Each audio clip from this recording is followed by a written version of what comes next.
Good morning, gamers, and welcome back to PCC day number 2. What a fantastic day we've got for you. Started off the great game 1, but before we get into games, I'm your host, Spooky, joined by none other than TJ DJ and Tang here next to me. Boys, we saw you guys yesterday. You had some great games to go through. Going here into game number 2, or day number 2. How are we feeling for this run?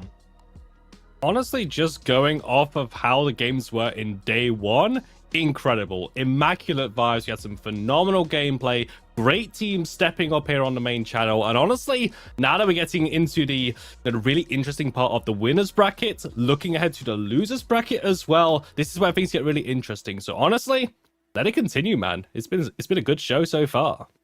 I mean, it has been perfect yesterday, honestly. I think that the only downside was that we didn't get enough Predecessors, honestly. So that is what we're going to see today. Flow State was one of those games that we did cast against Professors. So today, seeing them face off once more, really hyped. Really plus. Absolutely. You said it best, Tang. There's never enough Predecessor when the day ends. So why not bring a little bit more? You hit the nail on the head as well. Flow State coming in against Team Mythic today. They're going to be facing, well, who the winner of this match will face the winner of Team Immune versus Team Mach 10. There is a lot going up in the air right now. And both these teams, all 4 of these teams have been on some very good runs.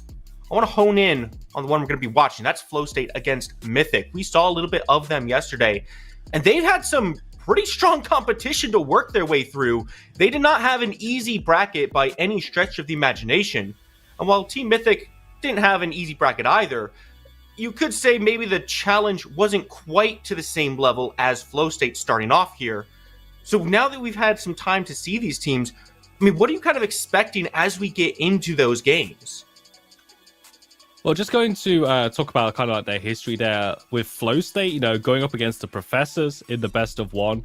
They went into that one as slightly weren't as favorites. So I think Professors go into that one as favorites on paper, but they turned up, honestly. They absolutely stomped through them, like how they were playing that game. And then off screen, they went up against Primal, another one of those like higher tier teams that we see time and time again in PCC, and they 2-0'd them as well. I was having a look at their at the match stats as well. Game 1 went about 33 minutes, seems to be pretty back and forward, but game 2 was an absolute stomp as well. So Flow State coming in hot, and now Mythic represents another step up on the ladder. So I think they had to play against the Broke Boys, Nightshade Eclipse, and Minor Gap. So, not exactly the easiest run of games either, but Flow State, they got a bit of momentum with.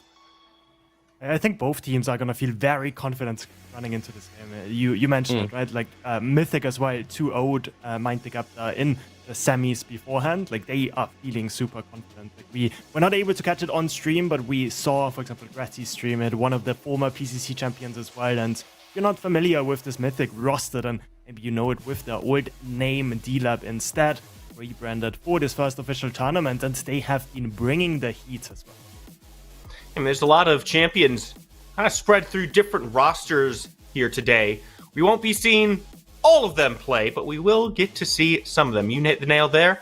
Team Mythic is comprised of some former PCC winners. So even though Flow State has had a very good run and certainly has had quite a lot of competition, this next one, I think you said, TJ, is kind of that next step up where competition is now a little bit tougher, but also means you have a little bit more research as well, right? These guys have been around the circuit. They've been around the scene. You know how they play. You know what they like to do. I mean, everyone knows Lauber. He's kind of the Severog guy. So if you're Flow State looking at this next daunting challenge, what are you doing to prepare yourself?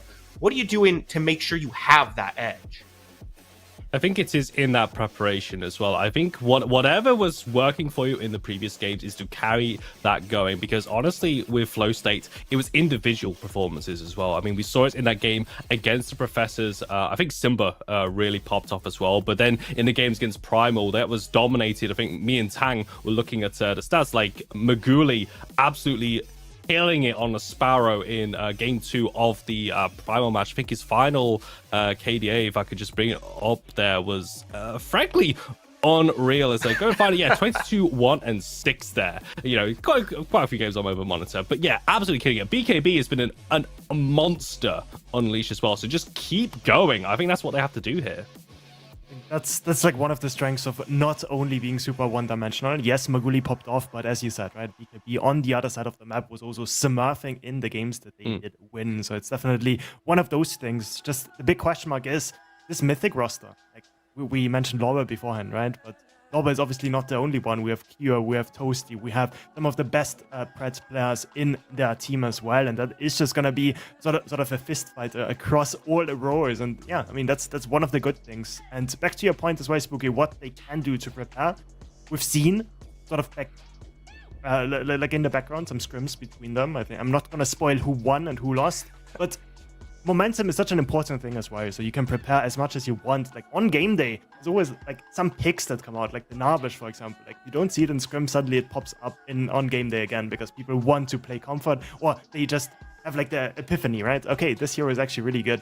It's actually really hard to say, and it's a lot riding on sort of the momentum they bring into the data. I'm really glad you brought up picks there, Tang, because that's kind of where everything starts to show its hand. Better place to see the picks than in the draft itself. Now, you mentioned a couple names in there, you know, obviously the Narbash comes in, very prominent in the scene right now. But I do wonder if Lorber gets that respect ban.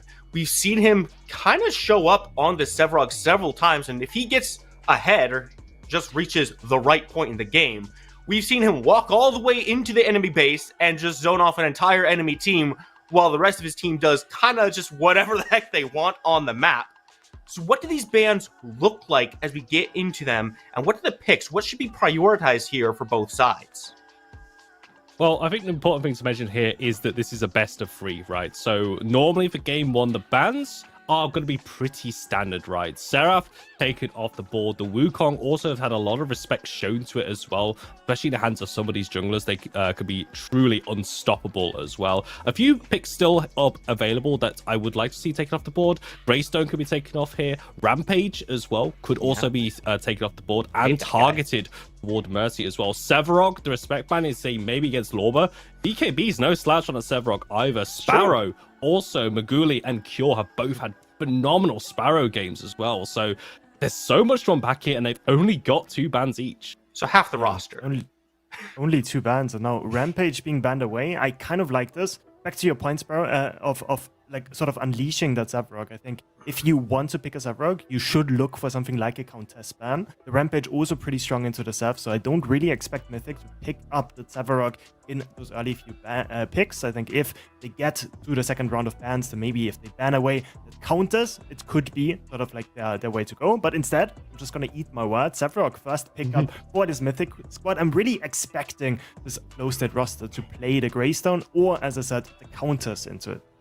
I mean, this Sevarog is no surprise, right? Lorber is extremely proficient on it. And like you mentioned, Mr. Tom, also BKB, pretty good on it as well. So if you want to make sure you're securing it for yourself, pick it up early, and it also saves so much more of your draft. Reveals very little.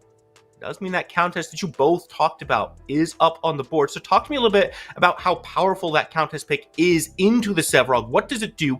And do you think it's enough to keep that down? Well, for the Countess, as Tang was mentioned, you know, it seems to be like a relatively straightforward matchup into it. A lot of the comp players are just comfortable playing the Countess into the Sevarog. You have that mobility. You're able to just kind of maneuver around the Sevarog. You can really make that laning phase very difficult for the Sevarog. It has been a bit of a tactic to try and shut down the Sevarog early on. Make sure he can't get those stacks online and play around that window as well. And also, you're dealing with a Countess. If they get the solo kills, if they get ahead, now all of a sudden they're going to be targeting that Decker. Going to be targeting that Sparrow as well. It just all leads into that. So it's a very what's the word I'm looking for? Kind of like a headline pick as well. All eyes are going to be on it. Morn also nice pickup as well, taking it away from Toasty as well. So honestly, I can't argue too much with this draft so far. And it's already showing sort of its hand, I think, on both sides. I think on the left side, Mythic going for like a straightforward team fighting comp front to back, Sparrow providing the most damage, Sevrog being the tanky boy. On the right side, we see a lot of dive. That Revenant pick fits in so well with the Mornet, the counters as well, with sort of the clips happening. Nobody sees what's happening. The counters can assassinate one person, the Revenant gets the second one, and the longer you look, the Sevrog is full HP in the front line, but he has no backline anymore. And I think that's sort of the game plan coming out of this flow state roster. Now Iggy being banned away, as is the Aurora on the Mythic side. Now this is an interesting one to me. This Revenant getting locked in here for flow state into the Sparrow. There's been some conversations around the dynamics between these two, with Revenant largely being hailed as the strongest ADC currently in the game, with some talks of Sparrow being a bit of a counter to him, namely that she just presses ult and starts out damaging him. How valuable do you think it is, the Revenant on its own, to be picked into what is somewhat considered to be a counter pick? Well, I think what Tang was saying actually kind of hit the nail on the head here with the Revenant. It's just, it plays so well into their team composition already. You kind of want all of your heroes to all be on the same page. So taking a Revenant into that makes sense as well. Sparrow into a team fighting composition that Mythic are known for as well fulfills the exact same role. Revenant, probably one of the strongest 1v1 AD carries. Sparrow's probably the strongest team fighting AD carry we have. So two completely different styles up against each other here.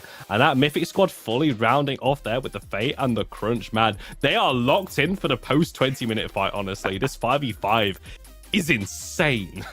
Like, if we can go back in time and we go onto the Brawl map and I see this team comp on the opposite side, I'm scared. Like, the Crunch, the Faye finishing the team comp, as we said, right? The team fighting out of this world, and now on that flow state side, I really like this as well. The Bellica, the aggressive sort of mid lane, needs to be up close and personal, and that Seris as well. So lots of pick potential. It still sort of keeps its dive identity. The Seris also able to dodge out on something like the Fly Trap and utilize that ultimate to get that unstoppable tick in. So I think Flow State has everything in their hands to outplay the draft that Mythic has drafted for themselves. But I think it's a really good point that TJ made. I think Mythic, they just want to go late, honestly. Like, with this draft, I'm looking at this and I'm thinking, okay, if they just play as a death ball after 20 minutes, how can they lose?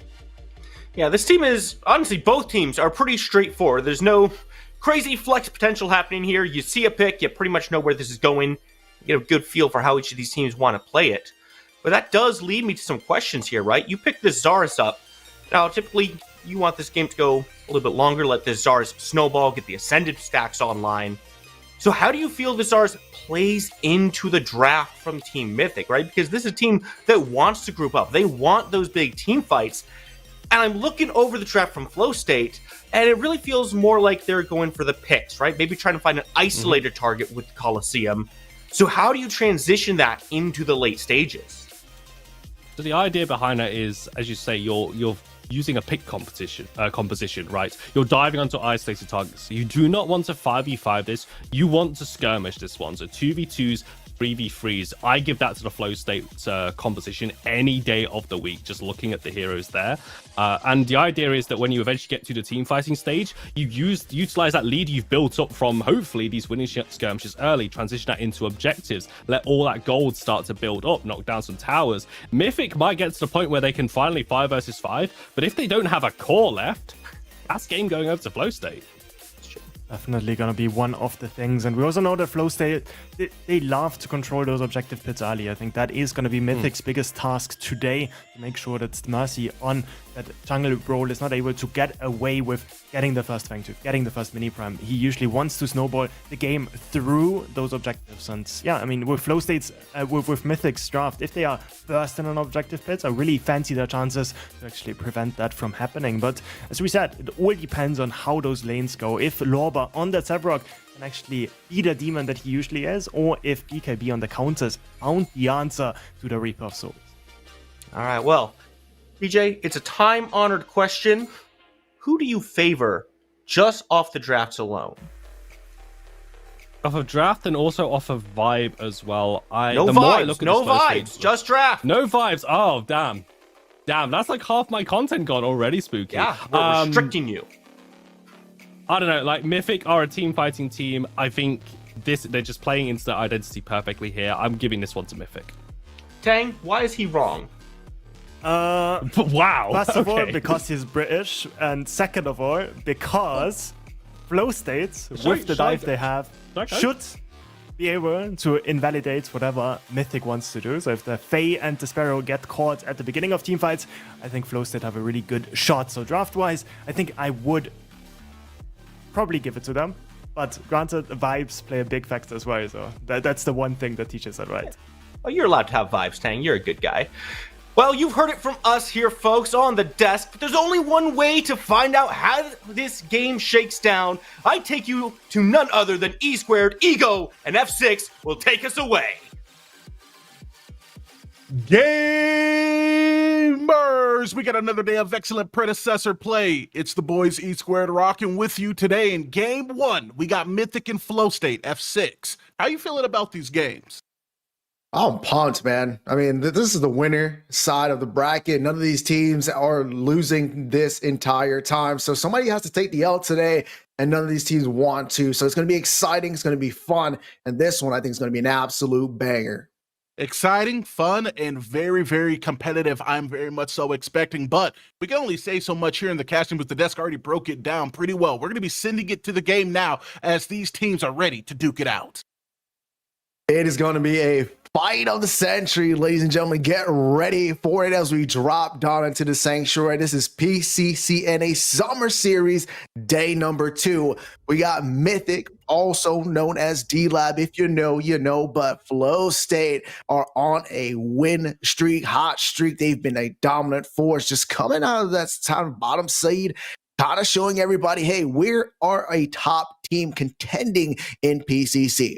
Oh, most definitely, man. This definitely feels like some variation of the old school versus the new school, right? A little fact for the people a little unfamiliar, Mythic, every single person on this team has won a PCC previously, and not only that, 2 of them between Lauber and Grady were also the PCC champions. Those aren't the only champions on the map, though. As on the other side, a little bit of experience, a little bit of aggression is going to be coming out of Mercy, who knows what it takes to win as well. He does indeed. The last PCC we put on, PCC X, the man showed out that entire time. And with the aggressive nature, like you were talking about, he found that with Flow State. You think about Maguli and Peak, they're aggressive in nature in that dual lane. So excited to see this one go out exceptionally well. If you look at the Taurus, man, this guy is an absolute dominant force. If you think about it as a central augment, he's just looking to scale to the late game, stacking those Coliseum stacks. If he's able to be aggressive like he wants, he's going to be a tough one to handle.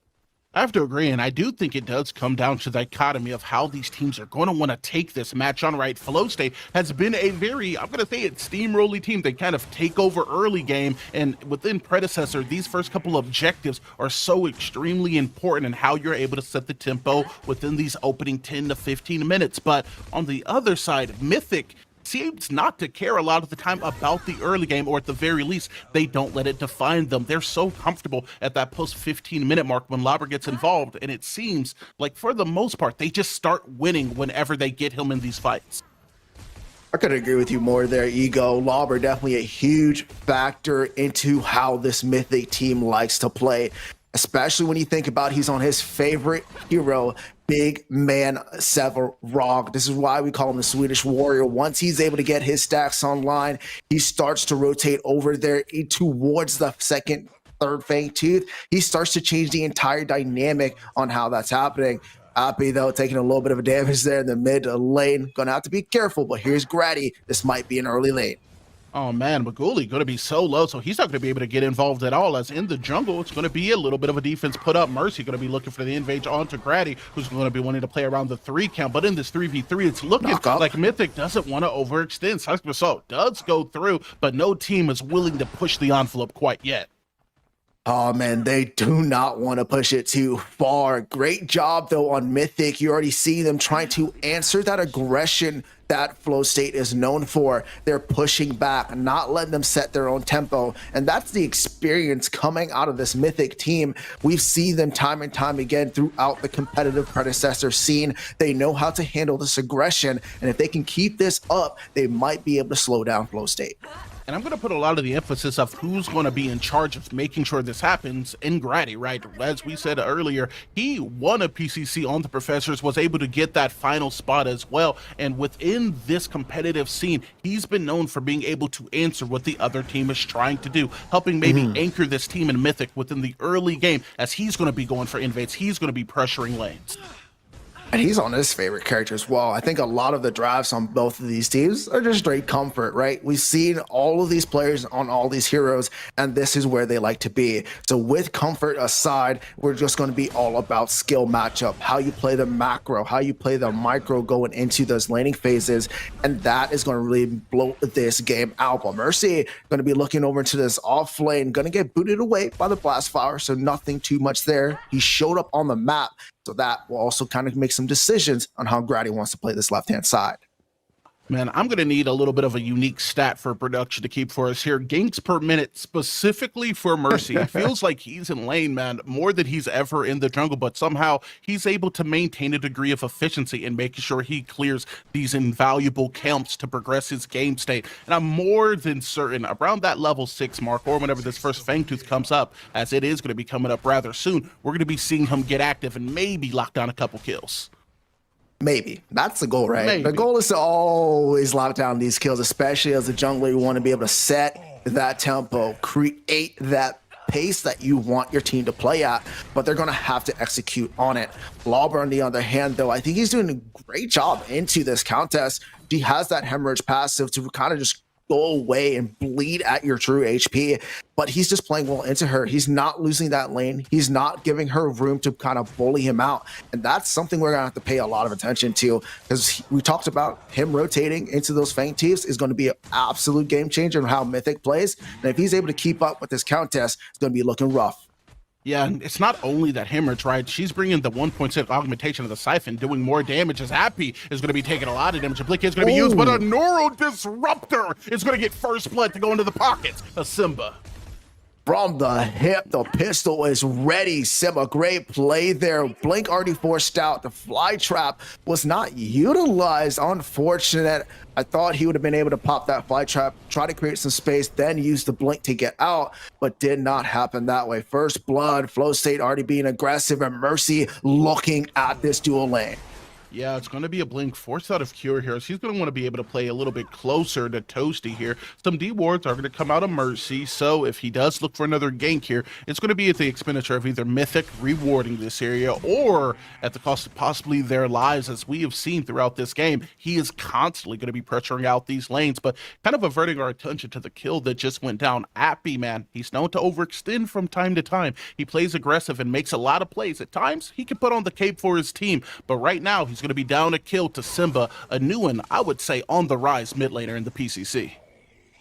100% on the rise. He's a top-ranked player. But with Zarya showing up inside that left lane looking for that gank, he didn't get too much other than that blink. In the meantime, Grady gets a red camp, a 5 camp, and now gets to reset onto that red side of his side over towards Fangtooth. He's in the real control of that tempo. Yes, Flow State has that first blood, but right now, Grady's looking a little bit scary. Has the lead of getting to level 6. Meanwhile, that Zarus does have a kill, but just not quite yet onto that XP and economy. And you can already see, like you pointed out, how important this Fangtooth within the early game does feel for some of these teams, right? If you're going to be on either side of the handshake of mini prime for Fang, you're always going to want to be getting that Fangtooth, especially the first one, allowing you to possibly threaten that 3 Fang Monty and that buff that comes along with it down the lane. Yeah, you're gonna. That's exactly what you're fighting for, right? Is objectives. Objectives wins games, ladies and gentlemen. I mean, believe it or not, no matter how many kills you get, no matter how many times you're killing the enemy team, if they're getting these neutral objectives, that late game is going to eventually happen, and you're going to lose out. That 3 Fangtooth Monty is no joke. You get 8% buff all around, and you're just able to capitalize on it. But the people that are capitalize on the first Fangtooth, we thought it's going to be Mythic, but it's going to be the side of Flow State. They get the first blood, they get the first Fangtooth, and so far Mythic has been awfully quiet. I mean, and look at the vision control. This is such a large part of why they're going to be able to do it. They do know that this Sevarog is still going to be hovering right side, but after seeing everyone conjoined and getting the timers from the jungle, they're able to just cleanly make a play for the objective. BKB going to be looking to try to make a clean escape. Blink is going to be expended in order to make it happen. Now, it's going to be some utility getting used here by the Countess as that Siphon damage is going to come through. Grady dropped about that 50% threshold. Simba on the rotation will be stifled, though, by the Subjugate as Grady is going to leave the fight he started. That's going to be a blink from Mythic's jungle. And Lauber just didn't seem like he wanted to fight with Grady there. Grady might have thought he had a little bit more of an advantage, has that true damage with his empowered Q, but man, just not able to get off too much. He shows up on that right-hand side of the map, doesn't get too much for it, has to utilize his blink, and right now, Flow State, even though with a little bit of advantage, is going to have the lead into this game. Oh man, most definitely. It's now Peak is going to blink in and going to be looking to get a charm over onto that left lane. Toasty going to be able to dissuade some degree of the damage, but with the carry being so far behind, it looks like it's just going to be a smooth disengage. Toasty going to be forced to utilize the blink as that inner fire is going to start burning through some of the HP of Peak. That character is a carry until they're a mage. The damage is absurd. Insane, able to poke out Peak there. He does have some sustain into his kit, so it's going to be all for naught. Going to take a reset. The big thing though here is Maguli. He has his blink, has his ultimate, so whenever he gets ready to ult cure, he's not going to have that inner fire to really fight back and out DPS what we know this Revenant can do. He's going to need to be careful. We're going to need to keep an eye on this dual lane, because if not, that Revenant is going to come out, put him into the reckoning, and might be doing some work. Yeah, it feels like Predecessor Esports is not completely defined, but in large part has to do about these small little skirmishes, the give and take of, okay, we got the blink, we got the ulti, now what are you enabled to do? It is going to be on Maguli to be now getting that value, knowing that that key piece of utility is going to be down for the enemy side carry. I'm not gonna lie to you, Ego. I thought both of these teams were gonna be a lot more aggressive, as I eat my words, already getting after it inside the mid lane, but still more of a little bit of a slower paced game here. It looks like none of these teams really want to go out making some really big mistakes. Still 1-0, 10 minutes on in. Only one neutral objective taken thus far. Flow State able to secure their first Fangtooth. They get a little bit of extra time on their big buffs, but the mini prime has been up for about 3 minutes and nobody has been able to contest it. But it looks like Flow State might possibly be able to make a contestation here. And this is what you like to see out of this team comp, right? Although the kills aren't as high as you would be hoping they are if you're a Flow State fan within the crowd here. You want to see them be able to get these objectives locked down and expand this golden XP lead, as now we are going to see the Swedish Warrior Lauber make a rotation, see if he wants to respawn. But without the jungler being present, this is going to be an easy pickup to extend the lead of Flow State. My man walked around that corner, saw 4 members, and said, I do not want that smoke. I'm good. I'm good. Not yet, at least. He's definitely going to be into that smoke later on into this game. Like we talked about earlier, he is going to be a big part, ladies and gentlemen. We're just waiting for that time to tick. That second Fangtooth is what we're looking for. That is when we should be expecting him. But with that mini prime taken, they gave up a lot of pressure on the left-hand side for Flow State, and that's going to take down the T1 for the side of Mythic, and they seem to finding some wins still throughout this game. Yeah, man, being able to take what I like to call some of the gold on map away, right? Be able to peel off some of those plates, knock down the objective, and more or less free up your support in Toasty to make some of these rotations to maybe get a couple kills onto either the jungle, the mid laner, or just apply some pressure in the lane and retake the priority that Flow State's been able to maintain for a large portion of this game. The big thing we're going to have to look for Flow State is how they're able to utilize this mini prime. We see them push towards that mid lane tower. The plates are gone now at that 12-minute mark. So he still has a lot of time here on Mercy to utilize this mini or prime. He's also going to have a little bit of an advantage keeping on himself here going in towards the Fangtooth pit. So that also might be where he's looking to lead to it. Get them to a second Fangtooth. Put the pressure on Mythic here for that 3 Fangtooth Monty. So they have to make an answer when it comes down to it. Yeah, now we are going to see the wards do come down any way either one of these teams want to play for it. The other team, it's going to be more aware of it. Maguli going to be walking right over ward into that dual lane. It's going to be Toasty attempting to get a little bit of damage through, but very aware. He's going to play the space a little bit closer to where his T1 used to stand, as the space ultimately is going to be getting taken by its teammates.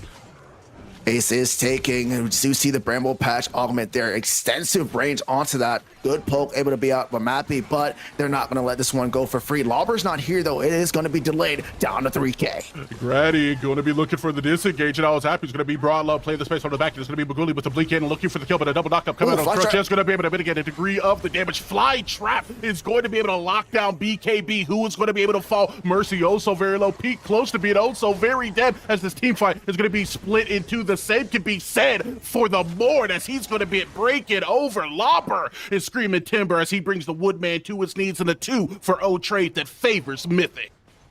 They're able to get the trade, their ego 2-1. Now they have the advantage on this second Fangtooth. My goodness, what an absolute great comeback there from this Mythic team, and this is what we expect from them. I said Lobber's going to rotate, going to make an impact. This is where they're going to make that.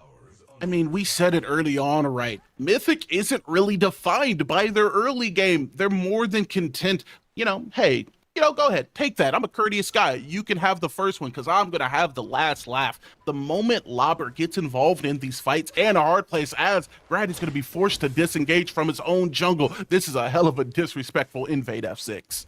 I mean, the disrespect is completely real. Mercy say, you know what? I didn't like the fact that we just lost that Fangtooth fight there. He's getting a little bit more aggressive. You're seeing the confidence play just coming back into this Flow State team. They're like, you know what? We're an aggressive team. We fight them and do not make them get any type of momentum to change the tides that we've come to. So hopefully they keep sticking to this, put Mythic on the back foot and keeping this fight along. Yeah, and this is kind of what you have to do, right? And if you want to be the man, as our boy Lance has said, you have to beat the man. And right now, Mythic is kind of during their evolution, during those early moments of the game, they're the boy, and they become the man around that 18, 20-minute mark. So Flow State is going to have to change up their game plan or prove that their game plan can work against this caliber of team in order to take Mythic down. I mean, Mythic, they have that late game comp a little bit with that Sparrow. She's going to start to do an immense amount of damage. Happy and Toasty forcing the blink out on Simba, but here comes that rotation from Flow State. Huge seismic assault, and Mercy gets that pick. It's going to be a 1-0 trade, and the aggression has been put back. Meanwhile, Maguli with the single dingle off into that dual lane ego. This is the game we're looking for. Simba looking like the Lion King, leaving scars on the opposition. Mercy going to be looking for more as well now, as this team in Flow State is itching for a fight. What a re-engage right coming out of the mid laner here in Simba. Absolutely fearless. Brought below that about 20% threshold. He gets out of line of sight for damage and just spins it back and sets his team up to reclaim the kill lead. Oh man, this is what we were hoping for. I'm excited right now, Ego. We're seeing the confidence like we talked about a little bit earlier in that second Fangtooth fight. Everybody's getting a little bit warmed up. First game of the day, the nerves are out, and these guys are looking to take home that first win of this series. But still, it's going to be close. Tied 1-1 on the Fangtooth. Mini Prime is going to be an advantage, 2-0 or 1-0 on there for the side of Flow State, but the kills are still so really close. At any moment, one big mistake can really get a lead towards Flow State or get Mythic into the lead themselves. Yeah, man, it feels like, well, then BKB got expeditiously shipped into Grady's hands, as it's now going to be the conjunction of both of these teams. Coliseum is going to come down onto the back end as Grady is going to follow it. That boy got scrapped. Wally with an attitude sent to the junkyard. Mercy is going to be looking to send it into two members of the team, but some quality CC is going to be able to stifle but not stop the aggression. But Goalie with the damage, with the kill, as now is going to be Simba once again looking to support his team. Flytrap does come out. It is only going to be able to hit onto one, as this fight has come to a halt. 2-0 trade going in favor of Flow State. Man, what a rotation there from both teams, but the first initiation was from Flow State. Their ego, they're able to first capitalize on that crunch. taking away any type of threat towards that mini prime. But Mythic knew that. They knew they had to answer back. They knew they had to just do something. They were able to get some damage off onto towards this Flow State team, push them back away from that mini prime.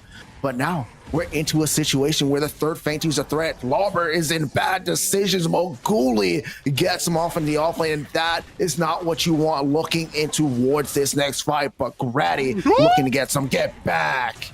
He's going to be able to get back on the ledge after Grady tries to knock him off. It's going to be a setup of a root as Grady's going to be looking for the kill onto the enemy carry. He is going to be able to get it as the shutdown goes in favor of Grady. And Mercy getting poked out. They can't even initiate that third Fang Tooth.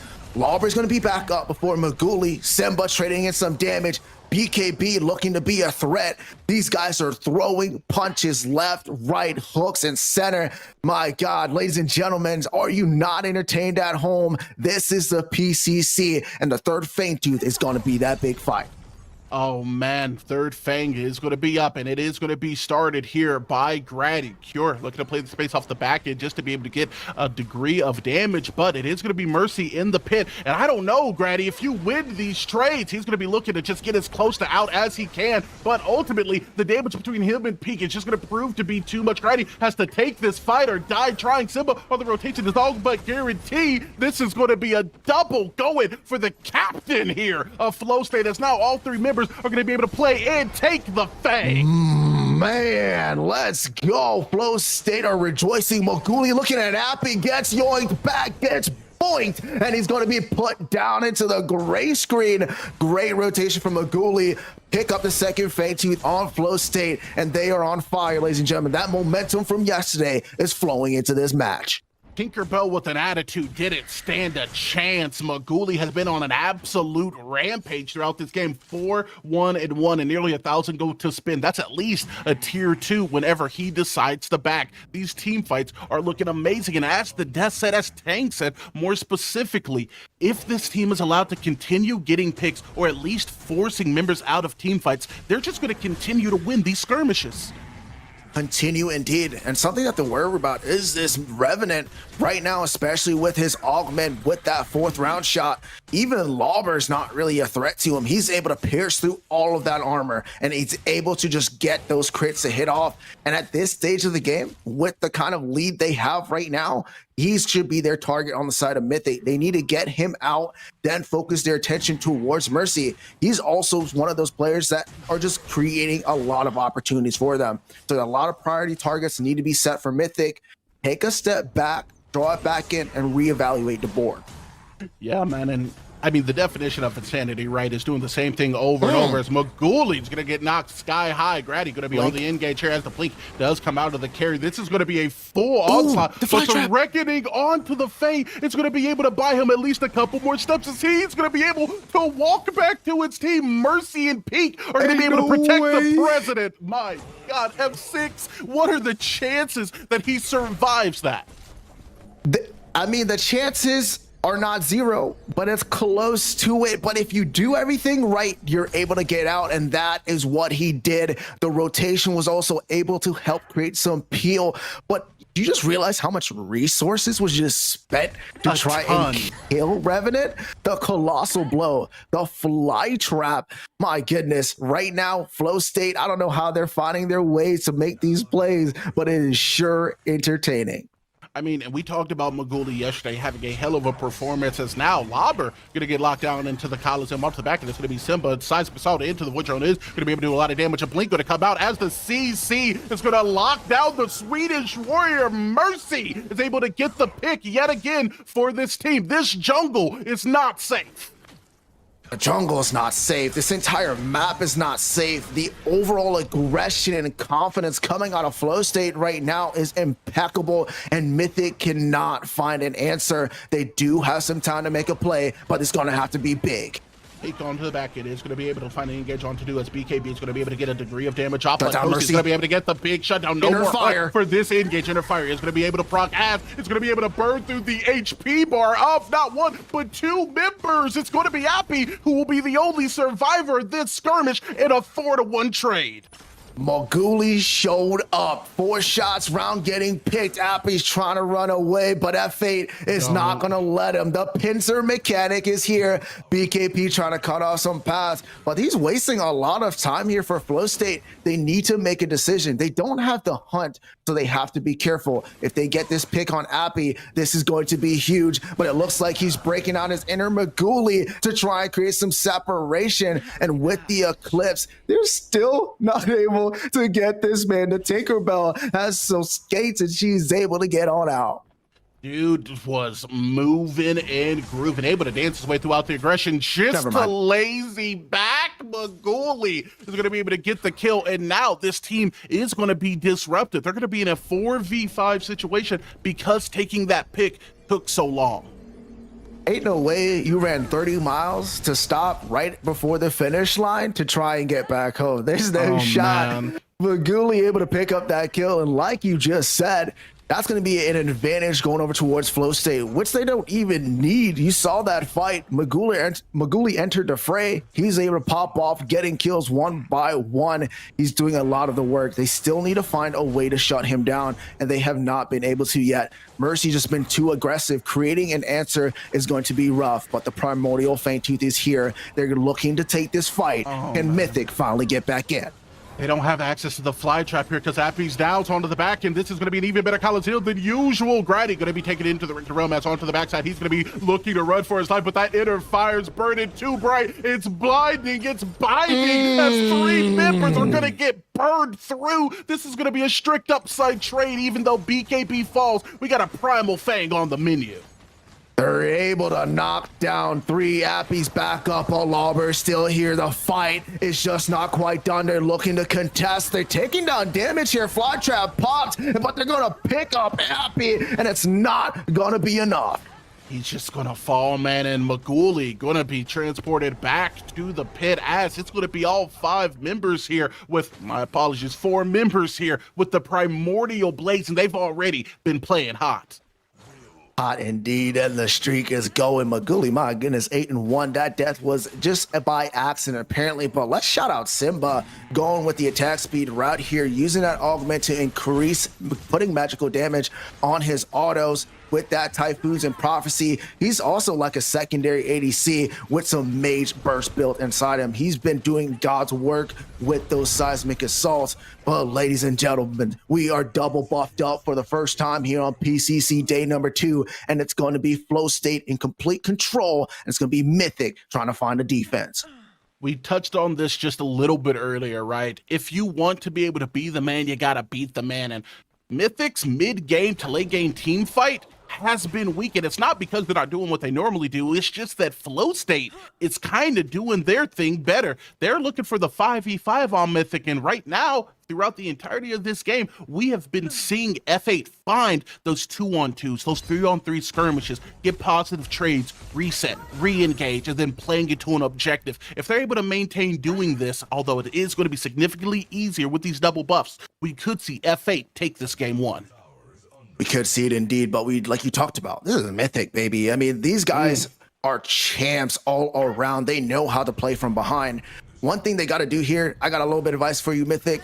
Grady, you need to stay out of these fights, man. You're getting picked off one by one. Watch out for that 4th shot. He's looking at him, and he gets him. But the inner fires here and takes down Moguli, and that might be the trade they needed to be able to start off this defense. Oh, man, it is definitively the trade they needed to be able to start off this defense. Hey, if I got to trade the rumbling Roomba for the carry's life, Grady, I apologize, brother. I'm doing it every single day of the week. This is going to maybe put you in a position not to lose multiple inhibitors. I'm not anticipating they're going to be able to save all of them here, as Mercy is going to be playing into Lobber around the tier 2, while the rest of his team is going to be looking to push the lanes.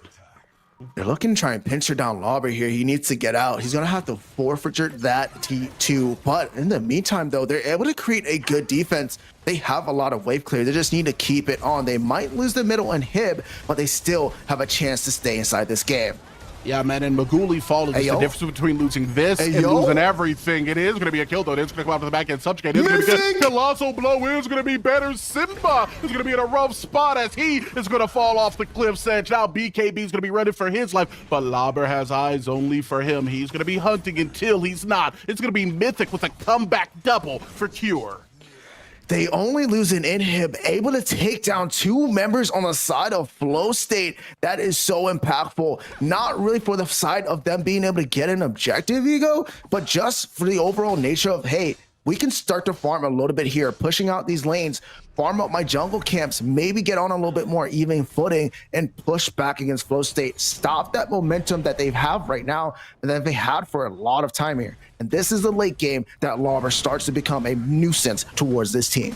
Yeah, man, BKB can do a lot of damage, but at this point, the Hemorrhage is going to be able to do enough as it is going to be a rumbling back coming from 3 mirrors, but the mid lane Mercy going to be stuck. We're doing a work in our place. It's going to be using the Coliseum, not to keep them in, but lock them out. Maguli going to be forced to play the space onto the backside, but he is very out of position. As my boy Salsa would say, you're not a flanking hero unless he is. Those HP bars are quickly getting depleted. So now Grady is going to be running for the hills, coming from the top side. It is going to be Mercy. He's hunting for the kill, but the mobility proves to be too much as now Maguli is going to have to face down Lauber as Lauber puts him face down in the dirt. Mercy, brother, stop! I've been casting this team fight for 45 seconds. It's going to be a disengage ultimately for Toasty, not on his own accord as he is going to get sent back to base. It continues as Lauber is now going to be reintroduced into the team fight. On the backside, Mercy is going to be caught and the Colossal blows a reset now coming out of the peak as the 2 of them are going to have to deal with the problems the Swedish Warrior is going to be presented. Peek with the track back coming off to the backside as Grady has come back from the grave, rebuilt, redoubling his efforts into 3. He's going to be happy who does get the shutdown. Play the space onto the backside. Now it's split as Simba is looking to split from the team fight. Everyone's falling. Simba's giant happy is watching as it's going to be Mythic with the comeback.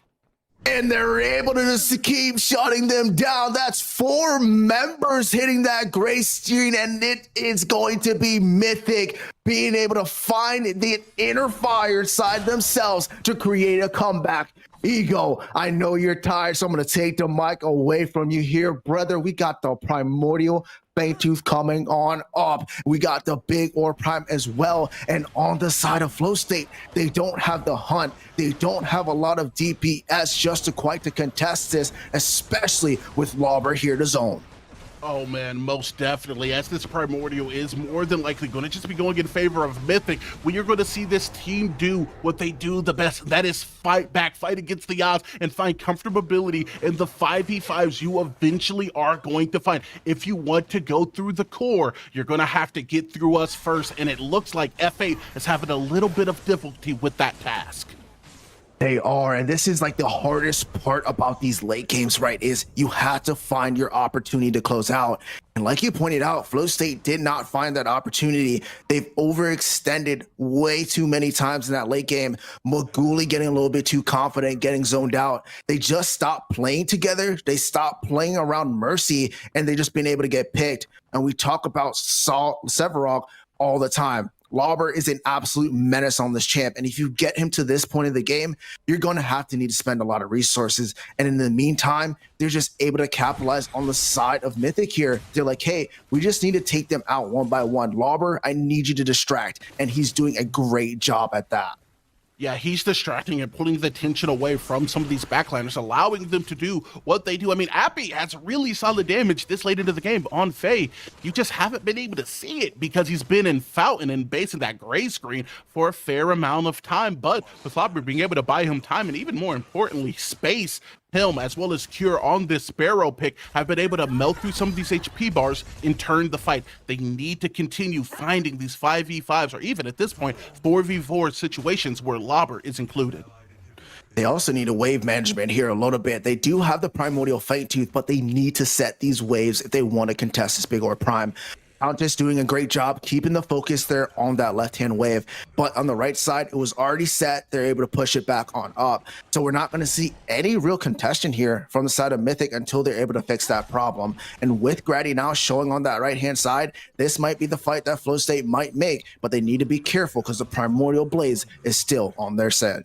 I like seeing this coming out of Mythic, right? Getting proactive, but what I don't like seeing is that their hunt is going to be on the complete other side of the map, right? And it's basically out of necessity. BKB is constantly pushing this wave, and if these inhibitors start falling, that core could start taking some damage, and as such, Brad is left to make a decision. Do you play for the lane, or do you play for this objective? And it looks like he's made his. Now playing towards mid, he's going to be able to find the fight here on to peak, but with Simba going to be there to back him up, his HP bar is quickly just going to get burned through. It's going to have to be a reset. Of Mercy is not going to be able to find a Coliseum onto 2. Lobber, though, going to be able to sanction out some of the space, as Mercy is going to have to reset as well. That's going to be both junglers looking to rebase. Man, this one is getting tense, man. Can you feel the tension throughout this match? We are 33 minutes in. Countess, though, looking to take that inhib. She is not going to be able to do it, and that's their go button. They know the junglers on the opposite side of the map. Can Mythic make a defense here? Can they stop them from taking the Orb Prime?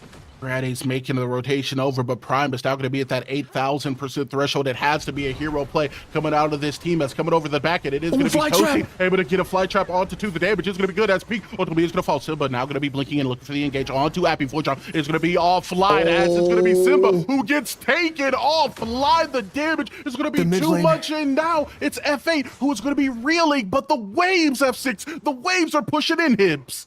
They're pushing the core. They're pushing a lot of pressure on this Mythic team, but BKB is on the hunt, and so is the rest of Flow State. Beast comes down, and he's eating good off of Appy, as now he's going to get sent back to the Gulags. This ultimately is going to be a 2-for-2, 3 members for each team on the map, and Maguli, BKB, and Mercy have eyes for the Prime. They have eyes for the Prime. The middle inhibitor was a dead middle inhibitor, so they could not stop that wave from going in. And now they have to take a reset, but they still have the hunt available. They still have a fight in their hand. It's a 3v3. We're at only 8K. Can they make a play?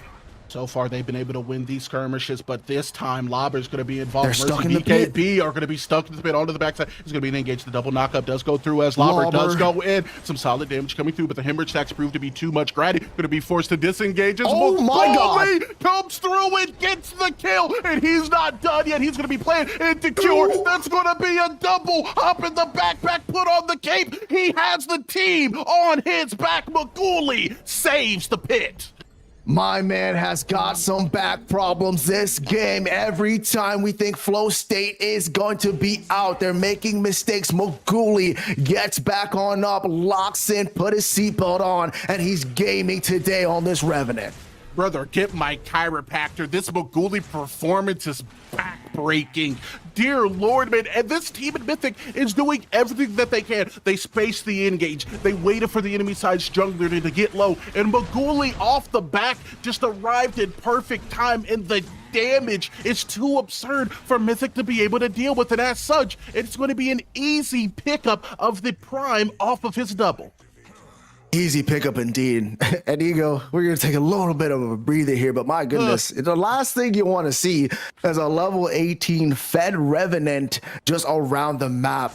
They still not have been finding a way to shut him on down. And once again, it's going to be this F8 team. Flow State double buffed up for the second time of this game. They have everything they need. It is end game, ladies and gentlemen. 36 minutes in. This has to be their way. If they get a pick, that's a long death timer. But if they get picked, it's also a long death timer for them. And that might be the opening for Mythic to find another comeback. But it's going to have to wait. We're going to have to see how they pressure out this map. Can the defense be upheld on this side of Mythic? You know, I don't do this very often, F6, but I feel like the time is right very now. Ladies and gentlemen, Predecessors, as my boy Lance has said, if you are a fan of either one of these teams, make it known right here, right now. We got to push to end this game. Are you rocking with Flow State to take game one, or do you believe Mythic has a little bit of life in them? Hey, legends, myths are born of moments like these, as we're going to see a push coming up the left. They're pushing out Countess here on the right. They're going to need to answer that, but she needs to be careful. There's a good thing she has that mobility, but here comes the 4-member team looking at this left inhib. It does not have a lot of HP, and with this wave, it goes down. 1 inhib left. The core is exposed, and Mythic is on the back foot. Bramble is going to come out as BKB is going to be looking for this final inhib. At this point, the Waves are going to be able to mosey their way into this core room. It's going to have to be a 5v5 of a lifetime in order to prevent this team from getting this win. Maguli, the man of the hour, going to be playing the space off to the back behind Peak, behind Mercy. It's going to be Mythic behind in Double everything wave. that matters. But right now, they're going to need to step up.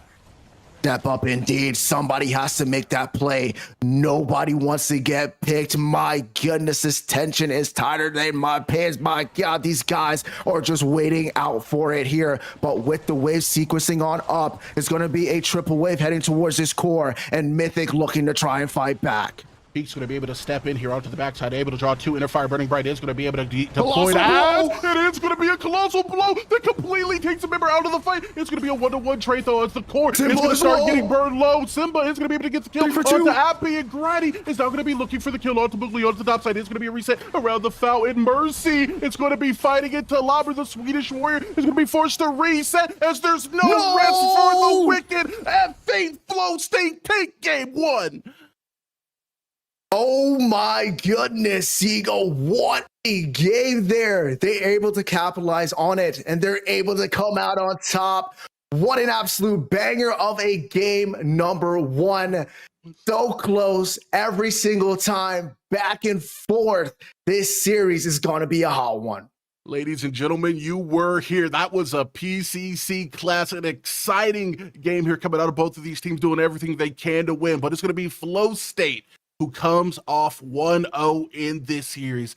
F6, man, I'm excited to see what these squads have in store for us, but I'm also excited to see what the desk has to say as they break that game down. Man, what a fantastic game that was. Back and forth all the way through. We knew this was going to be a good one going in. Both these teams fought hard to get here. Both teams fought through a lot of competition. Both teams are showing what they are worth right now. I mean, guys, just what happened in that game to go so right and wrong for Flow State?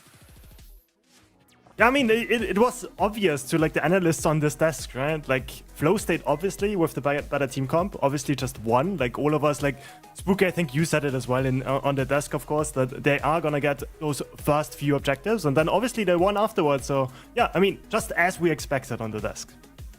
I mean, we called it here. There were no dissenting opinions. Oh, you know what? Maybe there was one.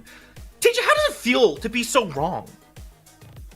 Oh, you're going to pass me the mic now, Spooky. Oh, hello, everyone. Okay, that was a roller coaster. It's absolutely fine. Like, I was just along for the ride at that point. What a game between these two teams. It kept on going later and later, and I thought, okay, yeah, this is when the comp comes online. But man, Flow State just locked in. They had me in the first half, I'm not going to lie, but they pulled it back, and yeah, Mythic just fell apart in some of these fights. Maguli, that rev, holy, that damage. And it's so much more heartbreaking as well when you saw the mid game where like, okay, we saw the dealer before it, right? Like now called Mythic, but we saw that mid game team fighting, and then it just all falls apart again. I think Flow State also over chasing a few times, but honestly, with the lead they had, they must have been feeling so well in this game. So honestly, can't blame them too much with overplaying the hand a tiny bit in this game. And yeah, towards the end, like they cleaned up the act and they just finished it off once more. Yeah, that was really the key there, was cleaning things up a little bit. There were some plays in there which, I mean, we were all sitting here together, we were watching things go down, and a few question marks were raised.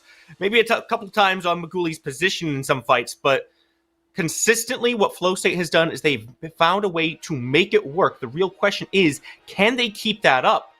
Or does Mythic have a way to kind of stop that in its tracks and punish some of those mistakes? Well, I think that's the key point here, really, is that it's about the mistake. I think like that was a lot on individual performances. When you have teams that are like so much on individual performances, right? It's also individual mistakes start to rise up a little bit more. I think that explained the whole of that mid game where Mythic all of a sudden started like there was that massive extended team fight going on. Definitely need a welfare check on Ego because man, those shots must have been must have just been gone about halfway through that fight anyway. But it's got to be tidying it up. It's all about discipline. That game just kind of fell apart from like an analytical perspective. Late on, it was just purely two teams clashing, and one of these teams is not going to have a core left. Yeah, I mean, like just from like a draft perspective as well, I think it was just really hard for Cure to do anything on the Sparrow. Like Sparrow is one of those high priority picks that we see over and over again being sort of banned away or picked in the first rotation. But you have a Counters in the enemy team together with the rest of the lockdown, the Ceres that has like a lock-on dash towards you, right, with the Colosseum. It's just so hard to get any value. And even when he did, at that stages of the game, he was already so far behind this Maguli on the Revenant that he couldn't output the damage that he needed for his team to win. So I think for Mythic, it's back to the drawing board in the draft phase. I really didn't like that Sevarog first pick for Lorba. He is phenomenal on that pick. He's not the reason why they lost, but it just forces them into such a weird spot in the draft where this Flow State roster is just completely unlocked in getting the heroes that they want. Well, Flow State lives up to their name there. They are definitely in their Flow State. They got to keep that rolling. Team Mythic, now on the back foot, have to make sure they win this one or they do get sent down to the lower bracket. And that is not a place you want to be, my friends. You want to keep on pushing forward through the upper. Will they make it? Only time will tell. We're going to do a quick check on Eagle, make sure he is still alive back there. We're going to kick it to a break and be right back. Get ready to unlock your true potential. Augments are coming to Predecessor in Update 1.6. Augments are powerful new effects that add a whole new layer of strategy, creativity, and counterplay to every single match. Every hero now has a unique set of 3 powerful hero augments to choose from, each one offering a range of new effects to play around.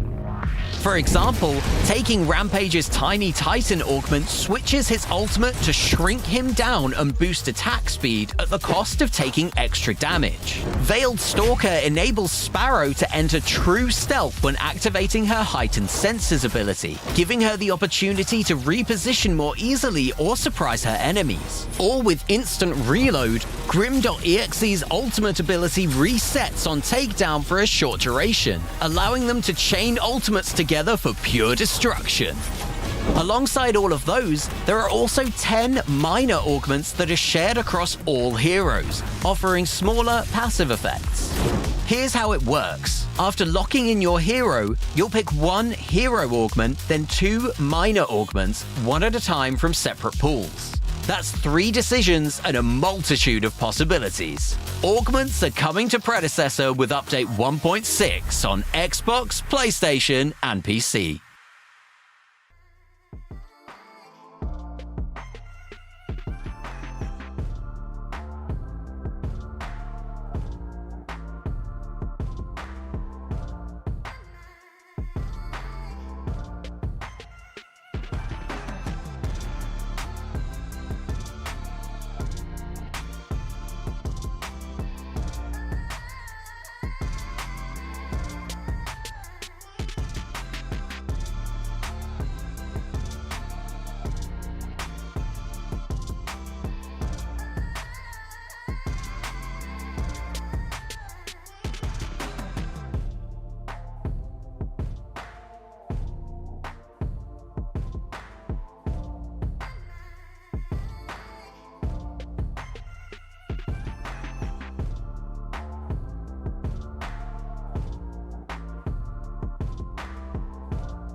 That's right, everybody. We are back here, ready for game number 2 of Flow State against Mythic. We've already seen one phenomenal match come out from both these teams. It was a bloody one. It was hard fought, and we can only assume that game number 2 is going to be just as difficult.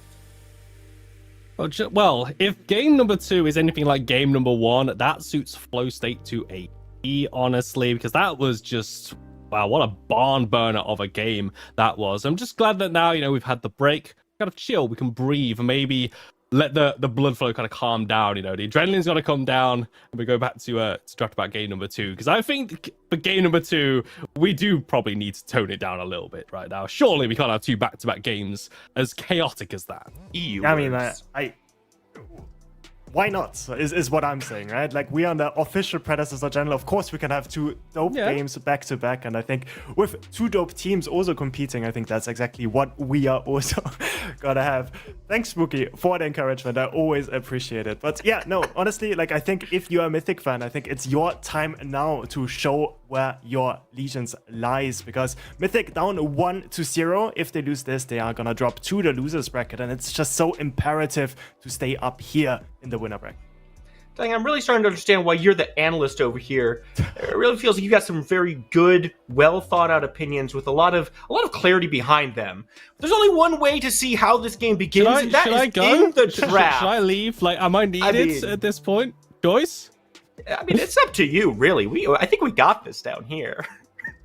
I'll give you a redemption here, TJ. I'll give you a redemption. We're getting into the draft. Oh, God. We've got picks and bans for Mythic. The draft didn't really work out so well in game 1. What are you changing if you're on the team? Or perhaps the coach? If I was the coach, well, it's probably a reason I'm not the analyst there at this point. Yeah. That's what I'm saying. So for Mythic there, as I say, I think it was the first pick of the Sevarog, definitely had some question marks. I don't think the crunch particularly worked out very well. Also, Toasty on that Decker really wasn't able to do much. I mean, as soon as the Flow State team got on to Cure was just dead regardless, just got absolutely swatted. So I think you need to change that up. Either you give Cure an AD carry that has a little bit more self-peel, or if you want to still give him the Sparrow, maybe change up the supporting pick, maybe go for some more tanky options, change up the jungle. I think there's a few different directions you can go with it. I think also, if you want to keep on picking that Sevarog, I think it might be a good idea to ban the counters away, with the Morn being banned instead. I don't think that is the route that they want to go with. I think the dual lane was really strong for Flow State in the last game as well. So Maguni could be one of those options that they could be targeting. I think the Revenant ban makes a lot of sense, but with sort of the AD carry pool, sort of at the moment being like S tier being Sparrow and Revenant, and the rest sort of being below that, I think that leaves the Sparrow as a first pick, as a potential. We did see in that last game, though, how easy it is to counter and hyper carry like a Sparrow. Yeah, it's always a little risky to first pick that low mobility character. It's going to be Kwang instead locked in. Got banned in game number 1. Now first pick here for game number 2. And Kwang has certainly been on the rise, especially the augments that have come in. This guy just hits hard, stays very mobile. It's very hard to lock him down. And it really feels like it leaves a lot of the draft kind of open and flexible for Flow State. It doesn't lock them into anything. So the question is, what do they do next, and how does Mythic respond outside of these first 2 picks? Yeah, I mean, I really do like the Kwang pick at this point. Yeah, so he's been on the rise. I mean, with the change to the tether, how it's able to take a lot. It really hits vertical mobility as well. If you hit in the tether, it's got like a big cylinder goes up, just pulls anyone on the vertical mobility immediately down here. So for the response there, I mean, I wasn't expecting the Sevarog, I'm not going to lie. I thought that Kwang was going to be kind of more hard-coded in towards the off lane here. Probably still is, could still be Sevarog jungle here, and the Argus as well. So for Mythic, with these options here, right? I mean, with the Bellic and the Countess, maybe this is just trying to match Flow State, how they're playing that one, be a bit more skirmish heavy here. So I'm okay with this response for now. I think Flowset is really trying to get the heroes that Mythic usually likes to play, the Quang and the Sephirot pick, trying to get some of those Mythic players out of their comfort zone with that counters being picked up early. I was actually expecting that Rampage to be the response by Flowstate, so that was banned in the first game as well, so that is still one of the options open. We're getting the next set of bans. Sparrow being picked up by Mythic. Once more, Q is going to be the one piloting it. TB being banned away, and now finally the Rampage also getting banned away. I think that would have most likely been Mythic's response next. We've seen the Tiny Titan bite so many anchors in all of the tournaments we've had so far. Sparrow locked in, Revenant banned away, Twin Blast as well. I mean, the ADC pool is starting to shrink down a little bit here, and it really feels like Mythic is trying to kind of force Flow State in a particular direction here. Now, you've got a few picks on both sides. TJ, what is sticking out to you? What do you think goes well with this? And what do you think Mythic's plan here is with these bans? Well, with the bans, it's just to completely hit Maguli, honestly, there. Taking away the TB as well. Force him basically onto, I mean, you've got Strongo, you've got Kira, you've got Murdoch, you've also got Grim as well. So I'm pretty sure Maguli is confident in all those ADCs, but honestly, just taking away the picks also just really don't want to play against that TB. Feng Mao, though, is really interesting as well. This, I think, to me, indicates the shift as well from that late game team fight into that more mid game as well. Because if Flow State are going to play like they did in game 1, where they had that blip in the mid game, build the comp around the mid game, you know, Countess and a Feng Mao just stomping through things if they can get ahead, though. That's the big difference. They can't have another slow pace game 1. I'm a bit scared.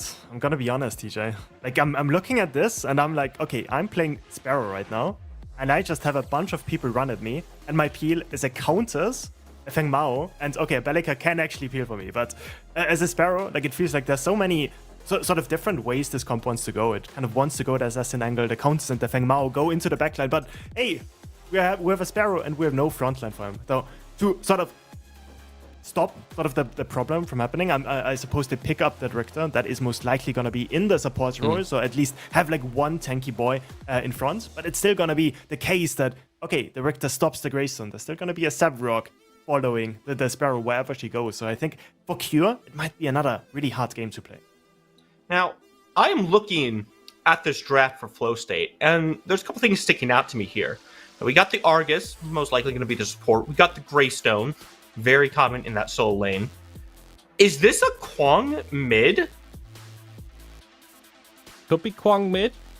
Could be Greystone mid. I think I have seen that pop up a little bit here and there. It's completely up in the air, honestly. I don't know who I'd actually want to take in towards the mid lane, honestly. I'm a little bit stunned by that one, Swookie, I'll be honest. Could also be a Quang support, but yeah, I think it's most likely going to be the Quang in the mid lane. But yeah, could also be one of the other heroes. I think both Simba and Appy, actually, both of them love to play their melee characters in the mid lane, especially the ones that have a lot of clear while also having those escape abilities. I think Greystone was in the meta, I think, in that last tournament, but I think around this time with Augments also changing up the game, changing up the playstyles, we've seen that fall out of favor a tiny bit. So I think it's a good point, Spooky, but I think it's probably going to be the Quang in the mid lane. All right, well, we can sit here and debate, or we could find out for ourselves. And I think I know what everybody here would prefer. So one more time, at least, we're going to go back to our casters, Ego and F6, take us through it all.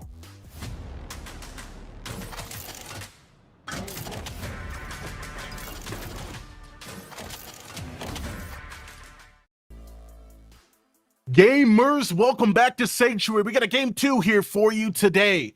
Flow State, in a very convincing fashion, was able to take over that early game, take over the mid game, and had to fight tooth and claw to win over Mythic, who's going to be looking to take us to a game 3. F6, are you ready for the game? Yes, sir. Yes, sir. We're back down into the Sanctuary game number 2. This one is going to be a heater. I'm a little bit worried, though, because I'm looking at this Flow State side, and they're looking like they just want to run at you. A lot of beef on this platter. The answer is, how is Mythic going to be able to answer back here? They have a lot of pick comp going for their side, so they can't be looking to fight for a team fight. They're going to have to definitely be looking to try and get those picks before they get into any type of big objective push. I have to agree with you there, man. And it feels like, you have this big, thick playbook with all of these pages, like these sticky notes, and then you open it, and in the middle it says, make Cure's life hard. That's just what this comp is. It's like, oh, you're playing Sparrow. Okay, cool. You better pray you don't miss a single Riplash, not a single Seismic Assault, because you're going to have so many threats that just make your day impossible, walking you down coming out of this flow state composition. I mean, yeah, we just 100% agree with Tang here. It's just going to be a rough time for this Sparrow. She had a rough time in game number 1, and game number 2 is not looking too well. But we know this support. His name is Toasty. He likes to put butter on his toast, and this man is already hitting the Riplash to make a scene on this duo lane, and he's really going to be the main factor, and if Cure is going to be able to be a matchup into this kind of just straight out CC ego. And speaking of the duo lane, are we going to address the Kwong that we are seeing on this support pick? Yeah, I can see some of the value that it's going to be able to provide, but this early game is going to be next to impossible, as Cure is going to be looking to make Maguli's life hard. He's going to strike first in game 2. 2 for 2. 2 for 2. Who's questioning Mythic right now? Not me. I sure didn't. There's no way I would ever question Mythic. They're able to pick up the first blood here, Ego. 2 Riplashes, 1 death, and already they're trying to make a statement. Oh, most definitely, man. They're kind of turning up the notch on the aggression on their composition and their playstyle, right? You have a couple characters very capable of being able to get picks. Grady going to be looking for the engage. He's going to be able to find it. Hamtrick does come through. He very easily could have dived that. BKB could have been a +1 in a stat box, but instead, he's going to be making his way back to base. A reset, as it looks like the lane control is looking overall really solid for Mythic. It is looking solid indeed here, Ego. We're seeing a different type of Mythic play here. We talked about in game number 1 how Flow State likes to be aggressive, but Mythic said, hey, we're not making what happened in game number 1 happen again in game number 2. They want this thing to go to game 3 and potentially keep moving on to the winner bracket. I like the start from Mythic. They're making sure on the side of Flow State, they're always on the back foot. They need to be careful, though. They don't want to get too greedy. They don't have that Revenant like Flow State had inside game number 1, who just scales exceptionally well into the late game, and there's no stopping him. You're going to have to stay focused and stay locked in. Mercy, I'm not sure if you're familiar with the character you're playing with. That's Severog. You're supposed to be scaling right now, my boy. Already Mercy looking at a +1 to his gank department. Going to be showing some pressure into the mid, as now Grady, knowing he's low, is going to be able to add some counter pressure either to his jungle or him. All of the camps are going to be down, though, as Simba is going to dread Nova in order to stifle the degree of the pressure Grady's going to be applying. Appy, very comfortable in the lane now with Grady being there, but we could see that change here as this game progresses on. We know that damage can be obscene coming out of either one of these mid laners. Either one. The CC that they have to potentially get the burst that they need to is really the optimization from both of them. If you see that Dread Nova just hit, if you see that Seismic Assault knocked down, it's going to be a rough up. It's going to be Grady here looking to steal away some of this 2 camp. He's going to be able to create that pressure you were talking about. He got some on BKB earlier with that gank. He got some in the mid lane, and now just forcing Mercy, kind of making sure he stays towards his camp.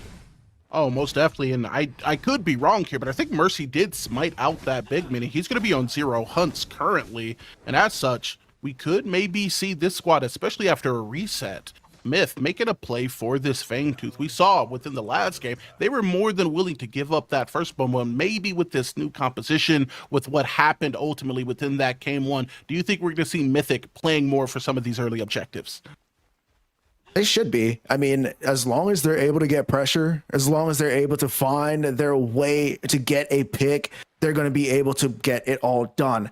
But it's going to be their main thing. They have to get a pick. They have to find the opportunity to get in there. And the big one they want to get is going to be that hunt. Oh, man, most definitely. And it's going to be a little bit harder on to that Severog, right? He's going to be able to scale to be relatively healthy in that late game, as F8 is going to be the first one who strikes Maguli, not opting to, get himself fully in the pit quite yet. He's going to be able to get some of that damage across from the other side of the wall, but it is going to be a rotation coming out of the other side, but they very well may be too late. Grady is too far to be able to get the hunt off. Void Bomb is going to come through as Peak is going to be able to get an engage onto the backside. This is going to be an objective that will go in favor of Flow State. but on the backside, the janitors have arrived. They're going to be looking to clean up. Peak going to be oh so very low as Grady's going to try to make him dead. Riplash going to be just barely offline, but a blink hit coming from Grady is going to be able to sweep up the kill, as Peak will be one who falls, extending the kill lead to 3. Oh man, great pickup there from Flow State to at least get the Fangtooth, but Mythic making sure to answer back on, you're not going to be able to exit this Fangtooth pit without us getting our get back.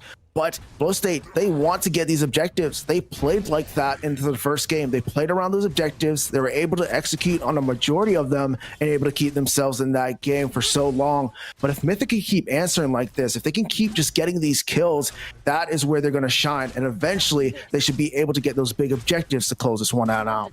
Yeah, and it's kind of night and day as well, this duo lane, right? We saw within the last instant, Rev getting a couple kills early, I think going 2-1 within the first like 7-ish minutes. Don't quote me on that one, but Maguli's kind of struggling here. 0-1 having to hide behind the tier 1 as Mercy is going to bounce Lobber off of the wall up top. It is going to be the use of the teleport here, as that Blood Tide is going to come out onto the backside. It's going to be that Psionic Obliterator, but Lobber, despite all the utility used, is going to live. Big Obliterator, Colossal Blow, man, they really wanted to get Lobber down. They know this Countess is a late game changer. They executed here before in game number 1, and they want to keep Lobber down. BKB is the one who's going to have the advantage until Lobber takes that reset, gets back in. But he's going to have to be losing out on some wave, but he's going to have to stay to either be able to risk it, but it should be safe because the Cyan buff is up. Yeah, BKB much more interested in being able to get that little bit of extra gold and XP than just watching Countess farm from underneath the tower, right? As the tether is going to be able to come through. A little bit of that divine judgment on top of the head of Cure there, as he's going to take a small little burst of damage with Maguli, just looking to farm himself into this mid to late game, right? He doesn't really want to fight right now, especially into this Richter. He wants to get a couple items on, look for some engages around the team, and then see if he can run up a couple kills that go in favor of his squad. Gonna have to try indeed. But great poke there from BKB to be able to check that mini orb prime. If he didn't get eyes on it soon enough, he wouldn't have been able to contest too much, because you can already see that Sephiroth is on his blue side. He was nowhere in sight. But once he shows on that map, that might be able to initiation there for that mini orb prime. Grady lurking, but he doesn't have too much to farm. That entire right side of the map is down. He has to try and find an opportunity. But with Belica getting that prio in mid lane, this one should be going to them. And most definitely, this is going to be completely uncontested, especially considering the Hunt and Mercy is going to be on that far left side of the map. That being said, though, we are going to see a rotation to that mid, maybe looking for the fight here, or possibly looking for some of the plates, considering they do have a wave right there. Nonetheless, it is ultimately going to be this mini prime that does get picked up for Lobber. Picked up indeed, and this is what you want for this Countess. She's going to be able to execute a lot of good trade windows with that hemorrhage into BKB with the enhanced minions. They're not as healthy as they initially were in 1.4. They're not really too much tankier, but it should help him win a lot of trades, hopefully potentially getting this T1 down. He's already gotten one plate, creating a little bit of pressure, but he needs to keep the pressure on. But Mercy says he has something else to say. It's just going to be another use of the teleport, though. I'm going to be honest, man. I don't understand these Mercy ults that are coming out. The rotations are completely fine. Hit him with the subjugate, translate a little bit of damage. Wagwan, thumbs up. Why use this Colossal Blow, especially since both instances you haven't really knocked them far out with those solo lane pillars? It takes 2 clicks of a singular button for Countess, for BKB, for Lobber, my apologies, to essentially waste that utility that you're using. I mean, he's just trying to set something up, right? Trying to force out at least something. If he's able to get a good Colossal Blow to create some distance, it's a total different game for him, right? If he's able to knock that count just a little bit more towards that T1, that is when he's going to be able to trade on in. What is going to be, though, BKB being very close with the feast knocked on down and has to worry about that wave. Countess with that Orb Prime just still creating a lot of problems. Grady engaged with the hamstring. Some damage is going to be good, but not enough to get the Earth Shatter to come out here, as now Happy Grady are going to be rotating towards this left side of the map, possibly looking for this Fang.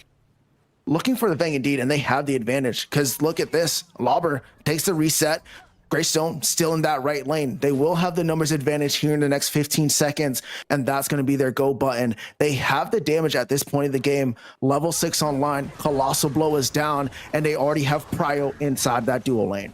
But F8, they're not one to give anything freely. It's going to be Mercy Simba maybe looking for a rotation into the pit, but it's going to be Labra able to stifle out some degree of that aggression as Peak is going to find themselves alone with the pit of forced use of the blink in order to create a little bit of space for them now. BKB is going to find the engage. Maguli will be able to find the kill. That Stone Fort Soul will come out. The damage does land on the 3, but it's just not going to be enough to lock down the kill. Maguli, though, going to be able to get a double kill off screen as now Toasty is going to be playing for the space. Maybe now just playing for his life as 4 members fall. How do you get out of that? What a translation there from the side of Flow State. It is the complete opposite of what happened on Fangtooth number 1. It's going to be Mythic being able to secure their first neutral objective onto the Fangtooth. But Flow State said, hey, you know what? You're not going to get out of this one either. They're able to pick up multiple kills there. Grady just not been able to execute with that Earth Shatter to be able to get those people on the threshold, but he's going to be able to steal away the red side camp from Mercy, so should translate into some shift towards his side. I'm getting a little bit of PTSD, man. A little bit of the non-flashbacks. Maguli got a double kill, and we've seen exactly what he likes to do with the lead. If he's able to get this Kira online, get a couple items down, we could see him just become a terror, similar to what we saw within that game 1. Very similar indeed. So far into this game, we've seen a very close battle. Kills are even on up. Nobody is going unpunished. You get the objective, you're getting killed on the way out. If you get killed on the way out, at least you get the objectives for some of your fights. But still, this one, it's aggression coming out of Mythic, but it's slowly Flow State forming up here. They're getting into that stage where these big, beefy boys are going to be a problem. We're seeing the shield on Kwang being a problem there. He's able to take a lot of trades. His tether locking down Cure like we expected in the beginning, and like Tang and TJ and Spooky said on the desk, and that's something to keep watching out for. They keep diving Cure. They keep putting pressure on one of their main DPS. They're going to have all the advantage they need to continue this fight. Oh, most definitely, man. And as you said, the desk kind of expanded on this in the draft, having the foresight, same as these teams, to what they want to be able to do. And big question for me is, who's going to stop it? At the end of the day, all these rules, these laws, they're fake. Right now, Sanctuary, the rule of the jungle is who's going to stop me, and both of these teams are going to be looking to different people to answer it. Maguli was stopped a little bit early, but he's getting comfortable, and you can just see that within the wave state, right? Cure, Toasty are going to be playing back as Lauber is going to be playing into BKB here. It's going to be the Feast that gets utilized as the Greystone is going to be looking for a reset. For a reset indeed, but my goodness, that trade there. We're seeing the damage also come online from the side of Mythic through that Countess there. And somebody we're gonna have to wait on. Oh my god, the Riplash into a skewer peak. You're in the wrong side of the jungle bubble, and Earth Shatter rips him out of that ground. Toasty tells him, hey, let me come talk to you. The second one going to be offline, though. A little bit of utility is going to be able to close the space as it's going to be ulti coming up Maguli, but the damage from Grady is going to be too much as Happy gets the kill creditation, and her fire is going to be able to burn through the little man with big problems. Cure is going to be able to lock down the kill as 3 fall. 3 fall indeed, and Grady being able to escape their colossal blow, but with that augment, he's just shooting them too far out. He's able to escape from there, but Mercy needs to be careful. Mythic finding their way in and being able to clean up that T1. Oh, most definitely. Mercy could have just looked to salvage what he can out of this engage. Very aggressive, very proactive. Exactly what you want to see if you're a Myth fan. They're going to be looking to take control of this game right around the 15-minute mark, as Grady's going to have that mini prime, and this team is going to have a lead. Oh man, I love this game. Man, this is what Predecessor is all about. This is what the comp scene is all about. And this is why PCC is here. These guys are playing their hearts out, lights out, and just all out giving their best. But Mythic right now with that kill lead. 3rd Fangtooth of the game, getting ready to spawn. We're expecting 5v5 here. They have to fight for this. They have to get at least a second to their name, deny an extra Fangtooth closer for the enemy team.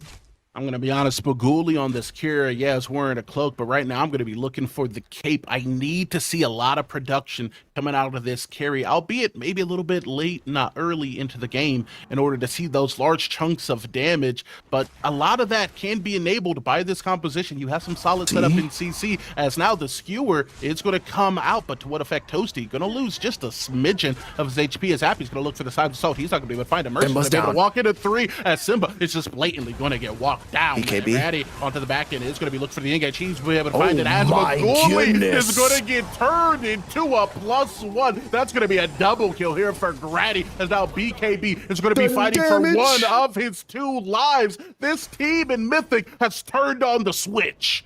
The switch has been flipped. Peak has nothing really to do here. He just has to watch. Fangtooth number 2, the 3rd Fangtooth of the game, goes over towards Team Mythic. What a fight there. We see the damage from that Countess. She's able to pick apart Maguli there on that Kira. And on the back end, Grady found Argus by himself, able to take him out of the map, and that's 2 of your big damages out of that fight. You can have all the beef you want, but if you can't translate that damage back, it's just going to go into the favor of who can. Listen, man, as casters, we of course respect all of these players, but I'm going to emphasize something you said. You can respect both of these teams, but still see that, hey, one team wants the beef and the other one is looking awfully vegan right now. F8 had been looking for the smoke throughout game 1, and now Mythic has them looking rather asthmatic. These fights are happening, starting and ending so quickly that we're not really seeing Flow State be able to fight back. No, they're not able to, and well, that's why we talked about the pick comp, right? Grady was able to get a pick. BKB's able to put some pressure on Maguli, and they eventually get that pick up. And like we said, it's just that damage translation back into one another. If they keep doing this on the side of Mythic, playing towards their comp strength, this is their game number 2, and we're potentially seeing a game number 3. A lot has been going for Flow State. They have that opportunity. If they're able to sequence on up, they should be able to get this back. But here comes that rotation. Stoneforge Soul is going to have to be utilized, but Simba's looking to make a name for himself. Particle Shredder is going to come through now. The Sonic Obliterator is going to hit as Lobber does get locked down. That's going to be a +1 for F8. Taking it back down. Great rotation there. They're able to get the pick on the Countess there, but it's just going to be all for naught. There's really not too much that they can get from this. Grady's answering that wave, so the T1 inside of offlane is not a threat. He's going to come back, going to be okay, and be able to reset. They need to make those big plays like they just did on the side of Flow State. Ironically, it's going to have to be around these big objectives. We still have 2 minutes until the big or prime. That's when the game really starts to get important around these objectives, because those big objectives changes the game completely. Oh, 100%. And that's one thing for all my fellow aluminum ranked players to take into consideration, as Happy is going to get turned into a statistic. Little man buried deep into the ground here, as now it's going to be a subjugate looking to come out in order to stifle some of the damage coming off the back end. It will be a blink coming out of Mercy. Hey, that's supposed to be your tank. Peak, what are you planning to do? As it's going to be a walk down coming from Grady, as he's going to be able to get a kill onto F8 support. BKB looking to get back in blood for Blink is going to result in a seismic assault and a void bomb. Happy is just like that, as now it's going to be BKB maybe looking to dive the tower, able to just dodge the skill. We're in the front the gate. BKB has used everything just to die. Just to go down, and Maguli looks to be next. Just not quite yet. The hemorrhage is not going to be able to do the job, but Mythic, Happy, hold on a second, brother. I'm going to have to call you after this. How did you get out of that? Blink for Blink, Jukes for Jukes, and he is the one to survive, and still that Greystone goes down. Great rotation there from the side of Mythic, and as we take a look at the tab screen, we're seeing why they're in the lead. Almost an entire 10K gold lead, and this looks to be a different Team Mythic on game number 2. Man, I wish the viewership could see my face, but that was devious, diabolical. I'm not going to be able to look myself in the mirror for several days after the footloose ankle work I just received from Mythic's mid laner there. Some solid play coming out of these competitive teams, these pro players, as we make our way to that 20-minute mark. Mythic has a firm hold on this game 2. They're looking to just push us into a game 3 here. They are looking to push us into a game 3, but I wouldn't count Flow State out just quite yet. They still have all the right tools to make a comeback.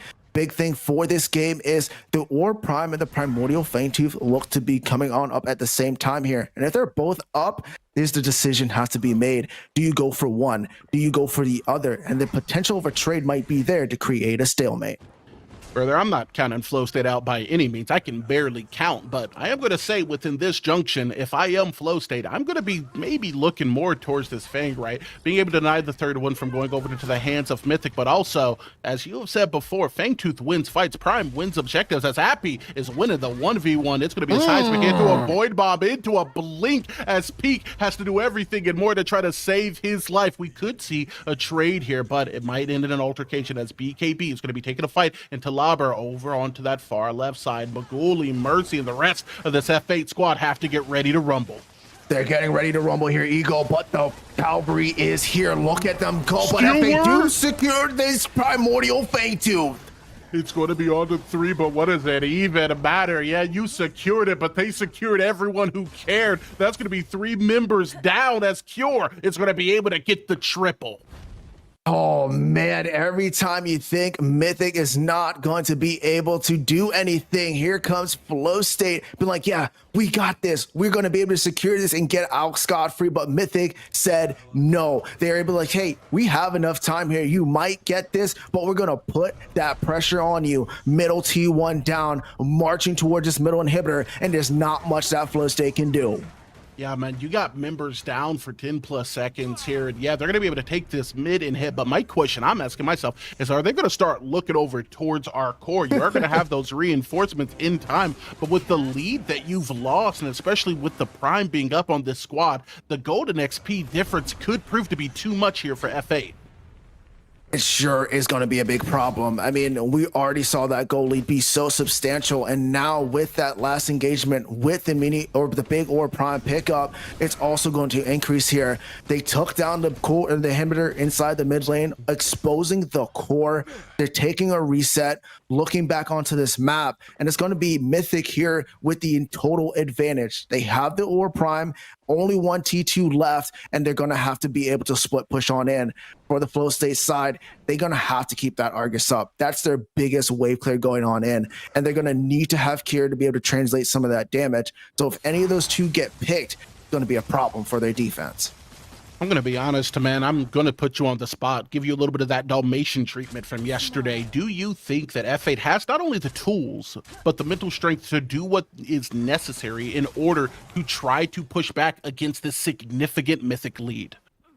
Oh, of course they do. If Mythic gets too comfortable, go inside towards that middle inhibitor, a little bit too deep towards that core, we've seen the augment there on Mercy on that Severov increase the distance of his colossal blow on the tiers of his stacks. And if he's able to knock 2 or 3 members into that fountain like we saw in game number 1 on what Lauber did, he's going to be able to change the tide in that fight. And that is how they're going to have the advantage to make a defense. I mean, this isn't even meant to be a word play. By those words, though, you basically mean that it has to be a home run play coming out of this team, right? Get an immediate reset onto a couple members of this engage, take a skirmish, and then see if you can turn it around from there. And they might have that opportunity. Grady going to be playing towards the mid as the engage coming out of Mythic is going to be split up between the 3 lanes. Or Prime doesn't have too much time left. They're doing a great job here on the side of Flow State, being able to clear this wave, but they're translating some damage from the side of Mythic, and they also have a split push on the opposite end. The big thing about what they did with taking down the middle inhibitor is they create such a longer distance for a defense for this side of Flow State. They have to rotate from the left inhib to the right, as you're seeing them do now, and stopping the middle siege minions from doing any type of damage. But there seems to come out a defense for now, taken away with the Ore Prime slowly going away from this team of Mythic to be able to start that pushback. But still, the advantage is on the side of Mythic here. Most definitely, man. They don't only have map control. I'm expecting to see the map vision get increased as well. If they're able to find a pick here onto anyone, this game isn't quite lost, but it becomes significantly harder. We've seen Mythic has been winning the 5-on-5, the skirmishes, the 1-on-1s even, as Happy having a little bit of a performance. And right now, it's going to take every member of F8 playing to the best of their ability to be able to bring it back. But you have to get these waves under control. You have to get some type of prio going towards these objectives, whether it's the Prime or Fangtooth. This just a lot to ask of this squad. A lot to ask, but hey, you're in a PCC stage right now, baby. You're in a winner's bracket. You got to show up and you got to show out. And this is where you tell your tale. They're going to have to mount this defense if they want to win here. They need to close this game out. They don't want to go into a game 3 here, especially after losing game 2, because now Mythic is going to have that momentum. Mythic is going to be the one looking like, yeah, we can do this. Meanwhile, Flow State is going to have to think about, hey, man, what went wrong last game? How do we fix that? And you don't want to be in that mentality.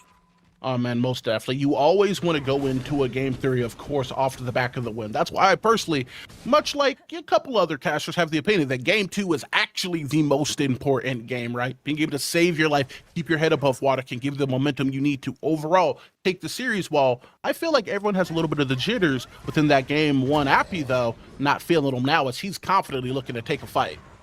They're locked and loaded here. Somebody that has been doing a great performance is going to be Karate here on this Fang Mount, but my goodness, P gets destroyed, and Mythic is looking at mercy. Another pick does go down here. The Kwang support not having the best showing as Simba is going to lose his life as well. Lobber going to be able to get the pick, and now it's all 5 members who are going to be able to lackadaisically walk their way to the Fangtooth.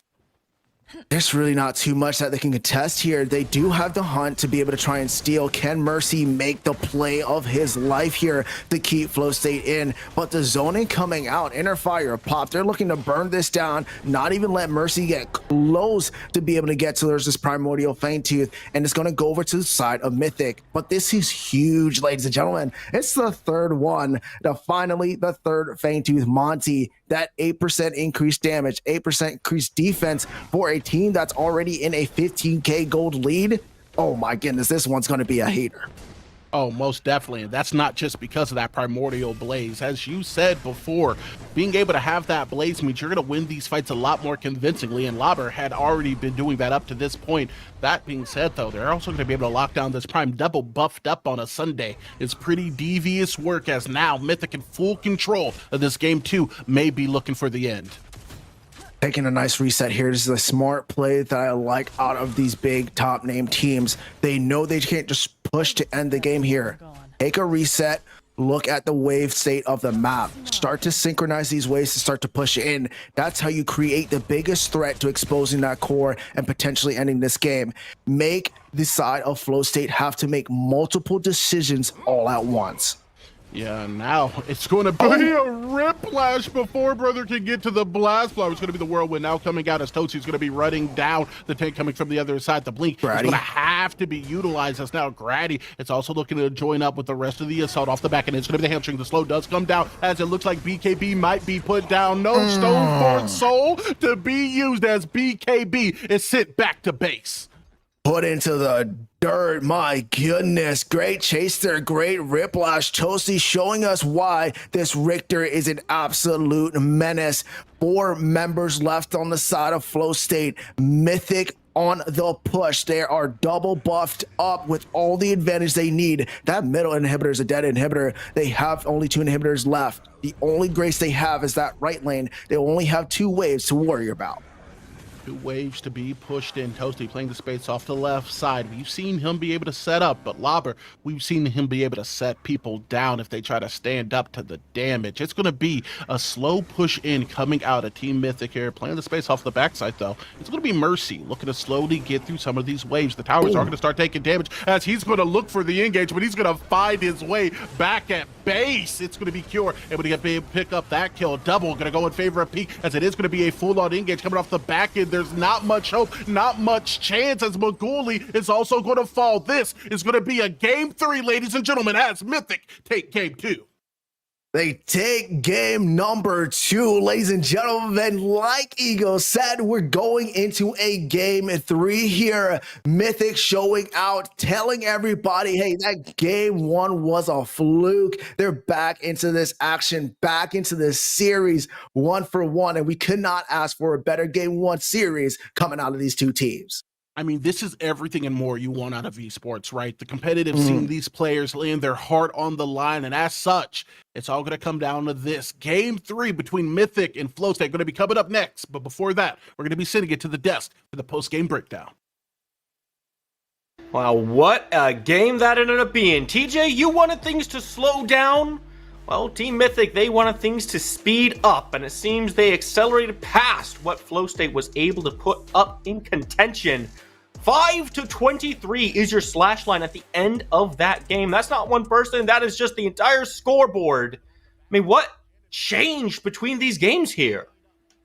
Two things, honestly, Spooky. I think, first of all, Mythic leant slightly further forwards in their chair, and they locked in for this game. But Flow State as well, I think they tried to cook something up. They went for a comp that needed to get ahead, but as soon as the plays weren't working out, I think a few of those where Mercy was going, a few of the rotations didn't work out for them, and all of a sudden Mythic get ahead with a traditional composition, and Flow State kind of just overcook whatever they were trying to cook up here. But man, game 3, hell yeah. Hell yeah, getting a game 3 is sick for sure. Yeah, I gotta agree with TJ there for a change, because For the first time today. For the first time indeed. Like the Flow State roster, honestly, like on paper, like we were thinking about where the Quang could go, whether it's mid lane or the support role. It ended up not doing the best into this Richter. And also like in the Greystone and the offlane going that's tainted oath, negating sort of the lifesteal of the counters, but at the same time just not building any MR. And we could see like Lorba was having a field day with the Greystone that ended up not having too much of an impact. And yeah, going full circle once more, like Mercy on that Zavrock, probably not like his signature pick, and we know him on something that can actually do a lot in the early game. We know Flow State as a team that wants to get those early objectives, and this game it was all Mythic instead. It almost felt a little bit lost at times for Flow State, right? We saw Mercy take a few trips over to that right side, try to put some pressure down onto Lobber, and I mean, we were talking about it, TJ. You knock someone into the pillar, the shadows slip away. You say, oh, okay, you know, it didn't work out. Let's try it again. We come back, knock him into the pillar, shadows slip away. It just feels so much wasted time that they could have been doing more with. We saw one good fight out of Flow State around that second Fangtooth, but other than that, it just felt like Mythic was controlling the entire pace of that game. Yeah, for sure. I mean, this just kind of leads into what I was talking about with some of the rotations, right? I think Mercy should have played more into that left-hand side. I think Huang into the mid lane with the Argus support would make more sense. Tell Mercy to gank the mid lane constantly, put the Bellica behind, then roam left-hand side, play through Maguli. And that just kind of plays out itself. You know, you don't have to worry so much about the counters. If 4 other members of your team are ahead and looking good, like that counters can just be focused down. But instead, they allowed Mythic to get ahead in the game, allow them to control it, play the game how they wanted to. And as soon as they got the leads, it didn't look like letting go. Well, I can play devil's advocate as well, because I think like maybe it's only one game. Maybe we're overreacting. This is a best of 3 after all. Maybe they were just mega unlucky. Maybe usually they play this lane and the Quang Sparrow are able to get ahead quite easily. Actually, no, it wasn't Sparrow. It was the Quang Kira. But yeah, no, like it's hard to tell from this one game. Certainly, it didn't look very easy to play just from a perspective's point of view. So definitely hoping for Flow States to find sort of the groove back from this first game comp that we really loved on the desk, where we all agreed they're gonna win this one. Well, it's now down to our first game 3 of the tournament so far. Day 1, all 2 woes. Day 2, we start off with a 3-game banger. But before we can get to that, we got one more break. Get your snacks, get your refreshments, because this one's gonna be on fire.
All right, everybody, it's all down to this. This is our first match of the day. I will remind you all, we are here in game number 3 between Flow State and Team Mythic. Guys, we've had an incredibly tense match, followed by a match where Team Mythic simply took nothing from the enemy team. They said, we are running the game, this is our show, and there's nothing you can say or do about it. Flow State has to find a way to answer back now. They absolutely do. I really get the sense from what we've seen from Flow State so far is that they are such a momentum-based team. As soon as they're early gamers, they're able to play aggressive. When they're able to make those plays work and they're able to get individual lanes ahead, it just kind of naturally flows into that mid-game, start grouping up. All of a sudden, Mercy's on every objective.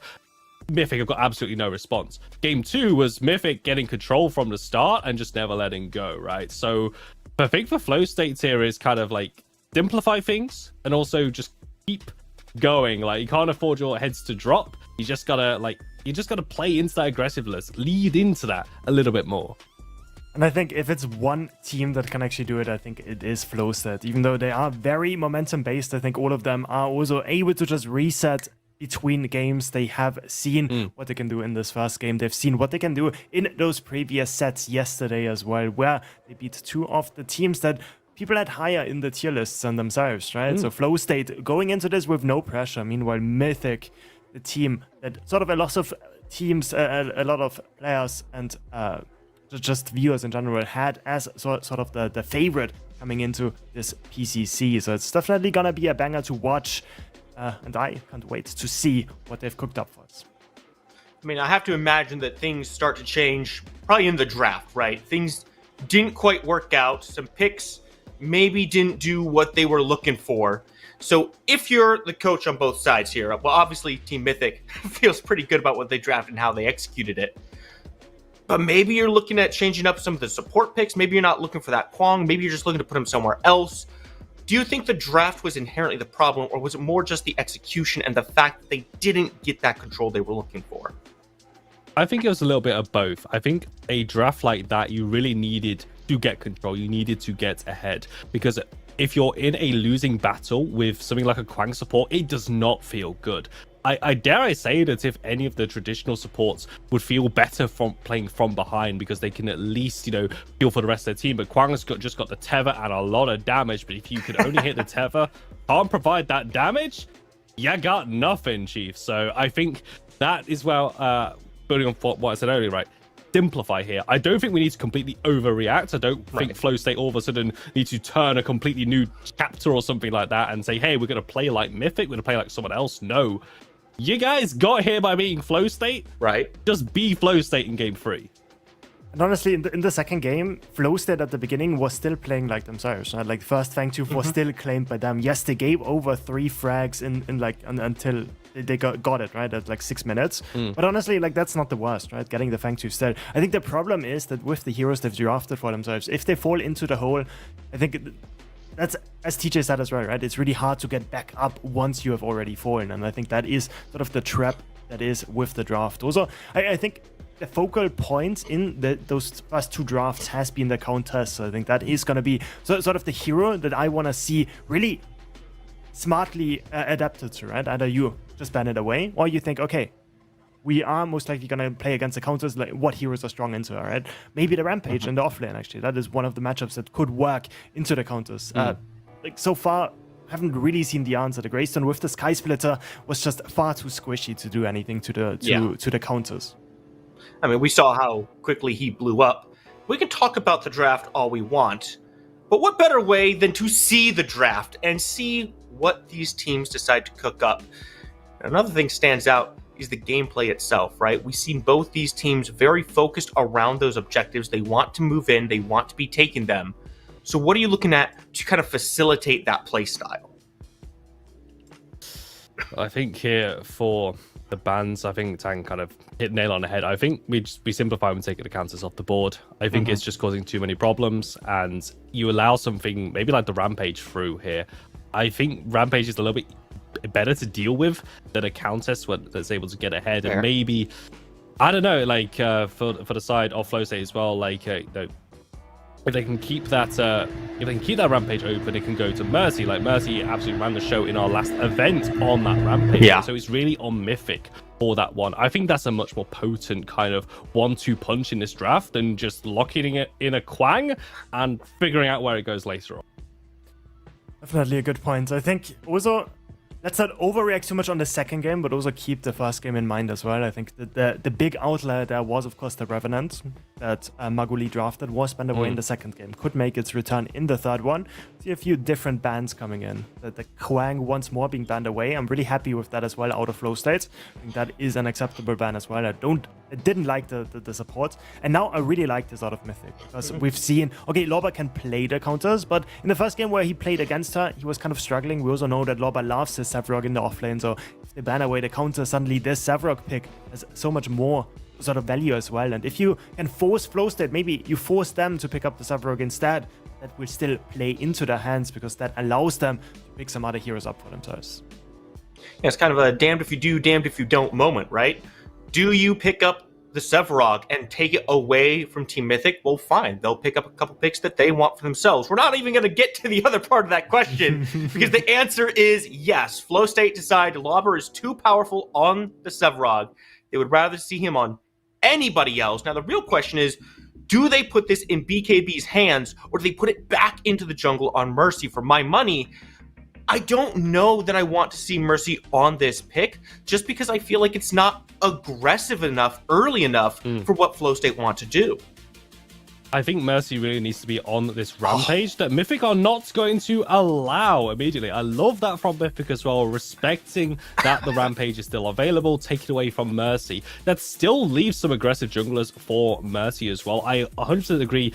Sevarog has to go over to BKB, honestly. It feels to be like his signature pick. He is also so comfortable on it. Build the team around that rather than forcing on something else. Because with the Quang, the Countess, Steel Bands, there's a lot hitting the offlane pool at the moment. So get that locked in early. They really want to hope that the Sevarog is not a poison chalice, though. Because ever since it's been first picked, it's not gone well. Aleka and Revenant being picked up next. I like this already. Maguli going back to his Revenant, not banned away this time. I think the Rampage on the other side, just to give a few notes on that as well, I think that is most likely going to be in Loba's hands. We've seen him play it a lot in scrims behind the scenes. And also it's a pretty good matchup into the Sevarog. So that is sort of coming back to the point that, yes, you forced the Sevarog into the enemy team because they didn't want to deny it. And now you can pick a good matchup into it. And that is exactly what they are doing. They also restrict the jungle pool, as we were saying beforehand, and now the Monkey King finally, for the first time in this tournament, is gonna make its entrance on the main stream, gonna be picked up by Mythic. Man, this draft just feels so gross from Mythic already. I mean, as soon as you saw the Sparrow Rampage locked in, I'm like, oh, okay, well, this is looking a little bit dangerous. Very aggressive, a lot of damage can come through here. And the question now is, what does Flow State have to answer that back with? I'm assuming this Belica goes into the mid lane. I don't think I want to see this as a support given what they're going up against. But I mean, there's so many options. Do you look for the Richter, try to take it away from Mythic after a very good performance last game? There's just so many variables. Flow State feels like they're in a bit of a pickle and they're not going to get that Richter. No, they're not here. I mean, I can see an argument for the Belica going into the supporting role, because when you're dealing with a Wukong running amok around the map, you really don't want an immobile mid laner to just of take every single gank from this Wukong on repeat here. So maybe move that in towards the left-hand side, taking something like the Gideon, something like the Howitz or something like that, have a little bit more safety there. But they're going to take the Decker, so that indicates that Belica goes in towards the mid lane, and the Zarus or Mercy as well. I think Flow State, you know, I got a little bit more confidence in this draft than I probably did from the last game, gotta say. I like it as well. I'm just a bit worried that Appy is going to pick the Wukong in the mid lane. I think that could open up the map quite a bit for Flow State. I think that was one of the picks that Appy has been known for. And with the Mage actually not being picked up yet by Mythic, I'm pretty sure they're debating themselves right now if they should go for the Monkey in the mid lane or if they want to go for a more traditional sort of Mage. They know exactly it's going to be the Belica we said beforehand, right? It's easy to dodge out on those ground abilities, of course, as the Monkey King. So that could be one of the avenues they go for. And with the Boris being locked in, that seems to be the case as well. Most likely going to be the Rampage in the offlane, the Boris in the jungle, and the Wukong Wukong in the mid lane. But honestly, if they're feeling spicy, they could go anyway. I mean, this is a very interesting draft coming through here. It's kind of the same vibe as what Flow State had in that last game, where they pick a lot of melee characters, looking for a big front line, but there's a little bit more aggression here, right? With this Wukong expected to be in the mid lane, I mean, it might be hard for this Belica to survive that lane. There's a lot of aggression to come out. Like you said, Tang, the Monkey King is very good at avoiding ground-based abilities by simply walking on clouds instead. So what's the plan here from Flow State? How do they approach this? And is this an early game approach from Mythic, or do you think it's more of that mid game that they've been doing so well on? I think for Flow State right now is they have got tools to deal with this as well, is that they have got safety, right? Maguli has got that reckoning. Belica, granted, she doesn't have the mobility, but the Seismic Assault can buy time. Right. Decker as well, Containment Fence can come out here. Stasis Bomb, Iron Strike on top of that as well. And even Sevarog, you know, if we're going to go for the Augmented Colossal Blow, yeet someone into another state, just get them out of the Belica and the Revenant's face here. Mythic, though, I think they just build on that mid game, honestly. It looks so good from the previous game, and they've got another composition that as soon as it gets ahead, it's going to be unstoppable in the mid game if everything goes their way.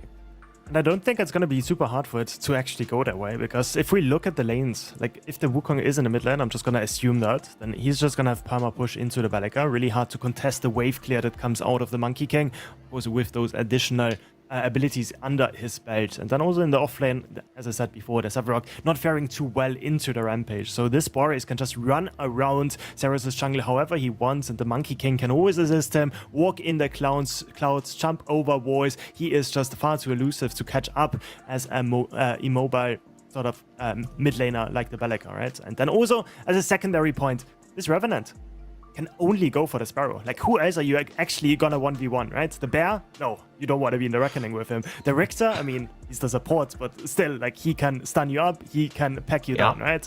The Monkey King just gonna do his spin, and suddenly all your projectiles are worth nothing. And Rampage, of course, with the ankle biter augment, is just gonna be a nuisance as well. So I really like this draft adaptation out of Mythic. I think it makes Flow State's sort of ideal way of playing the game really, really hard. It's been a long fought match so far. Remember, the winner of this game does not win it all. They move on to face the winner of Team Immune versus Mach 10. No matter what, there's another banger coming up after this one. Before we can get to it, let's decide who gets all the marbles with Ego at F6.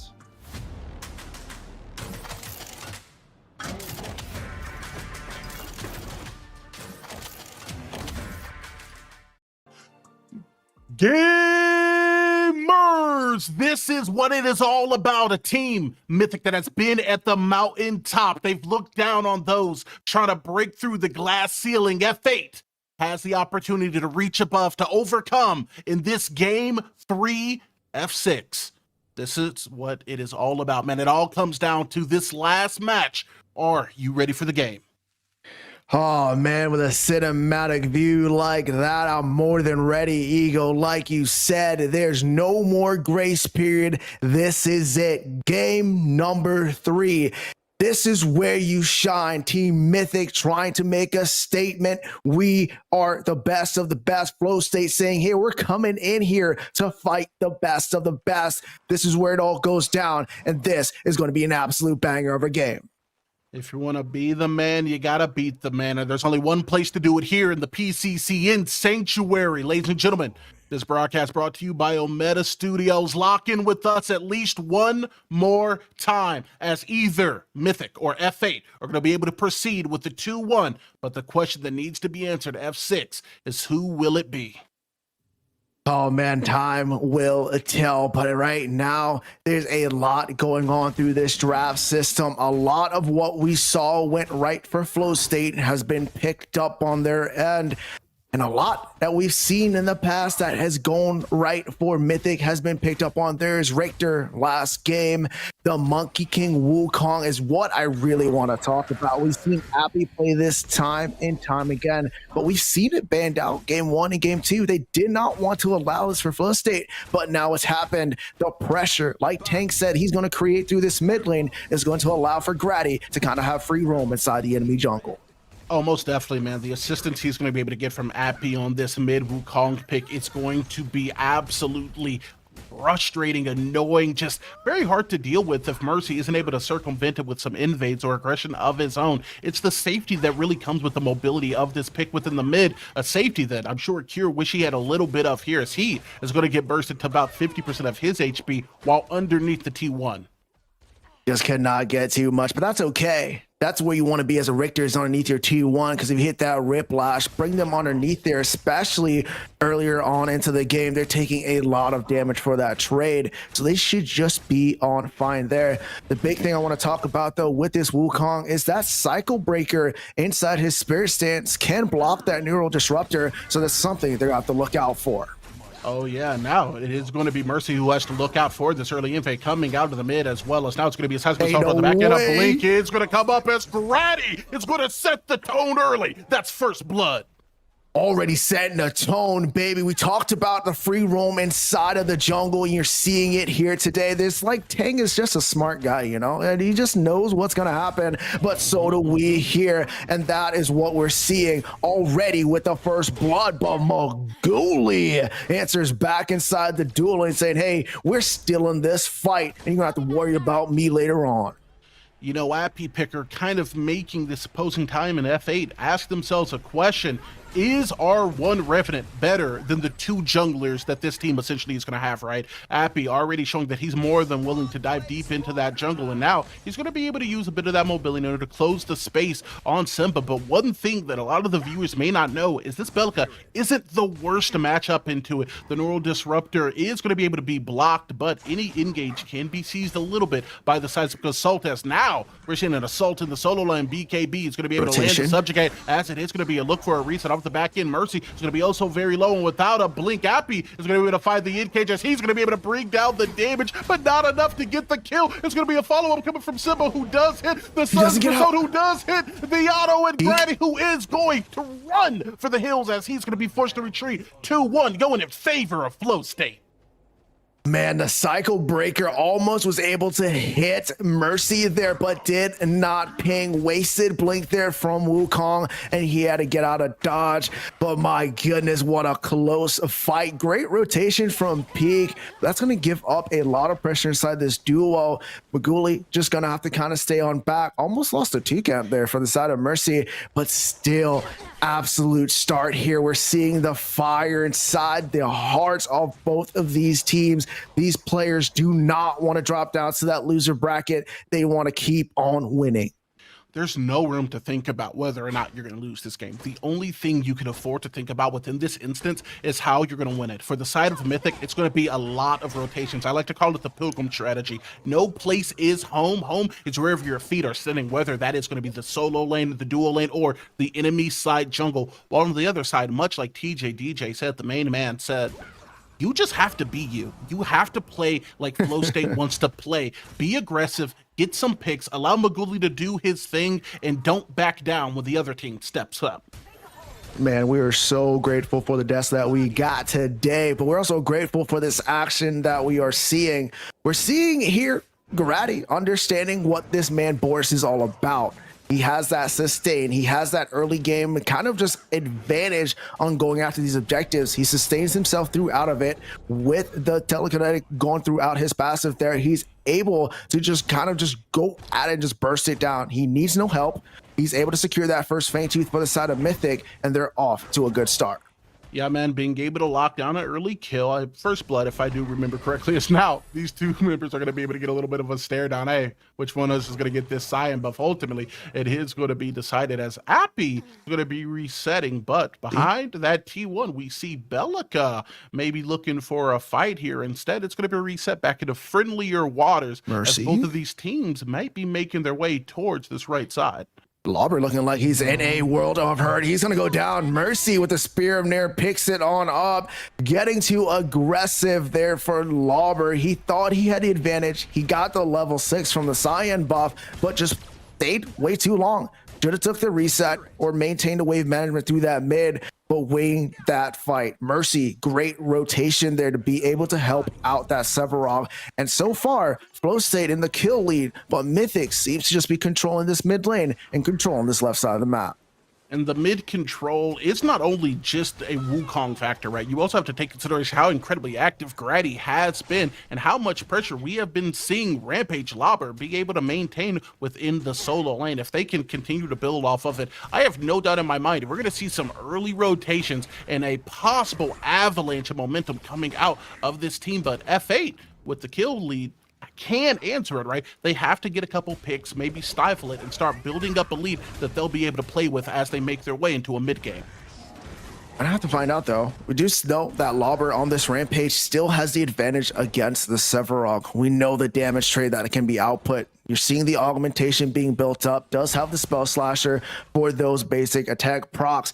He's able to get those off, able to get those sequence in the right time without getting ganked by Mercy. He's going to be looking good, but my goodness, Appy, what a cycle of rotations there with a great trade in that mid lane. And this is what we expect of him. He's going to be able to get some advantage, but Lobber needs to be careful. Oh, the Coliseum is going to come down, but the mobility of the Rampage is going to come out, coming off the back, and it's going to be BKB who sends that boy BTB back to base. Lobber's going to go as the Colossal Blow is going to be able to come through, playing the space on the back, and it's going to be Grady. Earthscene Burst is going to be able to drop him down, but Mercy helps drop his HP. That's going to be 3 members gone as it's F8 looking for the mini pride. Great Coliseum there. Lobber once again just in the wrong position, but you know who was in the right way. That's going to be F8 Flow State picking up some kills there to push themselves even in a further lead, and they are the ones to pick up their first neutral objective. Appy can say in that fight, Maguli rotated out, Cure was no way in sight, and they were just able to win that. Flow State is playing their game. I think they're listening to you there on the desk, TJ.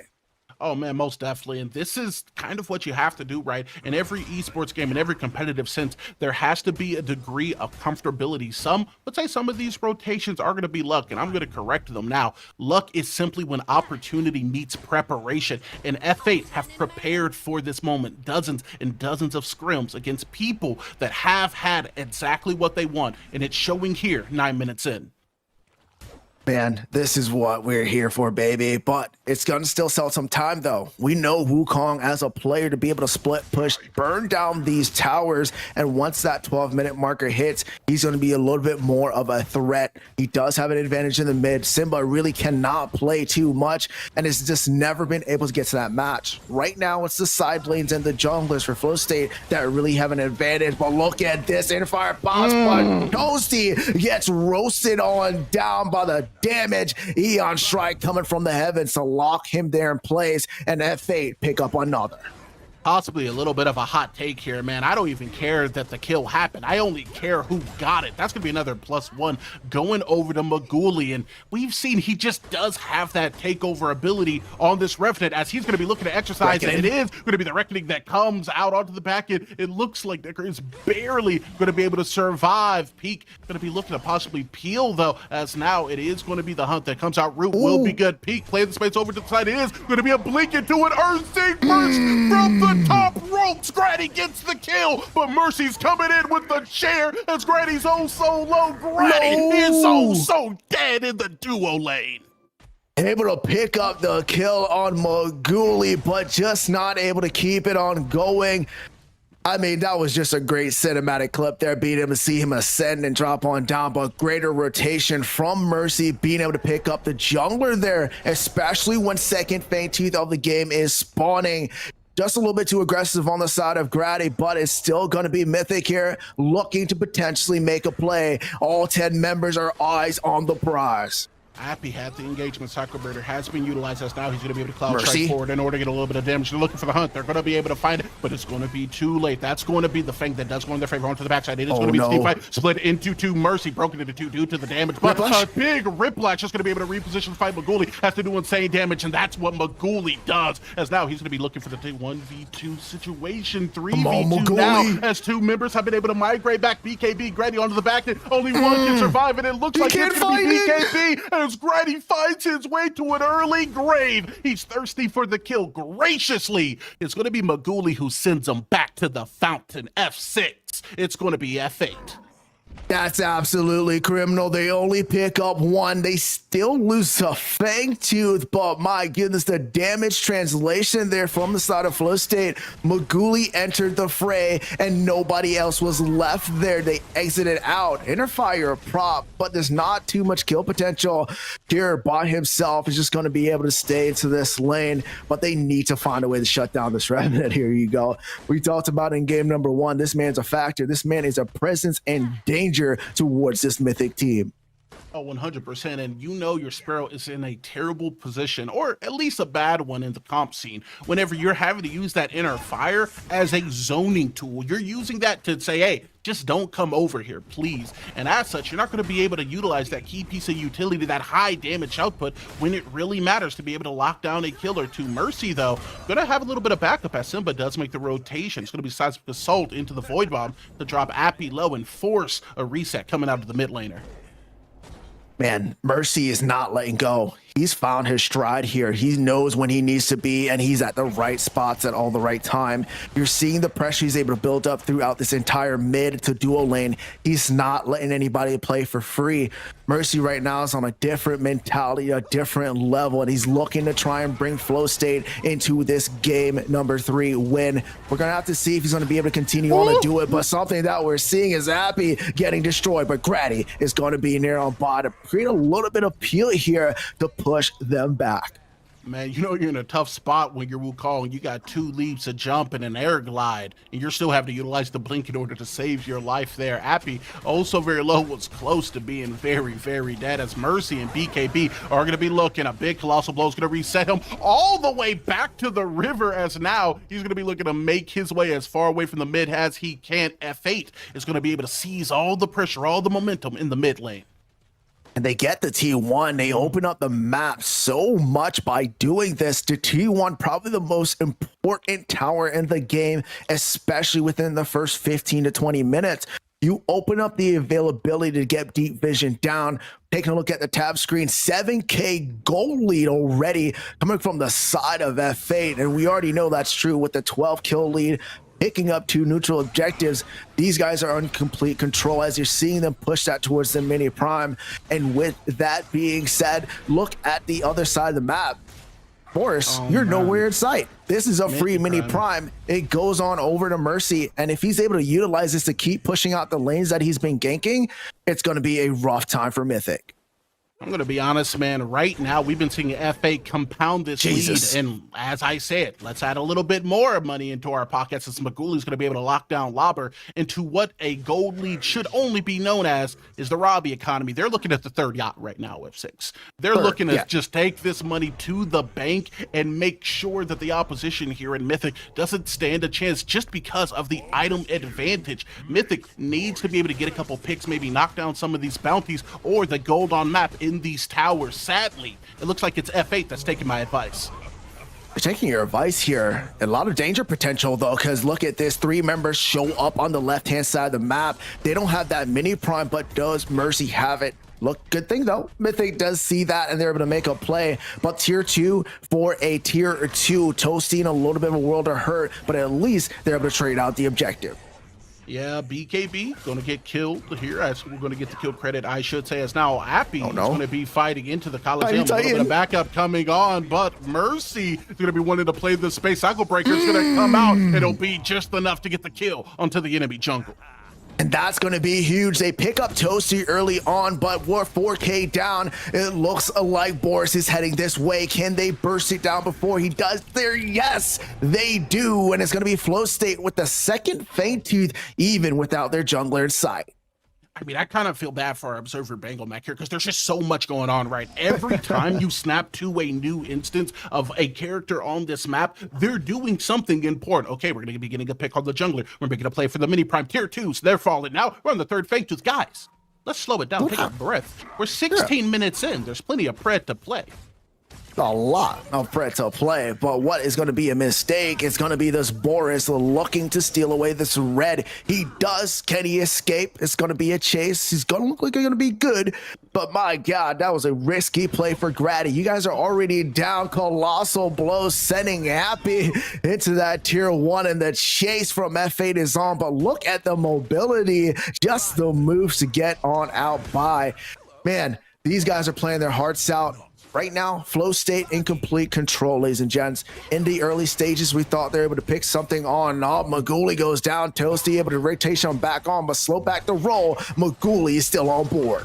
It's going to be some major damage coming out. It's now Cure's going to be looking for the snipe, but Grady's going to be the one who's able to find the shutdown. It is now going to be an Ursine Burst onto the back end. Grady is going to be able to find one, but he's going to be confronted by 3 as that man gets stacked like a pancake. Mercy going to be able to get the kill credit as there's a rumbling in the Coliseum, and he's just a spectator. Just a spectator indeed here, Ego. Just another great rotation coming out of Flow State. They seem to find something on Mythic. They get a kill. Huge shutdown going to Grady there to at least help him out on the economy and XP wise. But still, it's Flow State that ends up getting 2 to 3 more kills on top of it. And they just continue to go on with that. Boris is not going to be able to get his red side now. Mercy's taking that away. A lot of XP lost that he tried to gain from his invade, but it's just not going their way. They're not being able to group up, and Mythic right now just seems so scattered. They do seem very, very scattered, right? And it's not just because of the engage is not going the best, right, in those first opening seconds of the team fight. It's because the threats are basically coming from everywhere, and by utilizing that Coliseum, we've seen F8 be able to split up the fight alongside the CC that's inherent to this Stecker, to this Sevarog, and the damage that is so threatening coming out of Maguli. Very threatening, and like you talked about, they have a lot of setup. I think the big play towards this Flow State team is giving Zarus over to Mercy. Mercy's able to utilize that Coliseum as a great engagement there, and with his augment of the Ascension, he just ascends throughout the entirety of the game if he's able to keep those stacks up, and he just keeps getting stronger. And talk about a scaling comp, you have that with the Sevarog, you're just doing well. But this might be where Mythic finds an advantage. It's going to be a Skewer now coming up to the back end, but Maguli is also very low as Skewer is ultimately going to get skill creditation onto it. It's going to be Simba Peak playing the space onto Toasty, who's going to be running for the hills. He's looking to create space, but now he's going to be looking at a gray screen as he gets put on the t-shirt, folded at the behest of the damage. It's going to be F8 taking 3 lives and walking down the mid. Man, tell me, I have already told you this here, Ego. I mean, I don't mean to beat a dead horse here, but they find opportunities, but it's Flow State that ends up rotating, capitalizing on that opportunity that they think they created on the side of Mythic. And every single time Flow State ends up winning. A big part of that is Mercy once again utilizing that Coliseum, rotating in, barricade, getting a double stun there into a spare of Nair. My goodness, you can't ask for a better setup to create some peel, get some damage off to help you guys turn that fight. Yeah, man, and listen, I'm not going to say I'm an expert or anything. Got a 76% win rate Wukong in bronze, just so you know. Patting my shoulders a little bit here. We haven't really got to see him do the Wukong thing very much. He applied a lot of pressure within that early game, but, I mean, that tier 1 is still standing. In a lot of these lanes, we haven't seen him solo push because, quite frankly, if he's not in some of these fights, they're losing extremely hard. The skirmishes aren't looking the best for Mythic so far within this game 3. No, they got to take a step back. They got to reevaluate how they're trying to engage into these fights. A lot of times it's just a 2v1, 2v2, but at this point of the game, you can't take those fights. You're behind. You're going to have the numbers advantage to help you from the state, but Mercy already looking to feast again. Brother's a firefighter. He spends all day looking for the smoke, but inner fire may prove to be a little too hot as Cure is going to be able to lay down some serious damage. Epoch going to be able to come outside to assault. They're only going to be offline, but the damage from Peak is going to be on. A big ult is going to be able to lock Toasty down, and though the Riplash comes out, they are going to be able to shut him into core. That's going to be another kill as Appy's now going to be able to look and find a fight into the opposition reckoning. It's going to be able to come out, but the damage is going to be good enough on to force him back. This is another positive trade for F8. Another one indeed, and this opens up the Primordial Fang Tooth for their opportunity here. Mercy looking for Appy. He's in that threshold. Spear of Nair. No, he does not get it. Appy takes that trade, and the hunt advantage now goes over towards Mythic. dude. That's the Monkey King, and you're going to kneel beyond the throne. Granny, though, is going to be in a lot of trouble as Yogi can't stop the fire in Maguli's gun. This team is playing hot. Playing hot indeed. Once again, they find an advantage, but it's going to be Grady that gets caught out. They're able to lock him down. That fourth shot, though, coming in. My goodness, you thought he had enough HP for at least 2 autos from Rev, but that is not the case with this lead. But they did buy time. They are able to now make a play onto the map. It's the vision game that they need to play around here. They need to make sure they have eyes. They got 15 seconds left for Boris to be back up, so they have that hunt versus hunt battle, but they need to be careful. They cannot take another losing fight. It is going to be Happy looking to maybe squabble up just a little bit here within the mid lane, but with the rotation coming out of the full team, we could see a 5v4 breakout. Grady expeditiously going to be looking to rejoin his team, or at least defend this right side along the way, as we're going to just see a grouping coming out of F8 who are making their way to the pit. Making their way to the pit, but Appy has eyes on. He has the mobility to get away, so he's going to keep that there. That's going to help and at least give some information over towards Mythic, but it looks like they're not done. Flow State wants to get in on an engagement. Appy knows the Wukong tech, right? You can't interact with this character unless he wants you to. A cool little pushback is going to be able to reset the aggression from 2 members as this spot is lit up like a Christmas tree. Look at the ward vision on the map here. I mean, it's just immense, right? Like we talked about before, we need to have that vision on the side of Mythic. We need to have that vision on the side of Flow State. That is how you get your information to make the decisions you need to. Flow State just needs a little bit of wiggle room to find an initiation on that Coliseum. Once Mercy locks down a target, everybody's on board. They take down 1 member, and then Mythic is just on the back foot. They're already down on the lead, and so they really can't fight back too much. Here it comes. It's going to be the stunt coming out of the Decker, followed by the Coliseum, followed up by a funeral procession. My God. And Grady's going to be next. This team has to scramble like an egg because they're getting folded like the omelet. It's going to be them getting cooked up. Mercy going to be leading the charge here as now Appy is going to be forced to look for the disengage, but he's going to find the barrel of the gun of Rev as Maguli gets yet another kill. This is an onslaught. They're not even able to fight back as Simba is going to be able to get a kill locked out onto Cure. That's going to be 3 members down. A pullback, though, it's just going to be for time, as it's going to be a skewer into nobody at all. It's going to be a reset for F8 as they look to the Fang. They're just getting too aggressive. Just wait, let them get towards the pit, buy some time.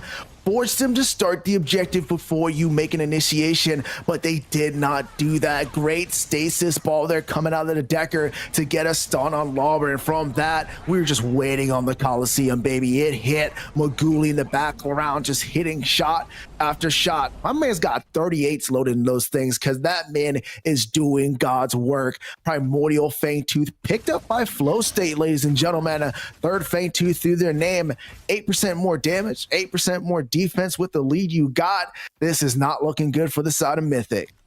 I'm going to step back real quick and tell you something that did look, or at least sound good. He got 38s loaded because he's doing God work. Yeah, I'm taking that one with me, brother. That was pretty fire. Not as hot though as this Primordial Blaze that is going to be able to help burn through this Orb Prime. It's going to be this squad in F8 in full control of the game and now double buffed up yet again. We've seen this before, Ego. Game number 1, they were double buffed up twice. They made a couple mistakes, though, roughly around this time. Flow State cannot let that happen again, because I don't think Mythic is going to let them be able to come back from another deficit if they're able to do that. But Mythic right now just can't seem to find their advantage. Wukong on the split push, they're not going to be able to win a 4v5 unless they're able to at least get a pick early on. So right now, Flow State just needs to buy their time, force down these objectives through the mid lane, through the side lanes, and just slowly burn them away. Yeah, at this point, time is your best commodity, right? You're just trying to get these buffs to wane a little bit so that you can play your game, maybe look into a 5v5 Ursine burst to get a reposition onto one of these key damage dealers at the very least, as now it's going to be 4 members just pushing down this mid inhib, and there's not much you can do to defend it because, brother, you can't defend yourself. Toasty is going to become a +1. And it's going to be the Coliseum stacked on, but the Ursine burst here, Ego, is not going to be enough. is going to be the inner fire that is going to be able to burn through some of the HP, but as you said, it's just not enough. 1 for 2 trade. It's not looking the best here for Mythic. As onto the backside, it will be Appy who does get the kill onto Mercy. Lobber, Grady gonna have to play the space over to the side, but the core is taking a beating. It's now going to be brought to about that 50% threshold, and the Colossal Blow is going to just reduce the numbers who can defend on the backside. Appy able to find the light. Lobber is going to be looking for an engage on the BKB, who's scaring him off to the side. It's going to be a scramble. At Simba is going to be brought also low. Simba is actually going to get killed here off to the defense. BKB basically have all his HP now. She's going to be looking for the fight onto 1, but Maguli is just too much. It's going to be F8 who's going to be able to play into this core off the back of Maguli's double, and now they're just looking for the monkey man as the core is going to be taking a beating. Toasty has respawned. They're going to be able to play the space until the Colossal Blow extends the space. It's going to be the core that's going to start getting burned out, but ultimately not enough to make it fall down. It's technically a successful defense coming out of Mythic. They're able to do that, and the Riplash does hit, and now they may have the potential to burn down this big man Cure. Might not being able to find him, but the minions are marching to that core, but I think they should be able to defend. Only 10% left. Oh my God, man, my heart rate is going absolutely insane. The drums of liberation as they're going to be able to put Toasty in a cage with more bars than an E-squared cast. Toasty will fall. It's going to be the spear that locks him down. Mercy gets yet another kill as it's Mythic who's going to be forced once again to make an uneven defense. Taco Breaker is going to come out as it is going to be the CC that does come down. Blast Flower opportunity is going to be there as Mercy finds a disengage over the wall and back to his team. Holy moly, what a series of events there. Just looking like Flow State's able to end BKB, 2 Colossal Blows to kind of separate anybody from clearing those minions. But then here comes Mythic finding some wins, getting those trades in there, picking up Maguli. But then again, the minions almost ended the game. This one is just an absolute nail biter. Yes, Flow State has the advantage, but they've made another grave mistake at this 28-minute mark. And now with both objectives coming on up here pretty soon, Mythic has an opportunity to try and find a way back. You know, I'm not going to lie to the crowd here, pun fully intended. I saw that these defenses are something of myth, man. These are such just amazing stands that are being made to just keep the game going. All you can ask for at this end of the game. But onto the other side, F8 is having to deal with some serious problems. That's the Colossal Blow. It's going to be able to set him up onto the other side, but over the wall, he's going to go utilizing the Earthing Burst into a blink of his own. It's going to be the fight breaking into 2 pieces. Now on the back end, it's going to be Grady out as Appy is looking to go fully in, playing the space along the side of the edge. It is going to be a subjugate offline, though, as Toasty and Cure now have to make a play. This is Cure going to be looking to reset onto the back end as Appy is now going to be creeping over onto the back. Lobber, it's at that 50% threshold, and Simba is going to be looking to bring him lower, but the time being, it's going to be a disengage from both sides. Oh man, nobody going down into that fight. The core is slowly building back up HP. They're answering that mid lane. Appy split pushing in the duo, but it's going to be Mythic that needs to answer this primordial feint tooth. They cannot let this go. They need to stop them. 5K. Grady's going to be on the back end. Grady is going to be close to dead as the damage does seem like a lot. Colossal Blow is going to help him see his way out of the pit. Lobber now has found the re-engage. Maguli, though, with the kill. As it is going to be brought down to 1K. It is still going to be F8 who get it. They got the blaze, and it makes sense because they're melted through this team like butter. F6, it's a triple for Maguli. And it's gonna be a 5-man wipe for Flow State. They took the primordial blaze. They took down Mythic, the legendary top team, and they are the ones claiming their prize. Dude, you got a team of all-stars, but it's lights out as this team overcomes. You want to be the man? Well, now you are. Congratulations to Flow State, who are going to win over the top of Mythic. Man, that last fight was just so close. Maybe if they were able to get that primordial fang tooth, they would have been able to change that fight. But my goodness, Maguli was gooning down there on the sanctuary. My man was four-shotting everybody. He played exceptionally well. Mercy being aggressive, Coliseuming everybody that needed to. An all-around Flow State just played a better game today here. Yes, they did, man. Yes, they did. And it was not off of a lack of trying coming out of Mythic, right? They play an absolutely phenomenal game, and they're going to have a lot more to play as they're going to be dropping down to that loser's bracket. That said, that's all for E Squared, at least for the day. We're going to be sending it off back to the desk for the post-game breakdown.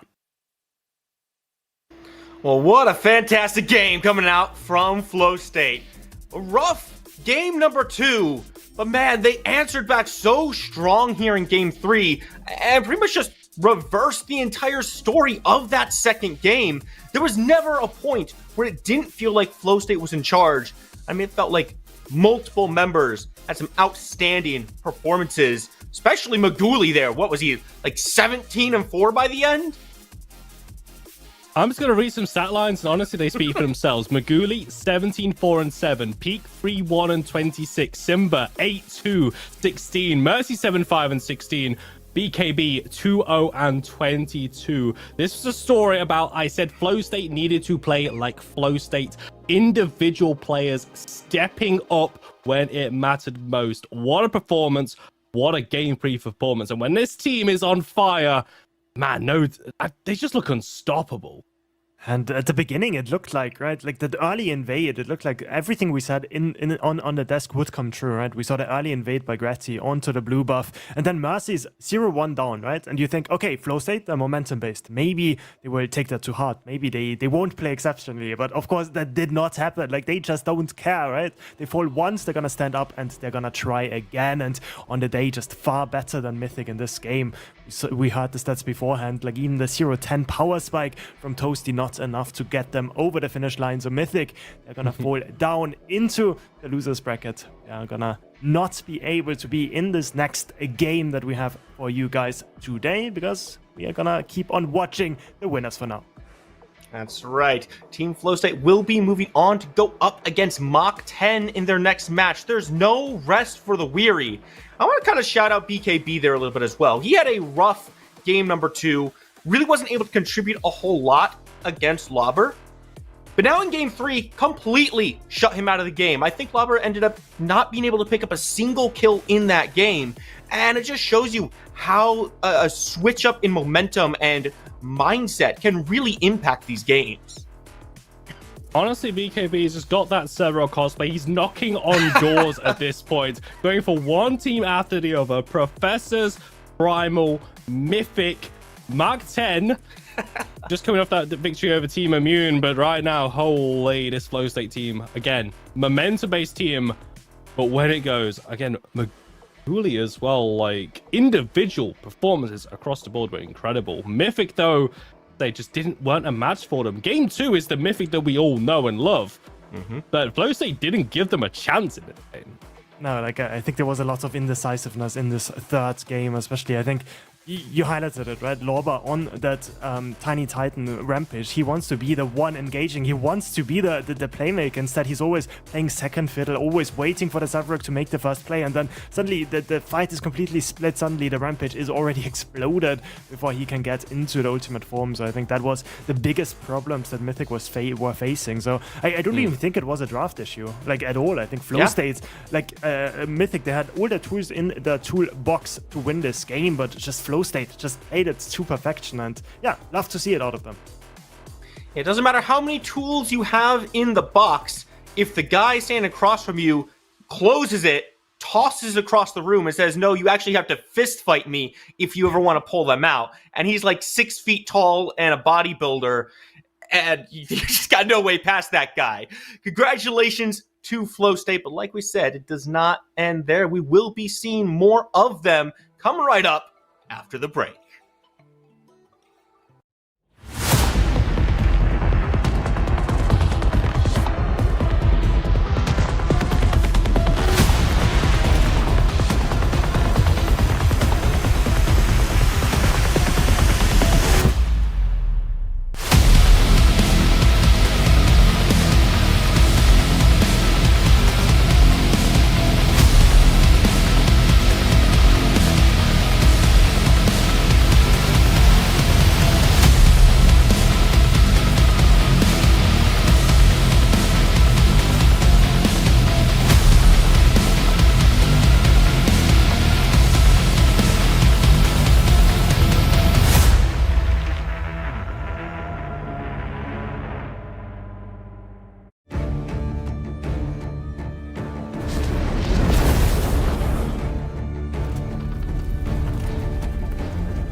fear the forest champions, Morn, the ancient warden of the woods, has awoken.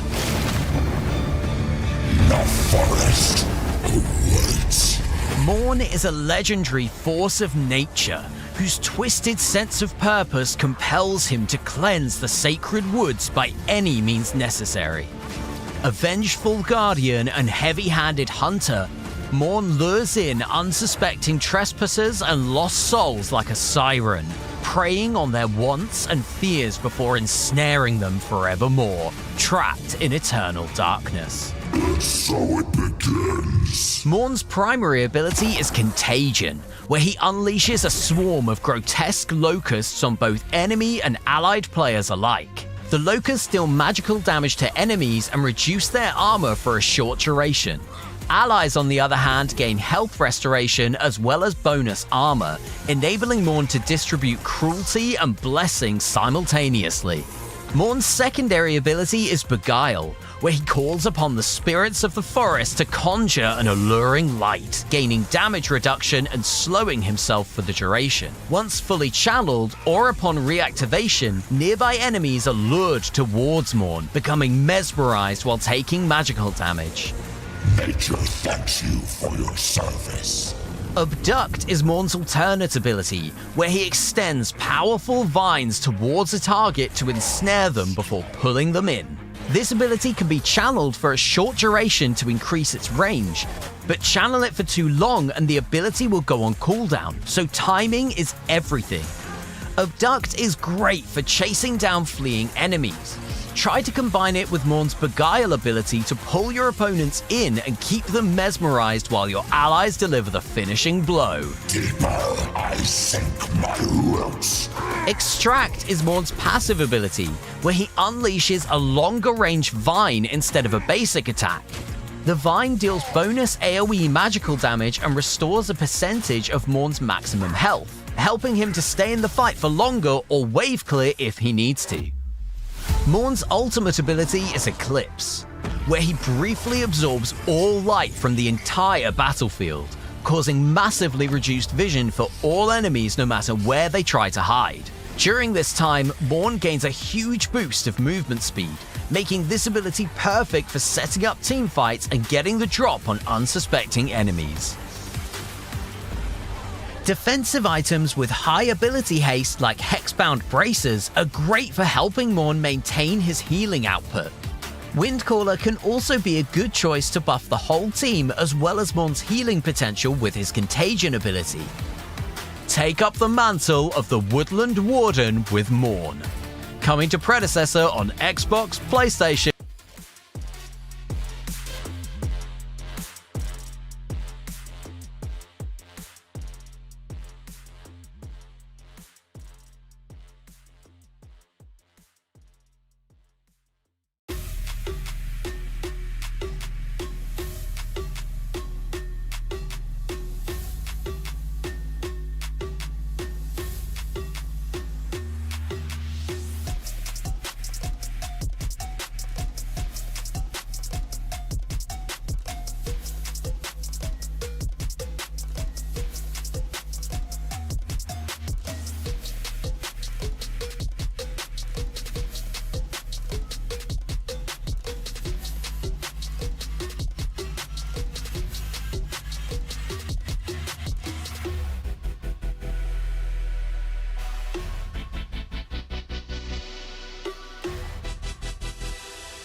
Welcome, Predecessor fans, to the PCC Summer Series. This is the NA Preliminaries. We are looking for our top 4 teams that will secure their spot for the PCC NA main event. I'm HD Philly B, and on the desk here to guide you through our winner bracket final is the one and only Spooky Mars and player extraordinaire Blue Jay. Spooky, we'll start with you. How you feeling for this best of 3 grand finals, my friend? I mean, Philly, we just came off the back of an incredibly tight best of 3 set, and it did go all 3 games. Flow State ends up taking it, and now we get to see even more from that team. I mean, what more could I possibly want on a Sunday than to see some high-octane, high-level Predecessor action? And now they get to go up against Mach 10, which is an absolutely stacked roster. This is going to be a great game to watch. Blue Jay, you know there's no love lost between some of these teams. Mercy, a former member of Mach 10, formerly known as the Leftovers PCC ex-champions. Now he's going against his former team as a former player. What does that feel like when you have to go against a team like that?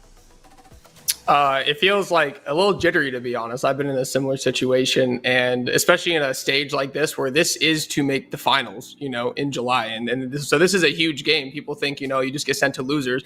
Like, no, you have to play at least 2-3 more matches if you get sent down in this game. So it's a lot of pressure, but Mercy as a player and as a guy that I know is just very confident in general. So I don't think that jitters will get to him too much, but when in doubt, it's going to be an amazing game. And I'm just super excited to watch this one. Absolutely, and this is for a $10,000 grand prize. The winner of this match will be in the grand finals, right? They will be in that money-making spot. The loser will go down to the loser's bracket and will have to fight their way through. Spooky, both of these teams just went through the gauntlet in their first series of the day. Mach 10 winning 2-0 against Team Immune, and then Flow State winning in a 2-1 fashion. What does that do to your mental, having to go through so many games before such a high-octane set? It's a bit of a mixed bag, right? Because Flow State, they get more games in to kind of warm up on, make sure everything is moving correctly for them. But it also means there's a little bit more fatigue there. It also means their opponents have a little bit more information. They have shown more than they've seen from their opposition. Well, meanwhile, Mach 10, they came off the back of defeating in a 2-0 fashion a very impressive team. Team Immune looked phenomenal throughout the day yesterday. So seeing them taken down so cleanly, I mean, that raises a little bit of concerns for one team. But on the other hand, it just means Mach 10 is feeling that much better, right? They just took down this behemoth. They're rearing and ready to go. Absolutely, and both of these teams had a 40-minute game in both of their sets, so like a long-standing competition. Blue Jay, we've seen a lot of different looks from both of these squads. Revenant and Sparrow kind of really been the 2 ADCs that we've seen the most. I'm not a big fan of the Sparrow. What are your thoughts on that character? Yeah, I mean, that character, just with a few of the changes that came in the patch, has been, kind of explode to the front lines for people. It's a character that a lot of teams have wanted to play for a long time, so I think they're excited that it's here in the meta. We're seeing with the two first ban systems as well that there's just a lot of characters that are pretty bannable right now for those first 2 on both sides. So you're seeing a lot of these ADCs that could be in that mix being actually pulled into the top 3 picks in these drafts, and it's getting put in some exciting games right now. And seeing that Sparrow to Revenant matchup really can decide some games, because the Revenant has a lot of priority in a few early game objective fights, being able to ult the jungler out, win the 1v1. But once the Sparrow hits around that 3 item spike, the game just kind of can get out of control if you don't have the correct CC and champions to actually deal with her in those late game stages. So Absolutely, and the only way to find out whether Sparrow or Revenant or both or neither will be picked is to go into the draft. We have it ready for you. It is Flow State versus Mach 10. I believe Mach 10 will have the first ban in this one. We've been seeing a lot of those two. We've been seeing the Monkey being banned. We've been seeing the Rampage being banned. Seraph as well. The Countess has not yet been banned. Do we expect her to be in that first round? Go with you, Spooky. I don't know if I expect the Countess to be banned away. It's good, but it feels more like it's brought out in certain situations where if those don't pull up, you're maybe not really looking to pull that Countess out. There's things that are just stronger, things like the Rampage, things like the Klong, things like the Iggy, which are thankfully banned away. Get that thing out of here.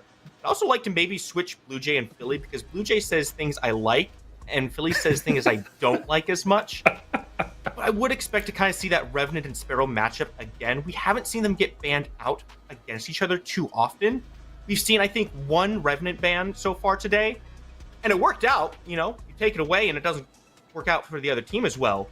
But there's just other things that are more important, like that Seraph who can get on top of you and do so much damage while not being targetable, that it feels like these ADCs are really kind of falling through and being allowed to get played.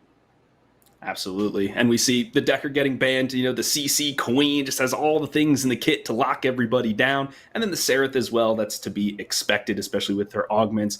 Blue Jay, what do we think? The Fang Mao also taken off the board. Yeah, no, I mean, these bans are definitely targeted for these teams. Mercy is a very, very good Seraph player and kind of made his claim to fame with that champion. Mach 10 obviously respecting him as he's shown out pretty well in the tournament. And the Feng Mao ban coming out from Flow State is directed at North and is actually a pick that can be played in the off lane and the jungle for the team of Mach 10. And no surprise, Morn comes out. This has been a staple support character with an amazing ult for engaging team fights, disengaging team fights, and just all around is a very disruptive character. And then Countess coming off the back end for Flow State. This is probably going to be in the offlane, but this is actually one of the teams that can flex the Countess into the jungle, which is very important when, prioing this character for teams. Yeah, as your opening pick, you want to try to disrupt the other team's draft strategy. Okay, are they going to go with that? Are they going to put him in the jungle, etc.? But right now, Countess offlane seems very strong. They can take down a lot of tanks with their passive, doing that 8%, max damage for their health. We're seeing the Revenant, Spooky. You got to love that. We always love seeing the Revenant. It does signal that we'll see that Sparrow as well. Not banned away. You've already got the Morn locked in for Mach 10. Makes sense to round out your duo lane, not hide too much. Make sure you get that before the next wave of bans comes through. No surprise there. The Revenant, though, with this Countess means there's already a lot of damage on the side of Flow State.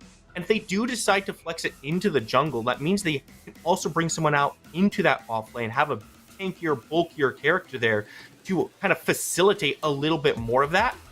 Or they could just decide, you know what, we want the Countess in offlane. We want to go just triple damage and blow people up.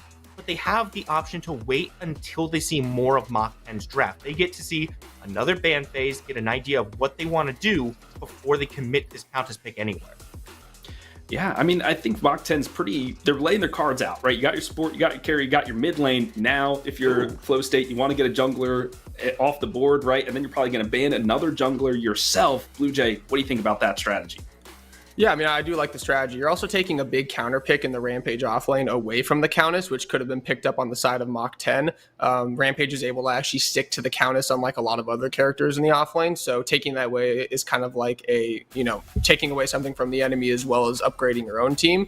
I really like Mach 10's draft right now, though. They kind of have a nice core dual lane, mid lane kind of synergy right now with the Bellica, Morn, Sparrow. But we'll see what they pick up. We see the Crunch ban and also the Argus ban coming out from Mach 10. The Crunch ban is probably targeted towards North. He's a very good Crunch player.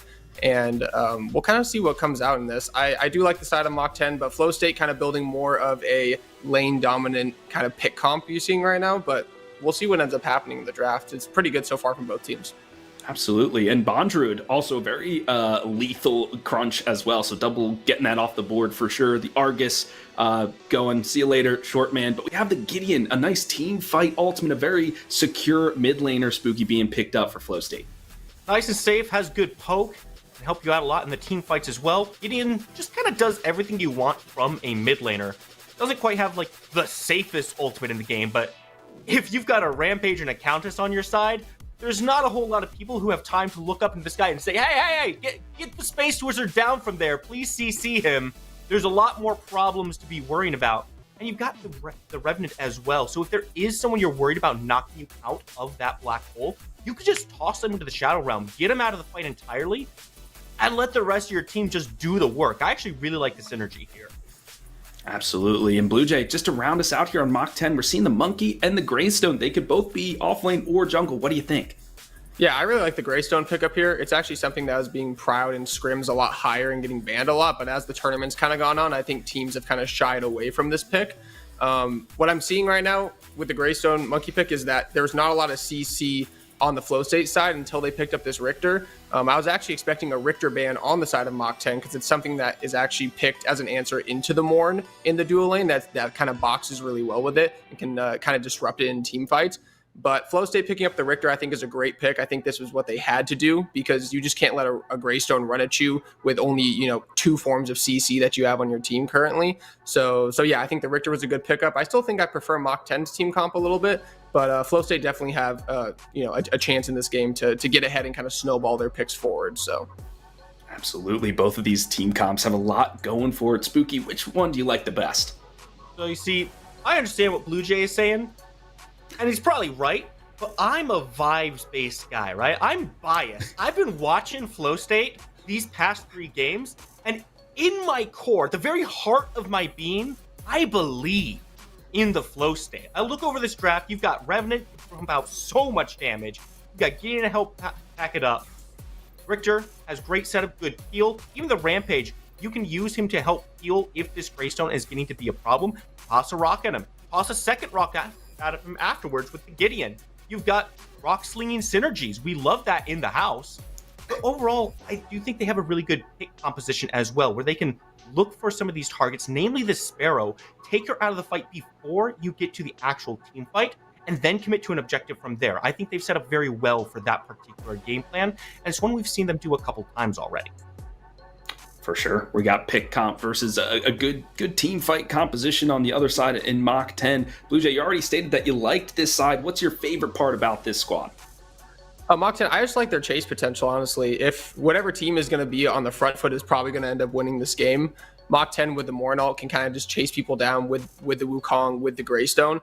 But like Spooky was saying, the Flow State side does have a lot of things that can get to the Sparrow. And when you're looking at this side of Mach 10, they don't have a lot of CC, or at least dependable CC, to be able to actually push back a Rampage jumping on top of your Sparrow, a Countess jumping on top of your Sparrow, right? So it's a lot falls on the Morn in this game, and the Bellica to use her ability to actually peel instead of being aggressive, which can be a real big problem if you're playing that Bellica in the mid lane and you're not able to actually push forward and be aggressive with your abilities. So yeah, it's kind of going to depend on who's going to get the jump out and kind of be more aggressive in these team fights. All right. Well, can Mach 10 protect their carry, and can Flow State crash upon them for victories? To walk us through it, we're going to send it back to Ritter and Lance. Hey, thank you very much, Philly, and the rest of the desk. I am Lance, and it's always terrific to be joined by Ritterific. How you doing today, Rit? Right out of a flight and into the fight, Lance. I'm excited to see this matchup. We were able to catch some of that previous matchup there between Mythic and Flow State, and I'm interested to see how this quite goes up against Mach 10. I don't really favor either one of these comps super hard, but I'm interested to see how these teams play out. We've seen the team coming straight out of a match in this one, as we've had a minute to settle and kind of see how those things go. Right, and I just want to start and kind of ask, do you think Mach 10 watched that last set? How does the Revenant make it through the draft and into Maguli's hands? I'm curious to see if I really don't think they did watch that last set. If they saw the amounts of damage that Maguli laid out in those 2 matches, he's always able to secure the Revenant. There's no way they let that go unless you just have the most immense confidence in your ability to counter that with the Sparrow play. We did see the Sparrow into that Revenant, so I'm really interested to see what they think that they can do different than what Mythic had previously done. And it is time to get down onto that Sanctuary, find out how this is going to work. So we have touched on this ADC matchup, but what else in these 2 compositions has you intrigued, has you kind of thinking about what might happen throughout the course of the game? That's the one I'm actually really most interested in here. We had actually seen again in that previous set, which is the solo matchup here, the Greystone into that Countess. So I previously thought that in the matchup we had saw that there wasn't enough sustain coming out, but however, that Countess was able to sustain very well into that Greystone. Lobber was able to push that through. I'm interested to see if we can get that same performance here and see if that Countess can outplay the Greystone again, or if maybe things will switch over in favor of the Greystone in this one. Well, we do have the Blight on the side of Mach 10's offlaner Bondruid here. So if he can get ahead, it can really keep that Countess behind. I believe it is kind of a case of who can get that early advantage, because I think it snowballs for both sides. If either one is really starting to get going, you can get that health reduction, 50% Blight on your E ability, your secondary ability, if you're that Greystone, if you get ahead. But if Countess is ahead of you, she is doing tick, true damage to you with that passive going off, and a little bit of Blight isn't going to be enough to slow that down. We have so much riding on this match. A trip straight to the finals. Loser has to go into that loser's bracket, fight for their chance to get into that money match. And I bet these players are feeling it. Yeah, these players have to, even though they might be feeling confident, they might have worn out those early day jitters. As we see a little bit of action on here, pick it a little aggressive. It's going to be, of course, we didn't mention it's going to be important to see how this matchup goes here. If you can land that root with the abilities from Revenant, and you're able to land that pull with the Richter, with that Rip Flash, there's a lot of damage to come out from this dual lane. And like you said, we've seen Maguli lay down a lot of damage with this Revenant. This team should be very intimidated if they saw any bit of that last set. Right, and once that level 2 hits, it's dangerous for Bartledrew. Very wide target, very easy to get that mark and that obliterate down onto him as the level 2 does come through for the side of Flow State in the dual lane. Lakinator and Bartledrew gonna take it back to their tier 1 tower line where they are safe. And you just kind of love the respect here, Lance. Mach 10 knows that level 2 advantage is so potent, and they know that the ability to have a route into a pool is important. They're just going to casually back that one up, slow things down, get this into their pace. They saw the play up of the Revenant into the Sparrow. Want to keep these things more so in their favor. So maybe I'd mentioned that the focus should be on the solo lane with the Countess into the Greystone, but maybe we should shift that over to that duo lane, Lance. We see the activity happen here in the solo lane. We see the advantage for this Countess early. Ooh, big Mesmerize comes through onto peak. The Whiplash will go wide. First blood, put him on the board. Lakinator gonna get him with the snipe. But on the other side, it is BKB. Health bar going low. North has come over to help. Bondrewd Flash is gonna come through, but it's gonna be a wasted cooldown. We got action early. Mach 10 up 2-0. And Mach 10 has started this one off at Mach 10, Lance. A lot of progression, or a lot of aggression early. They weren't the team coming off the previous set that has got the hot hand, just played the game. Maybe they played a few matches and they're just in a little bit of warm-up if they weren't watching. But they started this one off just right. Got a good gank over in that solo lane, forced out a blink. We're still able to secure the kill on the Countess. You get a nice push. The missed Rip Flash comes out on the side of Peak, and then you get a kill there as well. As we see Mercy getting active over here. The double flash is going to yield a kill onto Lakinator for Maguli. So some gold swung back into Flow States. And I was just about to say, I think we need to slow down a little bit and kind of ease into this if you are Flow State. But right as I'm trying to put it out, the double blink forward, the kill onto Lakinator, and Maguli wants gold early to even that up. Yeah, that's a good matchup. As we even see this matchup here in the mid lane, I think this is one we also need to focus on a little bit here too. This Gideon is very strong, and if he's able to use that AoE wall, he can provide a lot for his team. However, essentially playing into a direct counter here with the Bellica. If he tries to do a one-on-one scenario here, attempts to use that black hole, he's a simple ult and a stabilizer away from being silenced, and then he's sitting there flat. He does use that torn space. He's pretty much a big target, and with the Wukong in the jungle and all them abilities, a chance for him to get shut down. I'd like to see a lot of focus here on that mid lane if I was the jungler here on the side of Mach 10. And North has been very active early in this as he slams down up on top of Peak, pushes him to the fog wall, and Lakinator gonna pick up another kill for himself. I believe he is 2-1 already very early in this before the first Fangtooth has even spawned. That 2-1 start is the best thing you can have here, especially onto the Sparrow going into the Revenant. We know that you don't want the Revenant to be rolling. We saw what Maguli was able to do in that previous set. Lakinator having a little bit better outcome than what we previously seen out of the carries on the side of Mythic. But not to say that that's it, though, because we know how it goes. This Rev can be a little bit more stagnant in that early to mid game if you're not getting that early advantage. But regardless of how that goes, Lance, when you make it into this latter portion of this game, that Revenant is going to start hitting, and the damage he can lay down is immense. Yes, and it is a game of inches. It is a game of individual numbers of health. Peak, once again, on the retreat, does get a pretty good pull in. Mercy here with the rock to back up as well, but he is going to be having to run through Bartledrew in order to be able to get to him. Going to retreat around, does keep Peak from losing his life in the dual lane, though. And we saw Flow State start off a little bit slower into the lane, and they were normally aggressive, but we're seeing that setup here where Peak's not able to be so far up and land those hooks and get the aggression he wants. Mercy was there, but it wasn't in time for him to not take the immense amount of damage. So they were able to get a little bit of appeal, force Mach 10 out of working to get engaged. As we see BKB getting collapsed on here. North, as you had said, very active in this game, Lance, making sure he's rotating around, trying to lay down damage across all these lanes. Seems to be in the right place at the right time. North has been everywhere early in this game. We're 5 minutes in. I think he's ganked 6 or 7 times, keeping up in farm as well as he's been able to get some good invades off into the red and blue sides of Mercy. But that first Fangtooth has spawned, and it is Flow State with the majority of the members of their team gathered around that pit, trying to get that first buff, the extension to their buff durations. Oh, and it's Maguli. Gideon Chase going to get hit by the Cycle Breaker, pulled in as well, and just like that, the ADC of Flow State is down. They were able to pick that first Fangtooth up, but the exit kill goes over to Mach 10.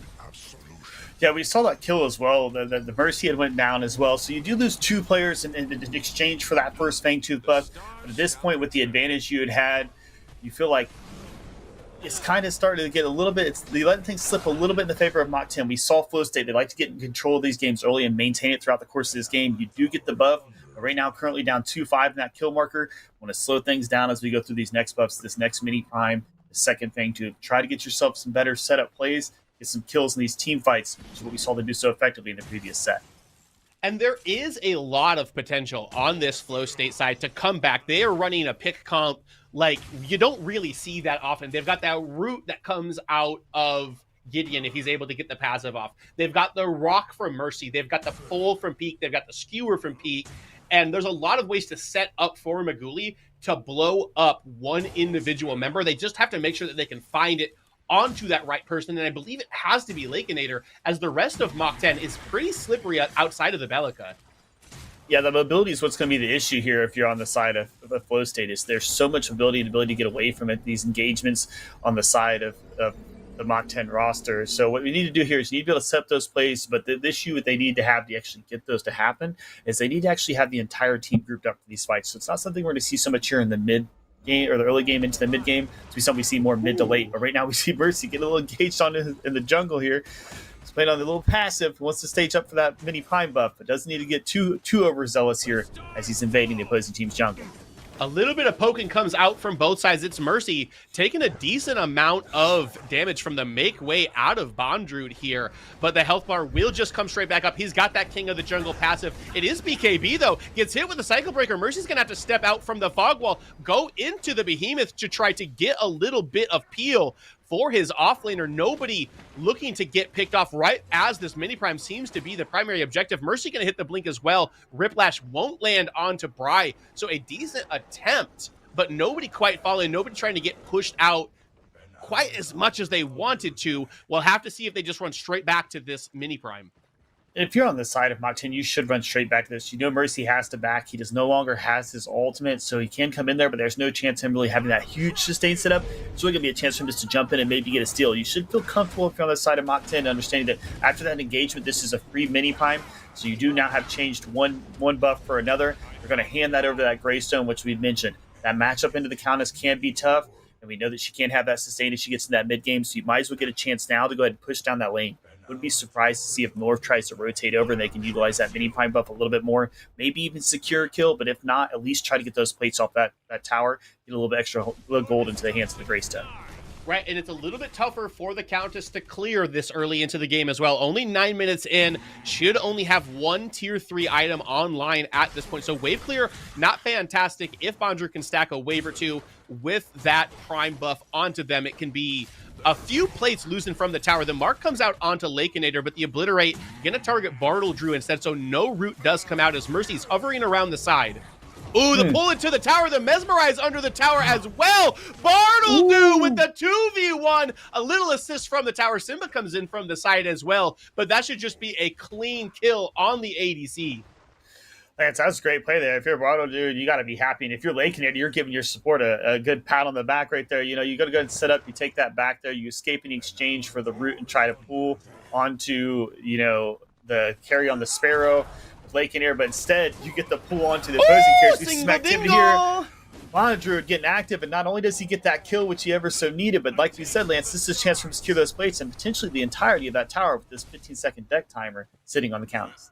The tier 1 was at full health, but I think he's going to have no issues knocking that the rest of the way down. North flirting with disaster, looking right into the eyes of Simba and Mercy, but the backup is behind him. His duo lane waiting around the corner as well. We'll see if Mercy peeks out a little too far as North will start this Fangtooth up. Looking to peel off of it, actually. Mercy taking a little bit of poke. The Eclipse comes out there running forward. Mesmer comes onto Mercy. Lakeinator in the back. Behemoth comes out. Peak misses the skewer. Damage is coming down. Hail of arrows. Mercy going to get out with just one scrap of health left. He is going to have to reset. That will open Mach 10 to potentially start this Fangtooth if they want to.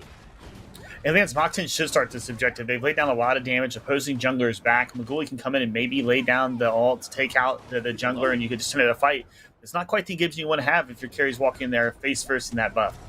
Oh, and they're going to get it. See if they get any exits. BKB immediately mesmerized, and they have their attention on Bondru. That's not who you want. Mercy comes in from the backside. North drops from the sky.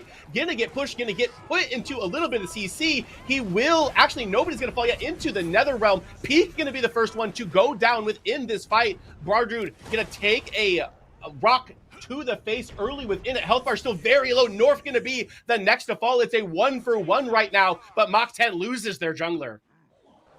Yeah, usually the jungler versus the Sportus exchange, you want to have you're going to slowly back things up and get out of here. But you have a chance for Mercy to get a little bit active, but without any advanced rotation over from Magoli or from Simba, there's no chance they're going to secure any kills here. You just see BKB try to back his way up. His Bondru is going to chase him down here into the mid lane.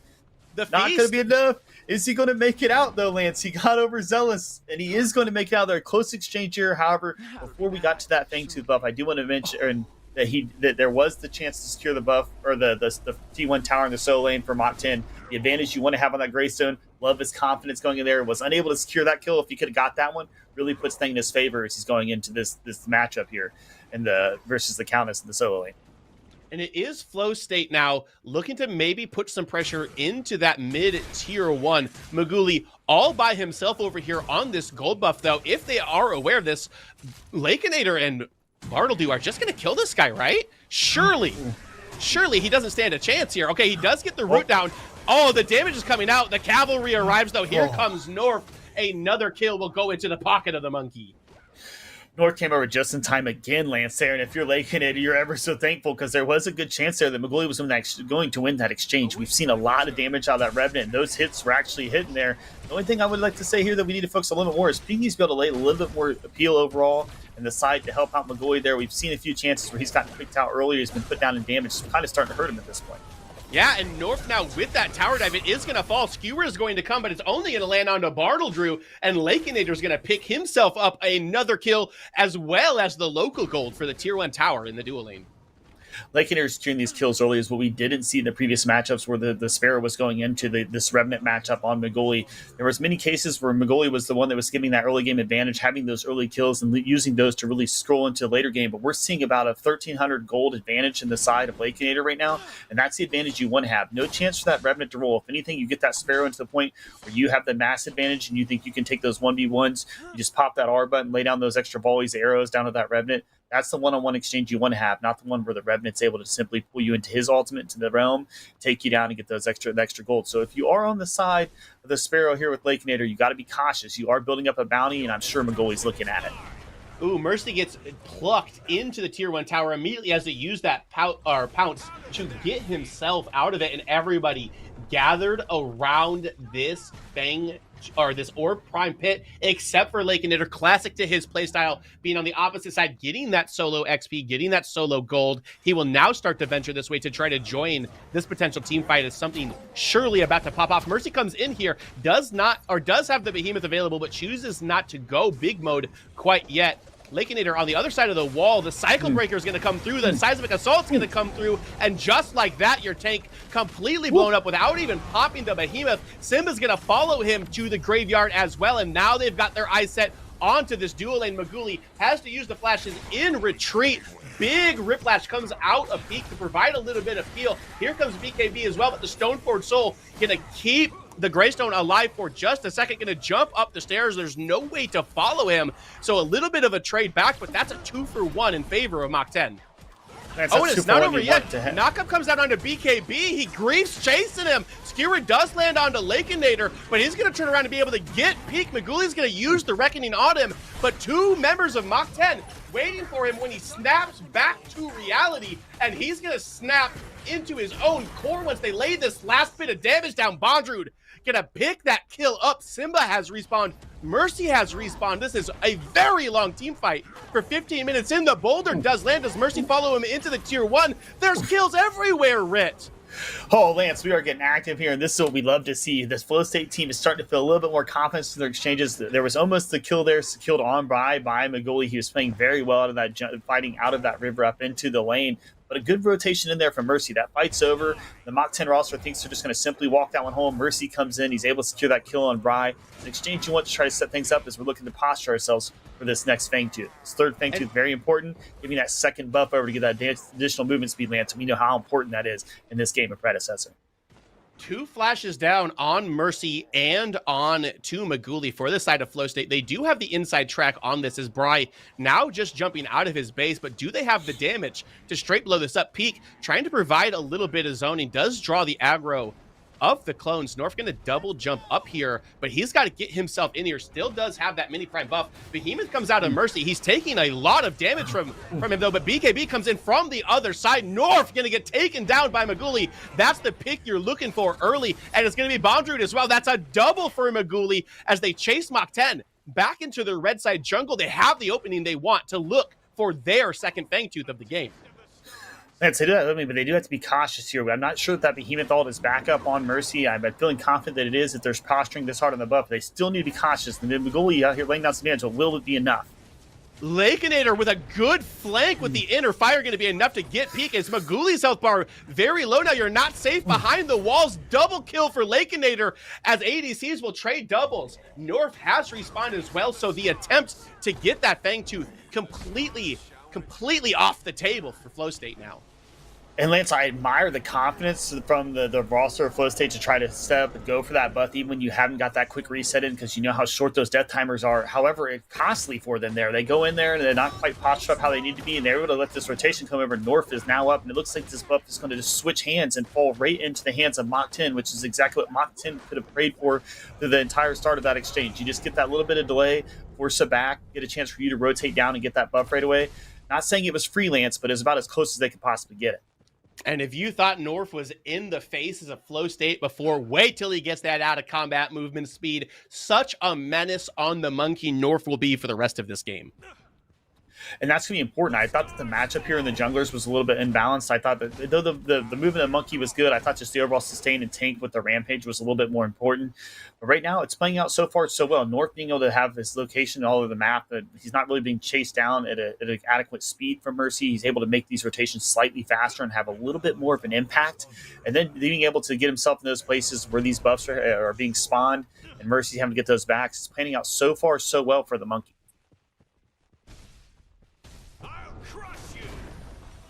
We're going to take a second and zoom out here. 18, almost 19 minutes into this game.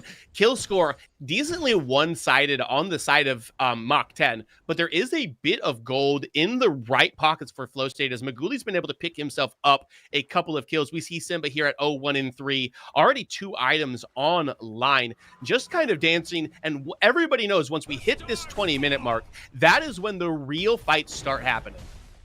And those fights are going to be the most crucial ones. If Maguli can make sure he's picking out the right targets and he's not getting himself picked out, it's going to be very, very large and impactful for Flow State. We've seen throughout the course of the entire previous set, Maguli's impact was the most important thing for the team. So for him to have those 6 kills out of their 8 right now, very important. They need to have some respect on the side of Mach 10 for the damage that he's able to put out and how quick he can race some of his teammates and get the advantage going quickly into his team's favor. And as we took a look at the kill score, we saw Lakeinator 9-2-3 right now. Over half of the kills on Mach 10 in the hands of that Sparrow. We'll see if the Flow State pick comp that they have drafted is going to be able to find that priority target, find Lakeinator, because if they do, the team fight is really evened up for Flow State, and they stand a good chance at being able to win even a 4v4 as long as Lakeinator's not involved for the side of Mach 10. And as we talk about that pick, Lance, I think an important thing here is to try to pick off North. The mobility for him to get in and out and you kind of tracing him throughout the fights and not being able to lay damage on the targets, maybe it sidetracks you a little bit from the ones you really need to be hitting. So getting North out of there and being able to set up the plays to try to get an objective or just pick off some of those teammates easier without the monkey kind of jazzing you around, laying some trickster moves on you, it's going to be very important as they move into this mid to late game setup. Yeah, and they're stalking over here towards BKB. the mini or the big orb prime has spawned. They're going to get some teleporter shenanigans. They're both going to go though, and that does not spell well for BKB as his health bar was very low. Bry going to pick up peak. BKB uses the onion, does get to the other side as Bondrewd, so does have the potential to get away here, but it is kind of a goose chase on that side. We've got some action going on in the red side jungle. Maguli has the monkey on him, can't quite jump over that. Going to use the pacifier to go backwards. Can he get to this onion into the safety? No! What an abduct from Bondrewd, going to spell the death of Maguli. And Lance, the plays that are coming on the side of these Warrens so far throughout this tournament have been fantastic. You know, it's not quite the Richter Whiplash you get, quite the range you get, or the intensity of the pool all the way back to you. But so far in this game, what we've seen out of Mach 10, the pools that have been played by Bondrewd, very effective. You see themselves hitting up here. It looks like they're going to get themselves another free buff here. And this one, Lance, the Orb Prime. And there's a lot of pushing power that comes with it as well. Fangtooth about to spawn probably 45-ish seconds from now, so they will have that buff available to them, although it doesn't assist that much within the fight. That extra pressure, you give that double buff up, and you are in a load of trouble.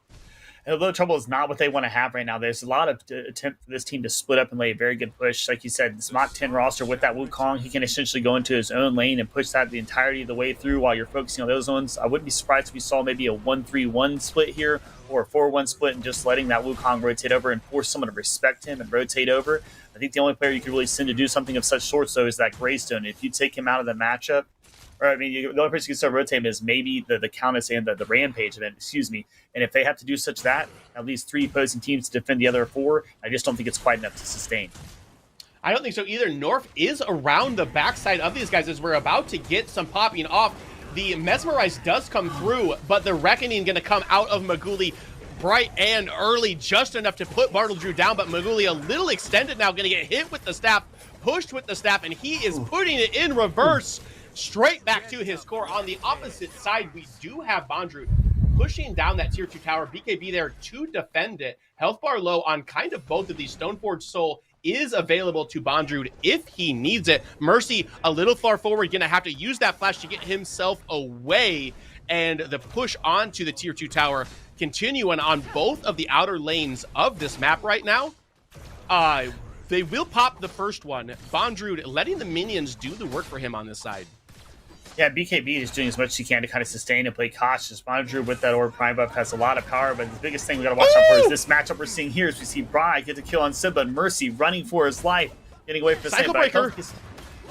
Here comes Lakenator to put him down as well, and that's going to be the primal Fangtooth for Mach 10 as 4 members in total did fall for Flow State during this.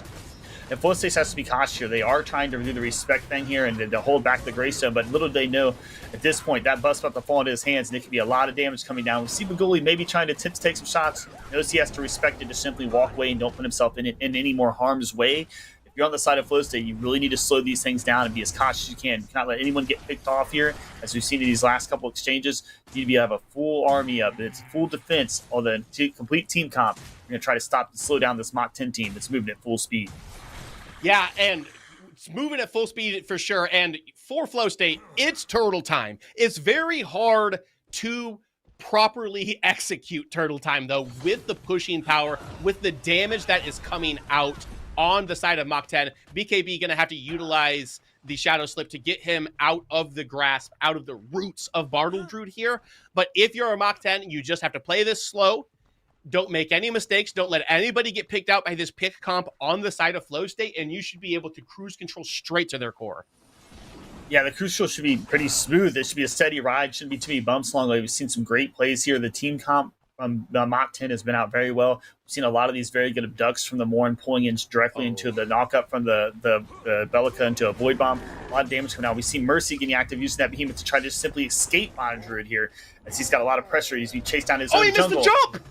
Oh no, Mercy, he's trying to get over the side right there, misses the little window they just added in the 1.6 update, does end up surviving anyways. Also, I believe Blue are consumed the cooldown of the inner fire from Sparrow, but Maguli steps up a little bit away from his turret. Cycle Breaker's going to work. He's going to get pushed back, and North eats him again.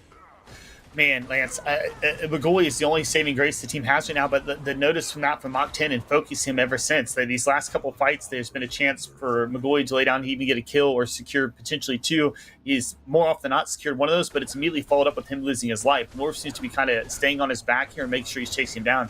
Securing kills. He knows what Magoli's capable of. They saw, maybe they did watch that set after me and you threw some banter out saying they didn't. They knew what the problem was, but they knew how to solve it. I don't believe they had the opportunity to watch it because they were busy 2-0 and immune while that same set was being played. I think they are just playing around this perfectly. BKB running for his life. There's the assault the gates from Bondrewd. I don't believe Bond catches him here, does he? He does have that second Fang too, so has the out of combat movement speed. Another assault the gates should be up in just a second as the Shadow Slip was used, and just like that, he Goomba stomps him in the head, and BKB is gonna take another minute in the spectator mode. He could enjoy that minute, but I thought for a second there, Lance, that minute was going to go over, and that we were going to give that the chant there and the happy pat on the back to the minions. Very close chance there that he almost went down. Luckily, he did not. However, killing that cure to the Greystone. We previously saw the matchup where the Countess had a very strong performance. The stain was too much for the Greystone. Not so much the case here in this matchup. Mach 10 gives this Greystone over complete control when he's fighting into this Countess. And it will be a 4v5 for this Orb Prime to spawn. You see Mercy and the duo lane all of the way on that left side of the map. So this should be Mach 10's for the taking. We do have about 18 seconds left before BKB will be up, but with a Sparrow, with a Bellico, with a Wukong, it will surely be the Orb Prime conquered and taken down by then. North actually not even over there as they have their eyes onto where Mercy is. They must have spotted him somewhere within this. We'll bring the hunt over to be able to secure it. And just like that, Orb Prime again for Mach 10, 27 minutes in.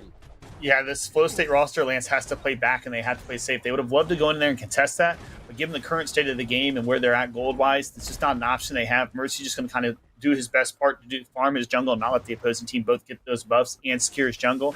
And his team just going to kind of posture up to sit here as we see the Countess take a lot of damage. BKB really being focused here throughout the course of this match, and the matchup versus Bondrewd not going in his favor. Not going in his favor, and it's a tough one. Greystone's been in a pretty good spot for a couple of patches now, has that secondary life where if he can get ahead of you, having to kill him twice while he's got a bounty on him can be so daunting and so difficult. We do have 2 inhibs down already for the side of Flow State as they retreat to try to protect their core. They're going to forfeit that third Fangtooth, and they have their eyes set on the core. The Eclipse does come out. Good pluck onto Mercy. Is that the target that you want? They're going through him with the inner fire. Simba with a big black hole up on top of it. Health bar's going low. North going to be the first one to fall within this fight. Bartle, dude, looking very low. He's going to be the next one with a good rock to lock him down. BKB going to pick that up. Now it's Bondrewd on this side. Doesn't have the Stoneforge Soul. Gets hit with a rock. Actually does have the Stoneforge Soul. I lied to you. But the second life should still spell death for him. Gets hit in the back of the head with a rock by Mercy. The Obliterate comes out. Can they get this gold onto Maguli? That is where they want it at. He is running for his life. This rock is going to miss. The Reckoning comes through. He can get the extra gold. It's not enough. Oh, Vank doesn't proc onto him. The rock comes through though. Mercy's still chasing. Oh, you got to give up on it. You got to let him go. And Bondrewd, surprised he doesn't hit the overhead emote as he's going to escape. Absolutely surprised he doesn't hit that emote, Lance. Just able to make the plays to get himself right out there, feeling very confident. He even has a little bit of the arrogance there to say, hey, I'm going to back here right here in front of you. You can keep chasing me, but there's no chance you can really secure a kill. And if you're willing to be this arrogant and try to chase me down, my teammates are respawning. Mercy just going to take that one, back his way off. We see a strong point come here. Greed. Woo, BKB as well. Man, Lance, I don't know. BKB is doing very well to rotate around, but kind of just getting out of position a little bit here and there. And then being able to focus and take him out now and eliminate some of that sustain is making an absolute problem for this Flow State roster. Peak with a good Riplash into a skewer. Bondrewd does have the Stoneforge Soul back off cooldown, even though we just saw it used about 40 seconds ago. And a rock to his head as well, but they're dumping their damage into the front line, and it's not enough to take any of them down with it as behind. As this Flow State roster is, even with Maguli at 8, 8, and 3, 4 items online isn't enough to be able to do it. Mach 10's got their eyes set on Primal Fangtooth. And Lance, this is going to be a tough one to posture and try to attempt to steal without costing you a lot of your team's life. Looks like they're going to try to poke down in here, but with no way with Bondrewd and Bartldew right there laying that front down, preventing them completely.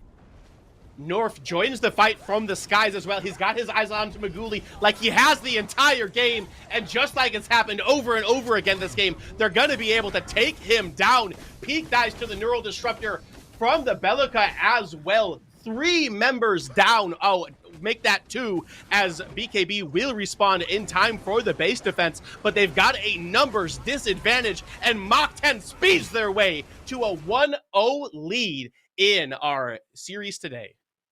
Yeah, so that was a great start there. I was really thought after, like we had said, we'd see all that previous matchup, we saw the performance of Maguli, and we thought that there was no way that they could be able to play into it so well with the Sparrow. However, made us eat our words. Maguli was held down, and even though he still was able to secure a majority of his team's kills, it wasn't enough to get that heavy damage and waylay through the course of the match to get his team the win. Very strong performance there by Mach 10.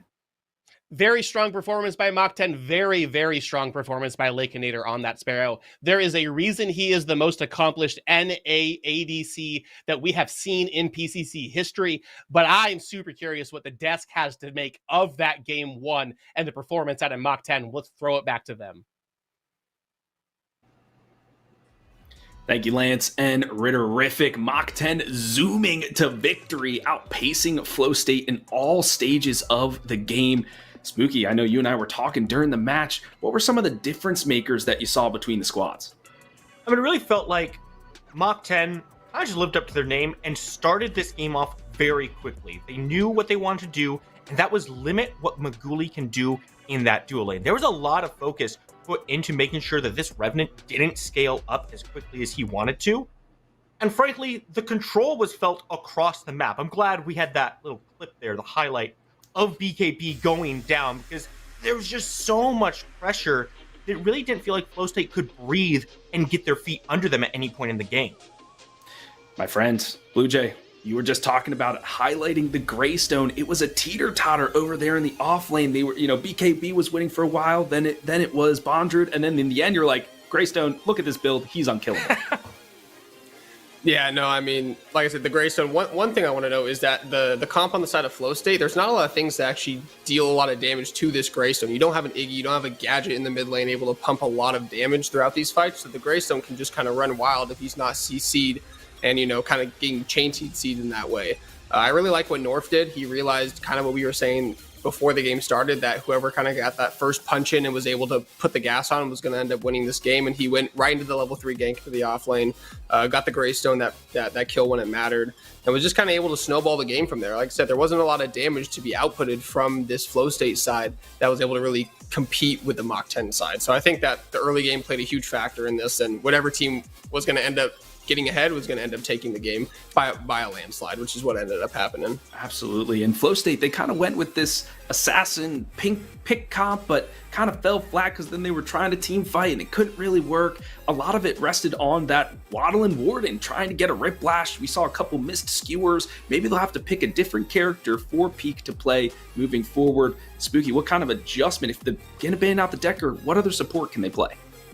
Honestly, I don't even know if it necessarily needs to be a hero change, right? Because it felt to me like a lot of the problems that Flow State was encountering was in the gameplay and how they were approaching certain situations. We watch a lot of that map, and they approach things very disjointedly, right? They're very split up in fights, they're fighting when they really don't need to be, and they're getting aggressive where they don't have to be. I would point out Maguli, especially there. A lot of times he goes into the Reckoning, and he goes forward for those kills. And yeah, he gets a kill or two. But when you come out, when you're back in the realm of the living, you find yourself in the middle of the enemy team, and it's very easy for them to turn around and just take them out. Maybe you look for something that's more aggressive, maybe something like a Steel that can pair up with that mentality of we want to push forward, we want to find those kills. Just something that can create that space and find the lockdowns to try to give Maguli the space he wants to play. Yeah, I really like that strategy. Well, folks, if you're keeping track at home, it's a victory for the Sparrow this time around versus the Revenant. I feel like the side of Mach 10 did a really good job of protecting the Sparrow. And Blue Jay, I think that was because of the Greystone, right? Just being able to run at people and not die. Yeah, I mean, Sparrow plays the best when her frontliners are pushing forward, right? When no one's able to touch her in the backline, right? She's one of the best if not the best ADC at walking forward and dealing absurd amounts of damage, right? And that's exactly what happened. I do want to highlight North in that game. He plays one of the most insane Wukongs I've ever seen. And he's just all around the map, pertaining to like a lot of other players who are actually really good at that character. North just seems like he's the currently best right now, in my opinion. So I really like what he was doing on the map.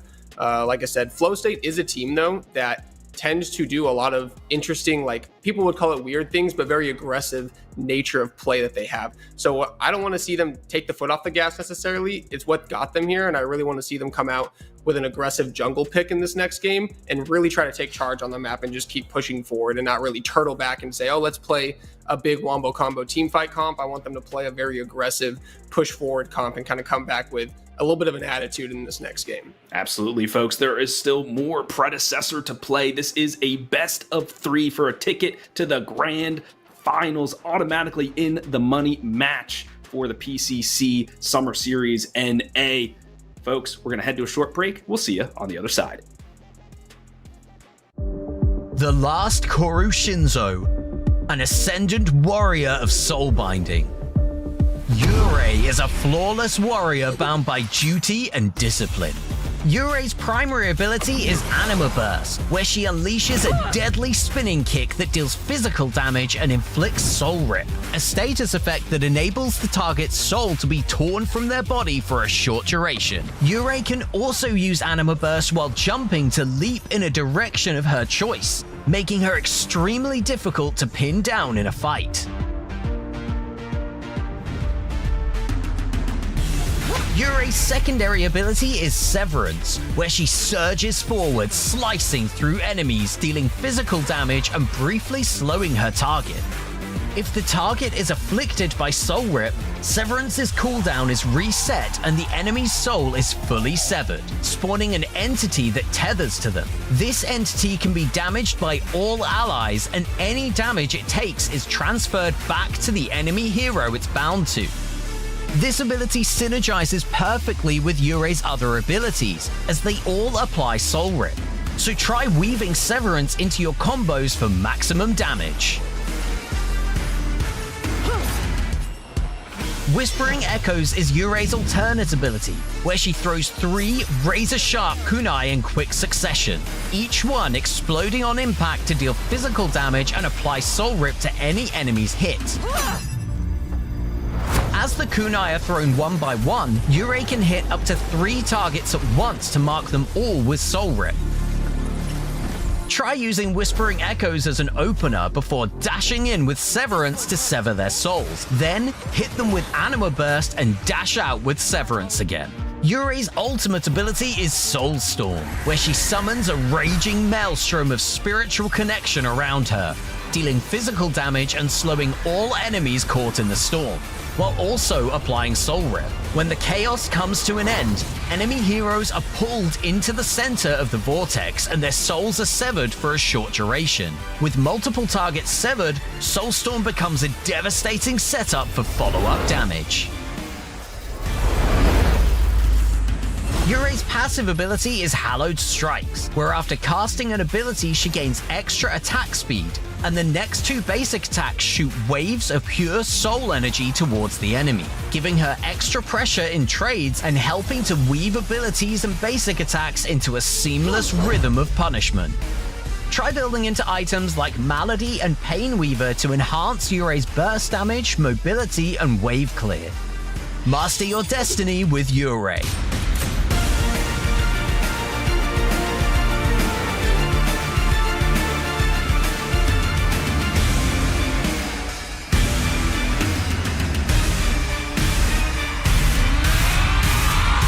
Coming to Predecessor in Update 1.6.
Welcome back, Predecessor fans. If that bumper doesn't get you pumped up, then this match certainly will. HD Philly B here with a couple of lovely folks on the desk. We have Lizadeth here with us today. Liz, how you feeling? I'm feeling great. These games have been phenomenal, and not to mention Flow State running things, and this mock team is giving them a run for their money, so I'm super excited for this game too. Absolutely, and we have player proficionado Blue Jay with us.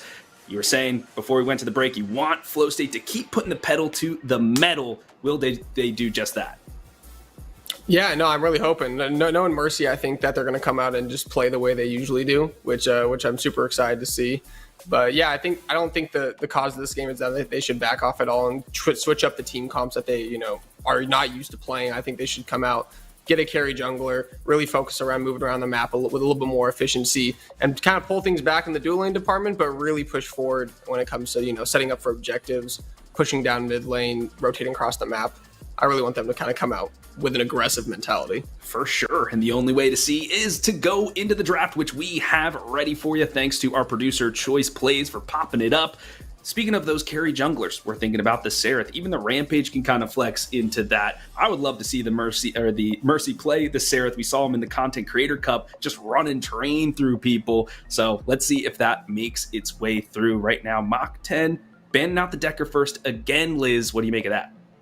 The Decker, not surprising there. She was really giving them a run for their money there. So it's kind of one of those things that it's, I'm really excited to see the Decker kind of having some prio in the bans. It kind of makes me happy since that's one of the first heroes I started with. So it's really nice to see people really prioritizing a Decker ban coming into these comps now.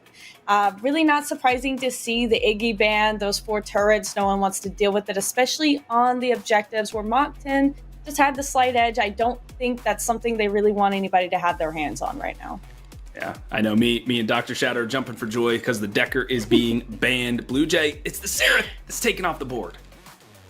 Yeah, no, I didn't think that the Decker or the Seraph was going to come through. Decker is one of Peak's, signature champions, and is a support that can traverse the map really, really well, move around with that jungle pairing and push into the enemy team's, side and really disrupt the environment of the game. So yeah, taking the 2 best champions for the jungle and the support off the other team is just a smart move by Mach 10.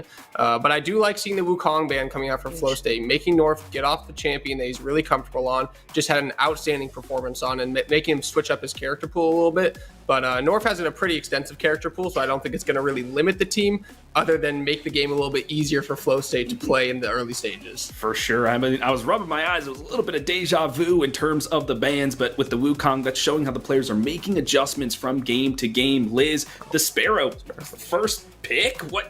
They're just putting it all out there. I definitely think they're going to go ahead and prioritize that dual lane, kind of how they did last time. They did really well, and, Blue Jay said it best. They had a really great front line and getting her back there, and they were really confident in that. And honestly, especially with Magoli having that Revenant, again, what are we going to do to answer it? We're going to take the Sparrow, and especially if we can keep that front line, I think they did really well in banning out that Wukong to kind of hopefully counter that. But like you said, North is North, and he's going to play what he's got to have to play. A good opening set of picks here for the side of Flow State. Getting the Morn and the Bellica, maybe the Revenant might sneak through because we know the Revenant Morn is a really powerful lane. Blue Jay, what characters or what players are going to be piloting these 2 heroes that we see for Flow State? I mean, I'm assuming the Morn's going to go to the support. Peak loves playing Morn. He actually plays a Morn, the Spider-Man Morn, they call it, and he's very good at it. But really, the Morn in the other game was very good with the Sparrow because it allows a disengage factor for Sparrow. It allows her to be able to kite back in the team fight as well as run forward if she needs to. So I really like taking that pick away from the side of Mach 10 and running with the Morn. And the Bellica is just a stable CC character. That's probably going to go into the mid lane. But we'll end up seeing, we see some beef coming out on the side of Sevarog Steel. And one of the oldest concepts in competitive Predecessor is when Bellica's picked, just pick a bunch of tanks to be able to run at her so they don't get one shot. And I think Mach 10 is kind of abiding into this carry Sparrow comp, which is just a bunch of tanks and Sparrow behind just pumping out millions of damage. So yeah, that's kind of what they're falling into. Absolutely, and that dual lane's very strong. You can put the steel wall down, you can have the Sparrow shoot through it, people come out, they get slowed, it can be very oppressive. Wouldn't be surprised to see a Countess come out on the other side at some point, but like we predicted, the Revenant here, Liz, for the side of Flow State. Yeah, Revenant, especially Magoli, he's really comfortable with it. And especially if they're not going to take it away from him, they're going to play that Sparrow. I think they're always going to probably pick up that Revenant, to be honest. Maybe unless they switched it up to something else. But even then, unless it gets banned, I think he's always going to kind of fall back onto it. But of course, we do see the Feng Mao getting banned. I'm not really surprised there. And of course, the Countess, like you were talking about, Philly, they don't want to see that. And I think that's a very viable option here. And so I think that's a really smart ban coming out of this. Yeah, she's very lethal in the offlane, can really deal with tanks really, really well, but they're also limiting, I believe it's Norf's pool, right? I don't think Norf will play the Sevrog in the jungle here, Blue Jay. What other junglers are left? Possibly maybe the Greystone in the jungle? Yeah, I mean, you have the Greystone. You have a pick that I really like right now, actually, the Chimera. I know it's not a huge meta pick, but I think it would actually be decent into this comp right here. Flow State taking the Greystone away. Nice option. I don't really like the Rev pick, though, in this angle. I really think if you're going to pick the Rev, you want a more aggressive dual lane. And I know Morn can play that style, but I really would have liked to see maybe a Skylar here or something a little bit different along the lines to be able to shred those tanks a little faster. I won't be surprised if we do get like a Gadget or a Faye coming out of this team. We do have the Greystone and the Morn here, and I know that Faye is decent into both of those characters. So I'm kind of excited to see what Mach 10 comes out with, but they definitely do need a little bit more damage to pump. But we see the Argus actually coming out, so that's actually pretty interesting on my end. They're really putting a lot of faith in the Sparrow to be able to pump out damage in these team fights. Yeah, I like the Argus. He can do a little bit of setup, right? If they're the Dreadnova, then Subjugate, or Subjugate and a Dreadnova, then you go for Sealed Slam, things like that. So definitely a good setup. And then Norf getting the crunch. I'm excited to see him pilot this character. He's going to be looking to assassinate the backline, bob and weave his way through the ranks, put the hurt on Maguli. Liz, what's going to round out this composition here for Flow State? So we definitely see the Morn, we definitely see the Greystone. Greystone may be out here, most likely probably a jungler, unless they really kind of pull something else out here. But I do think, and there it is, the Zarus. So definitely maybe Zarus probably out here running the jungle. Of course, it could flex into that offlane position, but I think with this composition, especially if it's going to be that Sevrog getting pushed out there, I think the Zarus is most likely going to be running our jungle here, and going to be an interesting lineup. I think this is a little bit different coming into this, and I'm excited to see this. Flow State looking like they want to play in the water, kind of maybe full dive, especially if Morn goes for the Spider Morn Augment. Man, just going to try to jump on the Sparrow in the back line and then go forward and just penetrate through that way. So, Blue Jay, what do you think? Who do you like between these two squads right now?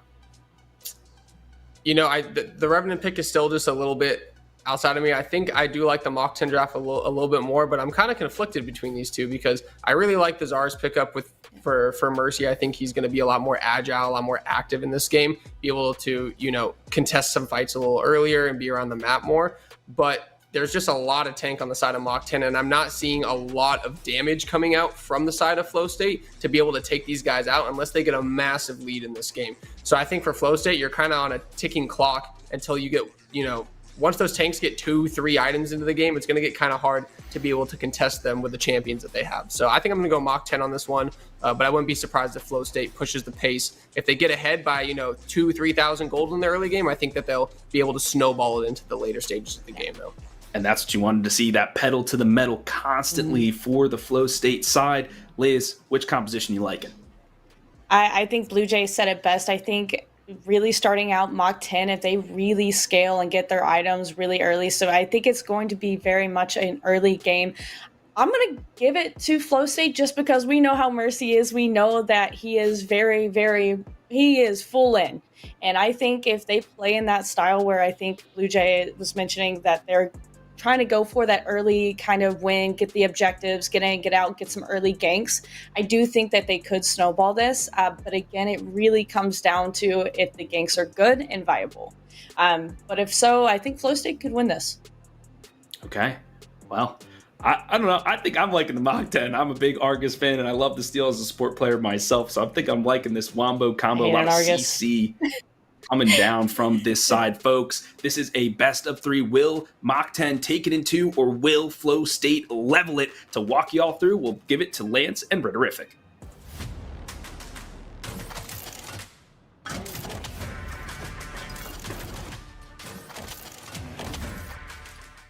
thank you very much to our desk. We are down onto the Sanctuary to see if Mach 10 can punch their ticket into the great grand finals. I am still Lance, and it's always terrific to be joined by Ritterific. Rit, a little bit of a change up in these comps. What's sticking out to you? What sticks out to me here is the beefy frontline set that we saw in the previous set before this one, the Mythic and Flow State matchup. That they had the tanky setup. They did have a little bit offset with the Kwong support, and now we're seeing a Steel support a little bit more standard. But if we see the damage come out quick enough, we saw that those frontliners really weren't as much as we thought they could be. However, I don't think that's the case here. I think Mach 10, as long as they can protect that Sparrow from the jumping in with the Assault the Gates from the Greystone in the late game, from the Zarus Cage coming down early with that, trying to get that Coliseum and secure those kills. If they're able to prevent those measures, they have a good chance they can win this matchup, I will say, Lance, however, I think that the Mach 10 has the mocked up matchup to win this one. I think that it is looking pretty good as well. They first picked that Sparrow, and I'm telling you, if it's broken, don't fix it. And Lakeinator made Sparrow look broken in the last game with the kill score he was able to produce.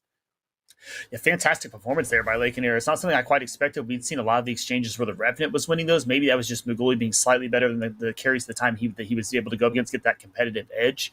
However, like you said, Lakeinator's performance last game took all those words away. A fantastic performance in the Sparrow into the Revenant. Maybe that was just due to the supports, maybe even, Lance. We're seeing that more flipped over to the side of Flow State now. Maybe that was the advantage that gave Mach 10 the overall win in that matchup versus the Richter. I guess we'll really see when it's that Morn into the Steel. Yeah, and Bartledew had a very good performance on it, was able to help get a very early kill onto Maguli in the last one. Peak, kind of known for the Morn at this point. I know he's been looking at those lines to be able to get those Galaxy Greaves online, to hit those big pulls with the Abduct, with the Spider Morn Augment, to push himself into positions where you're just not prepared and ready for a Morn to pop out of nowhere like that. They are going to get a deep ward onto the blue side, onto North, so they'll spot out. Actually, it looks like they're going to miss as he's pathing towards his red side, but a little bit of knowledge to know that he did start the blue side, and they won't be getting ganked anytime soon in the dueling. And that's a huge set of comfort for you if you're on the side of Flow State. You don't want those heavy ganks you saw early from North in the previous game to cause match. We see a slight exchange here. Peak lands into pull there on Bartledew. Bartledew still just going to kind of lay a stun, back himself up here. A little bit more of a slower pace setup, I believe we're going to see how this dueling lane. Unless Peak's able to lay down a good pull into a Mez. I'd expect to see the pace of this game be a little bit slower than we saw last game with North moving around on the Wukong. Should be able to slow these things down, not go as fast, make those rotations as quick, but go ahead and make sure to make a little bit more styled, or more, more overall detailed ganks. You don't want to just go running freely into those lanes. You don't have quite the mobility you had before, but more strategic attacks on these lanes, Lance. We did get the augment out of North on this crunch that extends the range on that dash, as he does look towards Simba early. Long range stun will come out of the Argus to be able to knock him down, and it's North in a little bit of trouble. He's going to have to use that blink. The Stolforge Soul, or the Assault the Gates, comes out of BKB early, and North's health bar still very low. One or two more shots. Ooh. Put him on the board. Mercy is going to get the first blood, and we may be seeing a different game here, Red. And Lance, the desk could mention Mercy much more aggressive, much more agile on that Zarus than in some of those other junglers. They take away the Seraph. We know that's a prime point he really wanted to have, and he didn't use the Zarus in the last game. But this game, utilized that Zarus much more effective. They said the gank went your way in the game one. You were able to secure that and get that into the hands of your solo laner. Not this time. Mercy's going to take that kill in for himself at the start of this game too. And put your seatbelt on if this Zarus can get rolling. He is running that Ascended Augment that will just passively get him HP and power as the game goes on. So already a pretty good scaling hero gets a little bit of early purchase into his pocket to get a little bit of an early lead into this crunch. Alex, I'm glad you make mention of the Augment as well. The Augment is very good. I think it allows for if you get to the point where you are going to be able to stall this game out, and you're going to play the latter part of this instead of ending it fast, the ability to get a complete item on it, that 30-minute marker, so is such a vast advantage on top of your stacks you get, those Gladiator stacks inside the Coliseum. If he's able to do that, I believe there's a good chance that Mercy has a strong ability to run away with this one and provide a lot more effectiveness to his team than he was able to, unfortunately, on that last Rampage matchup. But he said, don't worry, I'm going to sum it up in this one. I'm going to get my step back into this one, show my team my dominance. Right, and getting that early lead will allow him to more easily push the R button onto Lakeinator as they get a good CC stun down here onto Bry, who's got the wonderful PCC sprays backing him up behind the tier 1 tower. Not enough damage to take the Argus down, though. Beautiful play there, and just to knock himself up and knock us secured on that kill. A lot of CC coming down. Peak was able to land that pull, which we've seen effectively in game 1 by the Morn, and seeing it here in game 2 as well. I think this is overall good performances by these Morns so far in this PCC lands. They had 4 men in the enemy red side jungle there, but it just allows Lakeinator to be free. And now Maguli taking a little bit of aggro from both Bry and Bartledew. He's going to have to blink away Simba's here to defend him. But that's a 5-minute cooldown expended by Maguli at the 5-minute mark. Easy to track. And Maguli's blink is the one you want the most, Lance. The thing that has worked for them in that first matchup was slowing Maguli down to some degree. He did secure most of his team's kill, however, keeping him down and more so out of the game. And from what we saw in the previous set, has been I believe what was the recipe to make them win that matchup. Lakeinator did have a phenomenal poorness, so I think being able to slow down and limit Maguli's performance is more so what stood out to me. And Lakeinator gets a little bit of an XP lead there. They are both level 5 right now, but Lake will hit 6 before Maguli is able to. With that solo XP he just got off the roam of Maguli here. So may stick around to try to keep this in his side. Does have about 1,100 gold in his pocket to be able to back to working towards that Vanquisher. Yeah, Bartle need to be a little careful here as we see Flow State getting prepared to posture and attempt to take this Fangtooth early on here in the matchup. A little cautious approach there because you're going to rotate in, you're going to rotate a little bit slowly, but we need to see if it's going to be a time for North to get in here and be able to steal this one, or if this one's going to fall over so heavily into the hands of Flow State.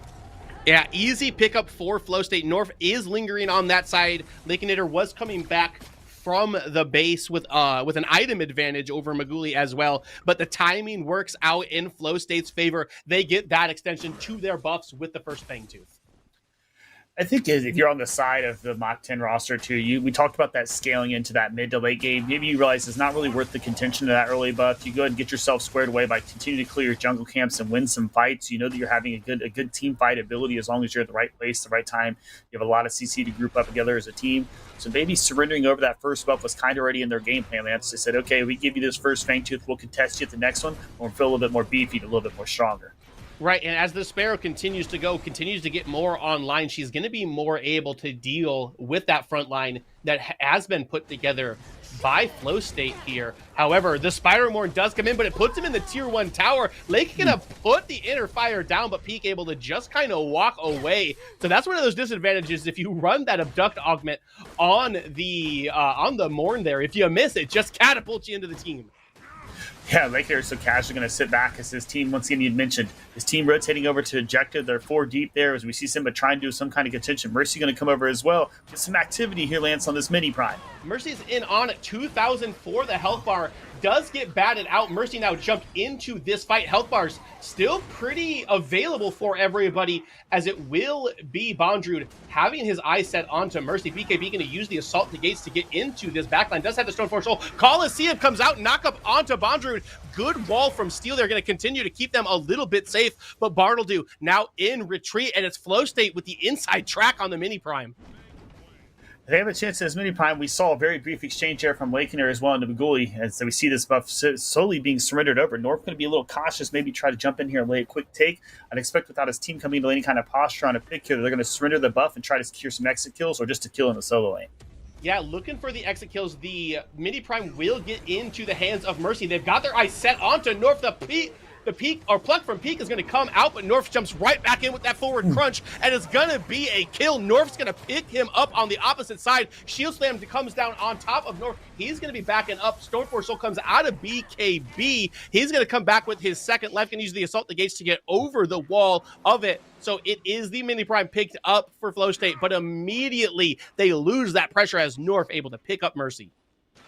They immediately lose that buff, Lance, but you know what they don't immediately lose? That global gold. So you'll say, hey, Mercy got picked out there. He did get the buff. It wasn't really a big advantage, but the advantage was the gold to your team. Right now, you're split at 1-1 on the kills, but what you do have is you have 2 of those neutral objectives on your side, and you have even more global gold in the side of your team. So right now, if you're on the side of Flow State, you're still feeling confident with Mercy's giving you so far. Activity's a little bit higher. You're able to slow down North from what we saw in that previous matchup on the Wukong. So Temple being a little bit more in the favor of this Flow State roster, and that's what they want. Slow this thing down. Don't let these tanks on the side of Mach 10 get rolling and things get out of control early. Keep it throughout the course of the game and see if you can't turn this thing around and get the control in your favor and say, hey, you thought you were scaling, not so much anymore. We're going to start laying down the damage. Exactly. And I'm glad you mentioned that global gold and XP for that. Predecessor is a game of inches, as we have talked about a couple of times. That extra 300-400 gold that they've got right now may be the difference. The pluck does come out on to Bartle Drew. Lakenator steps forward to provide a little bit of help for him, but it's just an exchange of a little bit of HP over here on the side. Lakenator goes into the true stealth, is going to get rooted though. That was a little aggressive, doesn't quite have the damage to knock him down yet. Pluck comes out, Peak gonna get him with the Mesmer as well, but Bartldew with that unstoppable bulldoze is going to be able to walk himself out. Mercy here to provide a little bit of help to walk this minion wave into the tier 1.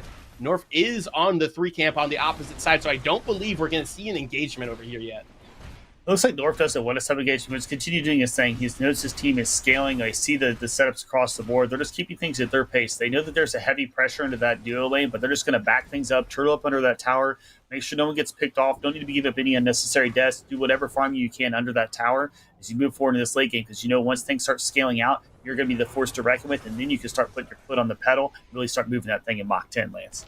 Man, we just got a quick peek at Bondrewd. Already has tier 2 shoulder pads before the 11-minute mark. Oh, and just like that, the advantage of that extended range on the forward crunch is going to allow North to get a good pick onto Simba. The second Fangtooth has spawned, and he's going to jump down from the Bloomin' Onion, but I don't believe that's exactly where you'll want to be at. He's going to have to flash up the plateau in the mid lane, which should give the inside track, the easy track to Mach 10 to pick up their first Fangtooth of the game. And I do love the confidence there by Peak, but I don't think he knew quite what was on the other side with that. As you see Spartle2 over here just holding down the entire roster. We see Bondrew go down, but Bartle is doing his best to steal and slow down the team so they get this buff. Oh, Bondrewd, or Bartledude gonna sacrifice his life. Lake's gonna have to flash up it, but Maguli is gonna follow him. Root does not come through, but one more shot in the Reckoning will get the extra gold over to it. North does pick up Mercy on the opposite side, but that is a 4-for-1 in favor of F8. Man, so we saw this in the last game. We saw those chances to squeeze over and get that. It was this very same second Fangtooth to a team opposing running in to try to get their first Fangtooth and not let the opposing team get their second, but in doing so gave up 4 of their teammates' lives. We saw the same exchange in the last game. We saw the momentum it took and shifted over. You think we'll see the same in this one? I think that we might. The snowball is on for Maguli, who is acting like an absolute ghoul, taking people in to the Reckoning, taking their health bars down to 0, collecting that extra bounty. And we saw from our first set of the day what it is like when a Revenant gets rolling. He will delete the health bars of these tanky members on the side of Mach 10. And I love that respect and the verbiage there to just shout out the abilities that Magluli's done. But being a support man myself, Lance, I want to say, is there not some chance that maybe it's the Morn? Is it just the outplay ability of having that pull into the Mesmerize and having still such good tank, but yet healing for your teammates? Or is it just, maybe a little bit more defensive play from Steel and maybe not getting the CC change down on those correct targets? We did see a good play there by Bartle. He did do what he had to do. He stalled out the opposing team as much as he can to make sure his team secured that Fangtooth. But all in all, when you give up 4 of your teammates' lives, was it really worth it? And I hear what you're saying. I am a man of science myself, a man of facts and accuracy. And it does look like the Mord has been the difference maker in all of this. Coliseum comes down under the tier 1 tower on top of Lakenator. And just like we were talking about, it's so easy for that Zaris to come forward, push that R button on to the Sparrow as she has basically no way of getting out. And they're not even afraid of the tier 1 tower. They're going to dive it. They've got all of the pressure that they want over on the left side. We made mention of how important that was, Lance, how important getting into that Sparrow and destroying her was going to be to slow down things, to give Maguli his advantage. Maguli already had the advantage. He'd been playing well in his fights, but for the chance to Mercy to come over and secure an extra kill on Lakenator and slow Lakenator down so he has no chance to get that steamroll he had in that first game is outstanding as we're playing at the start of the second match. North causing a little bit of disruption over in the off lane. All members should convert to this side. However, the mini prime is available 14 minutes into this game. That could spell a tier 1, maybe a tier 2 for either of these teams that are able to pick this up. And as we're seeing here, once again, Lakenator not here as we see the opposing Flow State roster all grouped up around this buff. Should be a free chance for them to actually get this buff. There will be a contention. I wouldn't be surprised if we saw that from Mach 10, but without their entire team here, I wouldn't expect them to do a whole lot. That Sparrow is an immense amount of that damage. And they're going to give it over to Maguli this time. See if they take the same fate and end up surrendering it right away. But instead, it is Mach 10 putting it in reverse, running away from the side of Flow State as they know they are starting to be a little bit behind in the pace of this. Can't necessarily comfortably take those direct fights. Mercy going to throw a spear over to North, but a clean pickup of that mini prime, and they extend that buff lead, that neutral objective lead on the side of Flow State. See the nice exchange here in the solo lane is we see Bondrude get very active into BKB, doing very well as a fight. We see a lot of activity here in the middle. Now that we have Blake here in the combat, we're going to feel confident in their ability to roll in this one. We see it all coming down as well from Mercy. Big shield slam followed up in the side, but it's going to actually miss. Lake, and they're going to have to flash himself away. Maguli's going to pick up the kill onto Bartledude. Matter of fact, make his a double as he's going to be able to pick Lakeinator up as well. 3 to 8, I believe it might be 3 to 10 now in the kill score in favor of Flow State. And another great play there by Maguli, Lance. This is not exactly what you didn't want. In game one, you were able to sustain the early game and not allowed to get that Revenant to get a roll, but now he has that roll. We're seeing nearly a 2,000 gold lead here from Maguli over Lakeinator, and that spells nothing but trouble as we move into the middle portion of this match. Maguli, 6-0 already, does have 2 items, the Vanquisher and the Imperator, dealing so much damage with that 4th critical strike on top of the augmentation that he's running as well, and that'll half health anybody on the side of Mach 10. Yeah, we see Flow State moving directly down into this buff. They know that North and Bartleby are nearby, but they're feeling confident with their power. Maguli is very strong at this moment, and with Mercy there in front of him as well, and a lot of CC, you got to feel confident in your ability to race down any target that tries to step you down into that pit or try to get you on an exit kill. And an uncontested Fangtooth for Flow State, going to unlock that out-of-combat movement speed that we saw come in so clutch for Mach 10 in the last game. Another thing we have to watch here on top of that, Lance, is like you mentioned before, Maguli now has that Orb Prime buff, and they have a good chance to siege down this Tier 2 tower. And with as many members they have here, also a chance to secure themselves a kill. Yes, but Mach 10 will be respectful of this, going to back it up, understand that they have to forfeit that, try to play to save the inhib, as there will be no contention to kill or to defend that Tier 2. They're going to invade the blue side jungle of North, try to deny that level 11 that is so important for a crunch. They weren't able to deny that jungle, luckily enough. There was the chance for North to clear that during handing over that Fangtooth buff that there was no contention on. However, you have to be cautious with surrendering these buffs now. We're getting into that later portion of the game. We know those the primal Fangtooth and big, large Orb Prime are going to be spawning here within the next 3 to 5 minutes, Lance. Got to start playing a little bit more cautious. Those are the ones you do not want to surrender. And if you're on the side of Mach 10, you want to turn this thing back around, get it back into your control so you can do what you did in the previous matchup, secure yourself a win and a chance to the finals. Ooh, Bondrude with a nice Colossal Blow, going to send BKB into the tower. North here now, too. A little bit of damage is going to come down. Does have the Stoneforge Soul available to him, but I believe he dies as he crashes back down to the earth. Maguli is over onto this side to see if they can try to defend him. BKB going to get out with the flash and the assault the gates. So good job surviving that. Bartledude now here on the side, going to come towards Mercy, who's going to use the Coliseum down on Bri, who's immediately going to flash out. Both take the Blooming Onion. Epoch comes through. Big shield slam onto Mercy as well. He's taking so much turret aggro. It's going to be able to put him down. North with a shutdown onto Mercy. Maguli up on the top ropes as well, but he's taking a particle shredder from the side of it and a big shutdown into the pockets of Brian. That's 1,000 gold. Peak now running for his life, gonna spider mort himself back into the river, and a little bit of life comes out of Mach 10. Lance, that's why I thought Mike Tim was about to sit back and lay this one down and they were going to lose a couple of players there, including Bry in that engagement. However, he played very cautiously into that T2. Mercy gets a little overextended. He gets killed. Maguli tries to jump up and secure the kill as well. Gets him out of position. They're able to secure that kill. That kill, very important. Needing to get that extra gold in your pocket.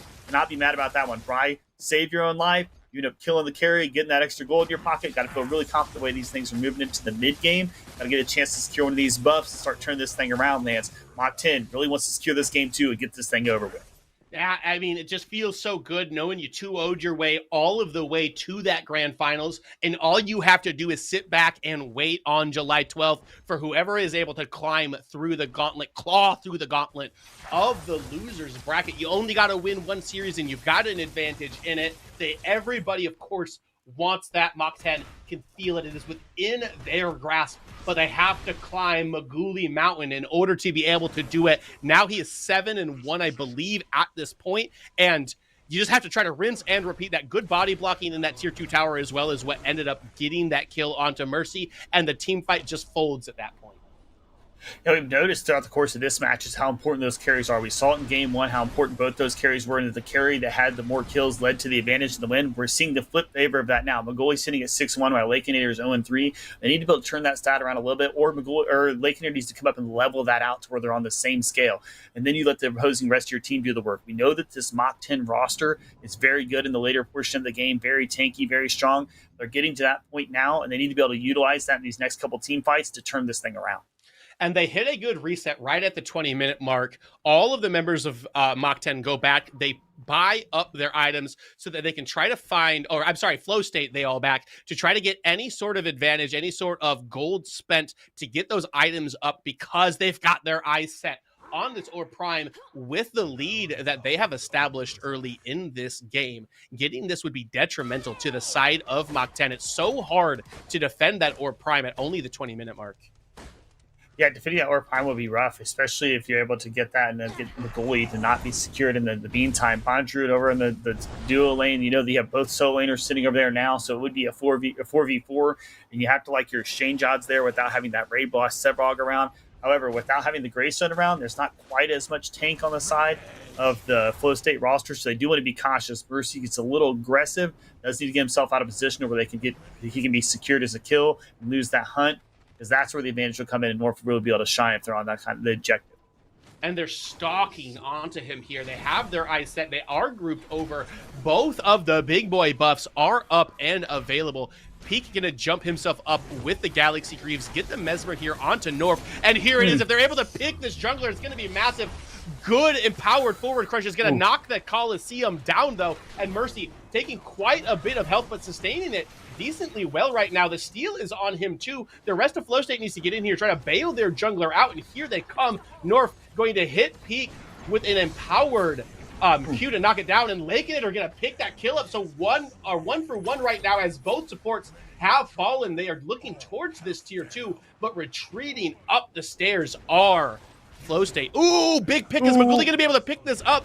A kill on Bondrewd would be massive. He gets him in the Reckoning, gets that extra gold, and just like that is a 2-for-1. Can we talk about that damage, Lance? I could have swore I saw Sevrog with nearly a quarter health, and then the ultimate comes down, gets in the Reckoning, and then the one shot alone was enough to put him down. Huge play there by Maguli. He's asserting that dominance. You can feel that strength of that fourth extra shot and that armor shred. Laid down a lot of damage on that Sevrog, Lance.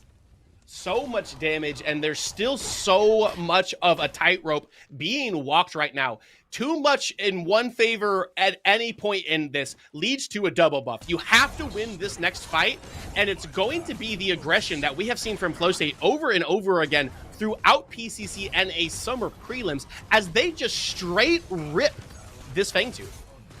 And other than straight ripping his Fangtooth, we're seeing the push from the Greystone as well, so you have to respect that while still trying to secure this buff as well. Things are going to be active here, Lance. We see a little Mez coming down. North's going to try and back himself up, but Mercy coming in with an ultimate. Oh, big ult comes through. Bartledew on the backside as well, straight onto Maguli with the shield slam, and now he is running him down in the backside. The damage starts to come out from Maguli. Peak has already fallen. It's a 1-for-1 right now. Bartledew dies as well, but Bry with the particle obliterator coming in from the other side. North gonna get taken down though. That is a 2-for-3 in favor of Flow State. Do they have their eyes set towards this Orb Prime? Mercy is down for another 40 seconds.